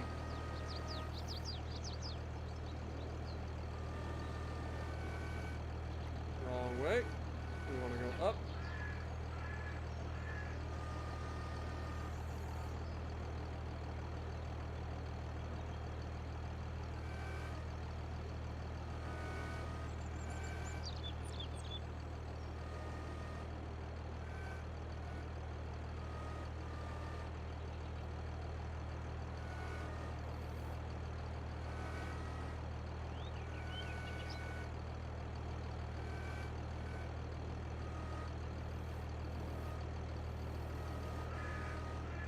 Careful.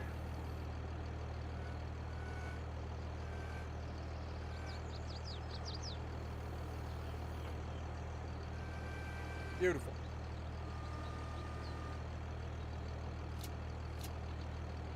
All right, let's reverse a little bit. Get a little bit closer. I am pretty happy with how good I am at the claw machine, I ain't gonna lie. It looks like something people might struggle with. Not me. Maybe this is where some of my like experience with cranes and stuff comes in handy.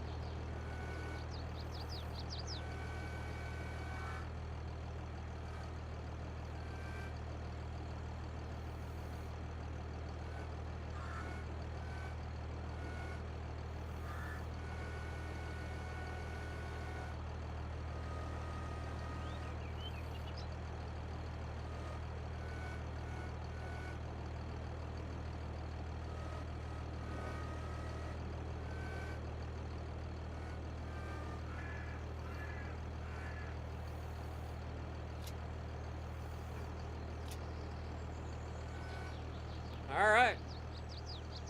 I can probably get another log on there. want to try to get the most out of these trips if we can.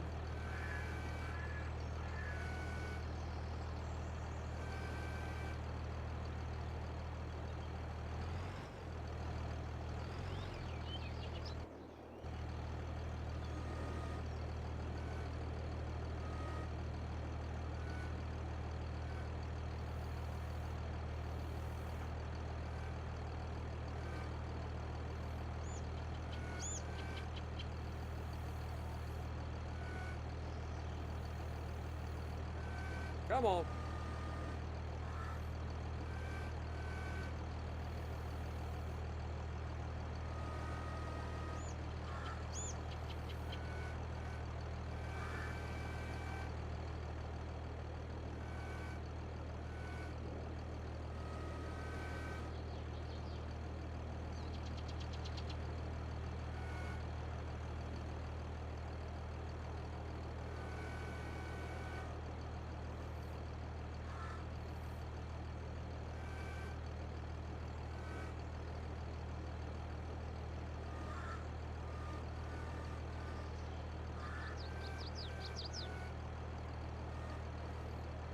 Come on, get in there. You're right there. Quit arguing with me. Just need you over just a touch. There you go.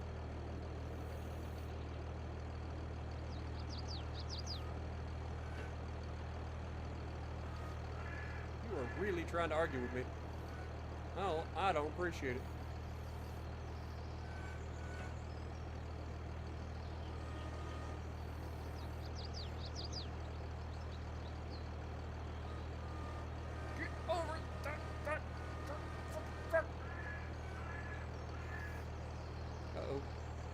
That'll do. Close enough.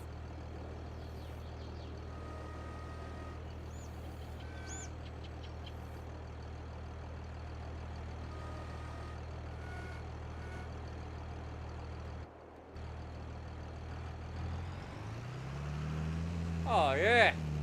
Now we're talking. Look at that. Anubis? Yep, we're farming trees, my dude. We are officially turned into loggers. And the new tractor's doing exactly what we need it to do. Not sliding, slipping all over the place. Handles the weight, no problem. I think she'll be a good investment for us. She might be a little bit slow, but hey, she ain't slipping, sliding. She's probably gonna get there faster.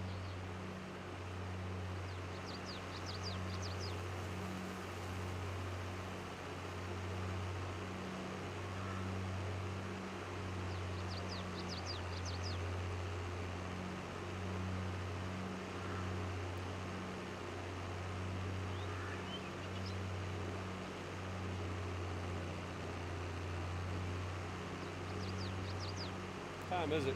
Oh my God, it's almost 5 o'clock. I've been streaming for 8.5 hours. Y'all are crazy. Why you guys get me out here doing logging now?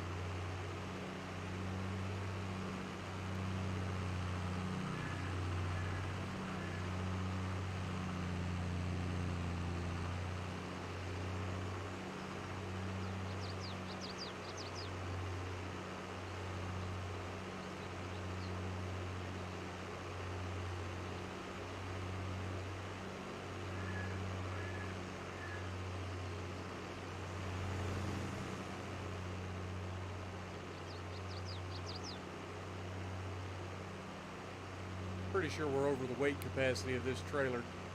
This poor trailer is probably all kinds of upset. Those bearings are probably heating up in those little tiny axles.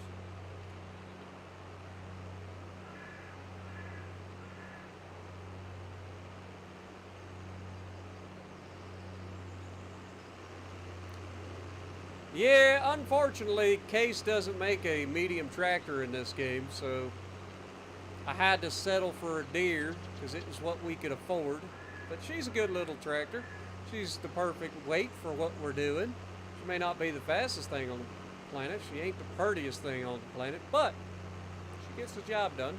And she was what we could afford at the time, so no harm, no foul in my book.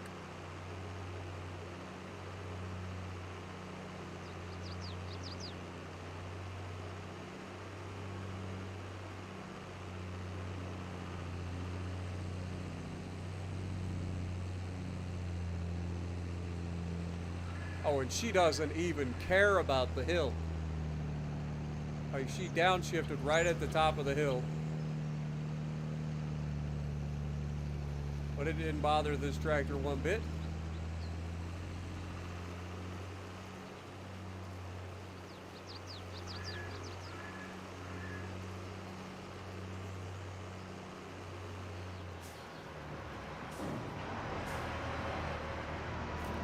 All right, here we go. Another $4 grand. All right. There might be something to this whole tree thing.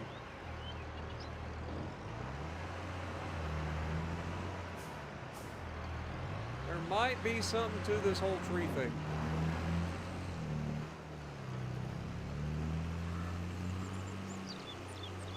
It might take an hour and a half just to load up the 6 trees that we cut up, but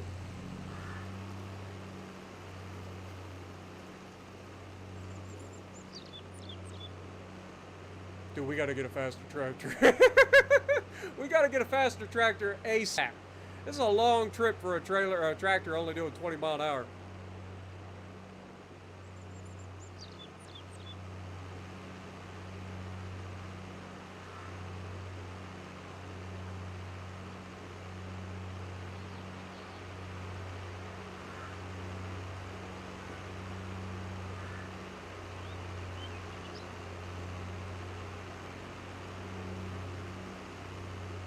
You know this guy's pissed. Like, get out the way! Drive on the sidewalk at the bridge, maybe go around. You going around, sunshine? There's frickin' signs over here. I'm giving you a chance. Better make it. Oh, he turned. You little turd. You little turd, Quaffle. I gave you a chance and you turned. I will never give another person a chance, ever.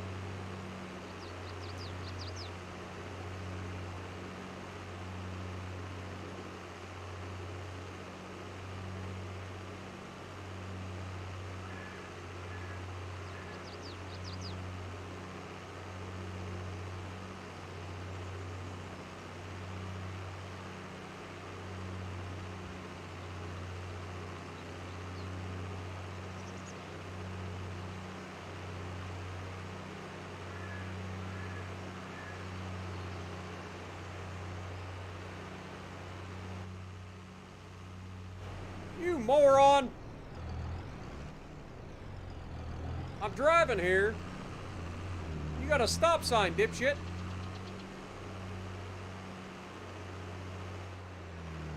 See that big octagonal sign that says stop? You should probably listen to it, especially if there's an 8-ton tractor rolling towards you. I am getting tired, yes. I am getting really tired. Get a log truck and a loader. If we can't afford it yet, we gotta wait. There's a progression here. We have already progressed a lot in today's episode, but it's a little bit at a time. It takes time. We gotta do a little bit at a time, folks. We'll get there. We will get there.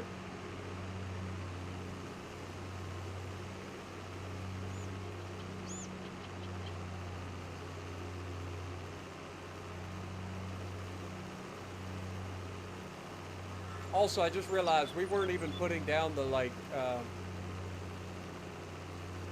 ballasts or the arms, whatever you want to call them.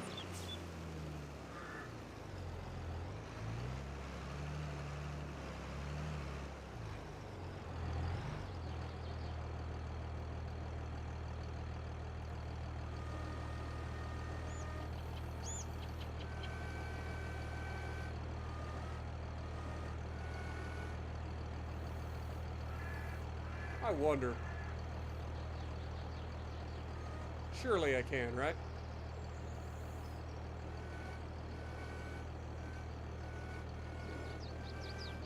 Oh my God. I'm a genius.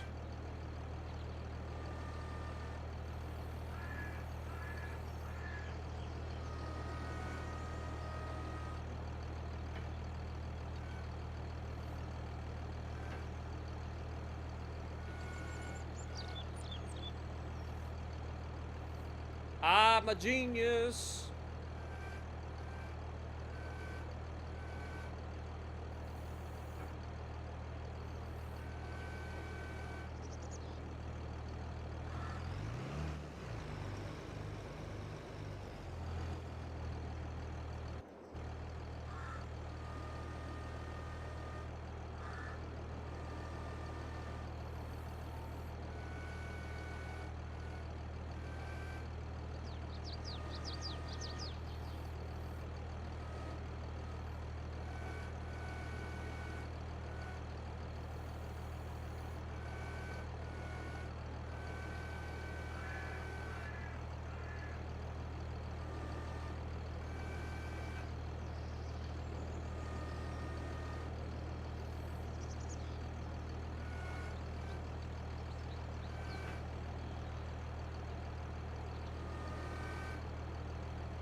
This ought to be a fun one.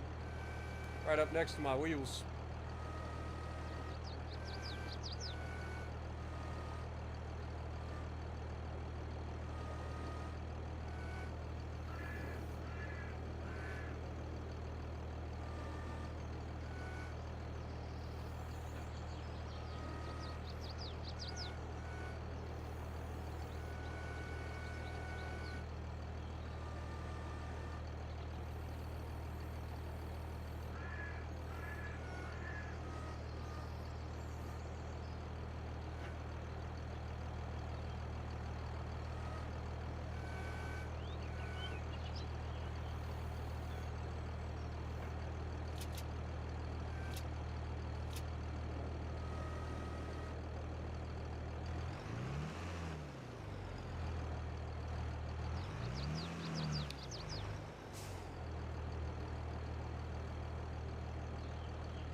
All right.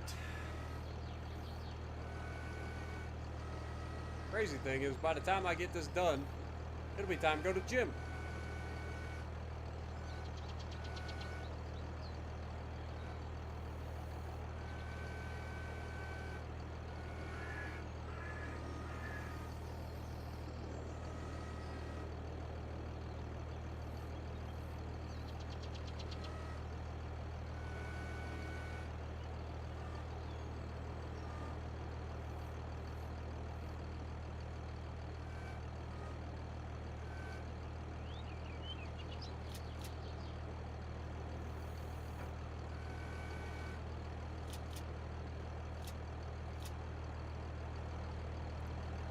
We're doing much better, guys. Look at that. Obviously, couldn't do that with the bigger lugs. This thing would never be able to pick them up. But the smaller stuff, we can definitely pick up.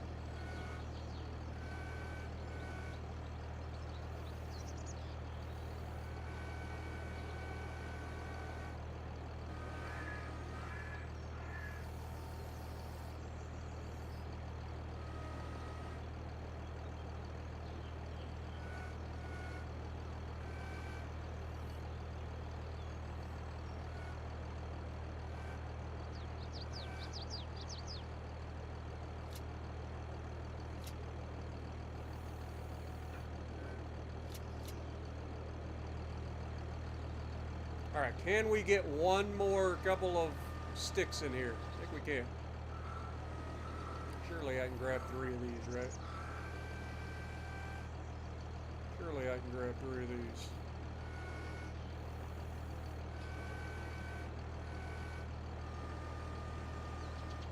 Whoa, whoa, whoa, whoa, whoa. Don't get too hasty now. Well, that is a cluster waiting to happen. Now we dropped one. It's fine.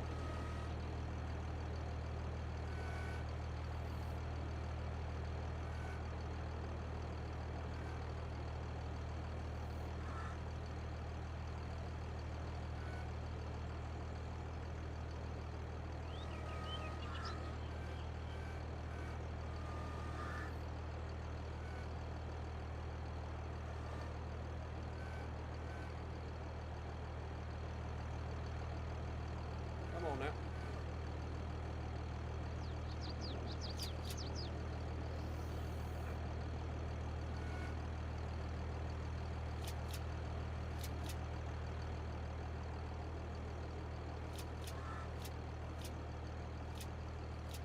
Beautiful. All right. Now the next question is, how many of these can I pick up by hand? The answer is yes.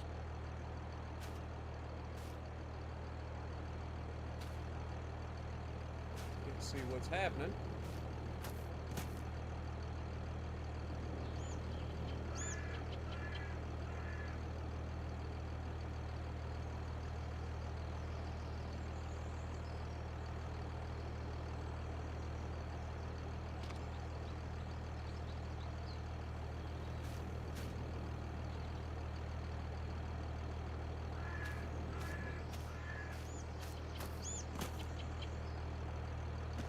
Easy there, killer.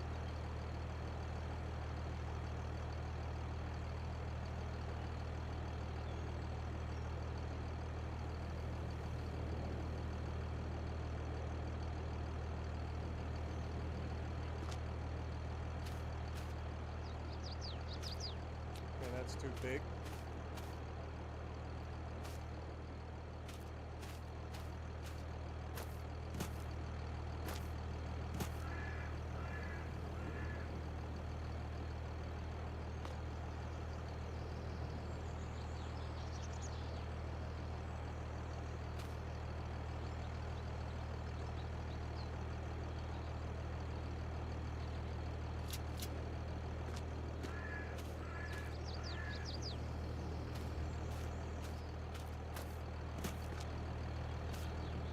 We're good.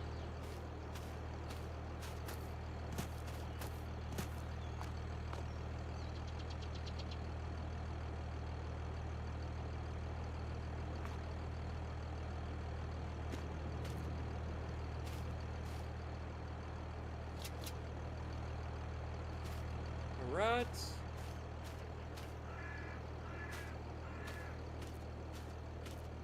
This will be a good load.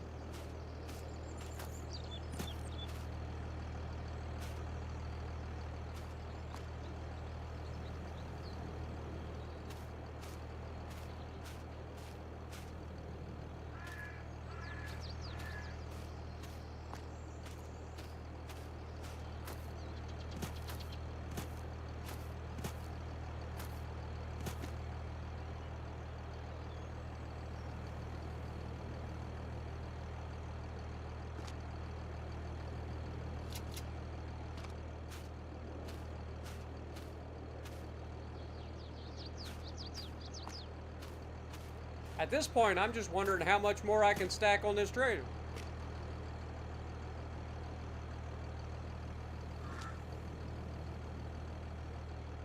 And the answer appears to be yes. I don't know how much I can stack on this trailer, but I'm gonna try.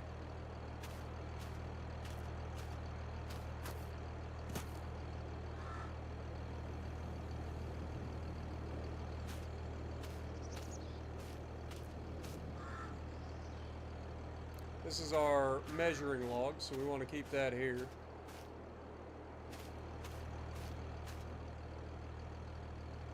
We can pick this one up.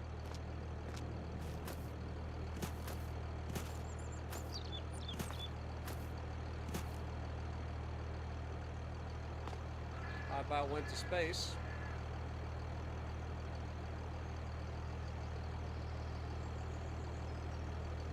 Who needs a tractor when you got the power of telekinesis? You know what I'm saying?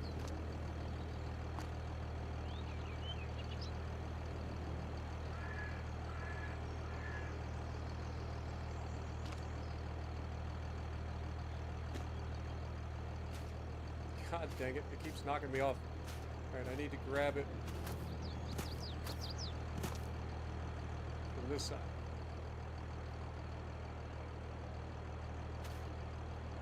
Settle down.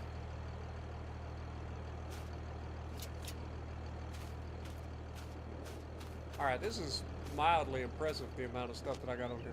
The rest of this will have to go on the last load.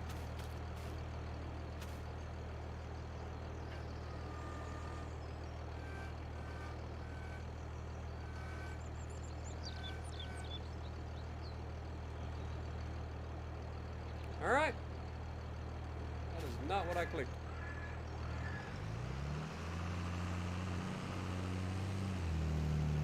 That's a good load of wood right there. Oh wait, before we go anywhere though, we should probably get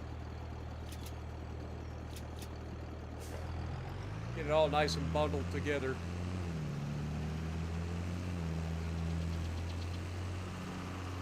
What up, Stefan?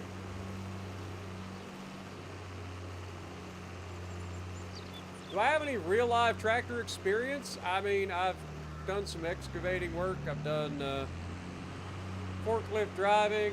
I've done, you know, a little bit here and there. I ain't done nothing crazy.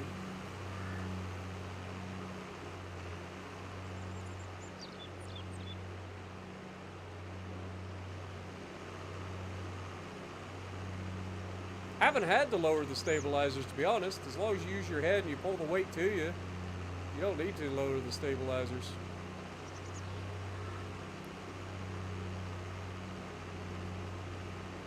Probably would help keep it from tipping if you're reaching out and grabbing stuff, but I usually just drag it to me anyway. There appears to be some sort of hook problem going on here. Let's hope that that doesn't compound into something bigger. That's a load of wood on the back of there, man. I bet this is more than $4 grand.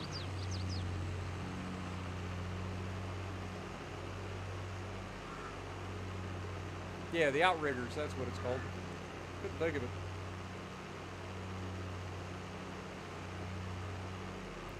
How is my workouts? I work out 4 days a week and I work out hard. Did hurt my neck last week and I haven't worked out. Well, I've been taking it easy, trying to like heal up my neck. I'll probably take it easy again today. But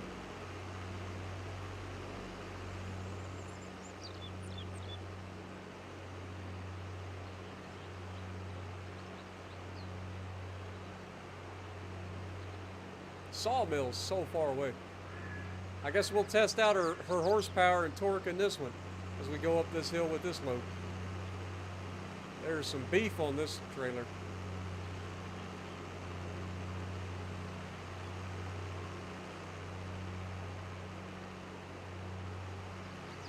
Appreciate that, Stefan.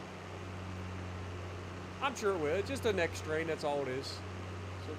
Sometimes you push yourself a little bit too hard, ended up straining my neck. Had to deal with it for the last week. It ain't fun, I'll give it that, but it happens.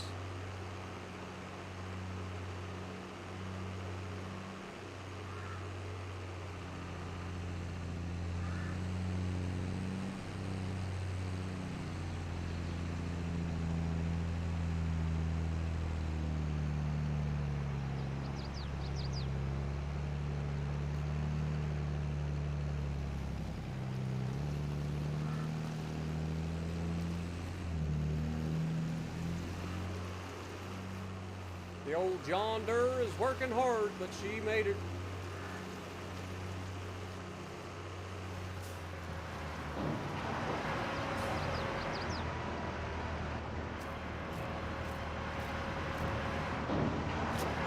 Woo! $6,800.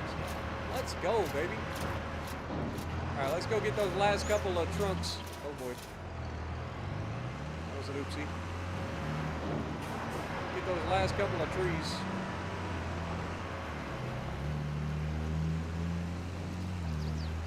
And then we'll call it a stream and a day. As we're closing in on 9 hours straight. Good Lord.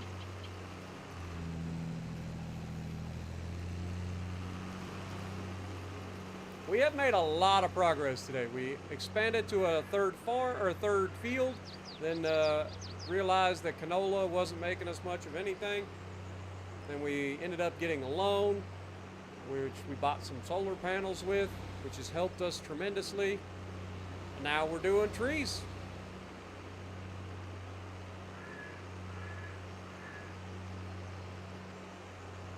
Oh, for sure, shameless. I mean, it's up to you. If this is something you think you'd enjoy, I highly recommend it. It is so relaxing. It's so fun. Just a nice little time sink. If you guys, if you're having a rough day or something, just come out, relax, have a good time.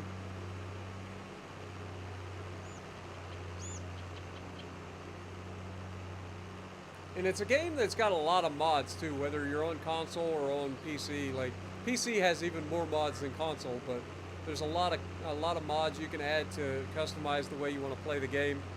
A lot of different tractors and trucks and crazy stuff and different crop types and maps to play on. Like this game has a little bit of everything. I personally enjoy this game a lot. I don't play it as often. Of course, I'm playing it a lot right now, but American Truck Sim? Yeah, exactly. American Truck Sim, very similar to this. Very, very similar. If you like that, you'll probably enjoy this. You're gonna use big machines to do, you know, just nice, calm, collected work. I need to get back into American Truck Sim. I started it a long time ago, and I had a lot of fun with it, and then I kind of got bored and stopped. And they've added a lot of stuff since. I mean, they've added like, what, 3 new states?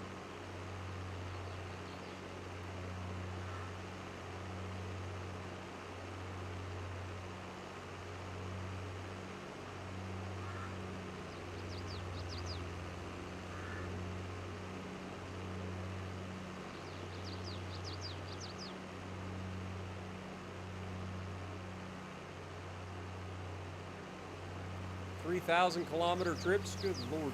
With 3 to 4 trailers? That'll do it.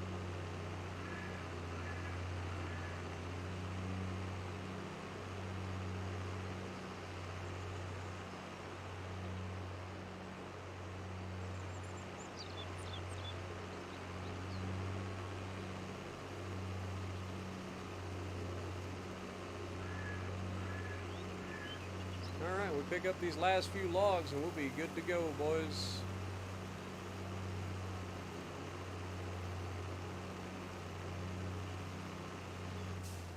And this is just the beginning of our forest that we created. We got a lot of cutting to do, boys.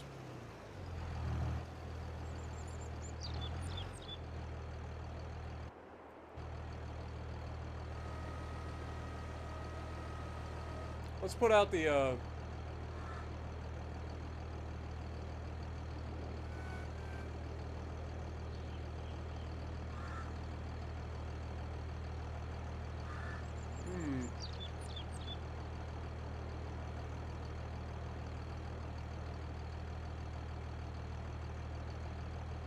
yeah, I don't see one for the outriggers. Wonder if you have to like put them down by hand.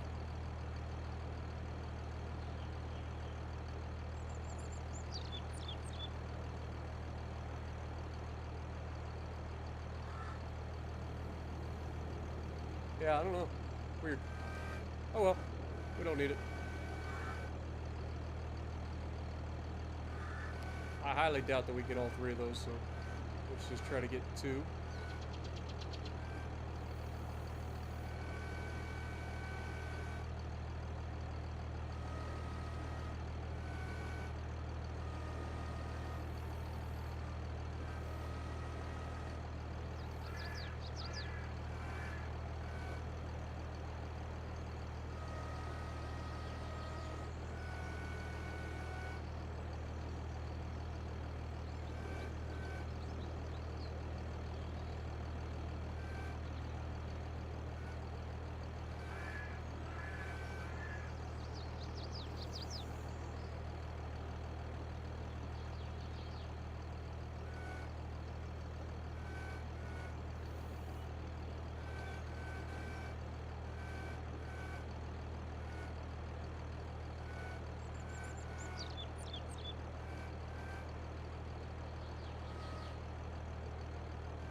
A little bit further.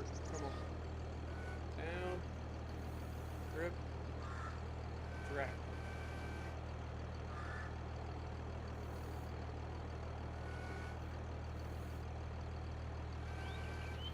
There we go. Alright. Bring her in. Swing around.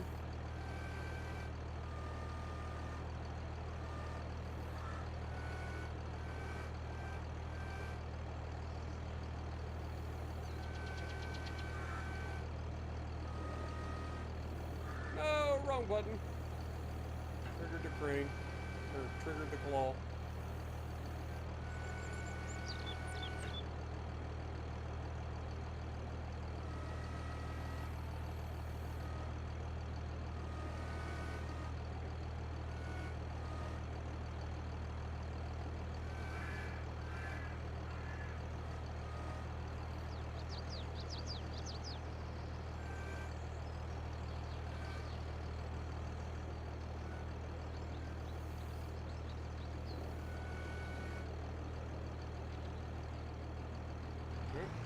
Pull forward. Should be able to grab both of these at the same time.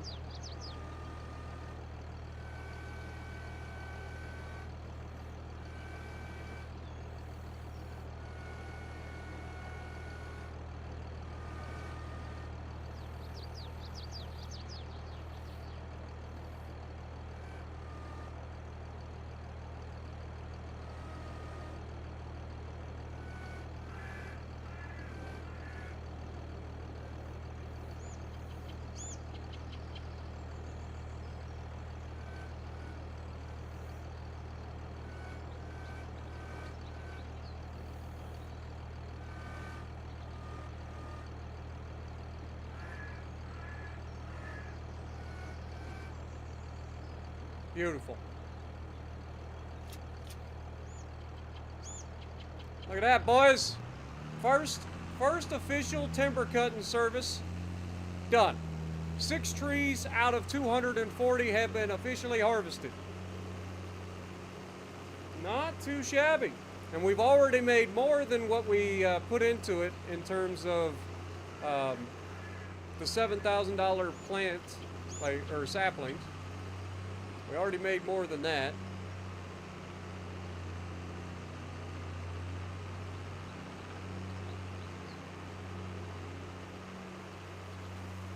Let's go ahead and save before I forget.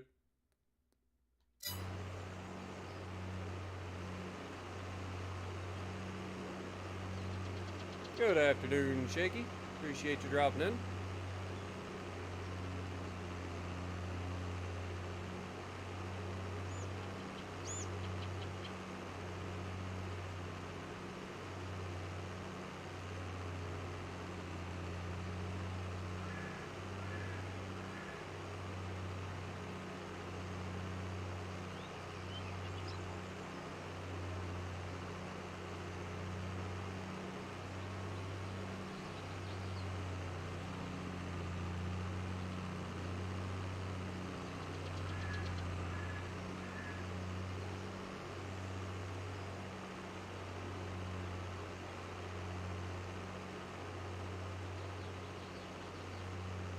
We got us a hell of a forest over there to cut up, boys. It's gonna be a heck of a next episode, that's for sure.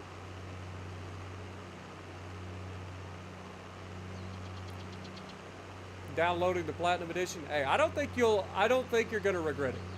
If you enjoy American Truck Sim, then you're definitely gonna enjoy this game. They are very, very similar in the way that they just, I don't know, they trigger a part of you that you didn't realize you needed. You know, so calm and chill and just fun game to hang out with. What up, Rage? How's it going? Farming life is going much better now that I'm not farming. I'm actually just logging. Apparently logging is the way.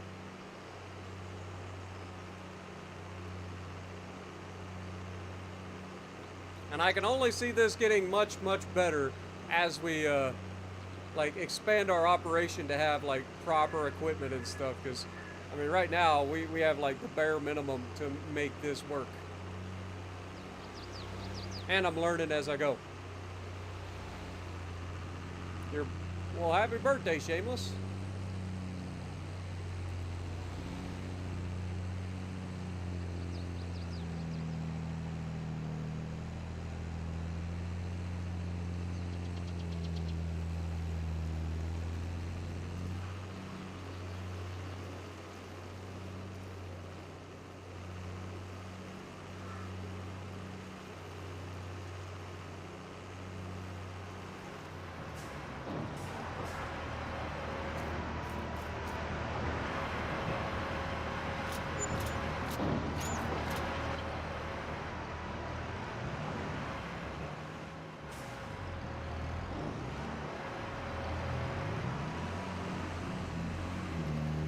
All right, we'll head back over to the farm, and then we'll call it a day.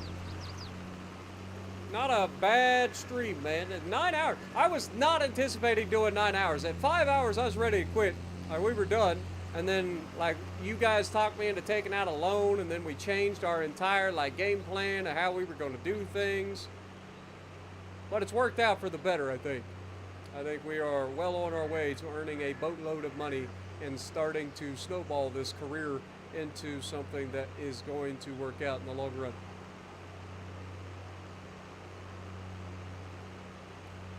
Doing a rags to riches of yourself. Nice.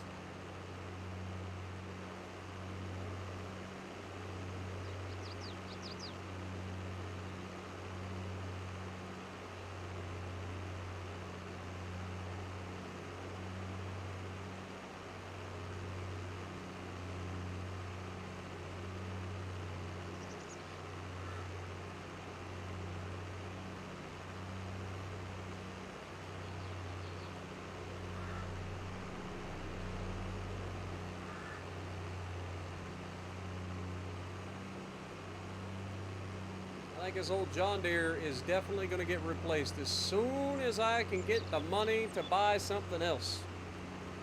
That is for sure. She is slow as crap. Even if she is chunky.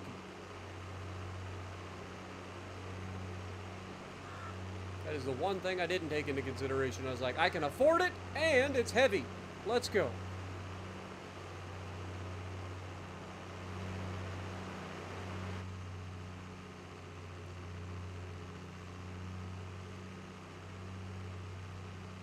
Not gonna lie, I low-key hate the fenders on the front of this thing.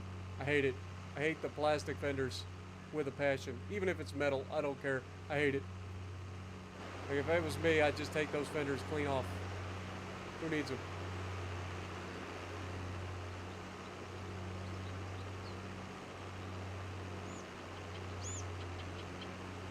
Heading back to the forest, baby.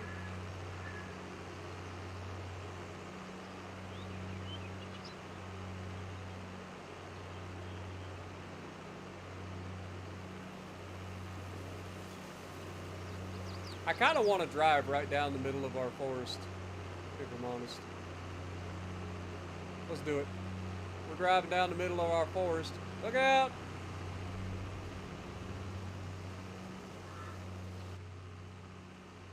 Oh God, I got branches in my eyeballs. Help! I got branches in my eyeballs. This was a terrible idea. My eyes. Ah. Look at this though. Like, legitimately, the stuff of nightmares.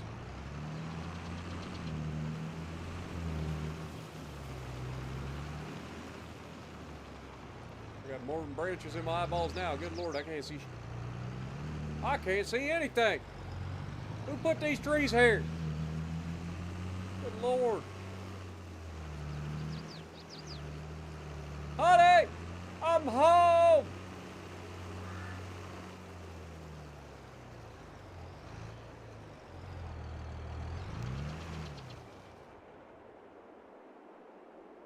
Look at that big old deer there. We're moving up in the world, folks. But that's going to do it for today's episode. Thank you guys so much for hanging out with me for 9 hours of Farm Sim. Y'all crazy. I don't know who's crazier. I don't know if I'm crazier or if y'all are crazier. But thank you so much for everything. If you guys are looking forward to any more of this, make sure you guys punch that like button, leave a comment down below, subscribe to the channel if you haven't already, and as always, I will see you in the next video.